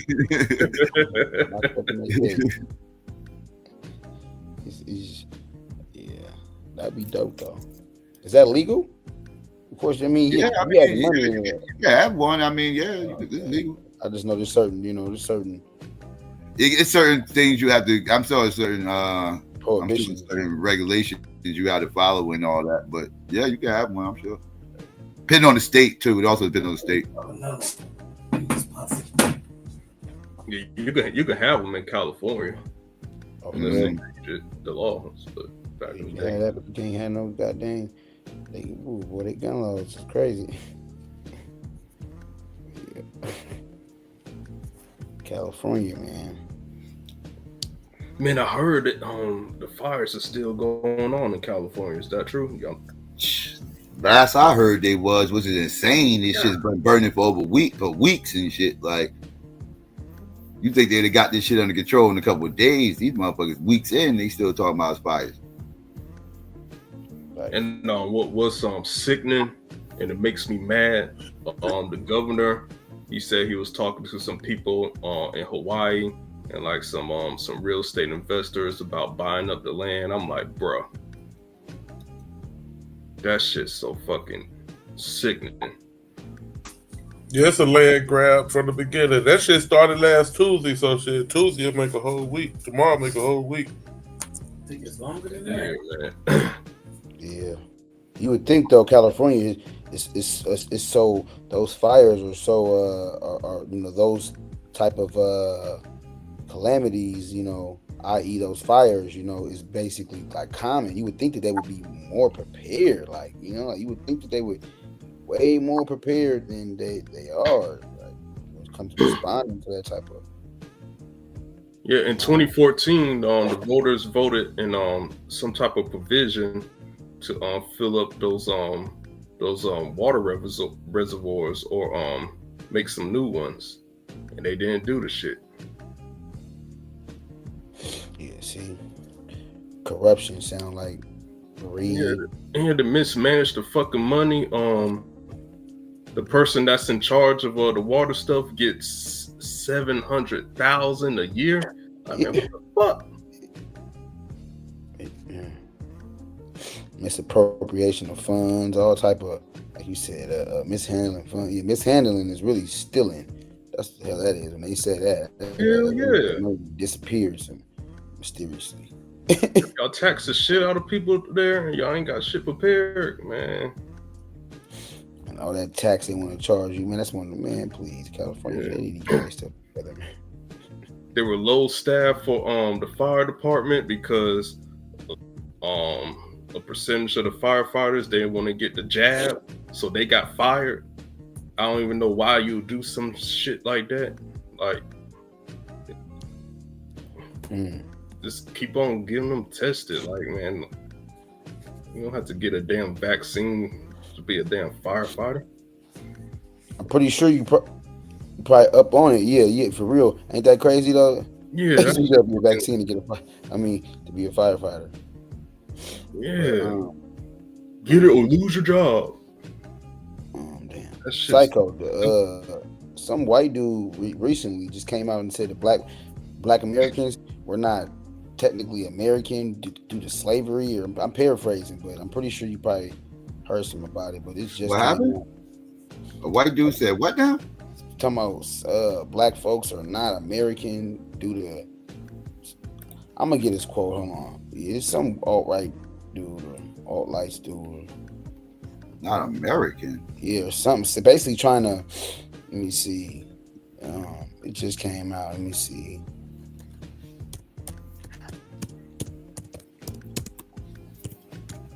If you hear this dumbass idea. So I never heard that one before up on white supremacy. We not American. Let me hear that one. Let me see. Okay. Hey, Psycho, did you see Elon Musk do the Nazi salute? I seen it. I seen it. Yeah, I seen was it a Nazi salute? It looked like a Nazi salute, but I don't. It looked like a Nazi salute. It did. I don't know if that's what it was. I saw it. I saw people talking about it in the chat, and I went and looked it up. And oh, for real? Oh, yeah. Yeah, people were saying it in the chat, and I went and looked to see what they were talking about. And yeah, I saw it. Let me see if I can find it. I'll play it. Give me one second. Yeah, I was like, damn. I hope that stock goes down so I can buy that shit cheap. I don't think he meant it, but I was like, God dang, Elon, you don't think he meant it? I don't know. No. I don't know. I mean, Angel, I don't know. I can't even make an excuse for it to be anything other than a Nazi motherfucking suit that he was doing. Like yeah. What else would it have been? Like what? It was weird. Like Elon Musk is a weird dude to me anyway. Just like he's so like he's an awkward dude. Like he's one of these nerd. Like he's a rich nerd that tries to be cool and he's so not cool. And he just like you would tell he was a geek his whole life. And this is like the most like and he's trying to like live his childhood out now. And he's kind of like geekish and clownish and like everything he does to me just seems very Yeah, he's just a weirdo. Man, family, his son named X. Son's named X. See, that's what I mean. See, like, look at this geek shit. This is the shit I'm talking about. Raising the roof, like he's a clown, yo. Like you could tell he used to get beat up in school. Like he was a motherfucker who used to get beat up in school. He wasn't important. You know what I mean? Like, you know, motherfuckers just tap his pockets, take his money and all this shit. And then he went to school, made a whole lot of money, and now he just like he was never cool, and now like this is like the coolest he's ever been, and he's still not cool. And it's like he's just I don't know, like I can't explain it, yo. Look at him. Like he don't even know what to do. Hold on, his hips are switching.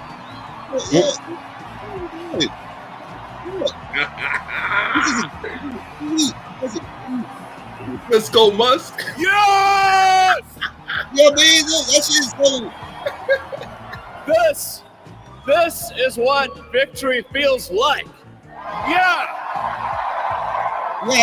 no, because you ain't never played sports. You ain't never played sports in your life. This is like this is you winning the Super Bowl. You ain't never played sports. You always wanted to be that athlete. I can tell he always wanted to be like that jock that got like that type of attention in school, never got it. So now he's like, wow, this is what it must felt like. This is what I was missing my whole life. Like you can tell, this dude feels like this motherfucker was a ruthless villain. And this was no ordinary victory. This was a fork in the road of human civilization. Okay, this. You know, there are elections that come and go. Some elections are, you know, important. Some are not. But this one, this one really mattered. And I just want to say thank you for making it happen. Thank you. Watch this. There you go. What the fuck? Yeah, my heart goes out to you. That shit was on purpose, bro. Yeah, that's that Hitler shit for real. Oh yeah, he did that shit strong. Yeah, that's what I'm saying. Like, how do you mistake that for anything other than the Nazi shit? It's like, yo, like, yeah, that was crazy. And he was coked up like a motherfucker. That boy was straight dope thing. Like was he being like on some geek shit? Like was he trying to? Was he really throwing a Nazi symbol up? Yeah. Or was he just? Or was he just awkward and just was? I don't know. They ushering in they shit, bro. Yeah, like I can't think of a good reason why he do that other than that motherfucker really just threw up a Nazi salute. He did that shit strong, bro. Yeah. I still want that too. I'm saying that motherfucker's a ruthless villain, man. That motherfucker's he one of them diabolical motherfuckers for real. Man, GQ, I thought Jeff Bezos was the villain because he reminded me of Jeff Bezos ain't got shit on this motherfucker. Look at all his businesses, Chris. You know what I'm saying? Space. It's a bad. Hold on, Mook. You see me talking, man. Sorry, my bad. Space and fucking brain chips and shit, bro. Are you talking about literally? He's setting up, literally brain chips. Like, you know what I'm saying? So he's setting up for some diabolical shit. He's making robots and shit, bro. This motherfucker is nothing but the damn the empire for real, motherfucker. Like it's like my boy say, this motherfucker is the goddamn Sith Lord. Well, Jeff Bezos, DQ, because he got Jeff Bezos. He got a spot with the CIA. He got a like some type of office space with the CIA. Listen, what was I gonna say? Yeah, man, it's a bad time to be a Democrat, and it's a bad day to be a liberal. Man, God, man, they feeling it right now, man. This loss for them. This a loss for them. Mookie, all that shit the same. What, Democrats, Republicans? Yeah, it's all the same. Kind of, sort of, but at the same time, my mother is fucking rolling around. Not Lance, fucking, what's his name? Arthur, sorry, my bad. I know Arthur fucking is probably spazzing right now. He probably sad or angry or something. He probably in his feelings right now. Democrats, man. I mean, hey, man, the Republicans fucking had to hold their head in shame when Donald didn't win the last time. He didn't win. Man, them motherfuckers didn't hold their head in shame. Them motherfuckers ran up in the goddamn Capitol, pissed the fuck off. He didn't tell them to do that though. He didn't like if you listen to that tape, he didn't tell them. They ain't hold that L at all. Them motherfuckers like, we ain't holding shit. He didn't. Not our tell president, motherfucker. Them motherfuckers running around here talking some what they say? What was that shit? Let's go, Brandon. Yeah. Let's go, Brandon. I remember that. Nah, you listen, but you guys heard me. He didn't tell them to do that. You guys know that, right? My point is, they was not. They did that shit on their own. We heard they was not holding that L, just like the Democrats ain't holding that L. Like ain't none of these motherfuckers like holding their L. You play the tape. He said, if any of you guys want to go down and peacefully protest, you heard the keyword, peacefully protest. He didn't say, if you want to go down there and tear up some shit and fucking cause chaos. I'm not playing these games with you, man. That motherfucker was throwing batteries in backs. We gonna stop playing. Man, I heard what the motherfucker I'll share Arthur. He came back and got all this. Shame. Got all these people up out that motherfucker though. Shame. Hey, can I say something? Like GQ and Psycho, let the young man know that I'm fine. I didn't say anything about this shit. I'm fine. Y'all could have been like, nah, Arthur wasn't. He was cool. Arthur probably punched the hole. No, it wasn't no pistol line. You just got through freaking out. I was cool. I don't got through freaking out over the Democrats in about 2 hours. No, we didn't. No, we did the best thing. We didn't say nothing at all, yay or nay. We left it alone. You made your argument Democrat, Republican, like you always do, but my argument wasn't coming from a political party. My argument, and it wasn't even an argument. It was just doing what y'all parents told y'all to do. It was just a thought of like, damn, I never knew that black people could turn racist and xenophobic, but it wasn't based on Democrat, Republican, or like I don't. We left the shit alone, Arthur. Yeah, I just wanted to come up and clear the record for Mook. Mook, come on, I know you. Like, nah, Mook, you not even politically astute. You don't even know what the fuck you talking about. You just bumping your gums, and then you let GQ. Man. Then you let GQ just throw you the curveball. Oh, they all the same, Mook. They all the same. Yeah, they are. You just doing that shit because your parents told you to do that shit. Listen, Mook. Most of y'all motherfuckers. Mook. Hey, Mook, let me explain something to you. I didn't know who my mom and dad voted for.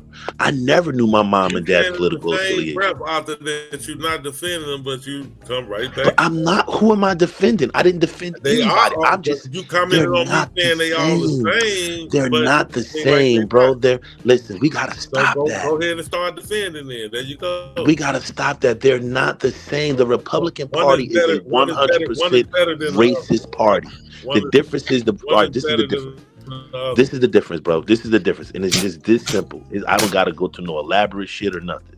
This is the difference. The Republican Party is 100% racist and for the destruction of our people, where the Democratic Party is just a big tent party where our message don't always rise to the top. Yeah, it's some racist motherfuckers in the midst of it because white people tend to be racist, but it ain't the same.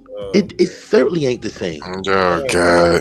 I shouldn't have mentioned your name, man, because you came up there. To even understand what we're saying. Like, you're a lost black ass nigga with blonde hair. Like, dude, like, instead of you like harping on shit like this, you might want to go get in touch with who the fuck you are. Like, don't worry about what my political affiliation is. Oh man, understand what's I'm a black person. How you think I don't know that shit? You don't know anything. The only thing you know is Guitar Hero and Peroxide. Crash out over that shit. So you're right. He is kind of sore about this shit. But that I'm not sure about anything. We got Kleenex. We got Kleenex for you, Arthur. Listen, I know it hurt. Arthur. But you did. Let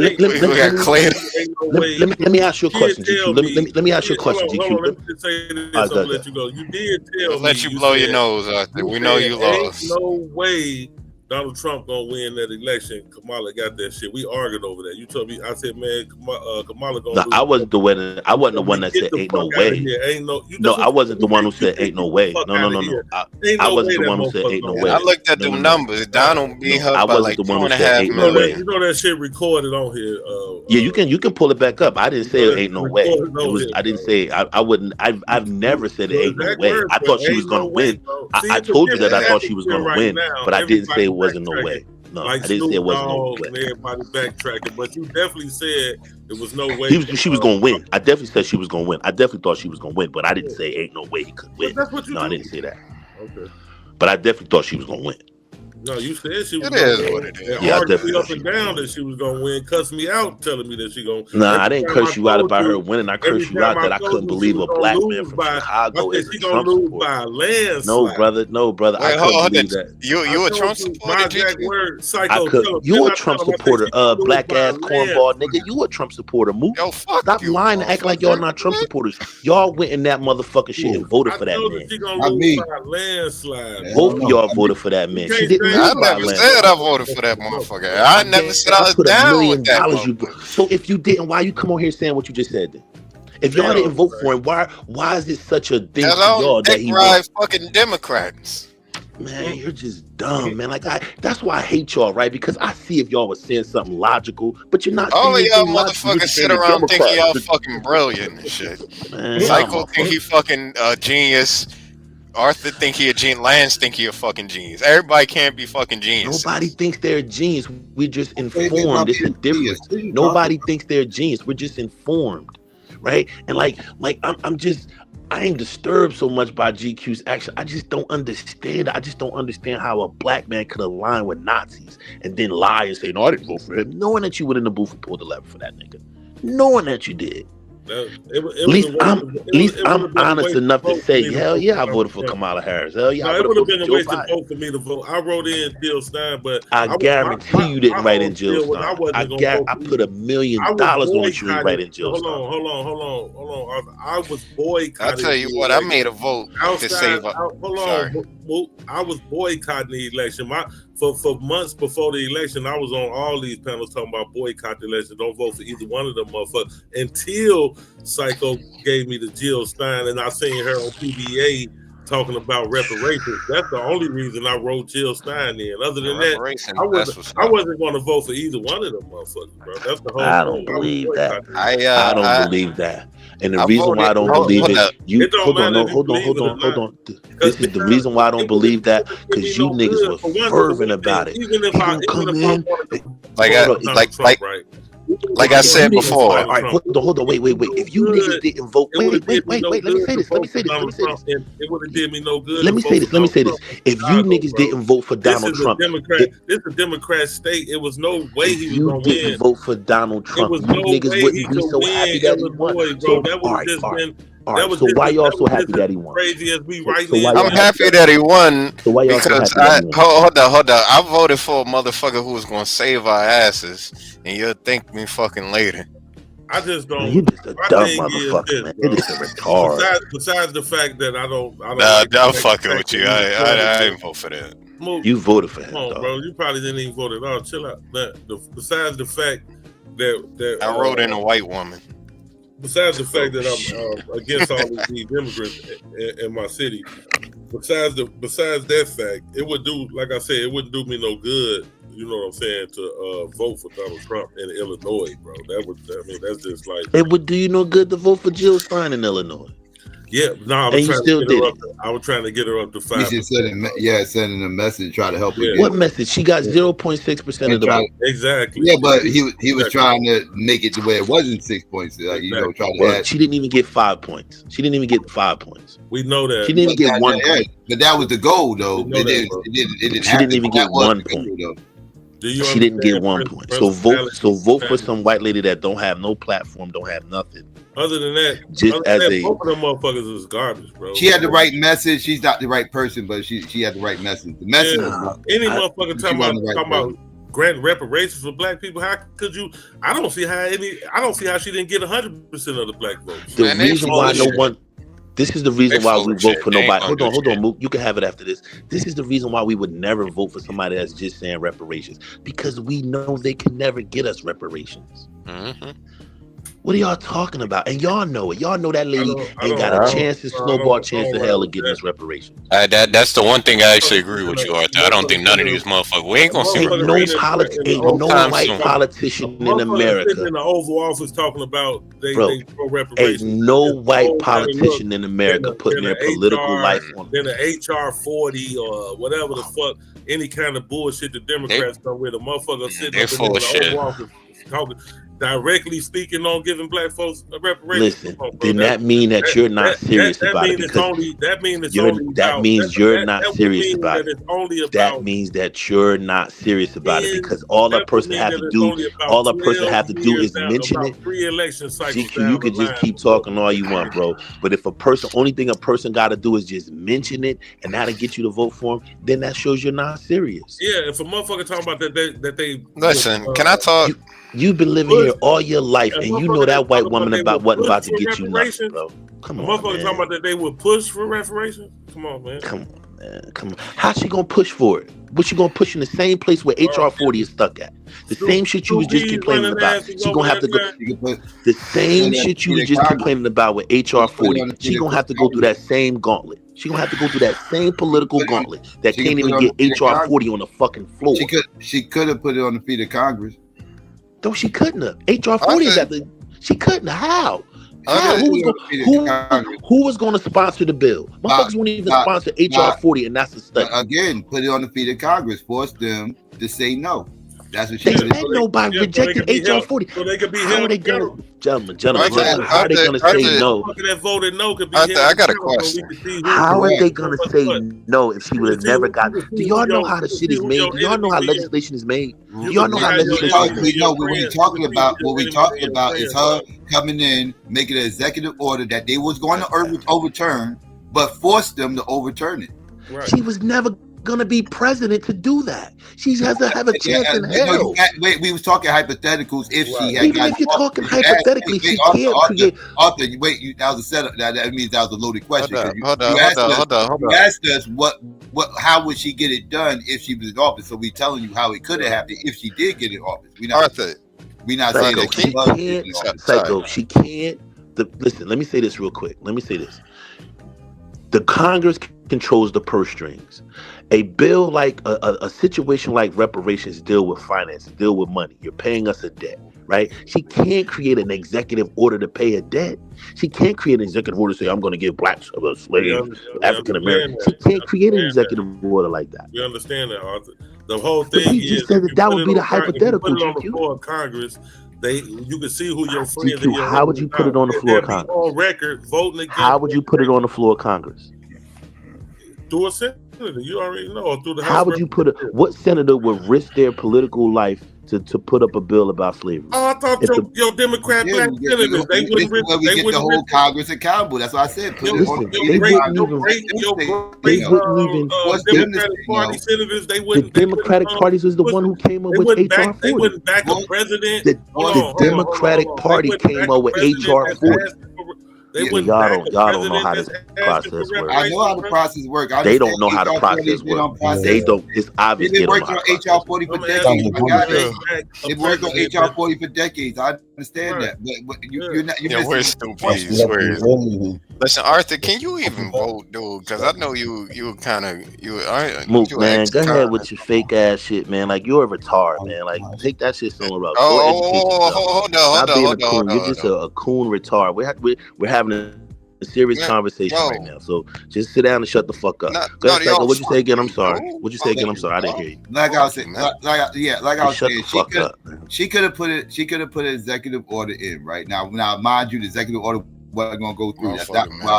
That's not why. Like again, but once it doesn't go through, at least we get to see who in Congress is in full support of reparations because that's her putting it at the feet of Congress. But you already seen that with HR 40.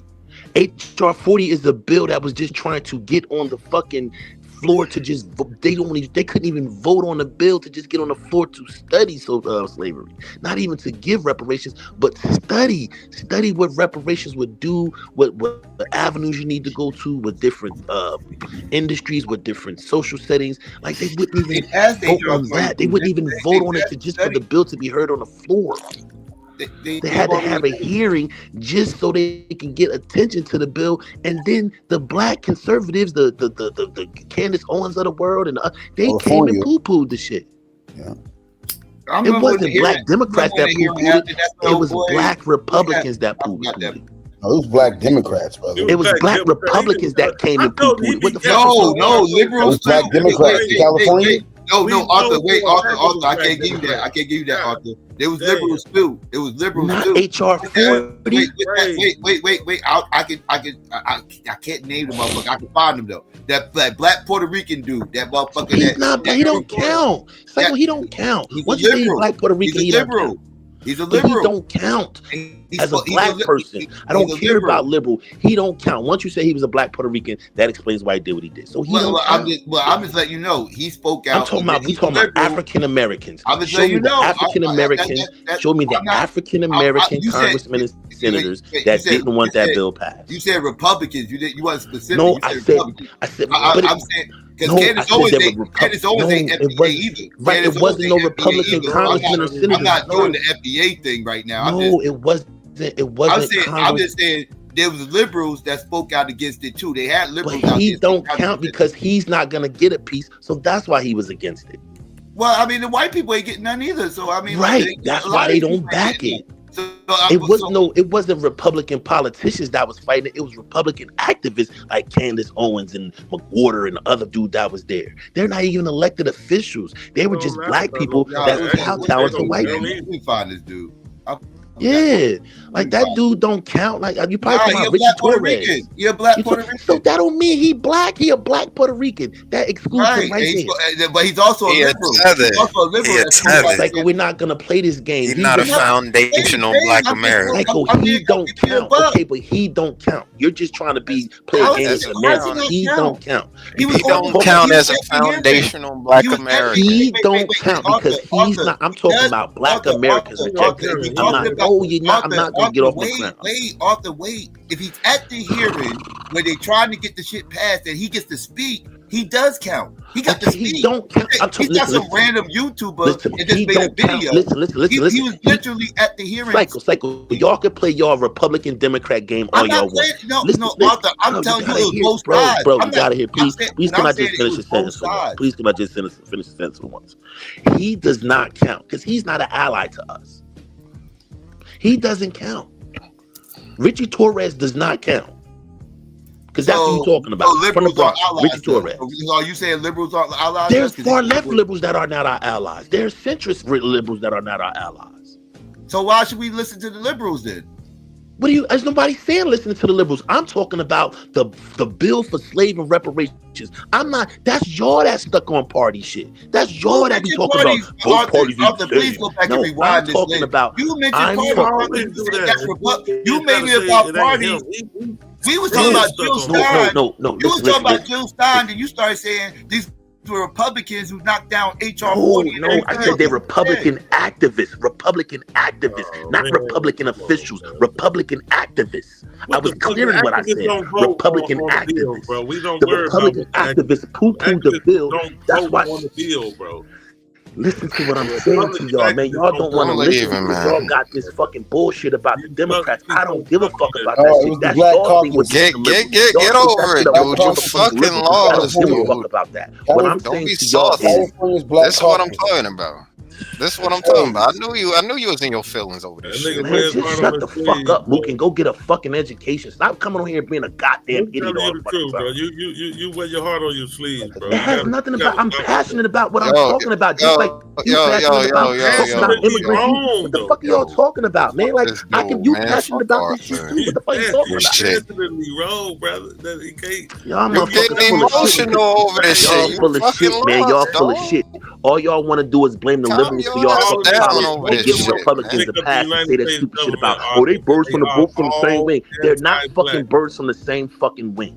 The Republican Party is a staunch racist party that set out to hurt African Americans. That's not the same thing as the Democratic Party. Y'all so fucking lost in y'all nonsense that y'all don't even think that the Democratic Party is made up of black people all over the fucking country. It's not the Democratic Party. None of these motherfuckers give a shit about it. It's truly stupid motherfucker. Y'all got this stupid young dumb motherfucker. You a stupid motherfucker. What the fuck are you talking about? You was rolling with Kamala Harris. Who you rolling with? You rolling with Jill Stein that ain't got a hellbone tail in his head. Who you rolling with, nigga? What you talking about? You a Trump supporter. You keep lying saying you ain't a Trump supporter. You a fucking Trump supporter. You niggas is crying about the Democrats because y'all want a fucking political party to do something for y'all. You niggas won't go out and do for yourselves. Y'all crying about what the fucking Democrats gonna do for y'all. A fucking talking about a national party when y'all got local Democrats. You just talked about a great local alderman from your city. Like what the fuck? Is she the same? Is that black woman you talked about? Is she a Republican? Is she like the Republicans?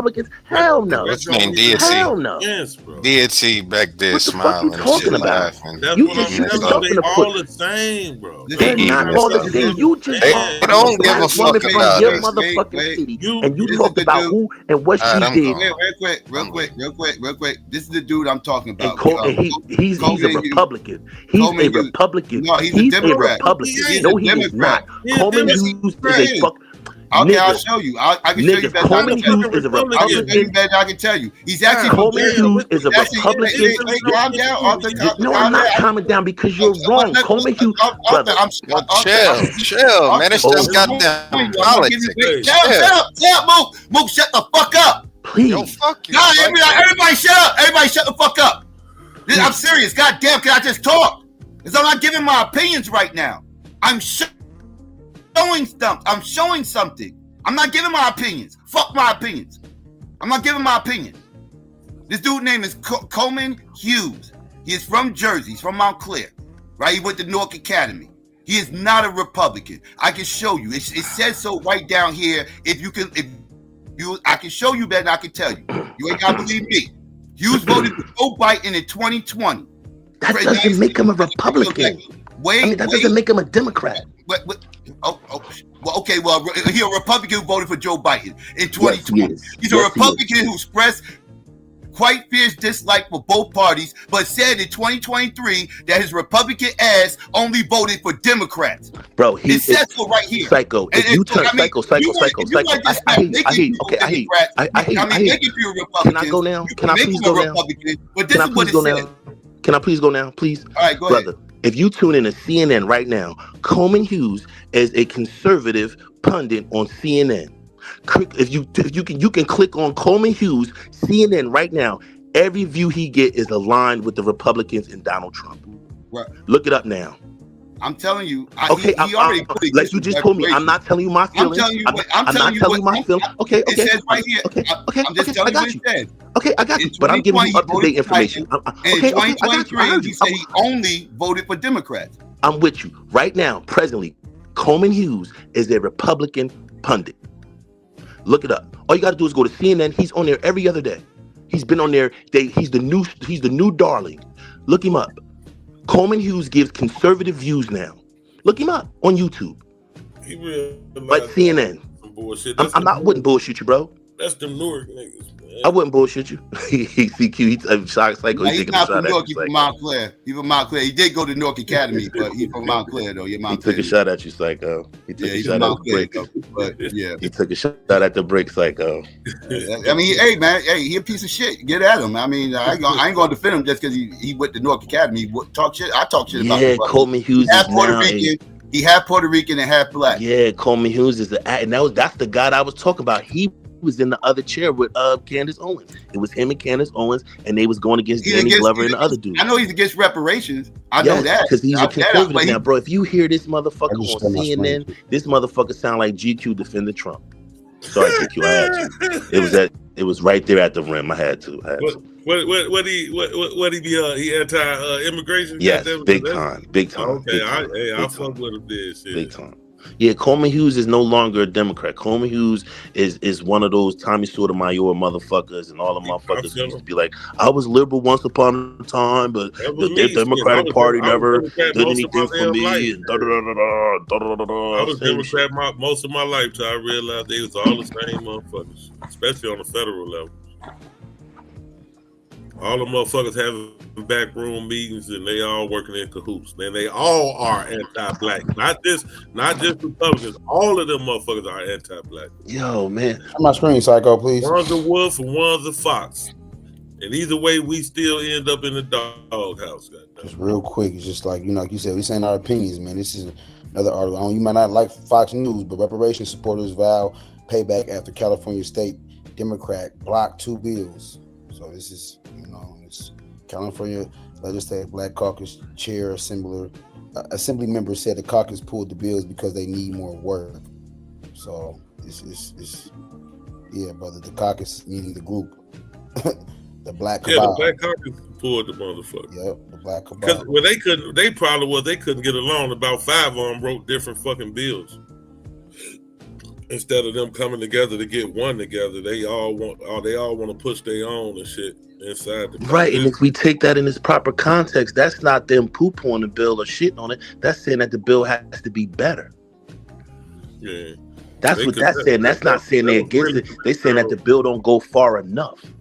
Yeah, that was really some internal shit. No, yes, it wasn't even that. It was just that all of them, because they had like 3 of them that wrote separate fucking bills. Why? Yeah, wasn't that some crazy shit? I didn't understand that. Like, why are you different people writing separate bills? Like, sit down and have a caucus and come up with one bill. And it is literally a caucus. That's the whole thing. And y'all pushing one bill, and while y'all pushing one bill, you got 3 motherfuckers writing their own bill. So it's I don't know if it's a credit thing, if it's a I want more than you want. I'm asking for more than you asking for. Trying to save face or what the fuck it is. But it was bullshit. Yes, Coleman Hughes is now a conservative commentator. He used that bullshit, the fucking reparation shit, to fucking launch his platform. He's not no fucking Democrat. He's a fraud. He's a fucking fraud. All of them frauds, bro. All of them motherfuckers. You know Donald Trump was a Democrat all through the 90s, right? He was Hillary Clinton's biggest fundraiser, which he was so what did that tell you about him? That they all are frauds. That tell me about all of them motherfuckers. Dog, he trying to lock those people up, dog. Like, he was literally gonna try to lock those people up. Bro. He didn't try to lock them up. He can now because Biden just pardoned him. But if he would listen, if Donald Trump would have came, if he could have got at anybody. Hold on, bro. He's the only senator, vice president, president, any political seat. He's the only motherfucker that they tried to lock up. They tried to lock him. No, he ain't, nigga. You ever heard of a nigga called Nixon? No, I'm talking about right now, bro. I'm talking about. But he was the only one who committed a crime. I'm talking about he was the only one who committed crimes.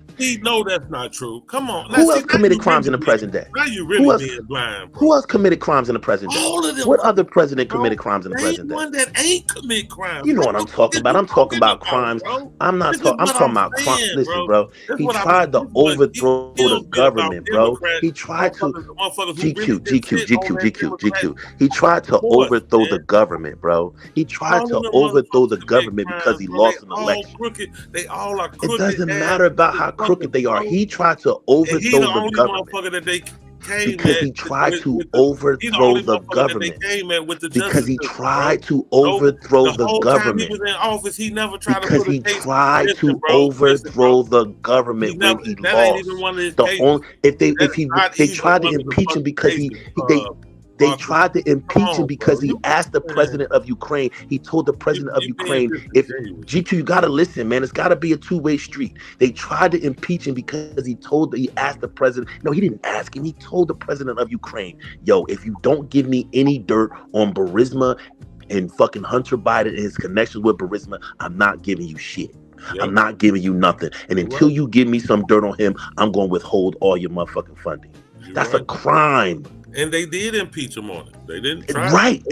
So what are you talking about? So it's not like he didn't deserve the impeachment or deserve what he got. I can be truthful, bro. You can't. You still want to act. What am I not truthful about? What am I not truthful about? You want me to be truthful about things that you have a problem with the Democratic Party about. I don't have to have that same problem because you have. That's what you're saying to me. You're saying Arthur had the same problem with the Democratic Party that I have. Hate the Democratic Party because they didn't do shit for black people. Hate the Democratic Party because they just like the Republicans. You're not saying what they did to you. You're not saying what they did wrong. You're just saying hate them because I hate them. Try to overtalk the point. I'm not trying to overtalk you. I'm just saying the stream is too long for him. Bro, you want me to hate the Democratic Party because you hate them. No, I don't. Not because they did anything wrong. Truthful about that they are the same. I'm asking you to be truthful about what? I'm asking you. Show me what crime that one of them committed. The same crooked ass government. No, show me the crime that they committed. Show me the interest. None of them had the people's in GQ. The only thing I'm asking you, my brother, my Chicago brethren, the only thing I'm asking you is show me the comparison Democratic politician that was president that did the same thing that Donald Trump did. Only thing I'm asking you to, instead of all how you feel, I'm just asking you to give me an example. I got you. And to a certain extent, I agree with you. But show me the Democratic president that did what Trump did in office, where Trump wasn't deserving of being indicted on his criminal actions. I'm asking you. If I don't know and I'm wrong, maybe you can educate me on it. Trump is a criminal. Trump is a crook, and he still y'all ass. Come on, bro. Whatever you want to say, bro. Because the nation is a white racist nation who wants a white nationalist to put it back on his pedestal as a white nationalist country. The nation country. understands that they all the same, bro. That he no more crooked, no more racist than the rest of them motherfuckers, bro. Bro, listen, man. Listen, the problem that I have with that is you guys are saying that black Democratic politicians who fought for you throughout your life and fought for other black people throughout their life is the same thing as the racist white Republicans. Who? Come on, man. Like, y'all just oblivious to legislation, man. Y'all just oblivious. They all fight this for nigga Biden had the best economy in the fucking last 50 years. All fight for the interests of fucking the empire. They fight for the interests of the empire. Talk about the empire, and that's what I'm saying. They all fight for the interests of the lobbies, bro. But some of them fight for the interests of us too. Capitalism and corporation. But some of us fight for the fuck about you, bro. That's what I keep trying to get you to understand. Bro, listen. I don't give a fuck if nobody give a fuck about me. But the point that I'm trying to make is, black people in listen. Can I just get it out, bro? Can I just please get it out? Just us. They don't give a fuck about black people. You don't give a fuck about us. You don't give a fuck about us. United States. You don't give a fuck about us. You can't say that, bro, because you actually work with the community, though, bro. You can't say that because you actually work with the community. We're bugging right now, man. Can you understand? The United States government don't give a fuck about us. We bugging right now, bro. This is not about the United States government. This is about elected officials. Democrats and Republicans alike. They all are the same, bro. GQ, don't you work with at-risk young black men? Christ, yeah. Man. Jesus okay. Christ. Okay. So that's not true then, as far as saying you don't care like about you that. guys got a beef with the Democratic Party that I can't fix. You guys he tried to say that I don't give a fuck about us. Yeah. He said you don't care about us. So I took it as. He is schizophrenic. I don't be paying no attention to that motherfucker nuts. I'll be nuts all day, but I'm not the black man who voted for Donald Trump and running around being xenophobic. I'm sorry. Both of them, man. Both parties is I'll be nuts all motherfucking day. Yeah. But really Comey Hughes is not a Democrat. Comey Hughes is a conservative pundit on television. He's not a Democrat. He's a fraud. He's a Candace. He's the male Candace Owens. He's running a grift just like a what's the name Tatum, a Tommy Sotomayor, a Leo Terrell. Larry Elder. He up under them now. Those his OGs. Well, so I know, yeah, bro. Like I know when he first when I first caught his radar, he was Democrat and he was still voting Democrat when he first spoke out against reparations. That's when he first caught my radar. I was like, who the fuck is this Puerto Rican half because he half Puerto Rican, half black. And I was like, is this dude even black? Like, who is this dude? And they had him up there speaking, and he was speaking out against reparations. Saying black people need to pull themselves up out of bootstraps and all this other bullshit. Even they fucking queen of the throne, Kamala Harris, spoke out against her. See, that's what let me know that you're full of shit, GQ. You don't know that woman. You're talking about the queen of the throne. Obama was like, why are you disparaging white politicians like that? Do you call Trump any kind of names? No, you don't do any of that. But as soon as it's a black Democrat, you call them all kind of names. You disparage them. Like, what the fuck are we talking about? Like, you guys are not objective. You guys have a beef with the Democratic Party. Y'all solid Republicans, and y'all be over here stunting. All y'all over here fake Republicans. All y'all fake Republicans. Y'all be over here stunting like y'all really not Republicans. Y'all Republicans. Y'all Republicans. I'm a Republican. Y'all Republicans, man. Y'all are fucking Republicans. Republicans. Well, you're not a Democrat. You're a Republican. You're not a Democrat. You're a Republican. Yep. Y'all guys are Republicans. It's Crip and blood with these niggas. That's why people call y'all Crips and Bloods. Exactly. That's exactly why people call y'all motherfuckers be stunting like y'all Republicans. Y'all not Republicans. Anybody don't vote Democrat is a Republican. Y'all don't have no smoke for the Republican Party. You don't see that as a problem, Arthur? You don't see that as a problem? What? Say it again. I'm sorry, bro. You don't think you're in the coat? Say it again. You don't think you're in the coat with that mentality? No, I don't think I'm in a coat. You know, because I've been around you for 7 years, so you know I've never changed what I've said. Never. No, but I'm saying that's a cult mentality. Like it's not a cult mentality. I understand. Listen. I understand what each party represents, and I know the Republican Party represents racism. It represents white supremacy. It represents white nationalism. It doesn't represent me. It has me. I'm nowhere near in none of those things. I know. I'm not trying to sell you the Republican Party. Listen, let me say this. Now, on the flip side, There are some Democrats who do work for my existence, who do work for me, but there are some who are against me. There are some who want their agenda to rise above mine. I have no problem with admitting that because it's a Big Tent party, and I can rationalize that and put that in proper context. I don't have to broad stroke the whole party and say the whole party is fucked up and they ain't got no, because I know there's bits and pieces of the party who do care about me, because the power broker of the party are black people. It's not white people. And that's why they lost, because they keep putting the white women up front, and the white women don't got the fucking gender equality. With that. I disagree that the party is a black party. White women do not. The majority of white women in America vote Republican. That's for the voting power. Now, if you're talking about the largest voting base, I would agree with you. If you say they largest voting base, listen. I'm about to tell you how Listen, I'm about to tell you how I know, and for a fact that the Democratic Party is ran by black people. When what's the name from South Carolina told them senators to take their motherfucking asses home, what did they do? They went home. Know why? Because they know who run the party. Hakeem Jeffries is the fucking leader of the party right now. President Obama is the titular head, and Hakeem Jeffries is the second in command. Not no white people. It ain't no Schumer. It ain't no fucking Pelosi. It's Hakeem Jeffries and motherfucking Barack Obama. You really believe that, bro? I know for a fact that's what it is. Okay, I can. You know what? I'm gonna stop banging on you for being such a diehard Democrat, because if you believe that, that's the reason why you really show me the white person that's in charge of the Democratic Party. Show me the white person that's in charge of the Nancy Pelosi runs. Nancy Pelosi does not run the Democratic Party. You don't know that. You don't know.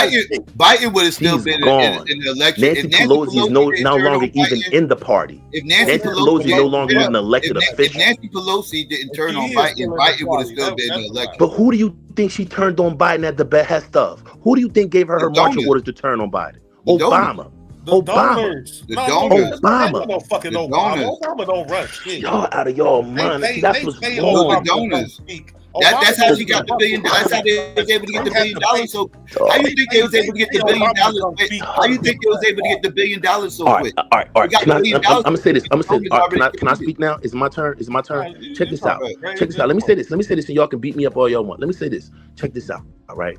It was a period in time before all this happened that the donors was mad because Obama didn't step in and say something. They was like, "Where's Obama at this time?" The millionaires, the fucking political class, the Hollywood. Can I please finish? The political. You do know that, right? Come on, GQ, just a little bit of respect, man. Just a nanogram of respect. Just a nanogram of respect, I'm not gonna do it to you. But just a nano, and I'll shut the fuck up after I say this. Just a nanogram of respect. Be honest, bro. That's all. Just a nanogram of respect. Just a nanogram. Check it out, bro. When the shit hit the fan about fucking Biden, and after that fucking debate performance, the white liberals in Hollywood, who are the major donors and a few of the business donors, was like, "Where the fuck is Obama? Like, why is he not saying anything? Why is he quiet? Why is he not saying anything?" Because they know he's the titular head, and they know when he say, "All right, you gotta go," then everybody follow behind him. Those fucking billionaires and millionaires didn't say that shit about where he at because he's not the leader. They said it because he is the leader. They wasn't worried about what the fuck Nancy Pelosi, 87-year-old, that lady 86 years old. That white lady is 86 years old. She got power in the Congress. She got power with white donors here and there. She is the broker, but she's not the leader. She's not. She's not the leader. The new leader of the party is Hakeem Jeffries from New York City. You niggas are not Democrats. You don't know. You niggas don't follow Democratic policies. You niggas got biases towards Democrats. So you can't tell a motherfucker that's immersed in the Democratic Party that he's wrong about his party. What are we talking about? He don't even got his own motherfucking base in check. What are you talking about?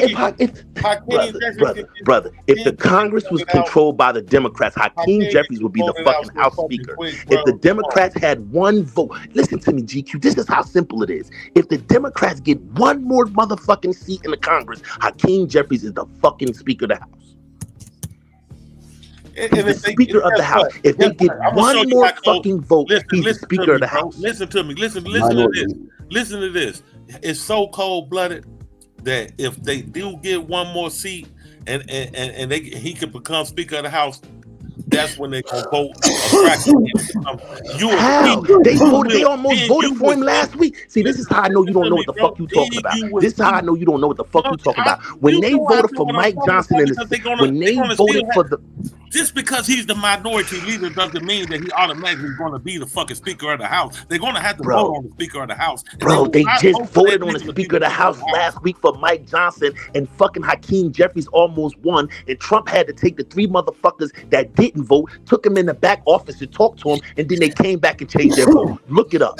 Go look it up. Like I look said, it up right now. He would not. He damn near won when they voted for the fucking Speaker of the House last week, and the only reason why he didn't win is because the 3 motherfuckers that absorbed their vote, it was a no vote, fucking didn't vote for anybody. Trump called the 3 motherfuckers in the office. They came back and changed their vote, and that's how Mike Johnson became the fucking. Was that when they were supposed to did some votes and some of the motherfuckers wasn't there because they didn't show up? Yes, the 3 motherfuckers didn't show up because they didn't want to vote for Mike Johnson. They didn't want to vote for the fucking Republican. Or they got took in the back room. Which one? No, they didn't show up at all, and then he called them. They didn't show up. It's several series of votes, and then when he called them and was like, "Yo, what y'all doing? Can y'all come talk to me, please?" And they went and talked to him, and then them 3 motherfuckers came back and changed their vote. All they had to do was come vote. They weren't gonna vote for fucking Hakeem Jeffries. No, they wasn't gonna vote for the Republican motherfucker. You're not listening to what we're saying to you. You're saying it was going to be a no vote. It was going to be a no vote. I understand that, but I'm saying by them not coming when they did come, did not mean he would have won because they didn't have enough votes, brother. Their 3 votes was the deciding vote. You're not listening to me. You're Republicans and. But if they didn't vote, listen, if they didn't vote, he wins. Listen, you're not listening, bro. If they don't vote at all, he wins.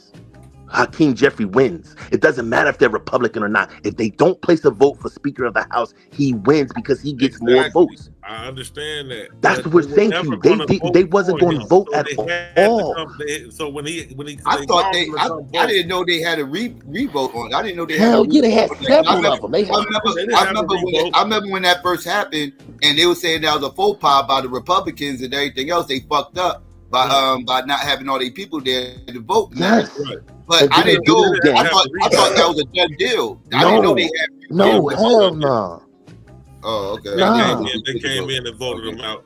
What I'm saying is they wouldn't vote him for the fucking Speaker of the House. Yeah, we know that. Yeah, I'm with you on that. But I'm just saying if they wouldn't have voted at all, they was to the point where they wasn't going to vote at all, and the vote was still going to be held. So if the vote was still held and they didn't vote, Hakeem Jeffries would have won. That's what I'm saying to you. Y'all got to remember, it's 3 people that he chose for his cabinet, and those seats are empty. There's the 3 lead, the 3-seat lead that they got. I remember when that happened. I thought that was a done deal. I didn't know. No, but listen, the only reason why it's precarious like that. The only reason why it's precarious like that is because Trump picked 3 Republican congressmen to join his administration, so they have 3 open seats, and Matt Gaetz left, so they haven't filled Matt Gaetz' seat yet. That's the only reason why it's precarious like that. But what I'm saying to you is, if the Democrats win 2 seats or whatever in midterm elections, Hakeem Jeffries will be the Speaker of the House. Every Democrat voted for Hakeem Jeffries. That's their leader. They're gonna ride with him because they know that the black faces in the Democratic Party are now the leaders of the party. White women vote Republican. They don't vote Democrat. Majority of white women in this country votes Republican. They don't vote Democrat. And that's the mistake that they made in this election. That's big to the fucking soccer mom. That's big consistent since the 60s. Party, man. That's been consistent since the 60s, though. White women have voted Republican. Yes, and everybody is vying for that white woman vote. She ain't never coming to the Democratic Party. White women of the Democratic Party. No, they ain't coming to the Democratic Party. Hell no, they ain't coming to the Democratic Party. Y'all wasting every election. Obama got a lot of them, Obama got them to swing a little bit, but not even he didn't even get a majority of them, but he got a lot of them. Yeah. He got enough. He got enough to win. He got enough to secure his win, but cushion. Right. Yeah, I'm not like I understand what y'all saying. The Democrats usually need anywhere from the low to mid 40% women in order to have a shot. Yeah, they need at least 46, 47, 46, 44 to 47. White women. Yes. Yeah. They have a shot. They ain't got to have the most white women, but they do need to keep those numbers close. Yeah, they can't be getting swashed out 50 55 and 57% white women going for Trump, you dead in the water. Mm-hmm. And that's what happened to her. She didn't click with white women. She didn't click with white women. She didn't click with black men, and she didn't click with Latino men, and she didn't click with young people. You know, a whole. She wasn't gonna click with men. Period. Pushing that freedom message she was pushing. That was not. But that came with the Trump administration. He pushed it too. He paid for that shit just as much. He paid for it. No, he paid for that shit, for that transsexual shit. That shit was a part of his administration. No, I was talking about the abortion shit. The transsexual shit, that was different. That was Obama. The transsexual shit was Obama. No, that was under Trump. No, that was Trump. That commercial. That was Trump. You talking about that commercial? Yeah, that killed. Yeah, that was Trump. That ain't no fucking Obama. That was Trump. No.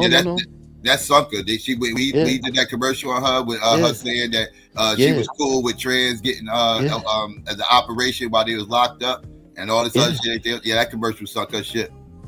Yeah. And it was a lie because he was the one who put that shit. It was under him. Obama. That's why I said Obama the one that put that shit out. No. It was a legislative law that came after he was president, bro. It's a federal law, and it only pertains. No, he did not. No, he did not. It came under Trump. It was a bill under Trump. It was a bill that the Democrats pushed under Trump when they had both houses. They had the Senate and the House. It was, and there other shit in it, and they kind of hit it, and there's nothing he could do about it. It's only for federal prisoners. That's not country nationwide. That only happens to prisoners that's in federal institutions. Right. That's in the borough of prisons.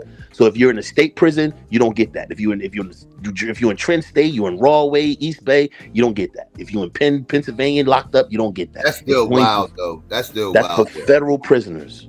Yeah, it's still wild though. That's wild. And it's only like 30 of them, or it's only like 36 of them, or some shit like that. A very fucking low number. That's still crazy work. Like that's crazy work. Like that's what I'm saying. Like for me, that's how she got stuck. That's why I said that commercial was damning. That was a damning commercial for her, bro. Because like it sank her battleship. Yeah, it sank her battleship. Because it was taken out of context. You didn't get the whole conversation where she went on to say, hey, listen. I mean, out of context, it seemed even crazier. But even in context, it's crazy. But out of context... No, I'm talking about the context of her saying, it's already a law. What can I do? Like, I'm not going to take that right away from people. Because that's what she said in the full context. Yeah. So yeah, y'all, I ain't gonna bullshit y'all and run guy. Like I know y'all motherfuckers is about facts over here, nigga. I noticed when you get your head busted if you come in here talking crazy. Nigga, you bust my head that day with that immigration shit. What the fuck could I say besides damn, I ain't know that. Yeah.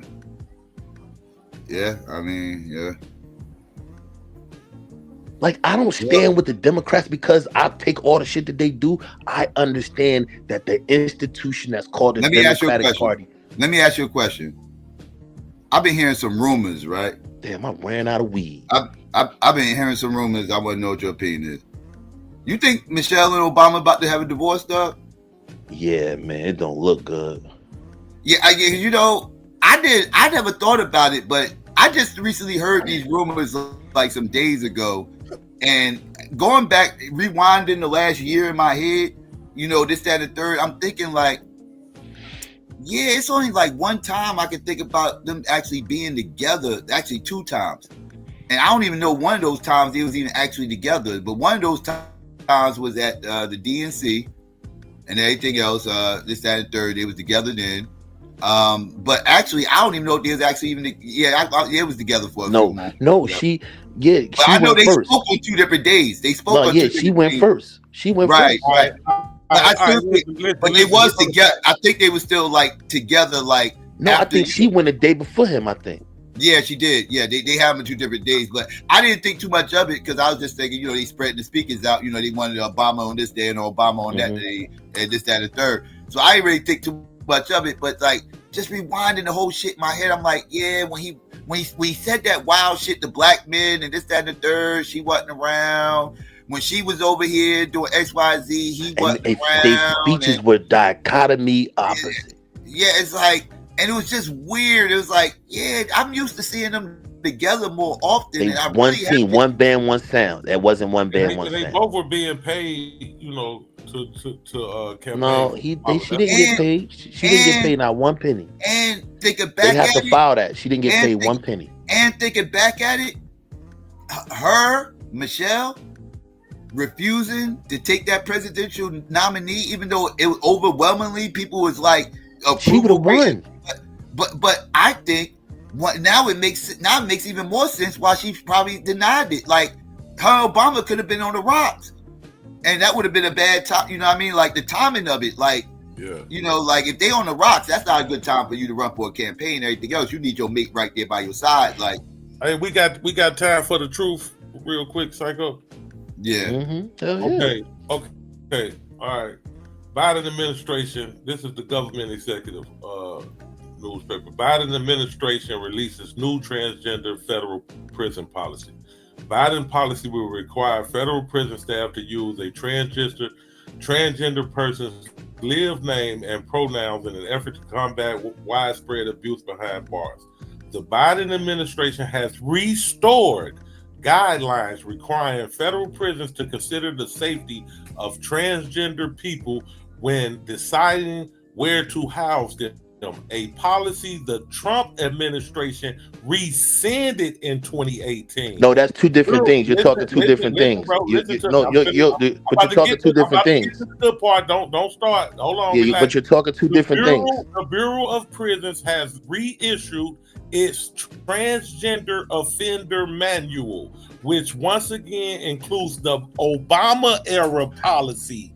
Christy Brisher's chief of public affairs for the agency confirmed in a statement to the 19th. That's two different things, GQ. Under Trump, hold on, no, it's the same. No, it's not. Listen, if you'll let me read, bro, quit cutting me off. Transgender people, you just was wrong, bro. It's okay, but listen. Go ahead. I'm listening. Let me finish reading, bro. I'm listening. Transgender people in federal prisons were housed based on sex assigned at birth alone. Biden's policy builds off the Obama era guidance and goes a step further, requiring a person's staff to use a transgender person's live names and pronouns. After reviewing our policy regarding transgender inmates, we have made several updates to meet the community standards of medical and mental health, appropriately manage and support the offenders, and meet legal requirements as determined by case law, statutes, and federal regulations, BOP, and in the state. Homeboy, and you're wrong. It's two different things. What you're talking about is this. Listen, let me finish, brother. Let me finish. God damn. That's the primary source, bro. Listen. Oh, you gotta listen, man. Instead of y'all always trying to play gotcha with every goddamn body. Man, got you. I'm just different. Listen, brother.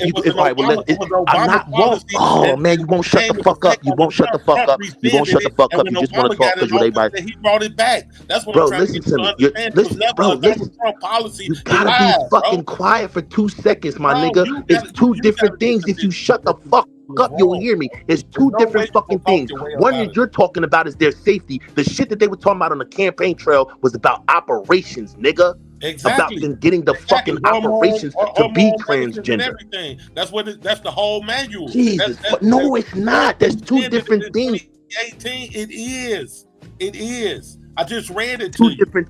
G2 is two different things. One, yes, it is. You're talking about their safety and their gender appropriation within the prison. Medical, the shit that medical doesn't mean that the medical is not talking about their surgeries. It's talking about taking care of their medical needs as a transgender. Right. That's what it's talking about. Exactly. It's not talking about giving them the surgery. What they're talking about is they was able to use the federal money to get the surgeries. That's what sink her battleship. What would be the medical needs? What would be the medical needs they would need outside of a surgery? Just to treat them as transgender, not that they would need that they would be treated medically as transgender, not as a male or female, as a transgender. So it's all about pronouns. That's all this was about. Pronouns. That's it. Yes. You crazy, bro. Yes, they're saying about one is the shit. Think her battleship is about operations. Them giving money about operations and acknowledging all that shit. And his shit, the shit he talk about is security and behind the bars and all that. They're just acknowledging their existence in humanity. One manual. It's only one federal transgender offender manual. That's what I'm trying to manual, the offender manual. What GQ? You're reading the proper words. What they're saying to you is these people were not being treated fairly in the prison system. So what we did was created a manual where they could be treated fairly in a prison system. But then there's also a law that will pay for them to get transition surgeries, and that's the shit that sink her battleship. And that's only because it, like the argument was that it was Obama's law. You tried to say it was Donald Trump. No, it's not. No, it's not. It was already on the book. It was already, brother. It was already. You're always trying to label shit Obama, this and that, and the third. No, listen. Let's hold on. Let's be honest and have a real conversation. Obama, come on, QGQ, man. You the one that just want to fucking be right and play the dumb game. I don't want to play that game. I just want to have a conversation with you, man. I don't want to do the bullshit, bro. You're full of shit because you're wrong. You're talking about their protection and the manuals. I'm talking about their transition, their surgeries. Their surgeries was a separate thing from their protection. The protection came after the surgeries because they was getting mistreated, and that's where the shit come from. That's why they keep fucking. When he rescinded it, they no longer was protected in there. So when Biden came in, he changed it. But the thing to get the surgeries was still under Trump. The only thing he changed was giving them the protections and all that other goofy shit done by the executive order. And let's be honest here. If the law was under Obama, he didn't create the law. Some legislator created the law and was passed because there was a Democratic House, a Democratic Senate, and a Democratic president. Exactly. Jesus fucking Christ, man. Y'all motherfuckers, y'all be playing that dumb shit with motherfuckers that don't know fucking civics. I know civics, nigga. I know civics. You don't know civics. I know civics. God damn. Always trying, and that's what I'm saying. That's why I say y'all Republicans, because y'all always trying to attack some shit to Democrats and be like, they makes them evil. The only point we was trying to make was the shit existed under Trump. That was the only point we was trying to make. That it existed under Trump, and we was just trying to put the commercial in context to say that it existed under Trump. What the fuck? That's crazy.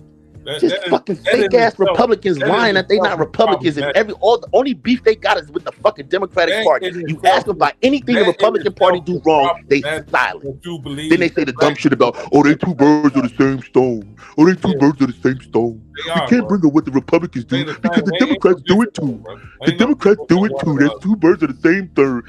Stupid shit. Just unintellectual childish shit. Dumbest shit in the world. You said black people run the Democratic Party. They run the Democratic Party, GQ. The black people run the Democratic Party. You dumb as hell. Black people run the Democratic Party. You're the only stupid nigga that don't know that. Listen, brother. If the black people did, listen, motherfucking land to sell your ass in. Listen, if the black people didn't run a Democratic Party, none of those white motherfuckers would have went home when motherfucker from South Carolina told them to go to fuck home. A congressman, a black congressman from South Carolina told senior citizens. That's a poor example, Arthur. That's the greatest example in the world. That four white senior citizens got let a fucking congressman tell them to go home. Yeah, that shit sounds crazy. It sounds crazy to you because you have an issue with the Democratic Party and you're a Republican. That's why it sounds crazy to you. I'm not no fucking Republican. You a fucking Republican. You can get on here and lie to these people. You a fucking Republican. You're a Republican. You a fucking Republican. You ain't no fucking Democrat. Yo, chill. You're not a Democrat or a Republican. You a fucking Republican, nigga. You a fucking Republican. You agree with every fucking legislation law that they come up with. Anytime somebody asks you to tell us or critique the Republican Party, the first thing out your mouth is, oh, they all the same. But you would dig through a fucking mountain of fake ass research to try to prove somebody wrong about transgenders just to show that the Democratic Party helped transgenders. To be honest, all the Democrats and all the Republicans say the same thing. They say the same talking points, say the same shit. Here come this stupid young dumb motherfucker that don't know his nuts from his fucking hair. Like, get the fuck out of here, man. Go sit the fuck down. I'll say the same shit. I just read the whole source to him. He's still GQ, nobody's disputing what you're saying, but what I'm saying to you is they're two different things. I agree with you, but they're two different things. Their surgery shit is different from their protection shit is what I'm saying to you. No, it's not, bro. That's what I'm saying. It's the brother. They can't. Oh my god. Like, oh my God, like, oh my God. Oh my God, bro. The only word that you're trying to use to say that I'm wrong about that is medical. And what I'm telling you is the medical part is not about the surgeries. The medical part is about treating them as they're treating them. The whole thing is, listen, Psycho said it to you best. Psycho said it to you best. Is this all about pronouns? Yes. Yes. That's all it's about. That if they go to the medical, you've been to jail. You've been to jail. Me and you've been to jail. Me and you've been to jail. Hold on, we've been to jail. GQ, me and you've been to jail. GQ, real quick. Me and you've been to jail, right? Me and you've been to jail, right? Now listen. Let me just say this, man. You can have it. Me and you've been to jail, right? Me and you've been to jail, right? Like, man, listen, man. You a fake Republican. Just keep at it. Let me answer this. Let me ask you a question. I'm asking you a question. Answer it. GQ. Answer. I'm asking you a question. Me and you've been to jail, right? When we go to jail and we go to intake, what's the first place we got to go after intake? Gotta go to the dick doctor. To medical, right? So when they go to medical, they would send them with the men, right? So they're like, no, I'm transgender. I'm not a man. So why are you sending me here with men? That's what they're talking about. So when they go to medical or anything they do behind federal prison walls, they're treated as transsexuals and not as man and it or woman. also includes hormone therapy, bro. Hormone therapy is not the surgery. It's the therapy that you got to take after you have the surgery. Listen, bro, look up transgender offender manual for the Federal Bureau of Corrections. All you gotta do. God, man, it'll Jesus tell you Christ. It'll tell you everything you need to know. Arthur, we ain't even got to argue about it, bro. I'm telling you, you're correct on the sense that it's the offender manual, but the law for them to get sexual transition operations is different from the offender's manual. The offender's manual is the same shit me and you get when we go to the county and the things that protect us and what we get, the rights we got as prisoners within that jail. Obama passed the law, Arthur. Oh man, y'all just so fucking rank on trying to prove Democrats do fuck shit. That's why you a fucking Republican, because your argument is about Obama doing this and that, and my argument is they're two separate fucking things. I'm anti-transsexual. I'm not. Yes, man, you're a fucking bigot. Yes, we know you're a bigot. You're a fucking homophobe. You're a homophobe. They are you're homophobes. A fucking xenophobic motherfucker. We know you're full of phobia.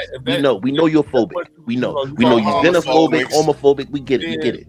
You guys are homophobic. We get it. We get it. You homophobic. You xenophobic. We get it. And who does those things? There's only one party in this country that does that.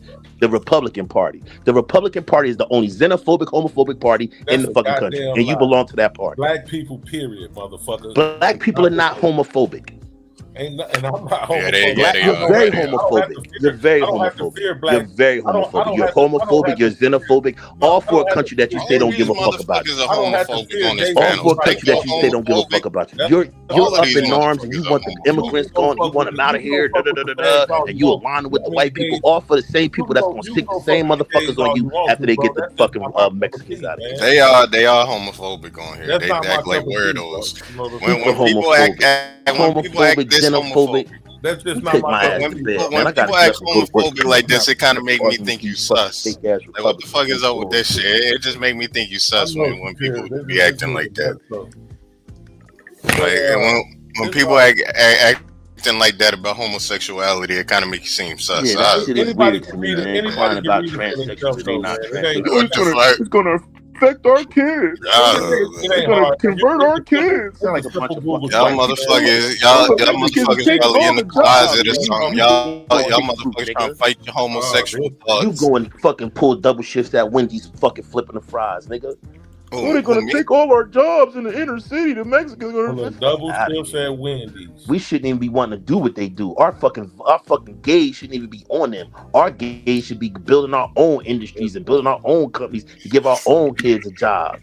Should be fucking crying and mad at Wendy's and McDonald's and shit because they hiring fucking Mexicans and Guatemalans. We should be creating the Wendy's and McDonald's. They ain't hiring no goddamn Mexicans and no goddamn Wendy's. What the fuck are you talking about? Nigga, where I live at, the whole entire staff is fucking except the manager, the one black manager, maybe one black cashier. Number one, you talking about a illegal immigrant? They can't hire no fucking illegal immigrant. Have you ever been to DC, nigga? Go to DC around the corner from the White House and go to the McDonald's. Every last motherfucker in there is fucking Latino. Ain't a black person in sight. Go next door to the fucking chip. So that mean they illegal immigrants? They're illegal immigrants using other people's social security numbers, and these corporations know it, and they hire these fucking people. I don't believe that shit. Go You go talking to. some bullshit. Okay, tell me where these people got they fucking legal papers from, dickhead. Tell me how many of them actually stood in line. They barely can even read. But tell me tell me all the Guatemalans that you see in all these stores. Tell me how many of them really went and got their citizenship. Do you know I ain't the never heard process of of getting your those citizenship? I Do you know heard you gotta pay a they lot of might. money, you gotta wait in line, you gotta take a test, you gotta do all kind of shit. You do know that, right? It ain't no overnight process. It takes at least And 5 or 6 years. I ain't trying to knock nobody. I ain't trying to knock nobody Yeah, y'all hustle. motherfuckers just be over here talking. Nah, I think you just pulling that shit out your ass. You making up some bullshit. Psycho and GQ, can you please tell him that the majority of Hispanics that work in these places are illegal immigrants? Working what places? Like McDonald's and all that shit. Most jobs, where they at? Can you please tell them that they're illegal immigrants and they don't have their papers? Really, to be honest, the Hispanic people do what you do. They like to fucking cut grass. McDonald's and the They like to do landscape. You talk about we know that. You talk about factories and warehouses. I'll give you that for sure. But McDonald's, I ain't never heard that shit. So GQ, what you saying is those people in McDonald's went through the process and got their legal status and got and covered by the government, got social security numbers to go in there and get jobs. Most of the Hispanics who work in like McDonald's and Wendy's, them American born Hispanics. They not where you live at, not where I live at, not where I live at, not where me and live at. These Hispanics that just got here, you full of shit, man. Or you getting some bullshit. You a dumbass fucking need to go leap off a bridge when you get outside. Just go find one and just jump. Like just it's a waste. Damn, bro. It's a waste. Just go. You should have held on to that police officer that you threw off that bridge. Nah, he went over the bridge. You did. He went. I didn't. He went. Yeah, you should have held on to him though. Not for what?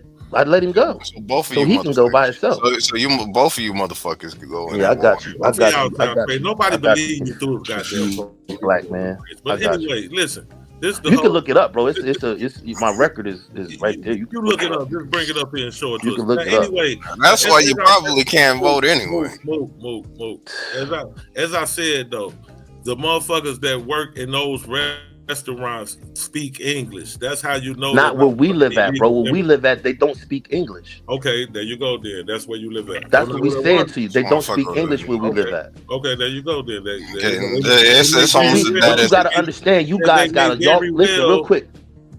Y'all guys got a large Mexican population that's been there. We just got them. We only have Puerto Ricans. We didn't have Mexicans and all that. Like Psycho all talk about it all the time. Like where he lived at, it was just Puerto Ricans. Now it's just predominantly South American, Central American. And they don't speak English. You sound about as bad as Russ Limbaugh and all of them motherfuckers. Alex Jones said, just sound like some made up bullshit. But if you what the fuck you getting this shit from Alex Jones? You just need to take a gun and shoot yourself, man. Like just go get a gun and just do it. Factories and warehouses and shit like that. Oh man.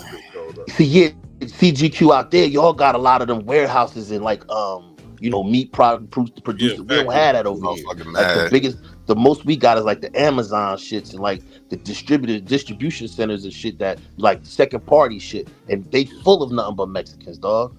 And other people don't got their green cards, bro. They shouldn't be over here, motherfucker. They shouldn't be over here. What the fuck are we arguing about? Like how y'all say y'all speak English and all that, nigga. Don't none of them motherfuckers. Man, you go to the restaurant, they be like, "Can I help you?" And fuck, you order up the whole 9. Yo, Clark, listen. It ain't what y'all think, bro. It ain't what y'all think. Shut the fuck up, Mook. Shut the fuck up talking to me, bro. I don't want to talk to you. Don't respond to me. Don't talk to me. Yo. I don't give a fuck about what you're talking about, bro. You like a lost.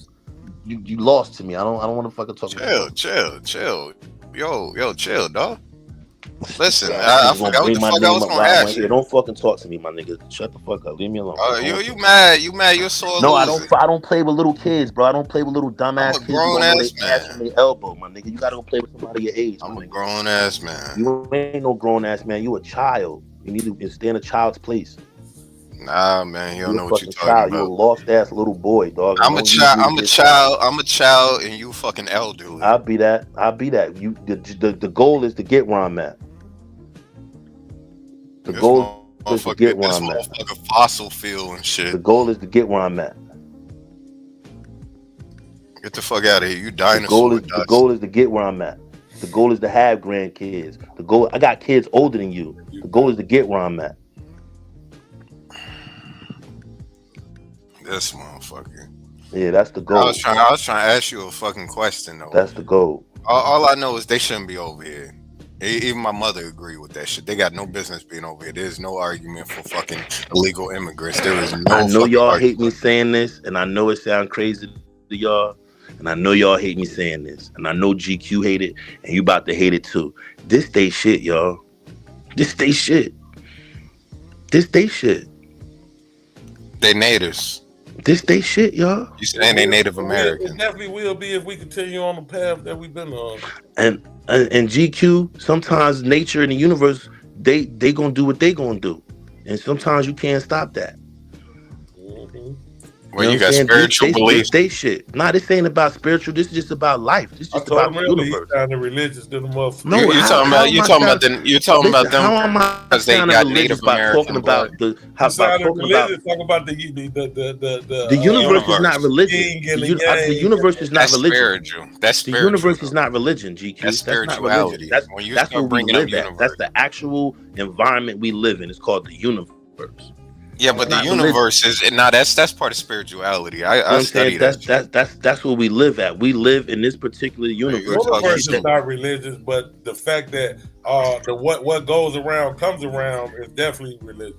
You're talking some Buddhism. How is that religious? How is what goes around comes around religious? Buddhism shit. That's in every religion rhetoric that you hear. You're gonna hear that yin and yang and karma. Well, yin and yang ain't the same. Yin and yang is more. Yin and yang is.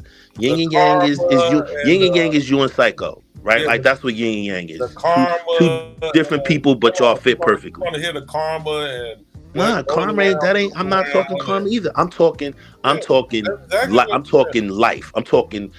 We've lived life, right? What's yours is yours. What's yours is yours. Everything come back the way it's supposed. Whatever you worked hard for, somebody tried to take for you. You kept pushing and you got it anyway. And you talk about that all the time. Your business acumen, and it's a nation that was created to stop you from doing that. And guess what GQ did? He did it any motherfucking way. Exactly. Any motherfucking way. Exactly. So that's all I'm saying. What's gonna be is gonna be. It's not religious. It's just what's gonna be is what's gonna be. Now I do believe in XyayX. That's a real deal. Because I'm more stoic than anything. So yeah. Right, and I love stoicism. I'm Marcellus Aurelius, fucking, but shit, I love him to death. I can't believe you fucking defending illegal immigrants. Once a week, I read meditations. See, what you gotta understand, I read the shit too, motherfucker. I study spirituality too. I know about so what is meditation? Manifestation. What is meditation?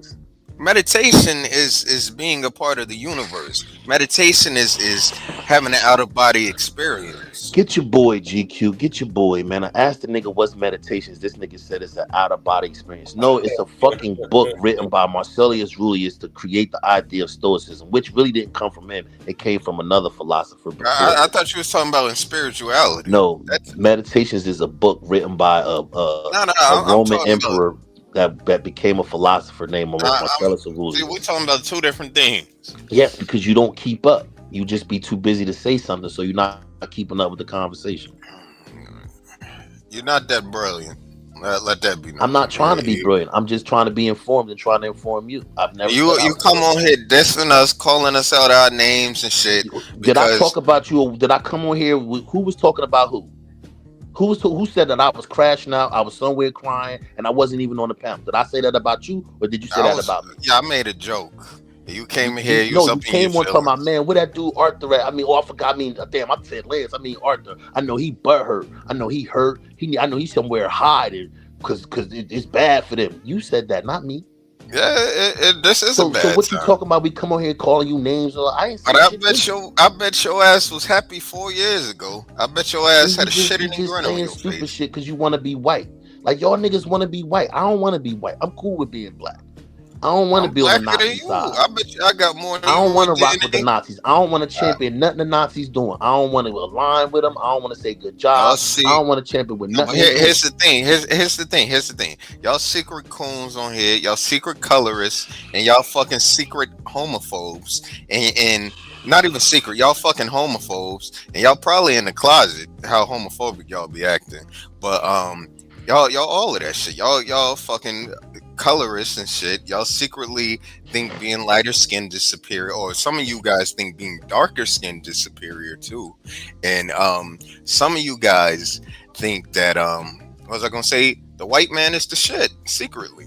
Y'all in the back of your mind. You are the sum of the guys in that quotient. You are the only sum of the guy in that quotient. That's you. That's your label. You think white people are the shit. For the record, I'm a proud homophobe. I don't reject that label. I'm a proud homophobe. Thank you very much. I just don't like the fact that you gotta fear them not to fuck with them. That's the phobic. I don't like that they think we gotta share in their shit. Keep that shit to yourself. That's my only. I don't give a shit as long as it ain't got nothing to do with me. As long as That's you ain't my fucking beef with got it. That me they in trying your to make that bedroom. shit mainstream for the rest of us. Get the fuck out of here with that. I'm no homo. I ain't homophobe. I'm no homo. Yeah, whatever the fuck you want to call it. That's You guys homophobic now. prejudice and hatred towards homo. It's like I'm a proud tether. I'm a proud tether. I'm a proud homophobe. Because all that stuff means is they don't agree with me, and that's nigga, cool. You ain't no tether, nigga. That's what I've been called. This motherfucker secretly probably. You ain't no motherfucking tether. Motherfuckers just be mad because you be slamming they motherfucking ass. He's so anti FBA. This motherfucker probably is a secret foreigner or something. Got some what I always think? somewhere. I say, I'll embrace my tetherness. What you say? He got some booty scratcher. They used to piss. Hold on, Mook. They used to piss on you and tell you it's raining. Now they piss on you and tell you it's piss. And if you tell them you don't like piss, then you piss a focus. Right, exactly. But to me, it's just weird to me when you like, oh fuck them fags and all of that shit. I'm like, whoa, come on, relax, move. I'm talking about something. If I don't let you, I don't say it. So what the fuck? Don't bleach the hair, motherfucker. But I'm just saying when you like, you keep saying that word over here, bro. And you call me homophobic, but you keep throwing that word around left and right. You don't. But at the end of the day, I don't really hate anybody. And we'll stop throwing that word around. You guys are hateful motherfuckers. Like I said, yeah, be whatever you call me. You don't hate nobody. I don't call them F words though. There's only one motherfucker that I know you hate for sure, and that's at least not that F word. Motherfucker. That's who? Yourself. Nah, man. I don't hate You can't stand your goddamn self. Hey, Psycho, you might have to go to the South too, man, because I don't know, man. Like, cause I got a homeboy just came back from down south. That nigga was like, man, I was shocked, man. It's all black, like black pizza shops, black this, black that. Like I was like, damn, cause them days is over up here, nigga. It depends on where you go. It depends on where you go down there, but it's. Well, I mean, he was in North Carolina. He was in North Carolina, Virginia. Like, oh yeah. You know what I'm saying? Especially parts of North Carolina for sure, and Atlanta. Yeah, that's what Shatira was just saying down in Georgia, that they still got a lot of black people. But up here, y'all, only place you might find a couple black people, you might find a couple young black people at McDonald's. But Burger King, fucking not Wendy's. Black businesses up here like it used to be. Yeah, and there's no black businesses. Basically, like you got a couple black restaurants here and there, but for the most part, like how we grew up, black corner stores, black restaurants, black steak shops, black hoagie stores. We don't got none of that shit no more. It's either the Dominicans own all the stores and the Indians own all the mini marts. And the liquor stores, And the liquor stores. The Dominican and the Indians own the liquor stores, the mini marts, and the gas stations. Niggas, we don't I own design, and you wonder why I'm steady talking about keep them motherfuckers out the country. But GQ, I think that's us. I think yeah. I mean, there got. I think there should be a dual fight. A dual fight. But I think the bigger fight is why we're not industrious. Why we don't own our own shit. How we not industrial when we owned all those because we don't. We sold them, but I'm talking about our generation didn't buy gas stations and 7-Eleven. They set up roadblocks, bro, and that's my ushered point. in. So our greater beef is with the Republican Party who set up the roadblocks. They literally ushered in immigrants and gave them tax incentives in order for them to start businesses. And while we on the other hand still had to pay the taxes, they were able to offer lower prices on products because they had no taxes to pay. They was giving them 10-year tax breaks bro, they designed it for them to come in and take over all the black businesses in our neighborhood. And you know what? Another thing is, I don't fake jacks out this bitch. You know, like I said a million times, like I don't sit on here and like you motherfuckers is secret. Like I said, you guys secret colorists, and you guys nobody no goddamn colorist. Stop. I'm lighter than you. I got more white. I got white man features. We gotta stop giving that fucking lie too. That immigrants get a tax break when they come. They don't get no tax break. Yes, they do, bro. I got Native American. I'm gonna read it to you. When they was getting starting, when the air was coming here, start their business, they was giving them tax incentive, tax breaks, bro. Hear me? Can I be heard? Can I? Yeah. Hold on. Yeah, go ahead. I'm gonna look, man. I'm gonna look it up too, just to show you. You might be muted, Black Rand. We don't hear you. Not allow me to like pull it up and read at the same time. Let me go on my laptop, because I was trying to. That's why I can't fucking do my research and kick it to y'all, because my phone be having me on fucking mute. Yeah. My bad, y'all. My bad. What up, Doe? What up, Doe? Oh, God. It's fucking Taz. What up, Machiavelli? Can you feel me? Real quick. Who's this? Crucible Ghost. You there? Yes, sir. How you doing? Oh shit. It's a white man. Yeah, what's going on? Hey. Watch them, Psycho. They just did Hey. yesterday, bro. Yeah, I got you. Well, Can I help you? I'll just get a. Did he cam up? Can join the panel. Something wrong with that? You know who that is, Psycho? Nah, I'm trying to figure out. Like, do I know you? You heard? From where? You heard? I talked the other day. Well, not you. Well, yeah, I think we talked the other day. Pretty sure you have another panel on YouTube the other night. No, you ain't talking to me the other day. Well, that's not true. Well, maybe I was just bullshit. Maybe I got it wrong. Yeah, maybe you do. Yeah. I'll holler at you another time though, because we having some history conversations, and I don't know, you seem a little like you might be a little bit disruptive, and I ain't got time for no BS. I know how y'all like to do. Yeah, they hit us yesterday. That was finger on the trigger status right there, bro. Like, finger on the button. I mean the title. I know the title and everything, and it's probably I don't even know what that's. You kicked that guy off. He's backstage right now, but yeah. You can't even relax with that motherfucker up here, bro. We can't have no relaxed conversation. Like Psycho got to sit there, finger on the button the whole time. Yeah, for real. Okay, y'all ready for me? All right. Like all U.S. citizens, undocumented immigrants, and green card immigrants must pay taxes. Immigrants of any legal status are required to pay the same tax as U.S. citizens. Most have income and payroll taxes deducted from their wages. If they purchase home goods or any services, they pay state tax and local properties. They don't get tax breaks. We got to stop making that falsehood.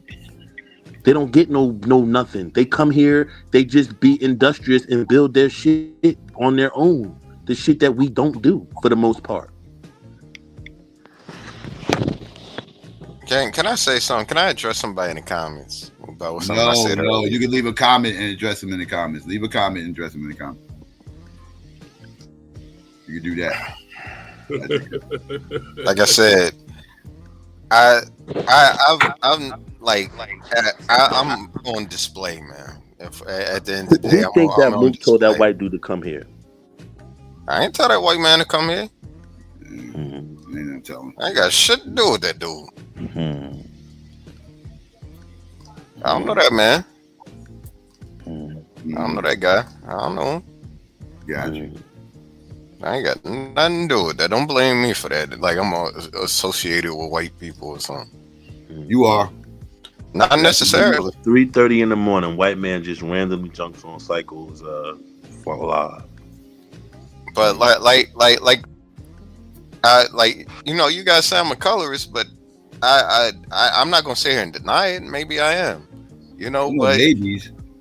At least I don't try to front. At least I don't fake jacks. You don't try to front. You telling us the whole motherfucking time you was up here, you're not. Now you finally coming clean, admitting that you maybe. I never said I wasn't, but it is what it is. At the end of the day, I said it, but at least I don't fake that's jacks. some issues that you gotta go through. We're not about to have Mook hour. I mean, it's not about to be Mook hour. We discuss your. I already told you about you. I already told you about yourself. Well, yeah, right. Okay, so there's no need to talk about that. You did that already tonight. And we don't want to have Mook be psychoanalyzed Mook hour. I don't feel like doing that tonight. Okay, analyze the rest of you guys. No, that's cool. We don't need psychoanalyzing night. None of that shit. I'm not talking about shit. Going. We've been talking about shit all night that you ain't into. History. That's what we've been talking about. You can't add nothing to that conversation at all. We could talk about the inauguration. What's going on right now? What about it? You guys worried about yesterday. I'm worried about today. All right, so talk about it then. You brought it up. What about it? That's what's up, man. I said, you got nothing to bring to the table. Move. I heard about Snoop and Soulja Boy performing at the show. Where did they perform? They performed at the after party. I said, what did they perform? The songs? Yeah, the songs, nigga. What songs they perform? What the fuck is that? What the fuck is that? How is that important? Soulja Boy showing off the money he got. He got a grip of cash. Soulja Boy was there too? No. Yeah, he was there. No, he was there. He was telling them off. He was like, he was cursing motherfuckers out. Yeah, I know Snoop and Nelly was there. I don't know about nobody else. He was telling them off. He was like, motherfucking Kamala Harris ain't fucking give me no fucking bag like this. Obama ain't give me no bag like this. My whole thing about that is, like, if motherfuckers ain't had smoke for Meg Thee Stallion and Beyonce, they can't really say nothing about Snoop and them. Like they all, I got problems with all these doing this motherfucking shit. Like they all. So we're gonna compare Kamala Harris to Hitler. That's what we're gonna do. No, I ain't. Hold on. I'm talking about Donald Trump. I'm talking about celebrities. I was like, what the fuck? I know what you're saying, but Donald Trump is Hitler. Wait, can you stop? I'm talking about celebrities like openly, like doing having their political views on their sleeves and performing at these conventions and inaugurations and all this stuff. Everything. I think celebrities should just stay celebrities and keep their political views to themselves. Yeah, that's why Snoop killed himself, because he said all that shit in 2017 about Trump. Yeah, he said all that shit and then turned around and performed for him. Exactly. He did. Yeah, he fucked himself with that. It is what it is. Yes. But when somebody cutting you a check, all of a sudden, I was looking your mind changed. All of a sudden, you change your mind. You had some pushback on that. I know you had some pushback on that Martin Luther King shit. Oh yeah. You already know. Y'all don't even like MLK. I forgot. I can't even stand with that shit. Mook, let the man talk. Mook. I knew you was getting ready to cook, and then you all. Yes, that's the main reason. And I know you. Yeah, I just went and finished watching the game and shit. I already knew Psycho was gonna be on, so I just figured I'd come back later. But yeah, because I didn't hear Psycho's monologue, but me and him had this conversation probably maybe 20 times. You know what I'm saying? So it's probably just more of a redundant topic in that regard. But I don't think Dr. King is given the same grace that others are given. And so that's where a lot of the Garvey conversation started. I talked about Malcolm a little bit, and then a few others. Just over the years, I just feel like Dr. King is the easy target. So that's where a lot of that with me stems from in regard to defending his name a little bit more, because it seems like he's the one that everybody likes to talk about. He's the easiest, quickest target. Yeah, I wish you would have caught the beginning because you probably would have been surprised. Like I actually didn't go ham on Dr. King today. I left Mikey alone today. I didn't go too hard on him. I did focus on integration though, and my target really was A. Philip Randolph. That's very much who I had most of my smoke for today. I actually went after him, and I addressed a couple of things that y'all talked about. Y'all spoke on some of it earlier when y'all mentioned the first attempt at the Million Man. I said Million Man. The March to Washington. In what was that? 41. When he addressed we threatened Franklin Roosevelt with 130,000 black men, the porters, the workers of the what's the name of the union. It's what do you say? I can't remember the name of it. Start with a B. The Brotherhood. I think it's the Brotherhood of Sleeping Porters or something like that, or whatever the case may be. That's it. Yeah. So yeah, he threatened them with them and everything, and that's why I think that you had this discussion before too, or at least played around with it when I said the modern day civil rights movement, right? And I'm counting this as the modern day civil rights movement happened in the 40s. It started in the 40s. It started with A. Philip Randolph because he was the one that actually brought the civil rights movement in front of the presidential desk, right? Before that, it never got to that level as far as like, it was small civil rights being fought for here and there on a statewide level, county level, stuff like that or whatever. But that's the first time it really like hit the president's desk and actually was forced to get, some action to be put in place was in 41. And that they never did the march to Washington, but the threat of it is what got the bill passed.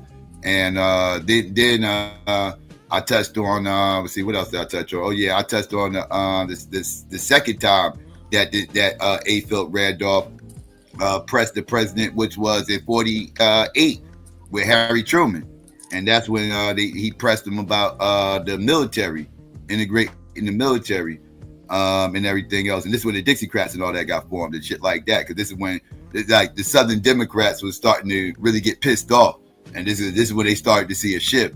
And they was like, all right, what the fuck is, because this is after World War II, and like they started seeing a shift, and they was like, okay, what the fuck is going on here? Because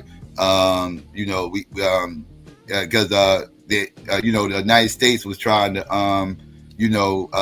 pretty much unify the military after World War II because of all the black soldiers and everything they contributed to the war. So they turned around. They was like, we should pretty much integrate the whole military, and they should all have equal. I mean, they want to have equal rights and all that, same as the white soldiers. And that happened in 48. And all this happened before Emmett Till and all this shit.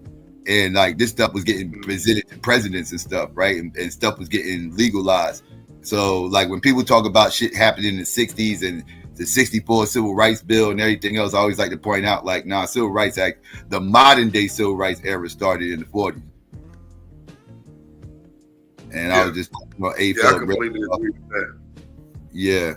And I was just touching on his and how he's the real brainchild behind the modern day civil rights movement. Like he was the architect, right? Like way before Martin Luther King was even a thing.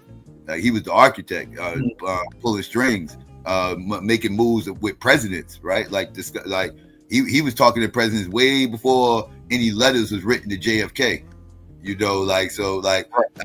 I just say like MLK gets a little bit too much of the credit, and I would say he gets too much of the blame for the failures of the civil rights movement. It's a little bit of both. I would agree with that too. He definitely gets way too much credit, and I think that's one of the reasons why it makes him an easy target. Because if we're talking about that side of the argument, where it's like, yeah, but they act like he was the only one. I can't disagree with that. You know what I'm saying? There's a concerted effort to make the "I Have a Dream" speech, the March to Selma, everything, just anything to do with Dr. King is kind of elevated above everybody else. So on that point, I would agree. Yeah. That's pretty much the only thing I even really mentioned of King, as far as like just what led up to King. You know, because a lot of people just think, you know, everything started with the boycott. You know, like everything, like I know that's what the school books tell you, and that's how most people common knowledge of that era starts. Right, it starts with the boycott. Yeah, and then MLK secretly like Becky. See, my so, like, and for example, with me, like, so my grandmother always told me that Dr. King's role was important and whatnot, but she always went back before King to kind of let me know that even in 1955 it was up. You know what I'm saying? Before the bus boycott, before anything that we typically talk about. And the man that she taught me about was George W. Lee. You know what I'm saying? So that's why I always talk about him out of Belzoni, Mississippi. George W. Bush. We mentioned him earlier. Yeah. Yeah, that's where I got that understanding from about the civil rights movement not starting with Dr. King. And I think when that argument is presented, a lot of times it's just to be negative. It's not to teach. You know what I'm saying? But I would certainly agree that no, he didn't start the civil rights movement. If anything, he's just the face of.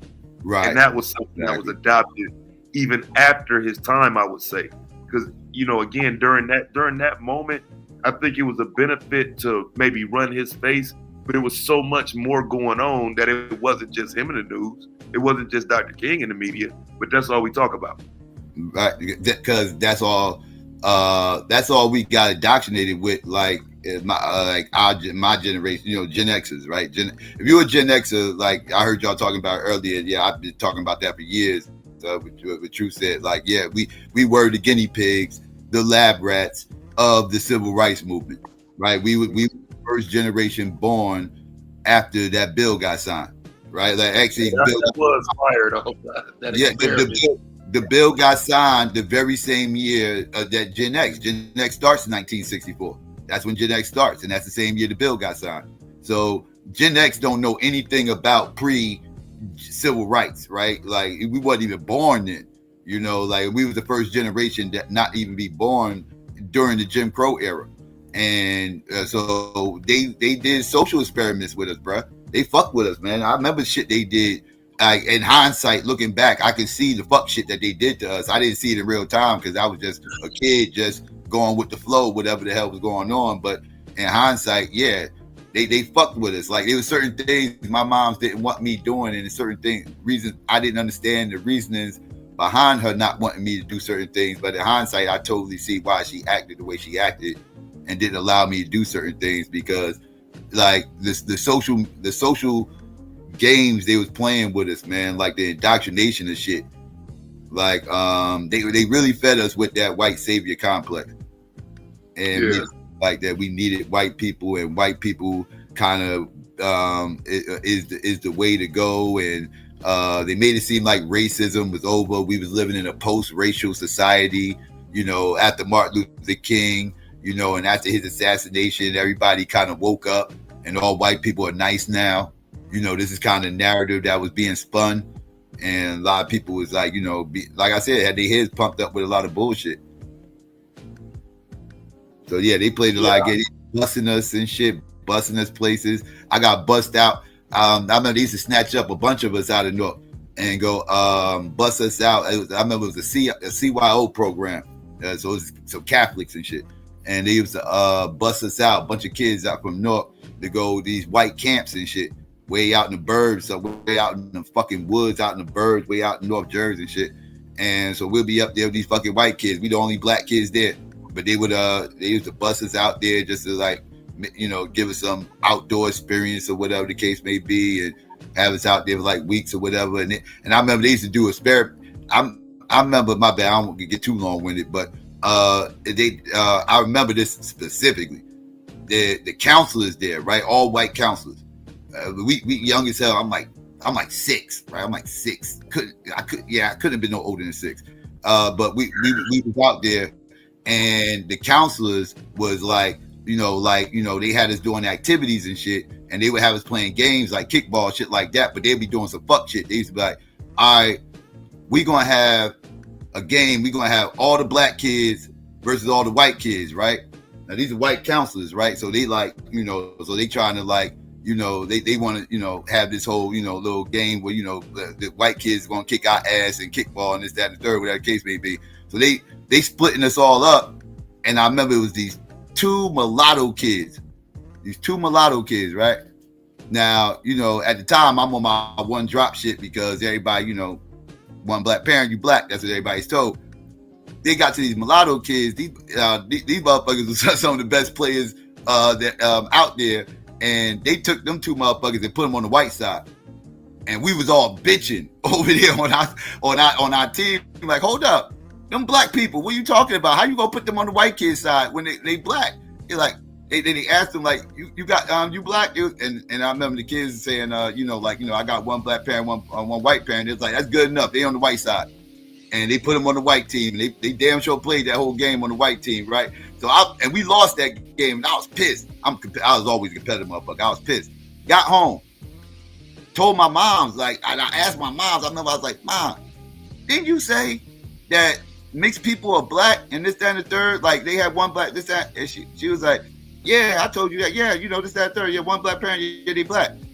And I was like, but you need to go up here to this camp and tell these counselors, because they cheated us out of this game today when we had this game, this kickball game, and they had the black kids versus the white kids, and this, that, third. Yo, what the fuck are you talking about? Who would do some racist shit like that? I know you don't see me. I know you hear me talking. I know you just heard me talking. Thank you. She when I said this, she was like, wait, what?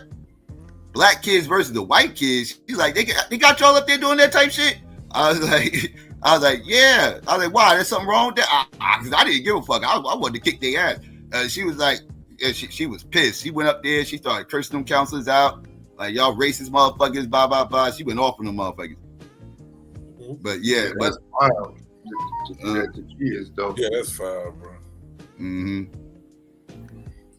But yeah, it was just shit like that, like just social experiments, just like that they was playing around with us, that they wasn't doing to my parents' generation. Like, they wasn't taking them and shipping them out to white kids and all this other shit, but they did that with us. Yeah, that idea of white people helping the black community and getting you out of the hood and giving you a better environment and shit like that. I mean, I seen that shit even in my little small town where the white people were somewhat trying to get credit for saving the black community or whatever. But I don't think it ever worked because black kids didn't mix well with that crowd. You know what I'm saying? It was just kind of that's what it was. It was a summer camp and that's it. And we're only there to eat the food and play the games. Like, nobody's there for church. Nobody's there to, you know what I'm saying, kick it with the white people or no shit. So yeah, when that bus would pull up, people would get on there, but it was just to get out the hood for a minute. Yep, that was type. Yep, they did it everywhere. As I said, they did. This wasn't just my hood. They did this shit everywhere. And then you had the busing with the schools, and that's another thing. Like when the whole school thing happened.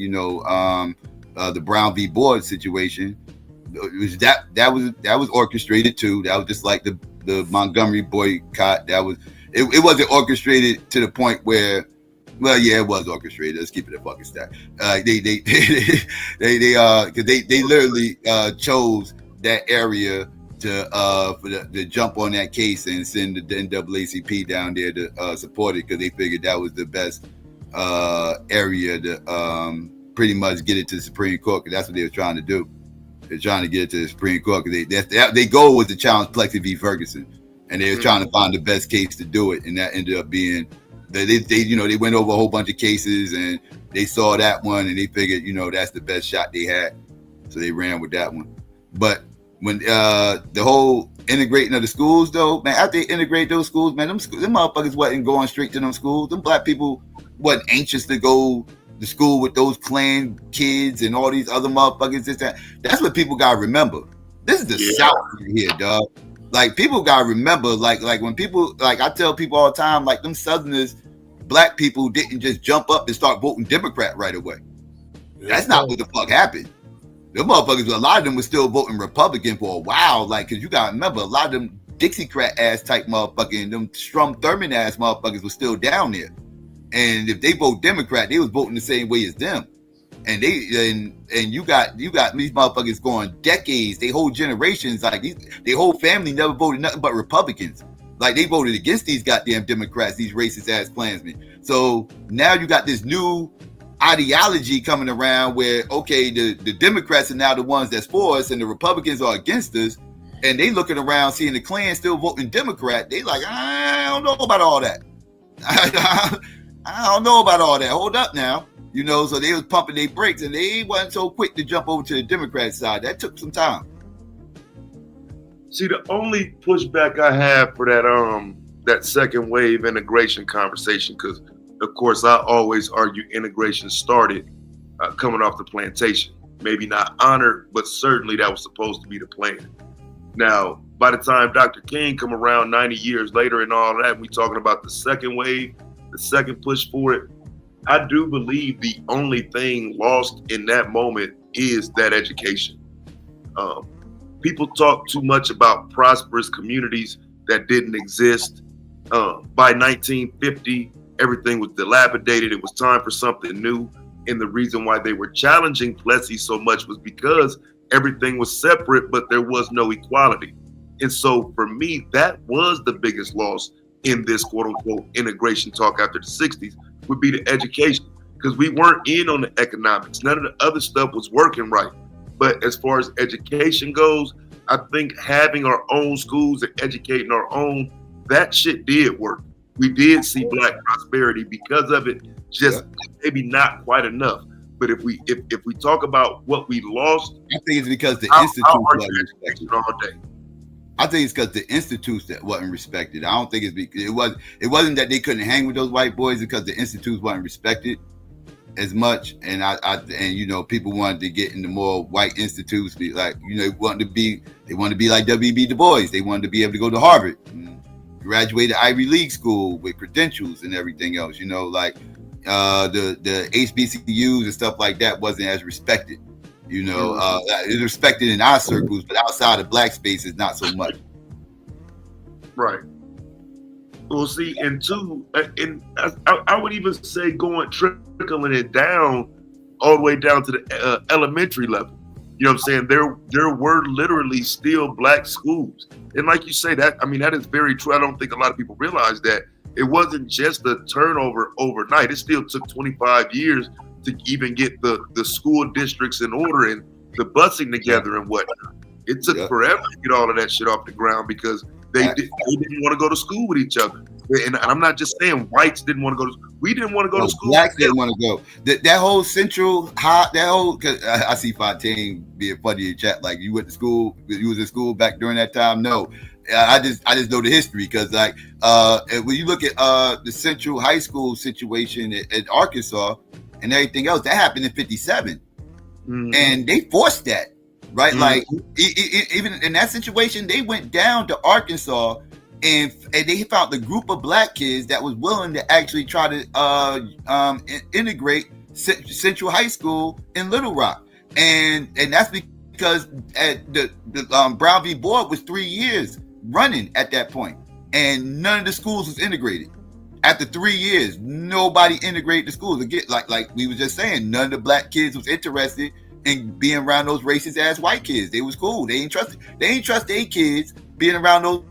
Like, you saw what happened when the motherfuckers went to the goddamn school and how they was treated. Nobody wanted their kids to go through that bullshit. So they wasn't trying to integrate the schools. That was being forced by, let's just call it carpetbaggers that was anxious to integrate the South, because that was the whole premise. That's what that whole integration shit was about, for the most part, was integrating the South. And they went down there to pretty much, you know, shake things up.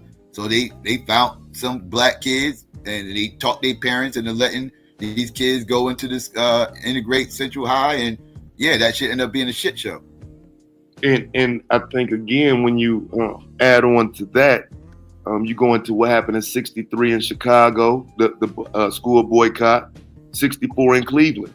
You have Black people saying, we don't want to go to these schools. what I'm saying? These were school boycotts led by black people.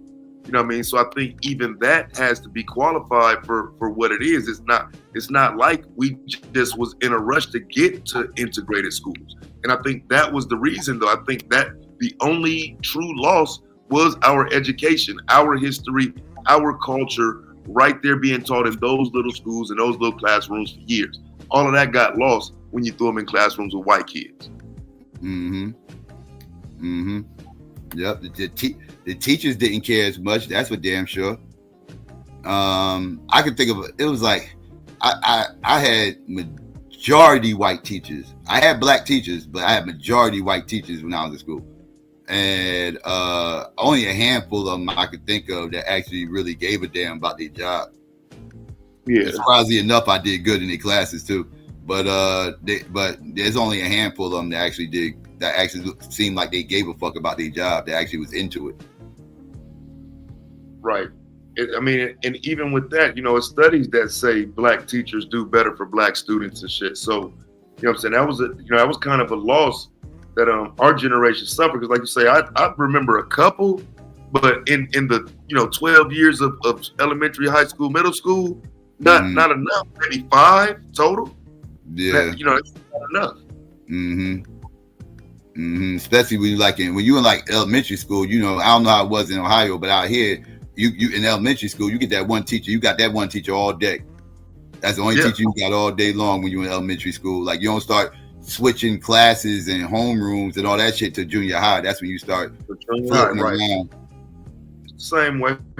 Yeah. Same exact way.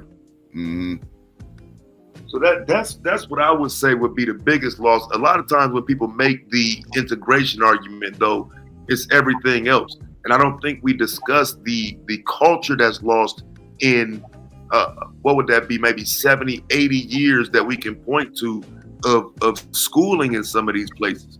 Mound Bayou was started in 1886. So, I mean, communities like that, they always had schools. So that means those children always would have went to school in black schools. You know what I'm saying? So I just, we can't forget the amount of educators that not only lost their jobs, but have been lost in history because they don't matter as much. They worked in a black school. That's what I'm saying. That's my issue with a lot of those motherfucking, I gotta say it, like the athletes from the 40s, I got issues on them on a social level. Like, them athletes from the 40s, they got on my motherfucking nerves when they got older. All the motherfuckers, Joe Louis, older, Jackie Owens, Jackie Robinson, all them great black athletes of the 40s, all was cooning their asses off in the fucking 60s. Yeah, I try to let that be separate, bruh. If we being honest, like, the only one I can even ride with might be like James Meredith. And then, of course, once the athletes start kind of banding together. But yeah, Jackie did some stuff that I don't like in regard to the Hitler conversation. And it's just, you don't need to, you don't need to take no light off of him. You know what I'm saying? By saying, he wasn't the bad one and blah, blah, blah. I get the point, right? Because he said that Hitler wasn't the bad one. It was the United States that ignored him. They didn't praise him. They didn't give him no real celebration when he came home. That's true. And, I mean, but that, and honestly, I don't like how he threw the Negro leagues under the bus when he got in the big league. Jackie. I didn't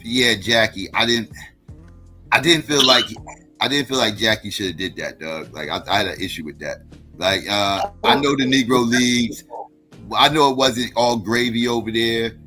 I'm not even going to sit up here and say what he said about the Negro leagues was even necessarily wrong. I just don't feel like he should have been running his mouth. I think he should just, if anything, he should have lifted him up and romanticized it. If anything, he shouldn't have been trying to tear it down. Like, they was already, going through some issues. Now they starting to lose players. They are, it was already a floundering league anyway. All the barnstorming and everything else, just so the players can even be able to make a few bucks. All the bullshit. All the bullshit that went on behind the scenes with the Negro League. But they was already floundering. if anything, he should have romanticized it, anything, just to try to bring more attention to it or something, like try to make it more of a viable brand or something. Like, like the Negro Leagues may be who I am, you know what I mean? Like, shout out to them. And, that, like, he didn't, but that ain't what he did. He turned around and started taking a dump on him. Like, and I thought that was corny. And see and I would agree with you there, because him and Ernie Banks, I think, should have just kind of told the truth. Look, this is where the money at. I love the Negro Leagues, but I'm going to get this back. I would accept that in history a little bit better than diminishing the value of the Negro Leagues.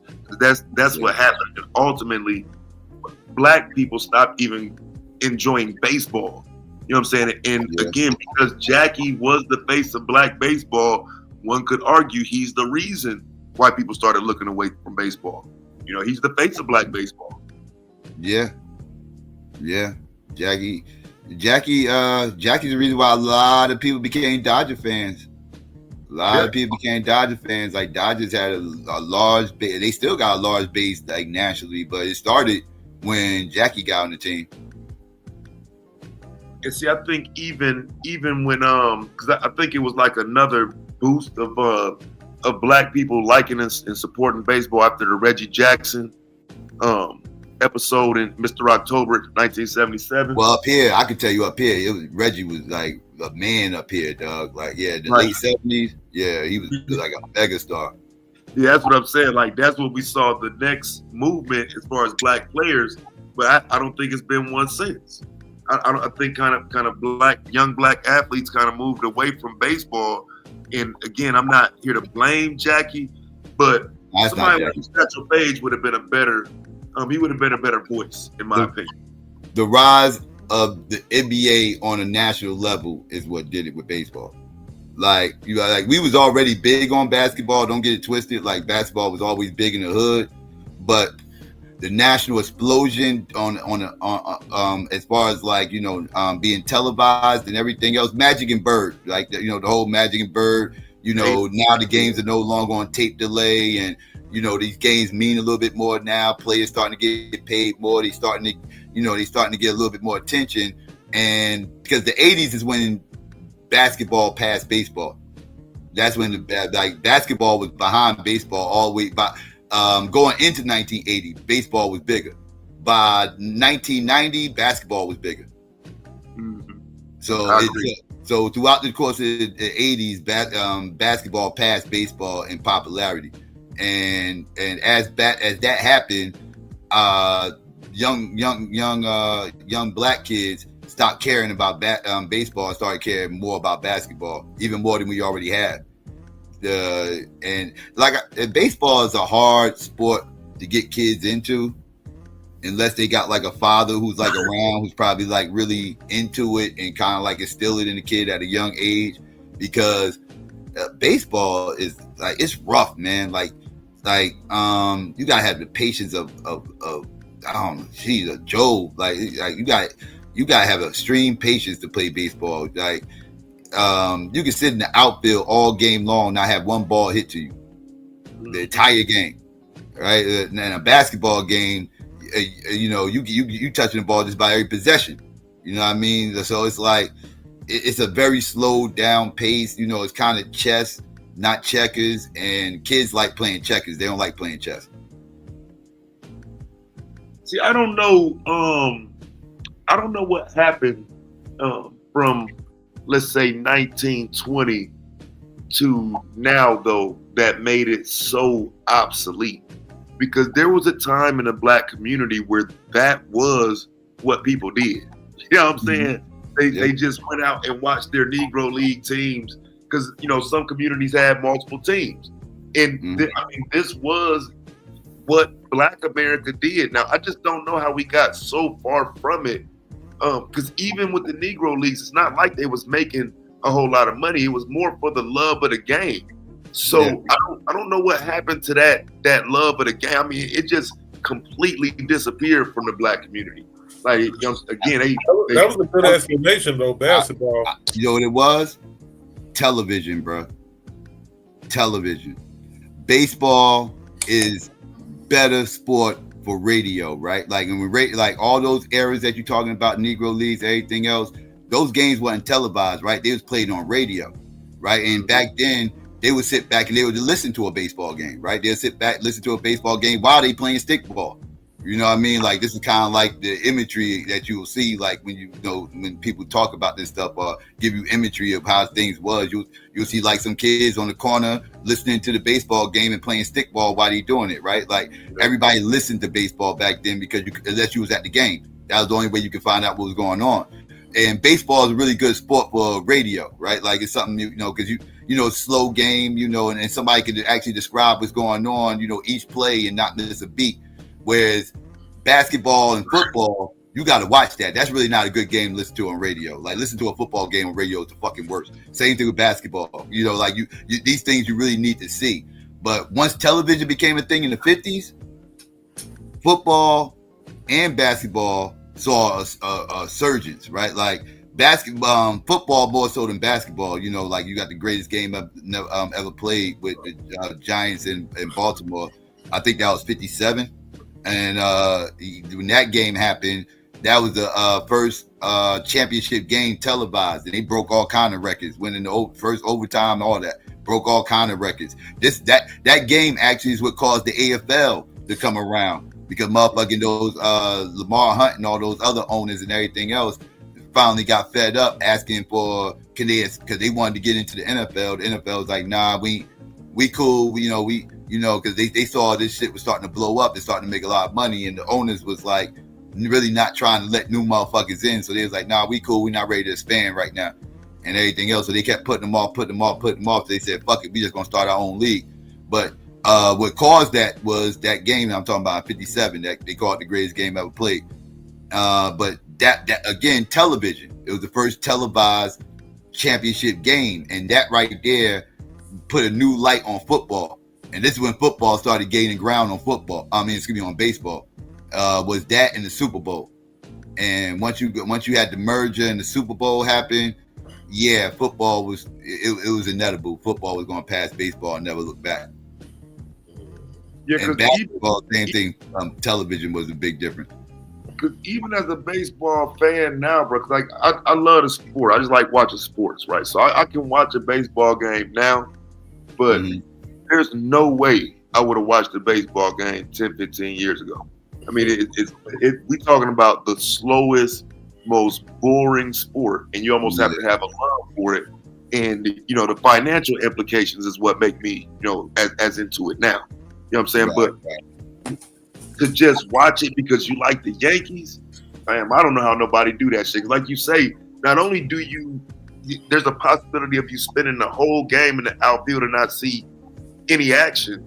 That's actually what you want. You want a perfect game from your pitcher.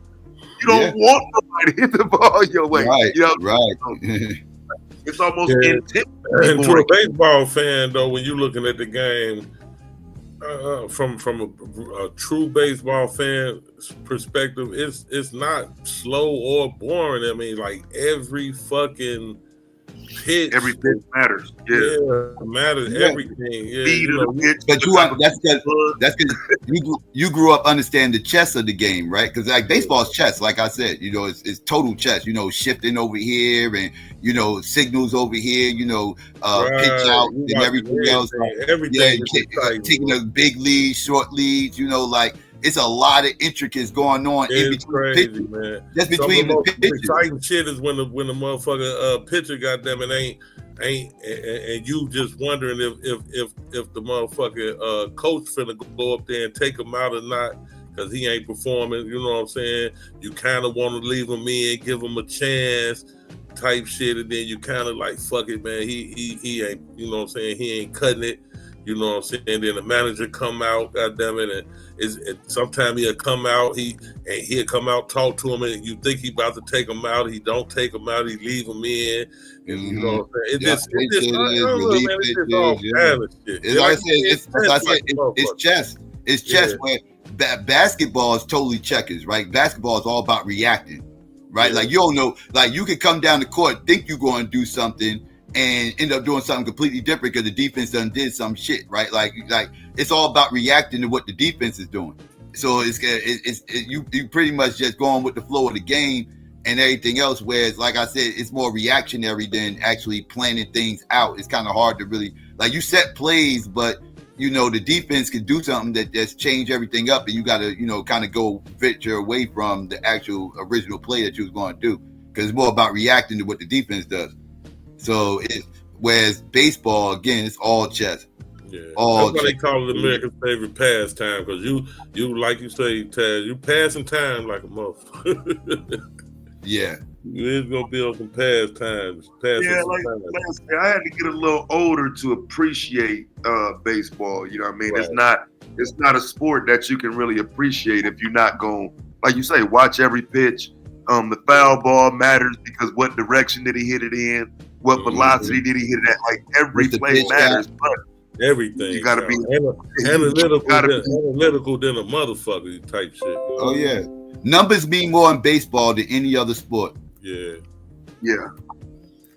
Analytical which is why I feel like a lot of people should have been more into that flip of the Negro League stats into the majors. I feel like we let a little moment get away of not necessarily talking shit. I did a stream talking about it. Yeah. Like at least letting it be known though, like, hey, by the way, Josh Gibson is the fucking GOAT though. Yeah. Right, yeah. You know what I'm saying? Yeah. Just let it be known. You know what I'm saying? Hell yeah. Hell yeah. You're right about that, bro. That matters like a motherfucker. It matters to me. I don't shit. Yeah, I wish they could have kept the records of all the games though.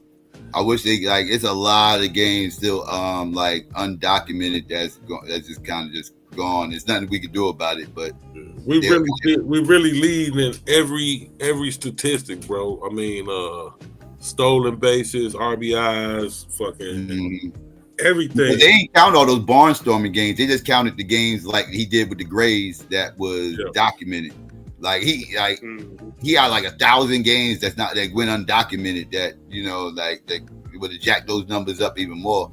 Yeah, we sold. When they did integrate it, we sold it up for real. I don't know. It might. Now I don't know though. I don't know about that, Psycho. Because if you give him more plate appearances, you got a chance of hurting that batting average. The batting average goes down. The home runs go up. Batting average goes down. The home runs will go up, right? But that batting average might come down. I agree. And to be honest, I wanted that. I wanted Ty Cobb to take that step down. Yeah, you know what I'm saying? I wanted Ty Cobb to be humbled by that black man, bro. Yeah, that's real shit. That's real shit. Yeah, that's real. His race, that's one of them people that they did a movie about him back in the day called Cobb. Ty Cobb. Yeah, it was called Cobb. Yeah, I seen that. Wasn't that Tommy Lee Jones that played him? Yep. Tommy Lee Jones. Yeah. I seen that. He's a racist piece of shit. He's a piece of shit. Period. But he was racist too. Yeah, but he's a piece of shit to white people too. Though he was a equal opportunist piece of shit.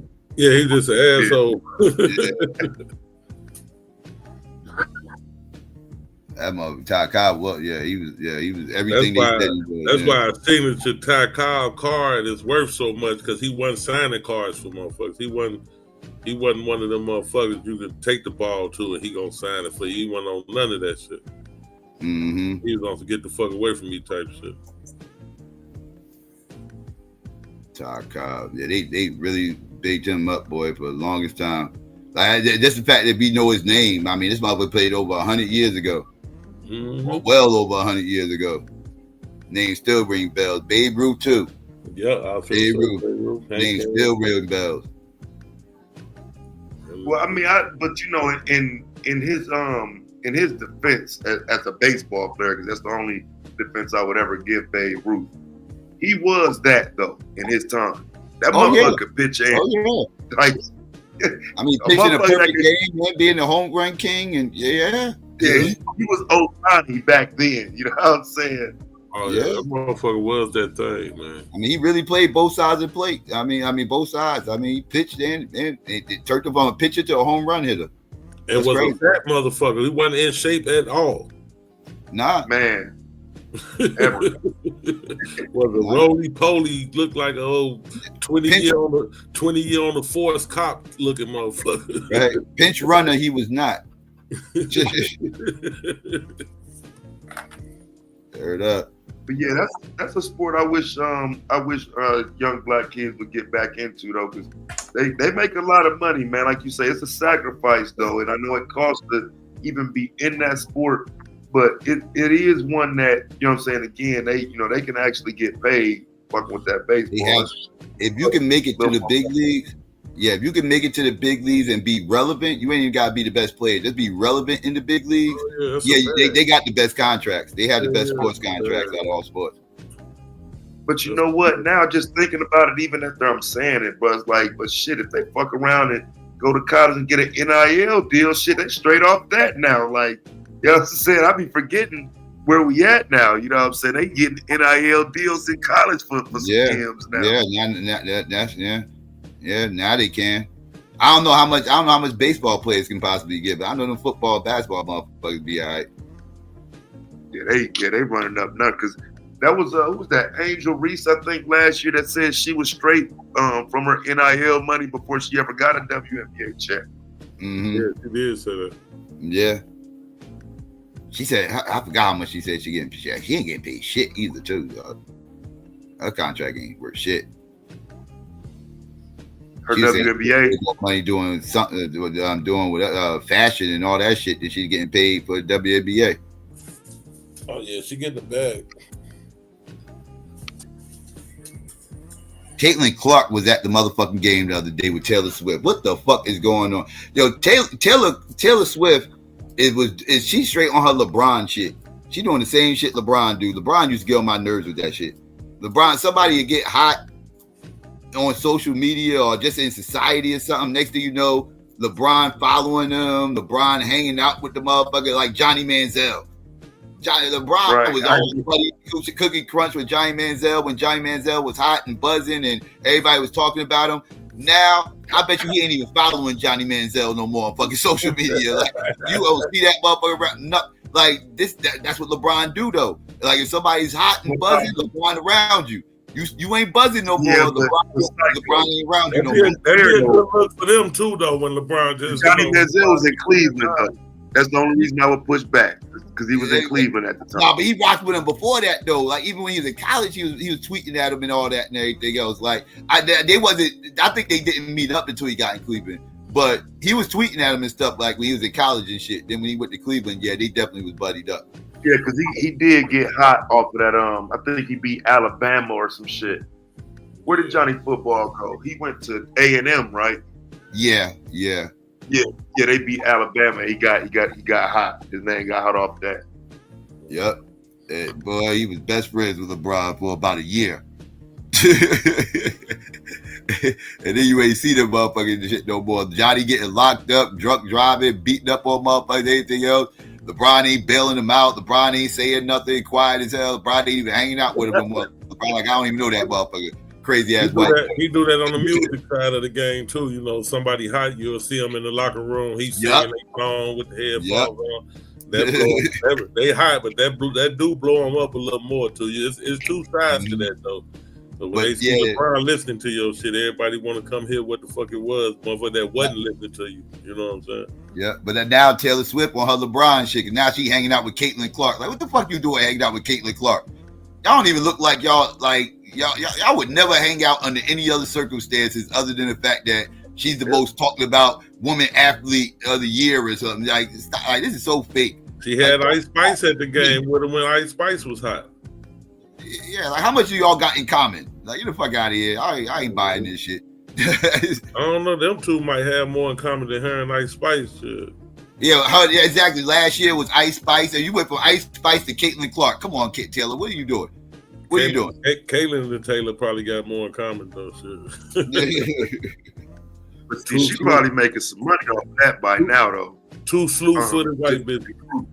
Taylor Swift. She recruit. Oh, Taylor's they don't really have.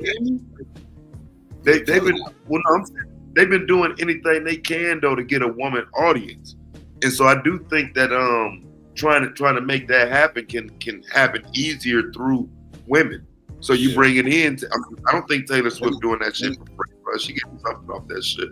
Let me tell you, bro. They make sure to put the cameras on them too, don't they? The NFL already got a woman audience, bro. Yeah, if you look at the numbers, the stats and the numbers on NFL.com, and you find and they did research on this. The highest consumer base on NFL.com merchandise is women, not men. Yeah.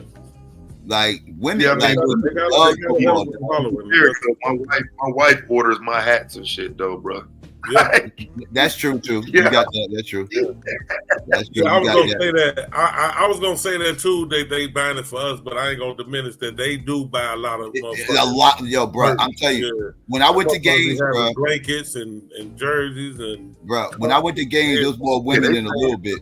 On everything I love, every game I went to, it was at least 35% women, at least, and that's a decent amount. But it was at least 35%. They definitely be there. Yeah, you can see it on Instagram and Facebook. You can tell because they be posting like a motherfucker. They be rooting for their team. I be saying, yeah, my mama's a lifelong Steelers fan, so no, they post harder than us down there. They be going crazy on that motherfucker. Yeah, women fuck with football. Women like football. Yeah. That's to be clear. They like men football, and that's the funny thing. They like women don't like watching women play sports. Can we get into that real quick? Yeah. Like this is just the reality of the fucking situation. Women rather watch men play sports. They do not like watching other women play sports. That's a fact. The only sport I've seen that women support women on is gymnastics. Track and field.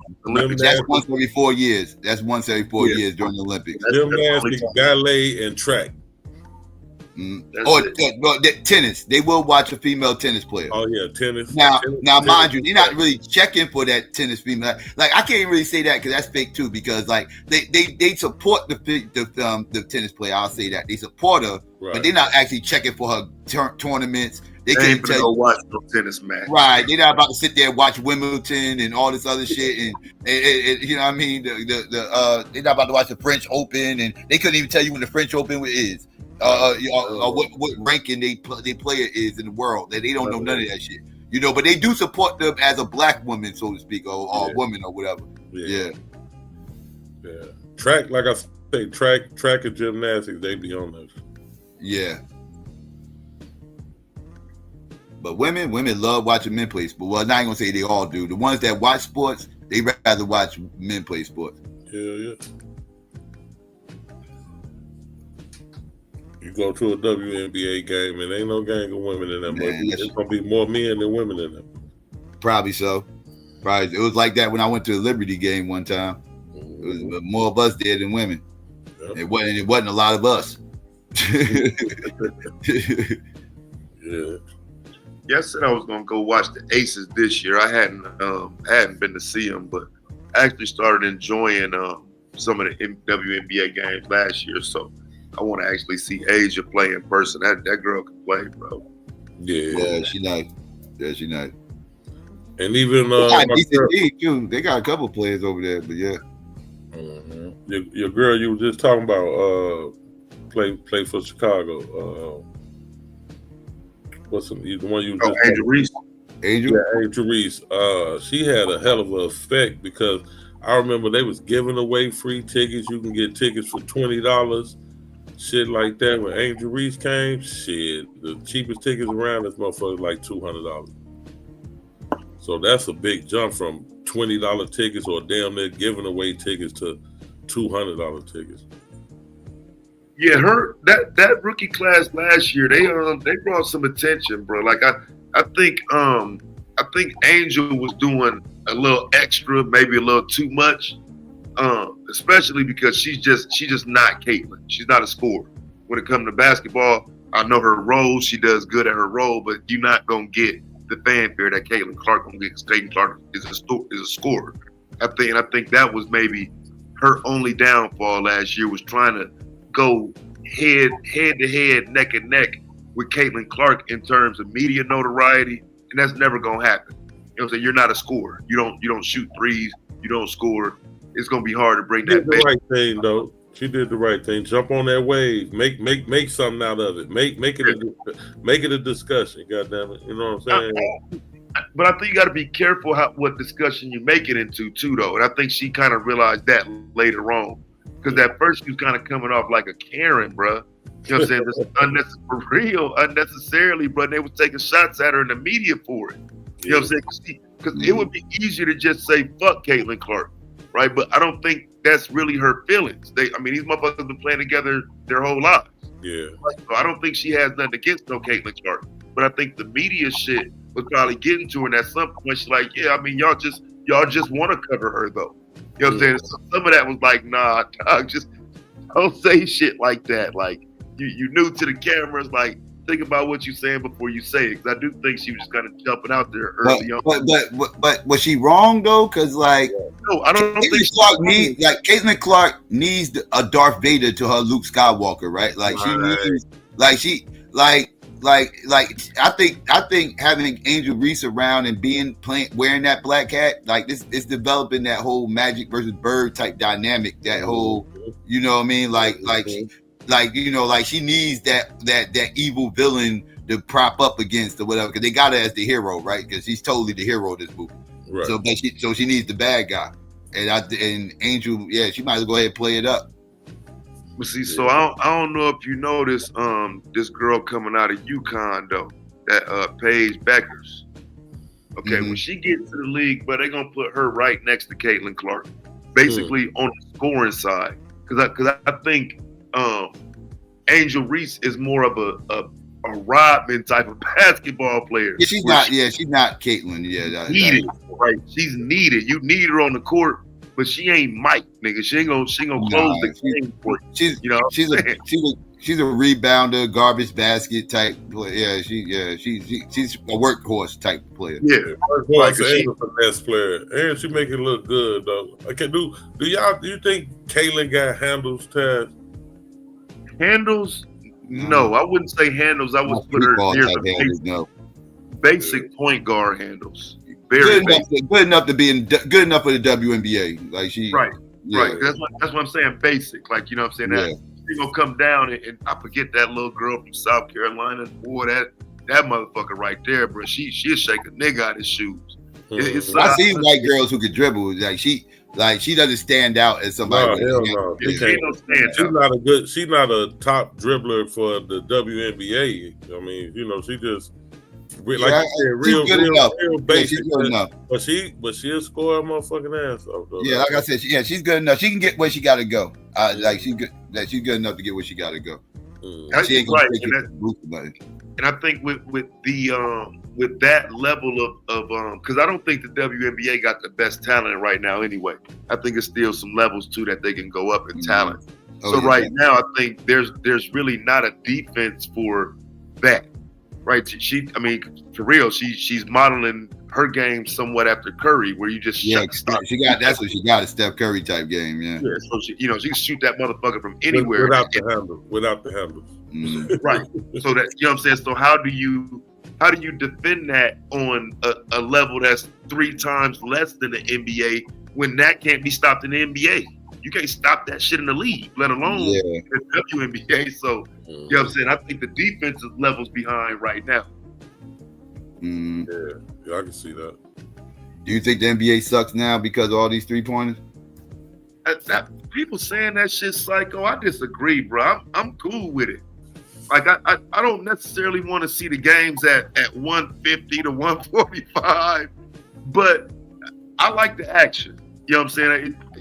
We've lost the art of defense. You know what I'm saying? And so it just is what it is, bro. It's an offensive game now. I'm watching it come along. I just wonder what's going to happen when they try to pull back some of it. It just seems like I'm watching a 3-point contest all game long. It just never stops, and like you said, no defense. The defense is like it's bad to me. I don't know. It's just hard to look at because like. It's taking away the athleticism to a certain degree because everybody's like, everybody's just spotting up outside the 3-point line. Like, I mean, it's a problem when you got Wembley big ass out there shooting about 5 threes a game. Hey. This is like the analytic motherfuckers have taken over basketball and is kind of fucking it up. Like I think that I said the other night. I think the NBA 2K motherfuckers have taken over the league, and I blame these coaches. They played too much 2K when they was kids. Bro, 7 for 27 from 3 at the half is crazy, bro. That's insane, bro. Like I said, I was looking at the stats for a game the other day. I'm like, bro, they've shot 27 threes in the first half. They only made 7 of them. Like this ain't. That's what I'm saying. Like, and they like, well, that 7 still is more than if they sell 7 regular baskets. Like, what are we talking about? Like, this when it gets like silly. And it's like the other night I saw motherfuckers dump up 73s. Like, fuck you, dump up 73s in a fight game. That's insane, son. That's insane, bro. 73. That's 210 points, bro. If you know what I'm saying, just in math terms, bro. Like, come on, bro. You'll never hit that many threes in a game. I mean, because back in the day, bro, at some point you had to sit down, bro, because y'all niggas still jacking them motherfuckers up like that. Man, come down for a minute, bro. Motherfuckers never got away with shooting these shots the way they shooting these shots back when I was playing. Man, they would have got benched, nigga. I don't care if they made like, yo, they would have got benched. Like, what the fuck is you shooting? Yeah, the game has changed, but like I said, the only I think the hurt comes in when you see them games like that, in record-breaking games where niggas missing 60, 70 threes. That's what's hurting it. Because if they still shooting at maybe 40, 39, 38%, somewhere still around that range, I think it's still acceptable. But once you start getting down in the 33s league-wide, that's like, damn, dog, y'all, it's too many other people. Everybody on the floor think they can shoot them. Yeah, everybody on the floor think they can shoot them. Back in the day, you had like two, maybe 3 people on the floor at a time that could possibly hit a 3. Right, you know, you had your point guard, your 2 guard. Those were usually your best shooters, and sometimes a small forward that would be able to hit a couple, maybe, and that's it. Those power forwards, those centers had they big asses in the motherfucking post, rebounds, posting up, dunking, layups, everything. Now you got the centers out there in the 3-point line, the power forwards out there. Everybody's out in the fucking 3-point line, and it's like everybody's shooting threes. So it's like it's nothing special about the 3-pointer no more. It kind of took away the uniqueness of it. Like, I don't know. It's just, I don't like it. I just don't like it. Basketball is turning into a positionless sport. Like, it's no true position. Like, and I don't think I like that. I liked it when people had roles, and like, you know, the point guard was the quarterback. You know, the center was the anchor. You know, you had your wingmen. You know, they were the scorers. You know, and power forward, he did all the dirty work. Like this is kind of what it was. Like, and I kind of like those roles, but now it's like those ain't the roles anymore. Now it's like nobody has a real position. It would take a team coming in and actually winning with that model, with that old school model. Yeah, that's what it'll take. You're right. Yeah, if they came in and actually won, you know what I'm saying, like that, then that might switch it. But as long as they can keep jacking them up and they going to the finals and winning that shit, they ain't. You don't think Boston is somewhat that model? A little bit. They close to it, but they be shooting hella threes. Jacking up threes like a motherfucker too, son. I was gonna say, Boston, they plus 30, 40 threes and like it ain't shit.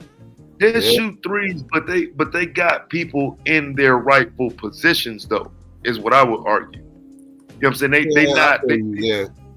They're not trying to run a point forward and all this other shit. You know what I'm saying? They keep a point guard on the floor. They got more of a traditional roster. They got more of a traditional roster. It's a traditional roster. Yeah. Mm-hmm. They're gonna have to win with it though. Yeah, that's gonna take something like that, man. Because this shit is insane. Like, and you know, it's like now people don't want no center unless they can hit a 3 now. Your center got to be able to hit a 3 now. Your power forward, your smart, every motherfucking body got to be able to hit a 3. Wemby stay healthy, bro. That shit's gonna get worse because that motherfucker, bro. If he stays healthy, if he proves to just be healthy for a good 2-3 years, bro, I think that's gonna be the motto from here on. You know what I'm saying? Like Wemby. Yeah. I think the biggest fear with him is the injury concerns. He's so small and whatnot. But man. Yeah. If he stays healthy, bro, that they gonna be looking for the next Giannis every draft. Yeah, I mean that's been I think Giannis is another one who helped break the mold with that. Like Giannis don't got no real position either. He's another one who don't got no real position. Right. He kind of just does whatever, you know. These are starting to become the models. This is what they looking for. So KD's skinny ass was on the same level shit. Yeah. Damn near 7 feet, buck jacking threes and shit. Mm-hmm. Yeah, he was a tall three. Yeah, but he's one of them though. He exempt though, bro.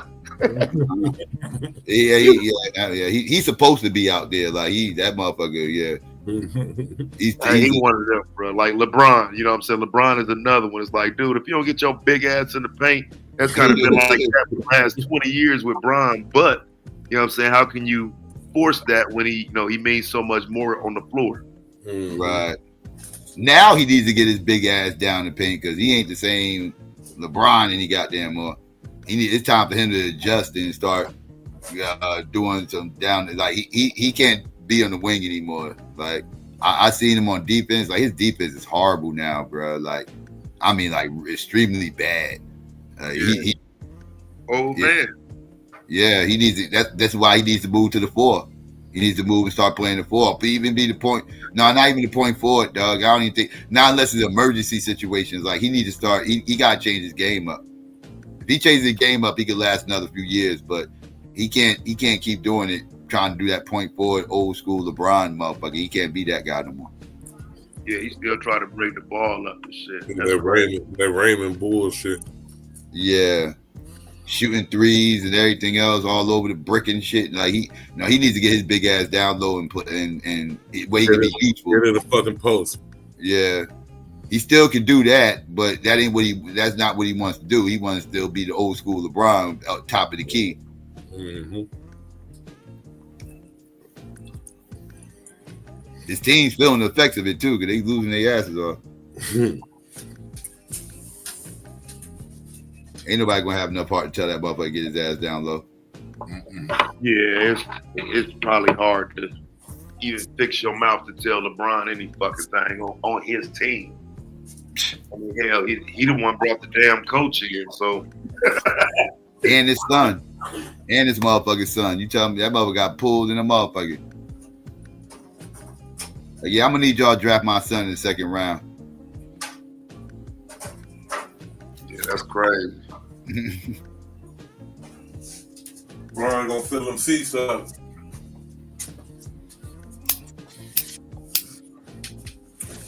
He gonna fill them seats up and he gonna bring the motherfucker to that TV screen. Who? LeBron. LeBron? Yeah, not Bronny. LeBron. Well, I don't know if LeBron gonna fill him up, right? I mean, yeah, I guess. I don't know. I guess. People ain't turning for LeBron as they used to. They're gonna start turning on LeBron here pretty soon, though. That's it's on his way. Fan base, you know what I'm saying? They like LA. Okay. That's what I said. He's gonna get chased up out of there. He's gonna get chased up out of there. Oh yeah, it's definitely on his way. Because a lot of people don't even view him as the real Laker. You know, a lot of people still don't. You got a lot of Laker fans who are Kobe fans, and they still hold animosity towards LeBron with the whole Kobe versus LeBron debate and the shit like that. And it's a lot of Laker fans that really kind of lukewarm on LeBron as like being a real Laker. Like, right. You know, and he only produced that one championship, so you know that bubble. And it was in the bubble. Yeah, that hurts his Laker legacy. You know what I'm saying? They want championships. Right, and the one championship you won got an asterisk on it because it was in the fucking bubble. Yeah, they gonna be ready to turn on him, bro. LA don't play about the Lakers. Lakers run that town. Yeah, they definitely do.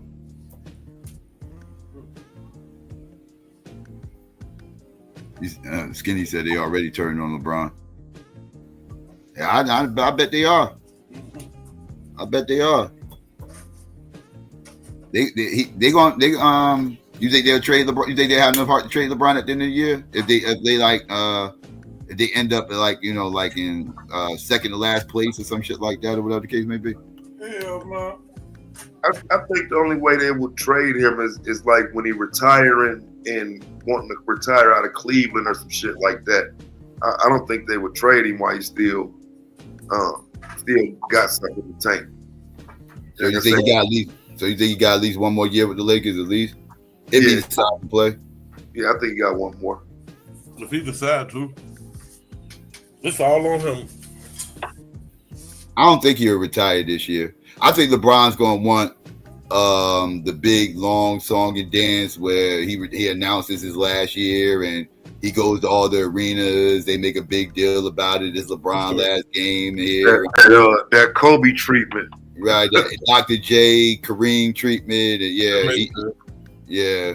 I think he definitely wants his flowers. So I definitely feel like we'll know if it's his last year because he's going to announce it before the year starts. Mm-hmm. And ain't Bryce going to college this year? I think so. Yeah, that's his youngest, right? Yeah, because if now he might try to push another 2 years out and try to see if he could, you know what I'm saying, stay in there with and be on the same team with Bryce too. Never know. Hearing he the best kid. I'm hearing he actually got game. Bryce, yeah, they've been saying Bryce is the actual one that got it, whereas Bronny is okay, but Bryce is that. Yeah, I've always heard that. I heard that, 5-10 years ago. They was kids. Yep, kind of like the Ball family. Everybody was saying early that the youngest one's going to be that guy. Yeah. Yeah, my son said that shit early on. Like, yeah, but wait till Melo come. Like, you know what I'm saying? Because Lonzo was never really that. Lonzo was more hype. He ended up being all hype, yeah. Melo is him, though. That boy can play. Yeah. He did end up being the best ball. Yeah. He doing all right. And what's your opinion about Zion, dog? With that mess going on? Oh man, just not wanting it. You know what I'm saying? Not wanting it and not really caring at some point. Because I think you get to a point. I think when you make it that you still gotta have a hunger. I don't think Zion has it, bro. I don't think he's had it for a long time. Because like when you think about Zion and where he was projected to be, he was supposed to be, the next Hall of Famer. He's supposed to be the next Hall of Famer, yeah. Yeah, so I think he didn't live up to his expectation and probably started looking down on himself. And I think that's what we see now as a result of it, just not being in shape. Fuck it, you know what I'm saying? And it's early in his career, I think, is what make it bad. Because Shaq had them type of issues. It reminded me of Shaq, but Shaq did that shit on the end of his career.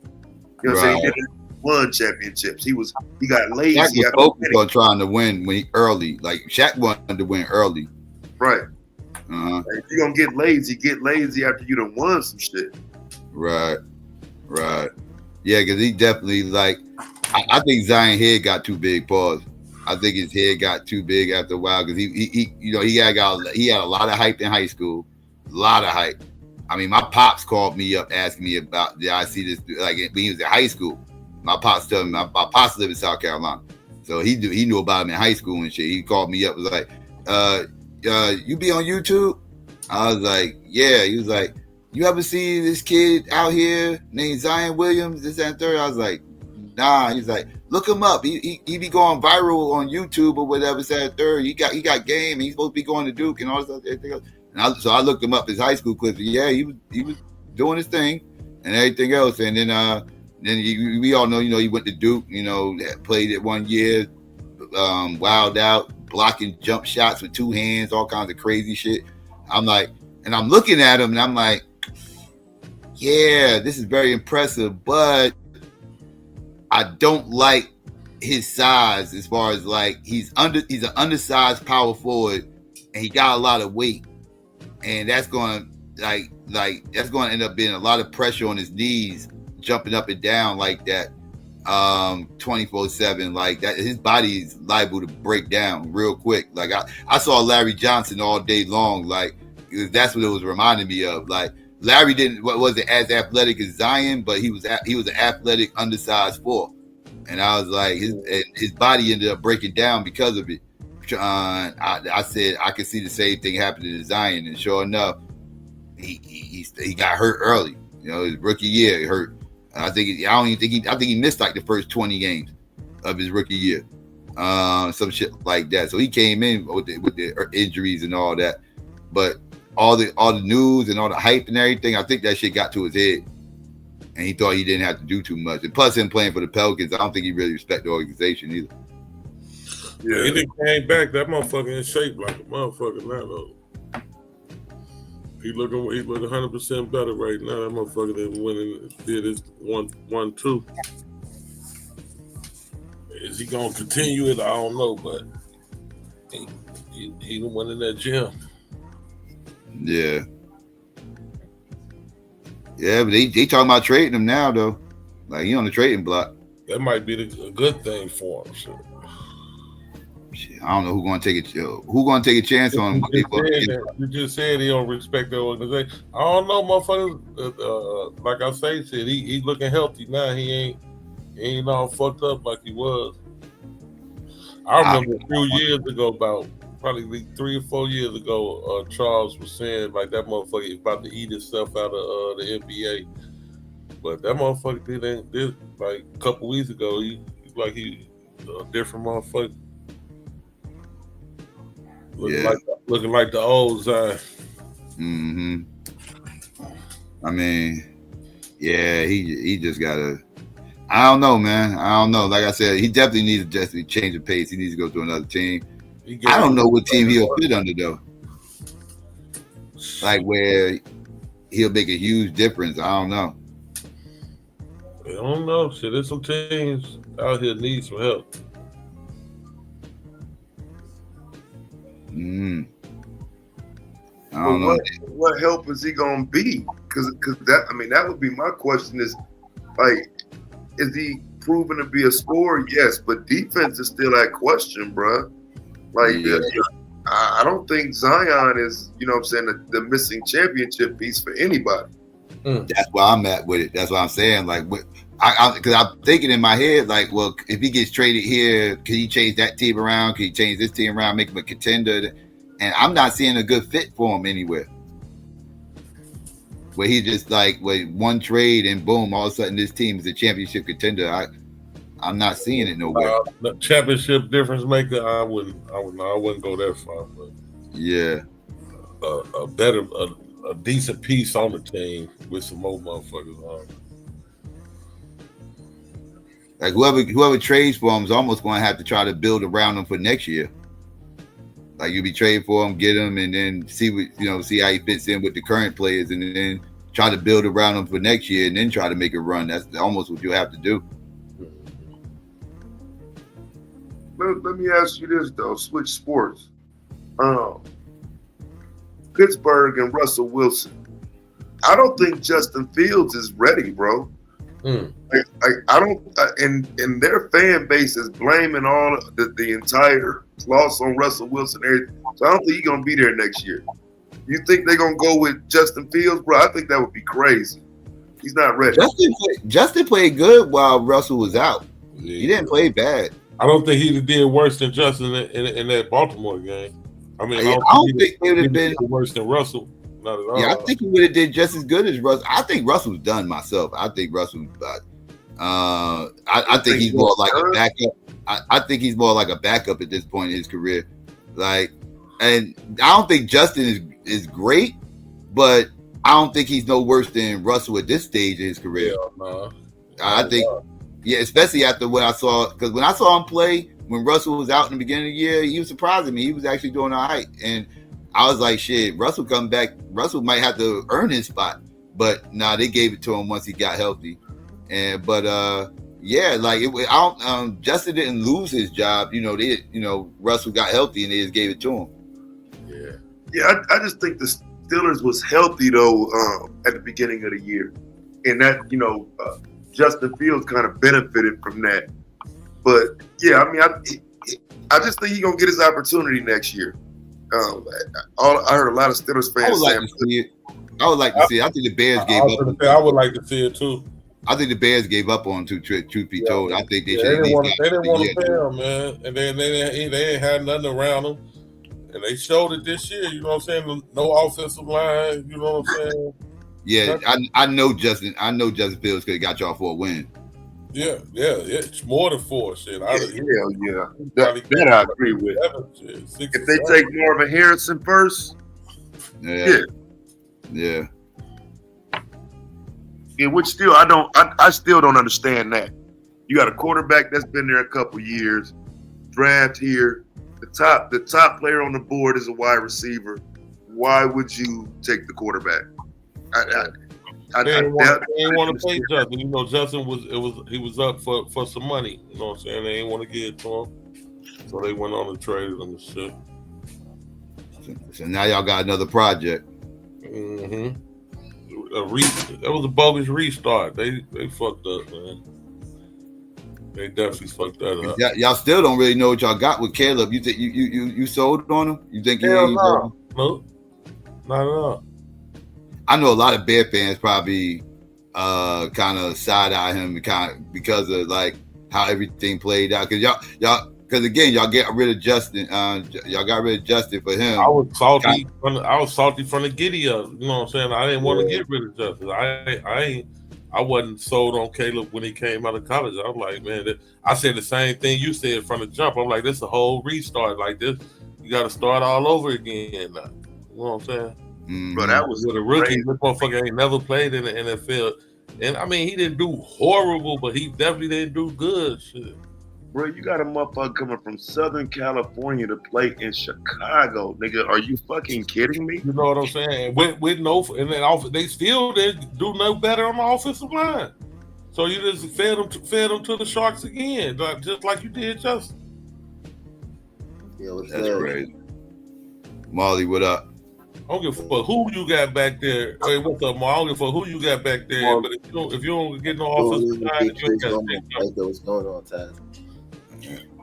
But yeah, I don't like again. I don't know if I'd have went Caleb. I think I would have went on ahead. I mean, y'all already put time in with Justin. You already, he wasn't doing bad. Like I felt like like. I guess he wasn't growing fast enough for people, and like you said, his contract was up, and they didn't want to extend it for another 2 years. I think it only cost y'all 2 years, right? Like y'all ain't have to sign nothing huge, right? He was looking at like $100 million. Oh, he was looking at that much? Yeah. Yeah, I mean, because he still was drafted as the franchise quarterback. Yeah, and he came in number one quarterback. Yeah, I wouldn't say he's proven bad. That's why I say I would say the jury's still out on him. And so I know why they didn't pay him.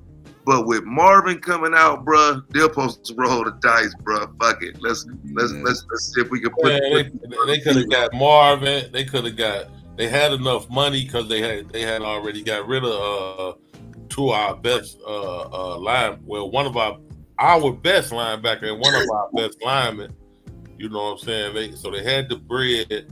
They could have, you know what I'm saying? They could have got Marvin and put some motherfucker went out and got some offensive linemen, man, and went on and rolled out shit. Then they was playing them like a running back and shit. They wasn't, it was just bullshit.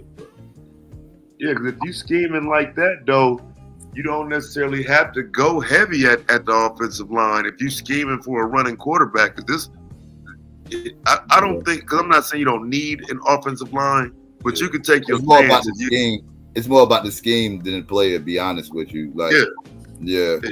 You rolling the dice anyway with a Justin Fields, so you might as well be running Wildcat and all types of shit. Yep.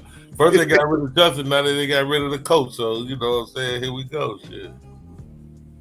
People are scheming on my fucking offensive coordinator. That's for damn sure. Y'all one of them. They went from blaming Justin to blaming the coach. What's going on, Lou? What's going on? When it was the coach the whole damn time. What up, Lou? What's good with it, pal? Yeah, Lou. Yeah, Lou. Y'all got it. Hey, Psycho, the Bears already got their coach. Oh, the Bears got their coach already. Who'd y'all get? Lions coordinator from the Lions. Offensive Oh, y'all coordinator. got the Lions coordinator. Oh, okay. That's why, and that's why I told you. That's another told y'all person they're this. trying to purge. Yeah, they're trying to. Yeah, so we did y'all a favor getting rid of the motherfuckers early. So y'all got y'all coach now. Right. I still ain't And gonna. I don't know, man. I heard y'all what y'all was talking about, Justin, man. I'm just not one of those Bears fans who was sold on him, man. I mean, what I always tell you, Psycho, like that running quarterback shit. Like, Yeah, you wasn't a fan of his much, yeah. Yeah, and Justin Fields was like, his problem with the Bears is that that one read shit, right? So they tried to get him into like going through your progressions and getting rid of the football. Yeah, Just couldn't do it, dog. That was RG3. That was RG3 problem. RG3 was. And this is, and to be honest, and to be crazy, this is Caleb Williams' problem holding that damn football too long and shit. But it's for a totally different reason though. It's not because he's not like confident and like hitting his going through them progressions. Now he do tend to like overthrow easy passes and shit like that, which I don't know where that comes from because that's not what he showed in college. So that's the reason why I always, like throughout the whole year I was just like pumping the brakes because like I was gonna wait for them to get like a decent coaching staff because I knew that Matt Eberflus, it was just a train wreck waiting to happen. So it's kind of like an organizational gaffe. They screwed it up early, and then now it's just you're trying to manage.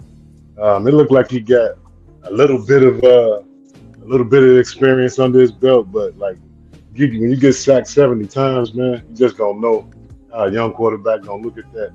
I think Caleb is gonna be all right. You know what I'm saying? Especially with this new guy coming in, hopefully, because we've seen this happen before with the Bears. Only if they can get an offensive line, Lou. If they don't do nothing on that, and you're right about that. You're 100% right. And he definitely needs the offensive line even more, like Tad said, than Justin did. You know what I'm saying? That's a fact. He needs that. He needs that. So that's what keep hurting him. It's a few pieces. It's a few pieces out there on free agency in the O-line, and they got a few picks. So for a fact that's going to be a primary because this guy ain't coming in here unless and they got a bag because they still ain't spend no money. They ain't spend no money last year.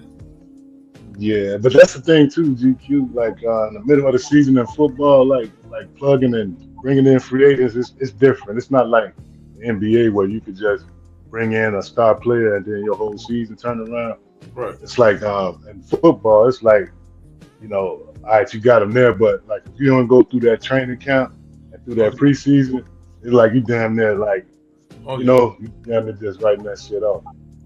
I mean, but y'all got it. That's why they need to go ahead and spend it now. Should spend it early and get the players in that they need. Yo, Psycho, what you think about that dude that was on the panel yesterday, talking that on Q panel yesterday? Talking about what? That Abo shit. That the Imhotep dude. Oh yeah. Oh man. You talking about that weirdo that came up there just espousing all that nonsense? I couldn't. You talking about the old man, Marley? I don't know if he was an old man, but he was an old man. He talking elbow shit. Yeah.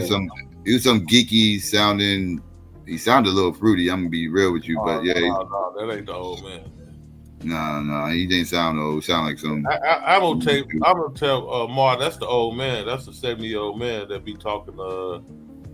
Be telling the history and shit. A lot of shit. He ain't. I know he ain't talking no elbow shit.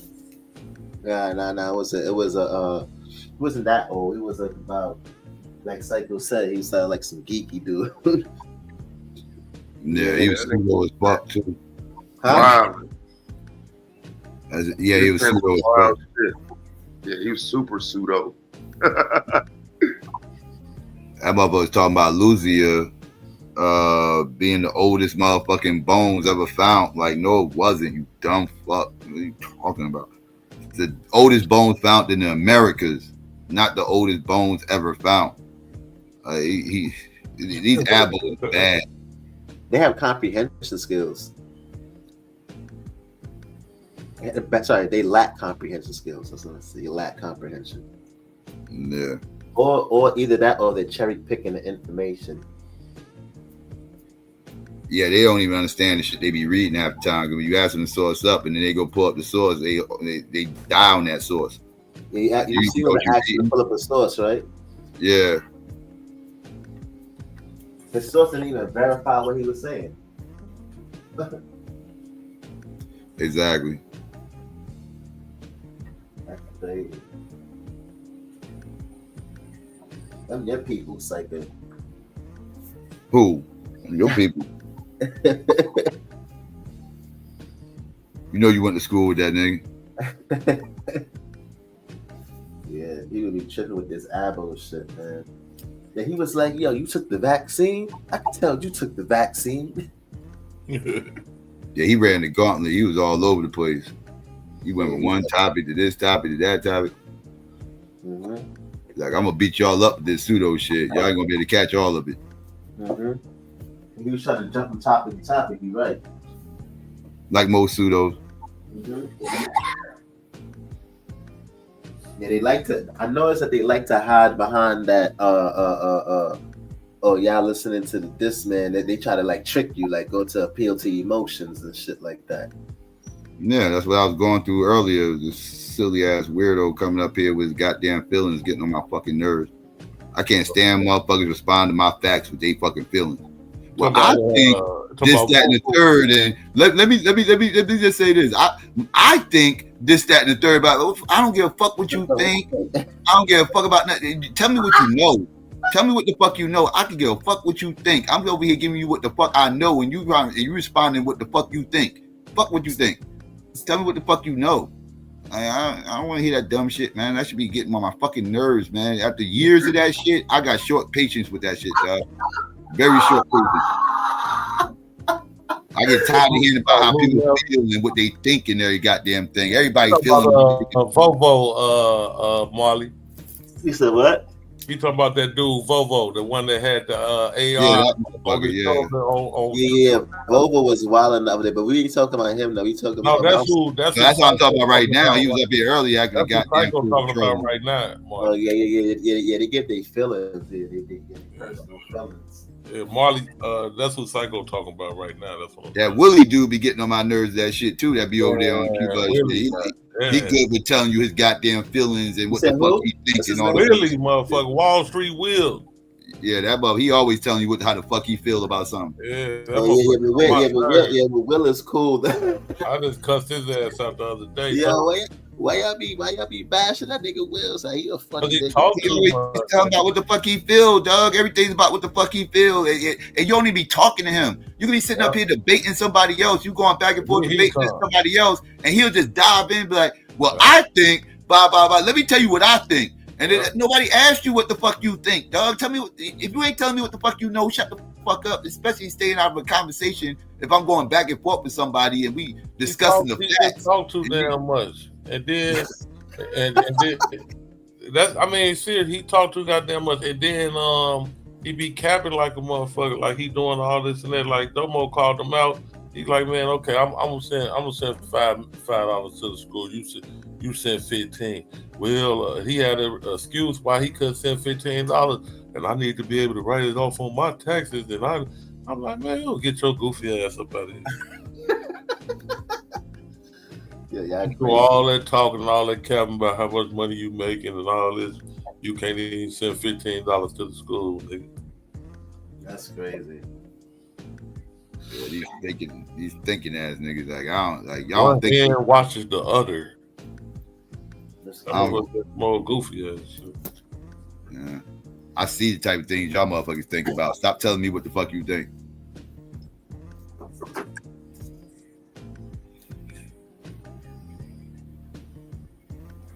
Crazy. Yeah, Vovo's up here trolling and shit. That's just he was totally trolling. Yeah, he be drunk as hell anyway. That motherfucker don't sit up there getting drunk talking shit.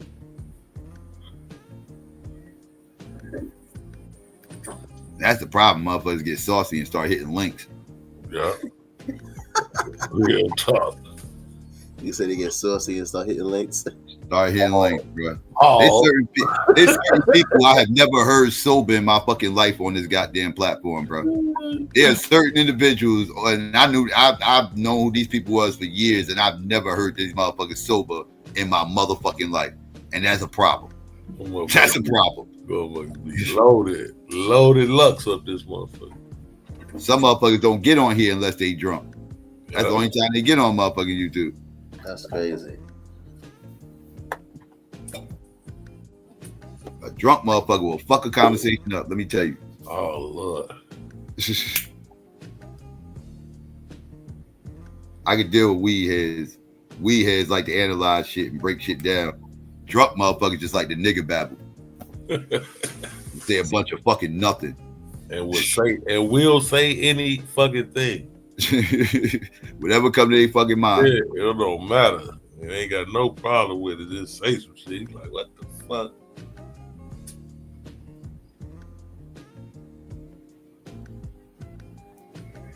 Pseudo's fucking hilarious.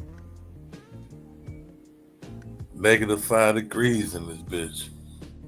It's 10 degrees here. 10 degrees. And that's without the wind. It's -5 without the wind. I don't know what the wind chill is. It's cold. It's cold today. I woke up this morning. But how many degrees is it right now in New York City? 10. It says 10 degrees here. It's 10 degrees in New York, so it can't be too much difference where you at. Yeah, it's -5 here. This supposed to be like the coldest day we done had in a couple of years. It's real feel is -15. I got fucking goddamn. I don't have to go to. Okay, I'm cool for today. I can wait till tomorrow. I ain't gotta go to store today. I'll just goddamn. Boy, hearing that shit was like wow, because having lived there and that type of shit, getting your ass up and going to work, and you look at the TV and that shit say -20. Yeah. It's 14 degrees. Yeah. That's not motivation. That is not motivation to get up and go somewhere. You know what I'm talking about, bro? -15. That shit make you want to go right back to sleep, nigga. Yeah, they closed the school. They closed the schools down today. They did. Yeah, they closed it down here. Yeah. Severe. What they close it down for? The inauguration? Nah, -15 degrees. Not yesterday. I'm talking about today. I'm talking about not Monday. They closed it down. School already closed for today. Yeah. Oh, you talking about this morning? Yeah, they closed it down. They announced it Saturday that they was gonna close it for Tuesday. They already knew. It's too cold out there. It's too cold out there. You could die out there. That's what I was trying to explain to my mother. -15 wind chill. Oh, but ain't it a little warmer during the day though? Yeah, it might.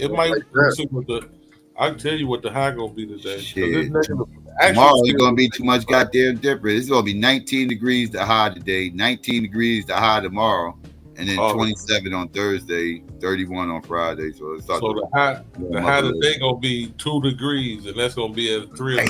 Well, what I want to know, sorry. The high today gonna be 2 degrees at 3 p.m. It's gonna be 2 degrees. 2 degrees. Yeah. Where you at? Yeah. Listen, what I want to know is why Psycho kicked me off the panel when he was telling this racist ass story earlier about him going to camp and they had the blacks against the whites. I was in shock. I was like, what the fuck? Dude, what the fuck? Dude, like, you gotta be bullshitting me. I was in shock. You wouldn't let me fucking talk. I was like, what the fuck are you talking about? Talking about they split up the white kids and they split up the black kids. I was like, what the fuck? What the fuck type of racist shit is this? This sounds some bullshit. I don't even know if I really believe. No, that's what they got to believe. These are white these are white counselors, dog. They was like high schoolers and shit. Like I was 6 years old. They was about 17, 18, whatever. Whatever. They was camp counselors, And yeah, they thought it was funny and it'd be match up the kids. Nah, that shit ain't funny. That's not funny. Ain't nothing funny about that. I didn't say it was funny. I said they thought it was funny. I'm telling you what they thought. Man, yeah, but it really wasn't. It sounded like a lawsuit. You know, we just entered that council culture shit. That shit used to happen all the time in the 90s and 80s and shit. That ain't no new. My mom would have won no lawsuit back then. We talking the motherfucking 70s. You wouldn't have won no motherfucking lawsuit. Definitely in the 70s. She wouldn't have. I don't know. She wouldn't have won no lawsuit. Yeah, definitely in the 60s and 70s. My child goes somewhere. They talking about blacks and whites and all of this shit. Oh no, motherfucker. Now today's time, she could have got Ben Crump and probably got some cash, but not back then. Hell no. My child goes somewhere. You ain't never going back there. No. Even the real Park League games and the high school games was basically the black school against the white back in them days. You know what I'm saying? Yeah, but if you literally saying it's blacks against whites, though, that's some real racist shit.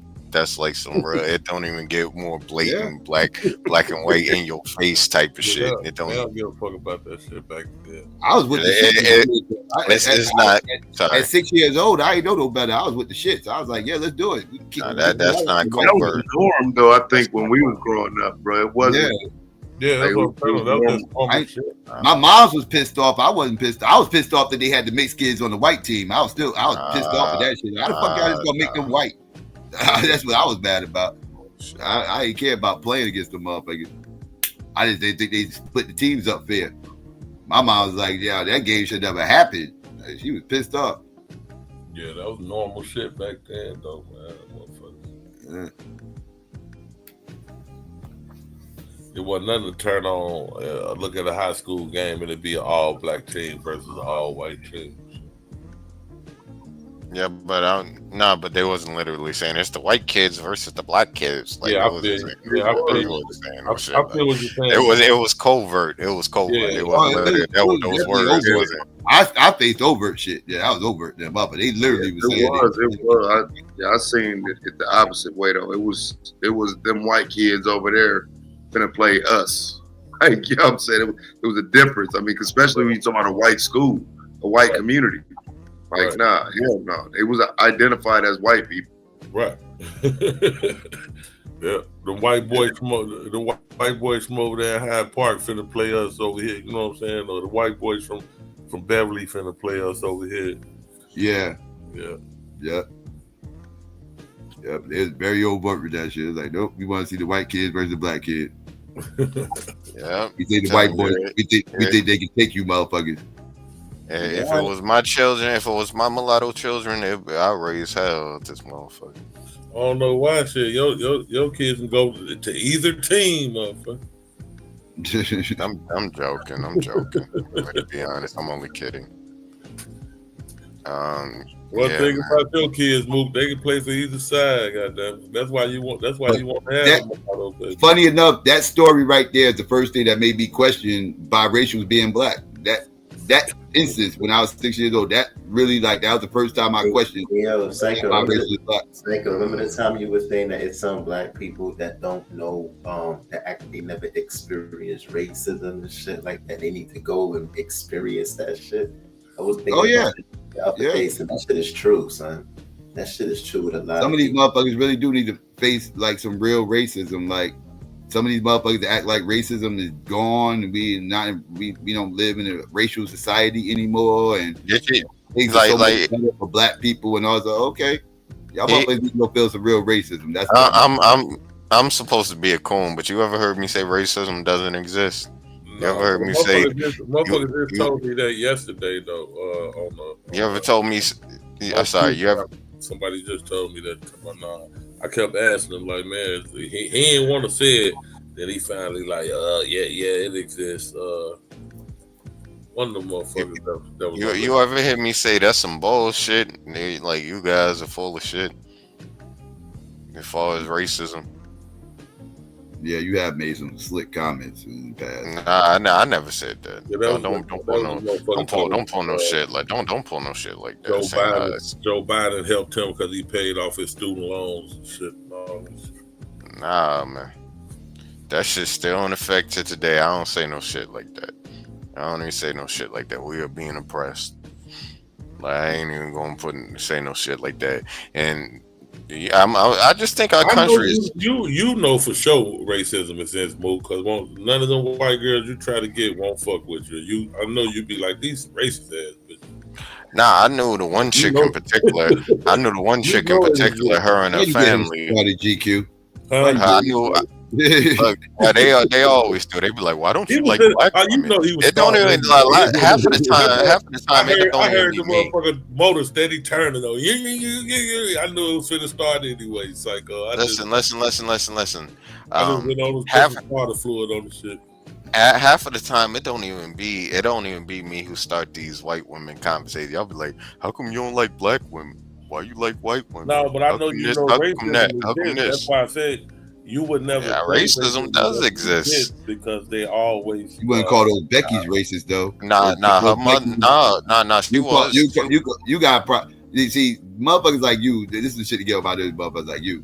Y'all will call these white dudes racist, and everything else. Y'all ain't got no problem calling these white men racist, but y'all won't call them Becky racist though.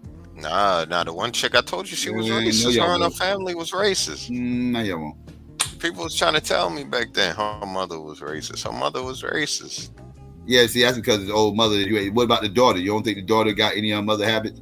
The daughter was racist too, inherently or subconsciously. I don't think she would say it out loud, but in the back of her mind, of course, she was thinking about the color of my skin, and her mother made that abundantly clear. Speaking on the color of my skin, I told you the comment she made about black people being locked up because of gun charges and saying that black people had dirty hair and they don't wash their hair, and that's one of the reasons why they don't get lice. That's why you change the color of your hair? Huh? That's why you change the color of your hair? Yeah, that's exactly why I changed the color of my hair. Hold the fuck up. We ain't gonna act like they just use some reverse racism, but they told you black people don't wash their hair. That's why they don't get lice. Because they got dirty hair and. Now that's a hell of a the motherfucking crackers. They never stop. Never cease to amaze you, right? The reason why niggas don't get lice. That's probably why he's self-conscious about his hair, right? That's why he's trying to have white boy hair. What color is your hair, bro? None of your business. He ain't blondie, man. You know, blondes have more fun. Blondes have more fun. I used to say that. He got the Eminem haircut, bro. Like he literally got an Eminem haircut. Arms are sweaty, mom's spaghetti. Like I'm gonna have to cut it. I'm gonna have to cut it again. Wow. It's nervous. Yeah. Calm and ready. Listen, yeah, man. But yeah, her and her family was racist. It's sad. Now she wouldn't say that out. She wouldn't say that out loud. But as long as a white man was around, she'd put me right on the back burner. White men around. People really be thinking like that. Like that's they talking like when they around each other. You know, niggas don't wash their hair. That's why they don't get lice like us. You know, we get lice dirty and nasty. We get lice because we wash our hair. They dirty, nasty niggas. No fucking sense. Yeah, that's the dumbest shit. Like, what the fuck? Lice don't give a fuck about none of that shit. They care about your blood, motherfucker. That's what they coming for. Yeah, they grab hold to y'all. Nah, they don't like coarse hair. That's what they don't like. Nah, they don't like coarse hair, but that's only because it's harder for them to hide in the coarse hair. And black people can get lice. I mean, it's less common. They can, but like you were saying, you're right though. But it's harder for them to hide, like lice, like other parasites, like lice, ticks, like crabs, shit like that. Like these things like to hide in your hair and shit like that, or whatever, your pubic or whatever the fuck.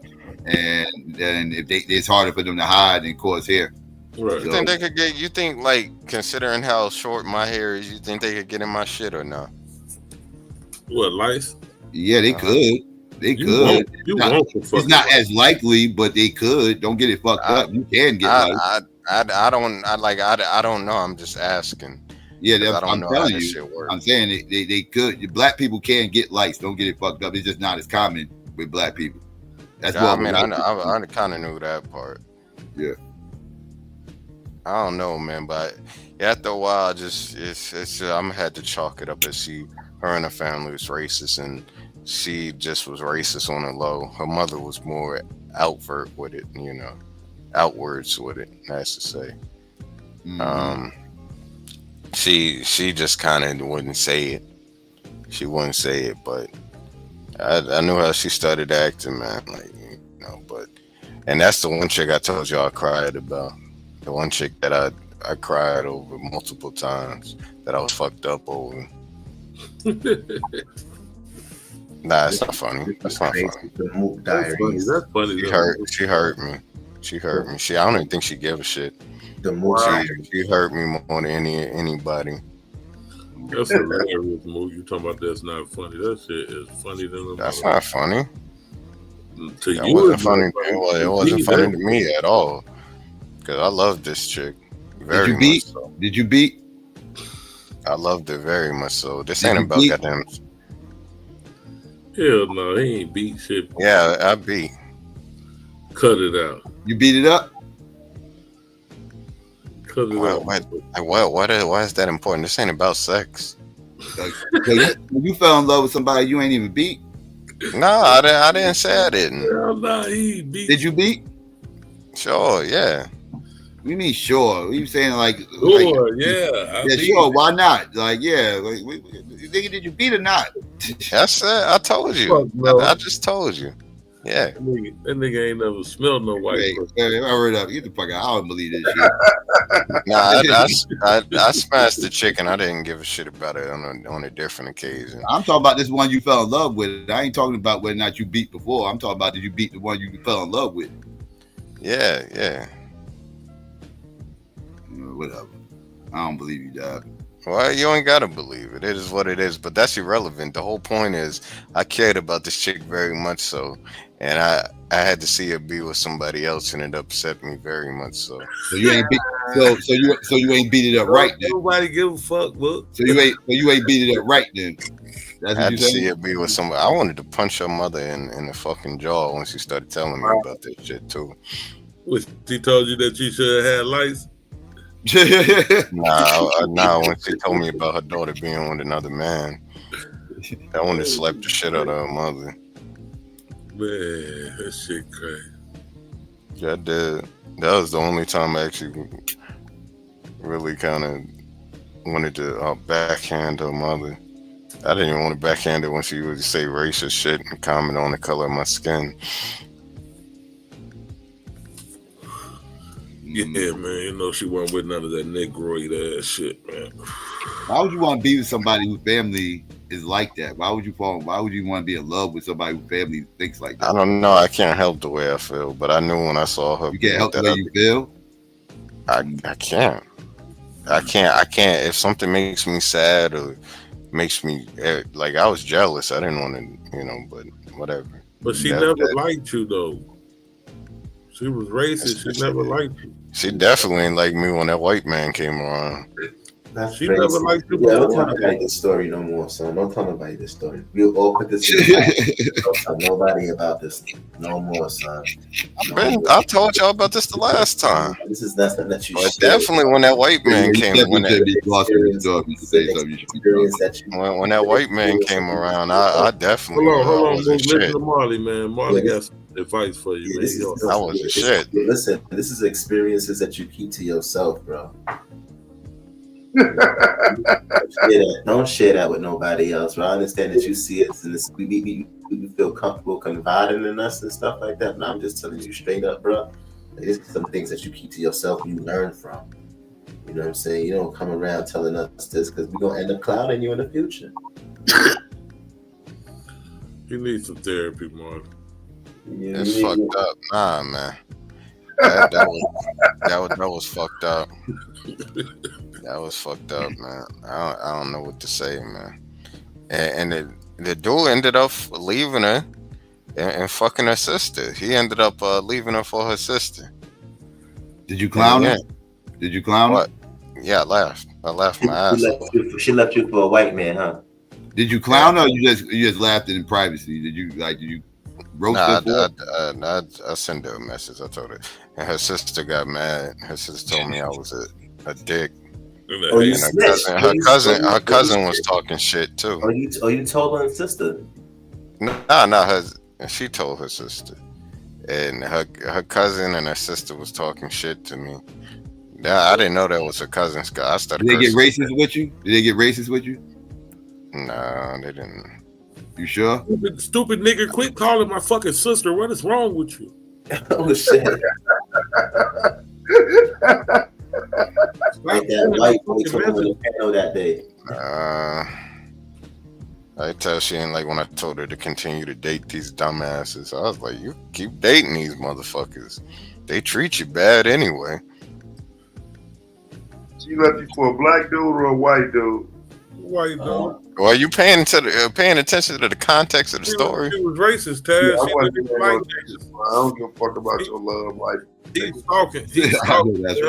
Niggas talking like a motherfucker, bro. Yeah, I just started listening, bro. So if you said it, my bad. Nah, man. Well, as long as a white man, I think she'll fuck a fucking fire hydrant, really, to be honest. Anything but your nigga. Why you feel special about fucking her if she'll fuck anything? I'm just saying, man. Why you falling in love with a hoe is my question.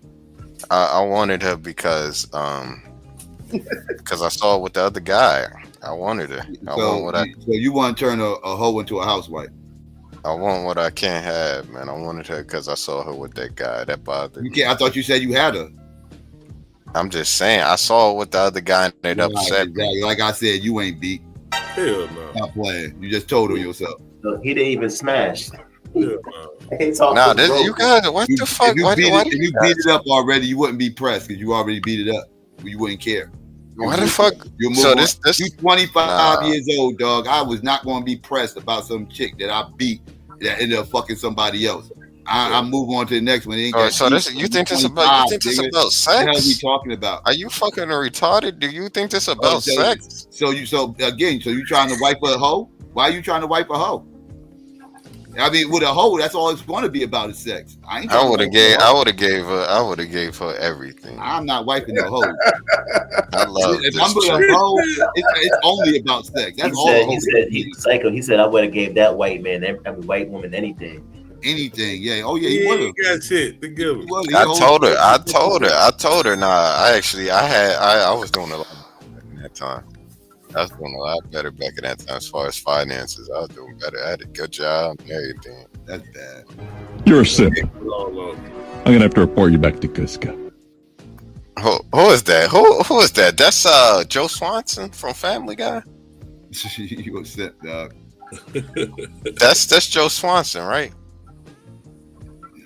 You don't watch Family Guy, do you? The wheelchair guy. I would have given her anything. I love that chick very much so, and that's an understatement of how I felt. A hoe. You love a hoe. Admitted hoe. You love you guys judgmental, man. You gotta like I said. Yes, bro. I'm very judgmental. You are falling in love. You gotta get over her, man. Right, bro. It ain't no getting over it, but I guess it'll subside. He gonna go do something to that bitch, bro. I ain't doing shit to her. She could live her life. I see she already miserable enough as it is. So hey, she be getting her karma. You keeping up with it? Yeah, you gotta stop keeping tabs. No. I wasn't even trying to keep up with it. Somebody, because people know that. Because I told her, like, yo, you mean the world to me, and I love you. Is this your baby mama? Is this your baby mama, bro? Hell I know. My mother said, my mother was like, you had a child with her or something. Yeah, that's what you acting like. That's exactly what you acting like. This is pathetic. Ain't got no kids.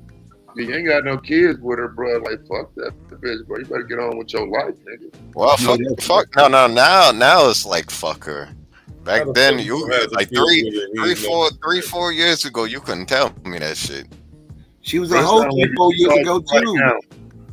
You sound like if she called you right now, bro, you gonna go. No, I really wouldn't. Yes, you would. Lying motherfucker. I hope that bitch get hit by an asteroid. Oh yeah. Lying motherfucker, stop. Yeah, that's I told her how much I love her, and I do anything for her. He want to try to redeem these hoes. She meant a lot to me. Yeah, you wouldn't give her that much leniency if she was black. I was lukewarm. Actually, prior to you ain't doing it because she's white, so you put it's like any other swirler. You put up with all types of fuck shit from white people because you know that's your passion. Prior to her being put up with shit you wouldn't put up with a black meat. Prior I to see her, it all the time with you swirlers. Prior, black women put up with all types of wild ass shit from these white men they wouldn't put up with black men. I see you Negroes up here putting up with all this whole ass shit from these Becky's y'all wouldn't put up with these black women. Y'all motherfuckers are weird. Listen.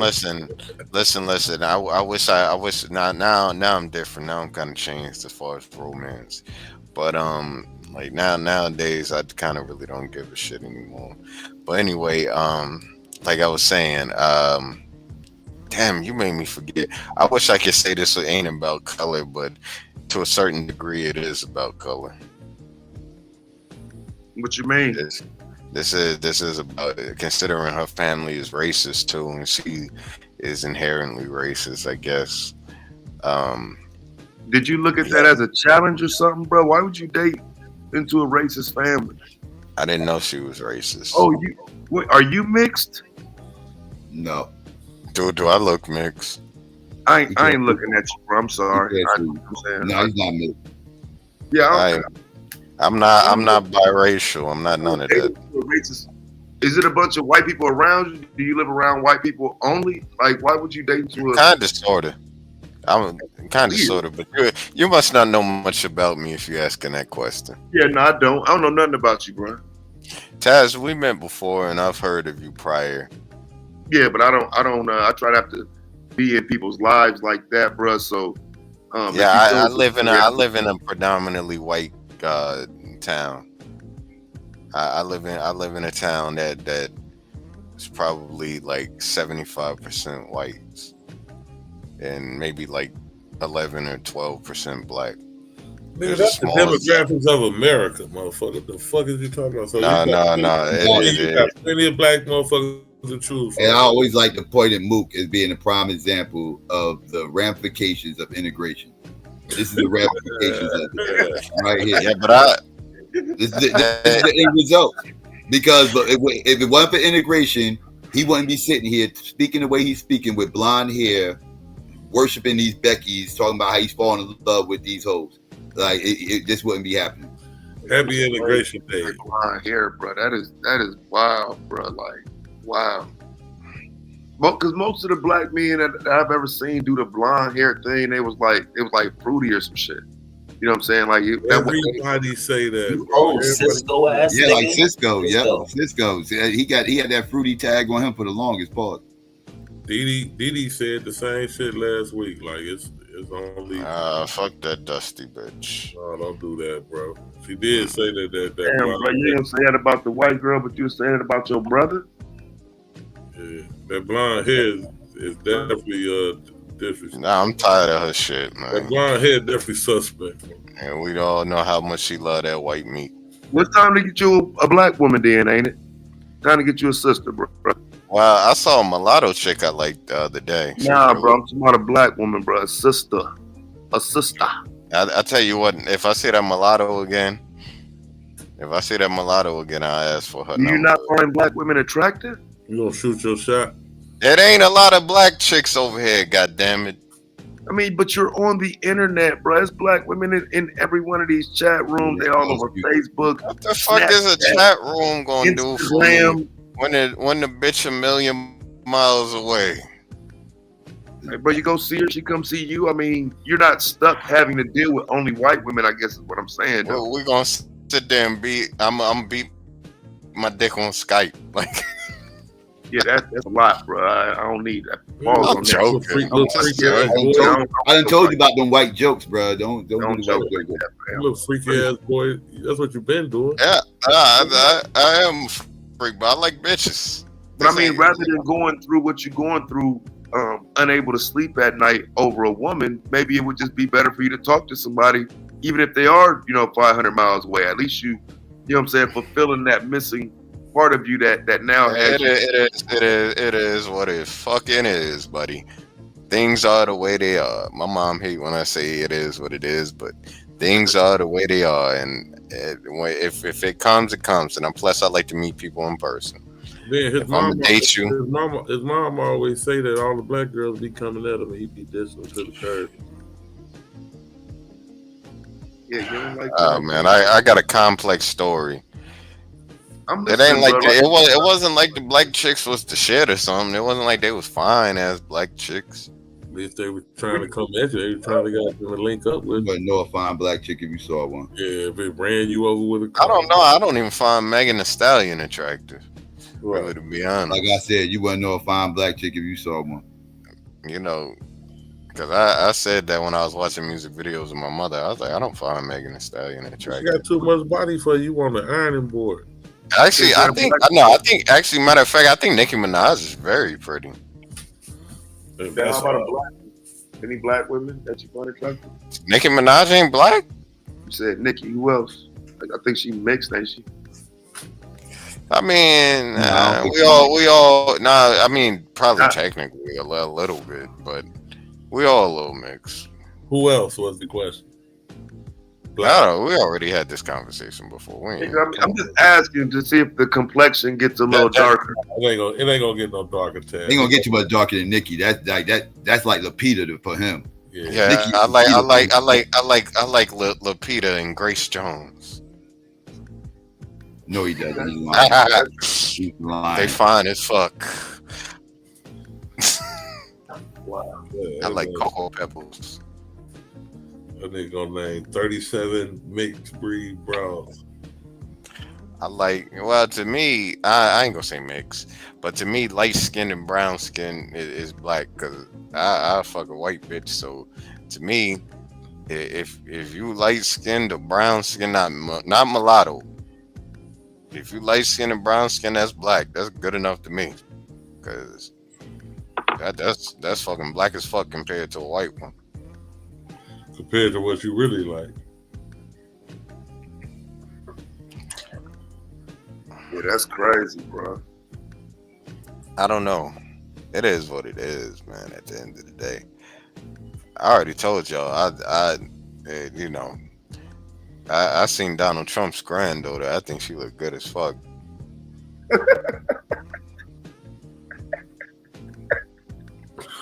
Speaking of the inauguration. That's what I'm saying, bro. You sit around watching Donald Trump granddaughter, but you can't talk to a woman on Facebook, bro. Yeah, I'm subscribed to her shit. It is. I ain't gotta like. Right, you sitting there watching the inauguration, and the president and what he's saying don't matter. You looking at the girls, bro. Granddaughter, his granddaughter. She pretty.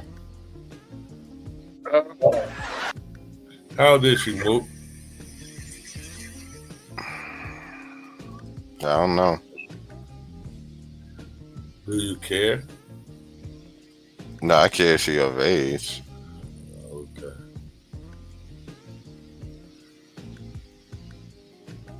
Oh wait, yeah, hold up. Yeah, I'm looking at this thing with Jesus. Hold up. I just clicked on it. What? You remember I told y'all? You said this come from Greek. You said that. 17. Oh. Kai Trump. Kai Trump. You looking at a 17-year-old? Better know it. When she turned 18. More important. I ain't even let you ruin my night like that, man. I'll holler at y'all, bro. Hey, bro.